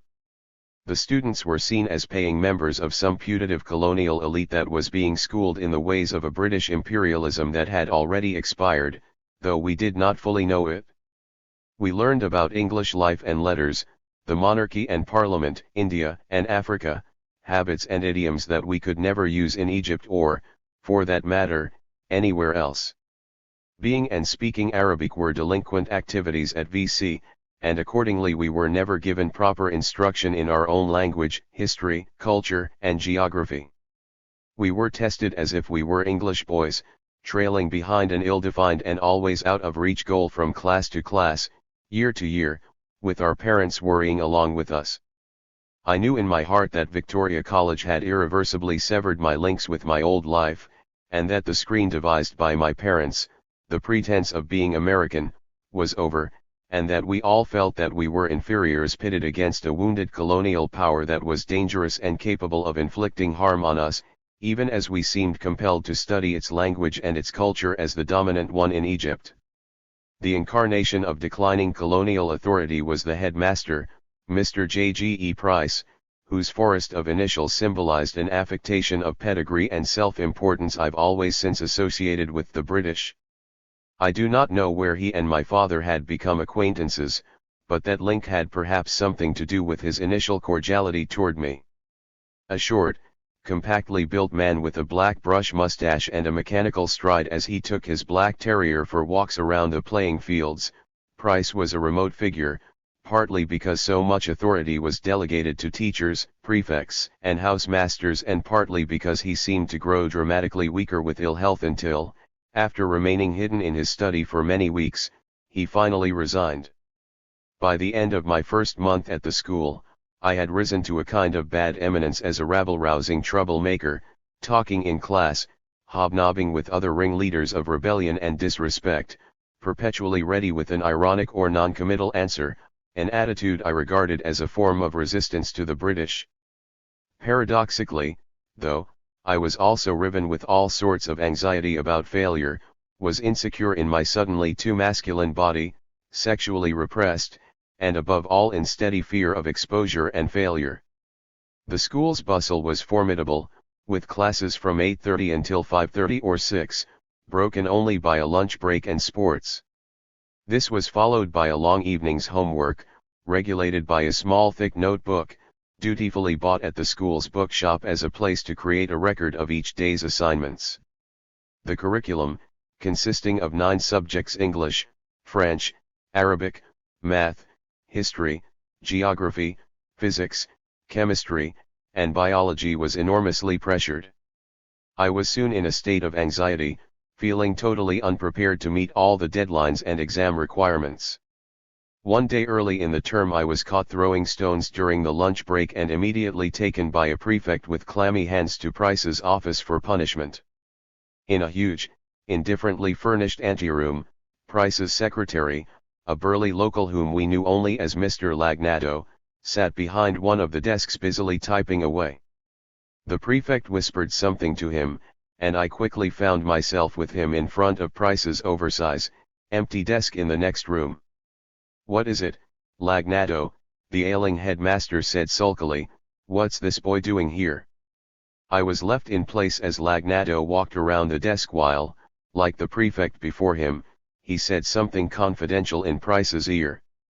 "We can't have that," Price said firmly. "Come to the window, boy," he said coldly to me. "Bend over. That's it. All right, Lagnato." Out of the corner of my eye I saw Price give his man a long bamboo cane and, with Price holding me by the neck, I saw Lagnato raise the vicious-looking whip and skillfully administer 6 of the best to my rear end. Too physically weak to do the honors himself, Price subcontracted out to a local, who in turn did what he was told with neutral efficiency, the silent headmaster standing to one side nodding his head with each stroke. "That's all, said," I was told by Price. "Get out and don't misbehave again," were his valedictory words, and as I left his inner sanctum I passed Lagnato, who had slipped out before me and was back at his desk, again typing as if nothing had happened. The pain was dreadful. Lagnato was a burly fellow, and perhaps to please his master, perhaps to humiliate an Arab, I had once heard him say to an Armenian boy who was dipping his bread in his gravy, "Ani mange pas comme les Arabs." Lagnato being a Europeanized Eastern Jew, the beating had been truly harsh. But I felt it as what was to be expected from a wartime situation. A ruthless fury took over as I vowed to make their lives miserable, without getting caught, without allowing myself ever to get close to any of them, taking from them what they had to offer entirely my own way. Although I now had a virtual schoolful of accomplices and allies, my parents' rules and regiments still exercised their power. In part because of what was believed to be the salutary Dower el-Shwir experience of being tutored by Aziz Nasr in geometry the summer before, my parents decided that one way of getting me better adjusted to Victoria College's stiff academic routine was to increase the number and kind of tutorials, extra lessons, we used to call them. Even though I did have a decent head for math and science, I was tutored in both math and physics, partly because my arithmetical skills were so far behind my father's and my oldest sister's. Huda said, my older cousin George said stunningly beautiful wife, volunteered for math, and for physics, my father dragooned a bright young Palestinian refugee studying at the American University of Cairo, Fuad Ataim. Huda and I got on famously, mainly talking about music, doing very little in the way of algebra, which I understood rather quickly. Fuad was a journalism major, companion in arms of my cousin Robert, also at AUC, and he seemed to be learning the material more or less concurrently with me. I recall many drab hours struggling over the uses of British thermal units, BTUs, in calculations of heat, but for me the interest of the hours spent with Fuad were in discussing with him the villainous state of Arab journalism, listening to his caustic wit deconstructing the empty rhetoric and bankrupt ideology of writers for the newspapers Aram and Akbar. It was to Aunt Emilia that I finally confided my rising tide of woes, my sense of lostness and confusion at school, the overwhelming language and other requirements, the punishing atmosphere, the discordant uses of tutorials, sports, piano lessons that kept me fruitlessly, aridly busy from morning to night, 7 days a week, in dramatic contrast to the illicit pleasures of delinquency. It was all too much for me, but Aunt Emilia rose wonderfully to the occasion. If you think of everything you must do as present before you, to be done all at once, you'll cripple yourself. Time obliges you to do them in sequence, one at a time, and this, she continued with the assurance of someone who had won the battle herself, dissolves the burden almost entirely. You're very clever and you will manage. Her calm, almost affectless but somehow caring words have remained with me, surprisingly useful in times of sudden crisis and impending, albeit projected, disaster, as deadlines of all kinds have loomed before me. Her calmness and her authority had a positive effect, but unfortunately this was the last time that she and I talked together in confidence. Her retirement from the American college was imminent, and after she left for her final move to Lebanon she was never again the same person. It came only as a slight surprise that Aunt Emilia was right, almost too much so. In a matter of 2 months I not only looked forward to school as an escape into a more manageable, less onerously demanding reality than the odd play acting at home. After I had been discovered as an illicit self-abuser, my parents' gaze became even more suspicious, and my behavior and time still more subject to surveillance and chores. Middle 5-1 was by far the most complex social and, of course, academic situation I had ever negotiated, and in most respects I quite enjoyed its challenges. Academics were of little interest, there were no teachers of distinction or of obvious talent, although one, Mr. Whitman, a rather fastidious older man who taught lower 5-1, seemed uncommonly interested in classical music and persuaded me, and I then persuaded my parents, to lend him our recording of Strauss's Dance of the Seven Veils for the Classical Music Club, of which I was a very occasional member. Aside from that I existed in a state of alert consciousness, my former fears and anxieties lifting like an early morning fog to reveal a landscape requiring the utmost attention to social and, in a primitive state, political details. My own class was divided into several cliques and subgroups. A leader was George Carduch, a small, wiry fellow with formidable athletic skills and a sharp tongue. He was liked by everyone, and, though he, Mustafa Hamdallah, Nabil Abdel Malik, and I were in the same group, Carduch floated in and out of several smaller cliques by virtue of his quickness and his easy, mature way with older students. He and I sat next to each other in the back row, with Hamdallah and 1 or 2 others directly in front of us. A shadow line was crossed in early December when, during one of Mr. Gadley's insufferably monotonous classes, Carduch accidentally set fire to a small pile of damp papers in his left-hand desk compartment while putting out a cigarette. In a moment, large billowing clouds of ugly grey smoke enveloped him and me, as he tried first with his hands then with his satchel to put out the flames. Droning on in the front, the turgid Gadley seemed all of a sudden to smell something untoward and uncharacteristically lifted his eyes off the book, there to see the amazing spectacle of a smoking desk. Carduch, thundered Gadley in his most intimidating voice, what is that smoke? Stop it at once, boy. With great presence of mind, the mightily beset offender, his arms banging away at the smoke and at the same time coughing, gasping, choking, and shielding his eyes, responded, smoke, sir. What smoke? At which the whole class took up the chorus, what smoke? What smoke? We see no smoke. Intimidated and taken aback, Gadley thought better of pursuing the matter any further and returned to reading aloud with some of the better behaved boys near the front. Since Carduch and I sat near the door, we were able to put out the fire, after an enormous amount of loud scuffling, moving desks, piercingly uttered cries of coordination, and the like, all of it deliberately ignored by Gately, and bringing in sand from outside. The class also contained a group of francophone boys, many of whom were Jews and were among the most intelligent members of the class: André Shalom, André Salama, Roger Sayato, Joseph Mani, with whom I shared a great interest in Walter Scott, and Claude Salama, who lived in the Immobilia building in the heart of Smart, downtown Cairo. Then there was a group of mainly Arabic-speaking, mostly unwesternized Egyptians: Malawani, Aa Zaki, Nabil Ayed, Shukri, Usama Abdul Haq, and a few others. What intrigued and still entrances me about these social groupings is that none was exclusive, or watertight, which produced a dance-like maze of personalities, modes of speech, backgrounds, religions, and nationalities. For a time an Indian boy, Vashi Pohomul, whose family owned a grand jewelry shop in or near Shepheard's Hotel, was one of us.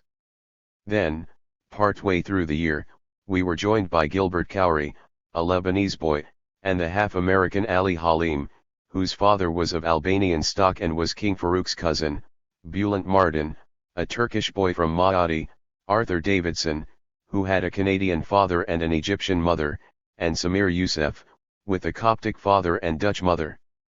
They made a motley but dazzlingly exciting class, almost totally oblivious to the academic English side of things, though that was why we were there in the first place. There were house football teams, but I was a lackluster member of ours. I did better at what was called athletics, track and field. There, under Mr. Heinz's uncharitable eye, I developed into a decent, though never brilliant, 100 and 200 meter man. I recall eagerly asking him for assurance that I might do well at the upcoming school games. "I will be surprised if you win the 200, but I won't be surprised if you win the 100, he said. Of course I won neither one. My sorriest moment occurred during the 100-meter race when, a moment after I had left the starting line in my handsome black spikes and my new, too large white shorts which my mother insisted were the right size, I felt them slipping down. Pulling at them frantically, my legs churning valiantly if futilely away, I heard Heinz calling out, "Never mind your shorts," said, "just run." And run I did for another yard or two, only to land on my face a second later, the wretched shorts wrapped around my ankles and a jubilant gaggle of Cromer boys jeering rudely at me. That ended my track career, although I persisted at tennis, and outside school I swam and rowed. Neither a winner nor a star, I sensed myself as at the threshold of a breakthrough, particularly in tennis, but routinely found myself held back by the doubts and uncertainties about my body inculcated in me by my father. Could it be, I often wondered to myself after a galling loss at tennis, that self-abuse was in fact undermining my health, and hence my performance? Added to this was the sense of myself as unusual because of my exceptionally complicated background, my, compared to my classmates, large physical size and strength, my secret musical and literary proclivities. A peculiar example of my odd academic status during that Shubra year occurred during a physics class in the spring of 1950. Because the old Italian school was without labs for science instruction, our class was bused twice a week to the Coptic College in Fagala, a shabby lower middle class area of the city near the Bab el Hadid station. There we first had an hour's chemistry class given by, as I reconstruct my impressions, a semi-moronic middle-aged man whose name I have forgotten. He could barely speak English, and made many of his more important points by laying about himself with a long piece of test tube rubber. Azmi Effendi, our physics teacher, was altogether suave and icily cold and led us systematically and calmly through mechanics, light, gravity, and the like, most of which I found myself absorbing with ease. The class ethos did not permit a manifest submission to the teachers, while Azmi being considered something of an Englishman in local disguise, so I deliberately held back whenever there was a question to be discussed or answered. On the day he returned our midterm exams, Azmi prefaced his handing back of the exam books neatly stacked under one of his hands with a scathing attack on the class's miserable performance, overall incompetence, disgraceful inattention. Only one student has any ideas of the principles of physics, and he produced a perfect exam. A very brilliant performance. He said after a brief pause, "Come down here." I recall being nudged by the boy sitting next to me, high up in the raked amphitheater's gallery. "It's you," he said. A moment later I found myself stumbling down the stairs, going up to me, receiving my brilliant exam, then trudging back up. The whole episode seems to have made no impression on my classmates or, for that matter, on me, so accustomed were we all to my status as a member of the troublemakers set. I am sure that my final physics grade was a respectable but hardly luminous B, and I continued to drift away from any position of intellectual distinction. Whatever cultural ability and knowledge I had were submerged in the complicated business of keeping out of the clutches of masters, prefects, and bullies, avoiding failure, and engineering my way through a murderous supplementary schedule at home and an extremely long day at school. I did enjoy a school performance of She Stoops to Conquer, in which Michelle Shalhoub, who became Omar Sharif, played Mrs. Hardcastle, and Gilbert de Botton, later a well-known international financier, played Kate. Through Samir Youssef and Arthur Davidson I became acquainted with Egyptian popular culture and pornography, respectively. But despite the habit of hardened resistance to anything cultural or educational, I remained a fairly timid and sexually deprived adolescent. Arthur Davidson generally shared with us his pornographic books printed on execrable, lewd-looking paper, written in a non-style that suggested haste and an almost total absence of craft, but replete with the utmost in graphic, lurid descriptions. Later someone slipped us coarse, badly processed photographs of men and women copulating. They fairly reeked of illicit, raunchy sex, but since there were no girls on our horizons we embroidered these pitifully inadequate, sadistic writings and representations into what we took to be the talk of streetwise Lotharios. Expressions like "I want white flesh" or "she's wet with desire" drew forth huge claps of laughter and jeers that left at least me with a subsequent feeling of sudden discontent and mortifying frustration. I found it possible as time wore on to write my own pornographic literature, with myself as omniscient and omnipotent narrator. I peopled the episodes with various older women, mostly family friends and even relatives. As if reinforcing my compromised, devalued life at home as someone sexually ill or so, I believed I hid my writings in places like the woodpile on one of the balconies, or in an unused jacket, with a confused awareness that I might be compromising myself still further than before. My mother's penchant for snooping around "I saw this letter by mistake" or "while he was cleaning your room Ahmed discovered this paper" were weekly occurrences strangely did not deter me from hiding the damning pages in different places. Some I either forgot about altogether or, helpless to do anything about it, momentarily panicked over during class at school. I suppose I longed to be caught and confronted with my sins, in order to have real adventures in the real world without the parental hobbles that made any movement on that front extremely difficult. Yet the confrontation never occurred, though I dimly remember that on several occasions my parents hinted, or seemed to hint, that they had found me out, had read the incriminating prose.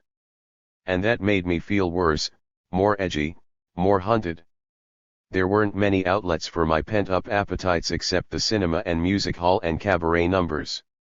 It was on a sultry spring night in 1950 that Samir Youssef somehow got us a table at the outdoor Casino Badia, which sat on a little jetty just below what is today the Giza Sheraton Hotel. And for the first time in my life I thrilled to what was the most unmistakably erotic scene I had ever seen: Taya Karaoke, the greatest dancer of the day, performing with a seated male singer, Abdelaziz Mahmoud, around whom she swirled, undulated, gyrated with perfect, controlled poise, her hips, legs, breasts more eloquent and sensually paradisiacal than anything I had dreamed of or imagined in my crude autoerotic prose. I could see on Taya's face a smile of such fundamentally irreducible pleasure, her mouth opened slightly with a look of ecstatic bliss tempered by irony and an almost prudish restraint. We were totally transfixed by this fetching contradiction, our legs soft with trembling passion, our hands gripping the chairs paralyzed with tension. She danced for about 45 minutes, a long unbroken composition of mostly slow turns and passes, the music rising and falling homophonically, and given meaning not by the singer's repetitions and banal lyrics but by her luminous, incredibly sensual performance. A similar, though less intense, experience of vicarious sex was available in musicals that featured above all Sid Charisse, less so Vera Ellen, still less Ann Miller, Hollywood dancers inhabiting and emanating from a fantasy world that had no equivalent at all in prosaic Cairo. Many years later, Charisse said in a New York Times interview that musicals like Silk Stockings used dance as a method for introducing sex that had been forbidden by the censors of the period. That was exactly what I responded to with a violent passion as a sheltered, confused adolescent. My school friends and I spent stolen hours in the cinema watching Rita Hayworth, Jane Russell, and even the by now fading Betty Grable, longing, without any success, to see a woman's navel, as such inflammatory sights were forbidden by the Hays Code. No male actors impressed themselves upon our fantasy lives in the way male tennis stars did. Foreign players would appear in Cairo twice a year: Yaroslav Drobny, Eric Sturgis, Budge Patty, the incomparable Baron Gottfried von Kram, Adrian Quist, and they soon became our class heroes. We imagined their rich, fun-filled lives of luxurious travel. Nicola Pietrangeli, Hode, and Rosewell, and Tony Mottram represented a world of elegance far removed from our everyday reality. At home our life was in a tiny way less monastic and claustrophic now that all five of us were past the age of infancy, and my parents' social life expanded considerably. A new circle of friends grew around us, and remained in place into the early 60s, when age, politics, and economic upheavals disbanded the little group forever. Closest to us were the Derlicks, whom we used to see in Lebanon, but who now became intimates of my parents: Renee, the mother, a witty, intelligent woman who was my mother's closest friend, and her husband, Loris, a pharmacist by training who was an excellent writer and cook and a charming companion.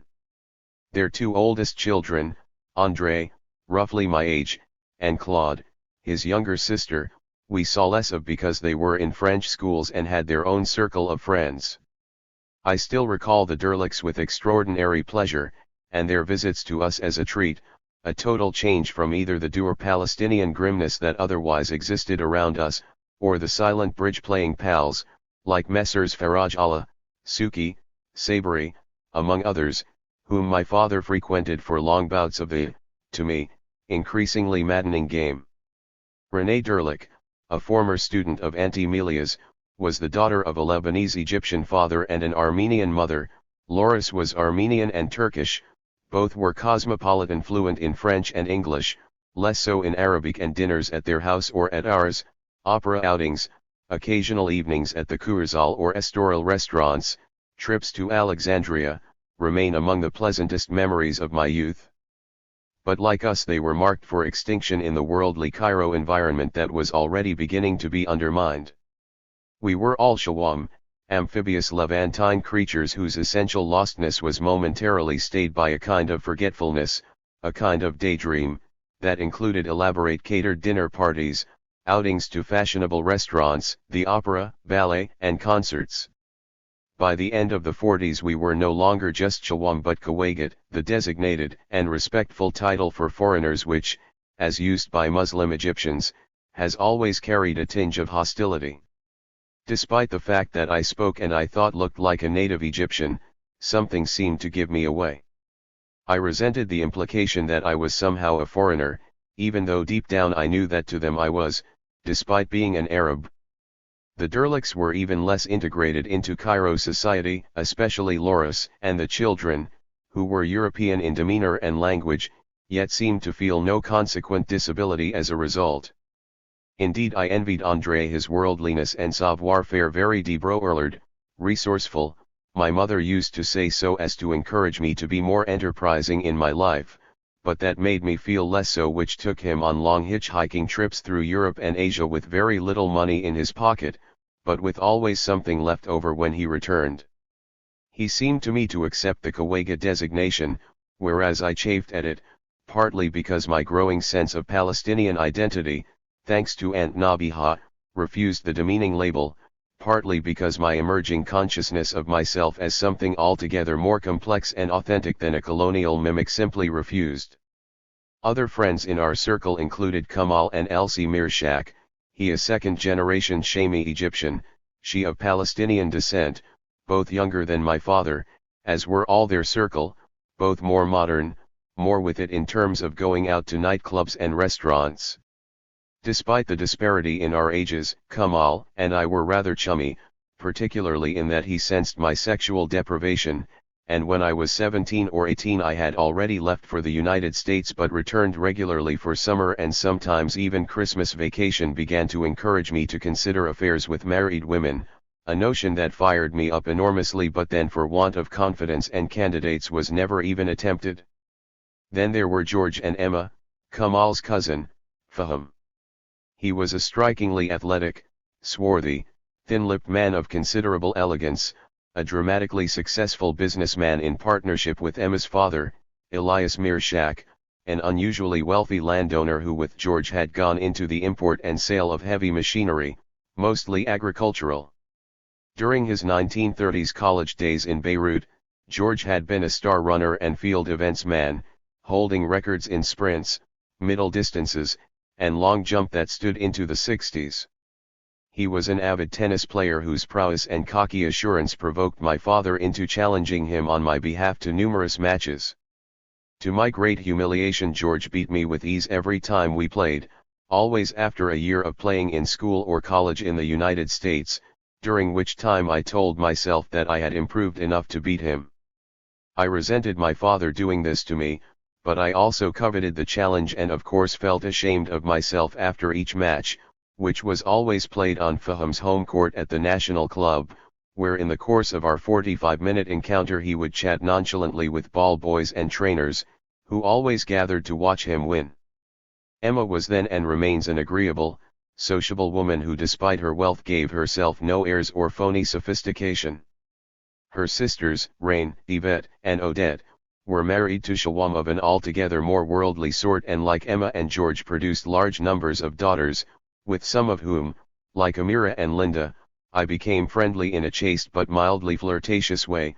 Both were married young, which at the time left me with an aggravated sense of unfulfilled passion. A more recent addition to the group were the Goras, Francois and Madeleine, who had difficulty with anything other than French. All the others had been educated at British and American schools. Madeleine was very religious. I must say that I found the Goras strangely fascinating because they belonged to no world I had access to, in Madeleine's case that of the Syro-Lebanese high bourgeoisie, but into which I got narrow glimpses when we went to them for visits.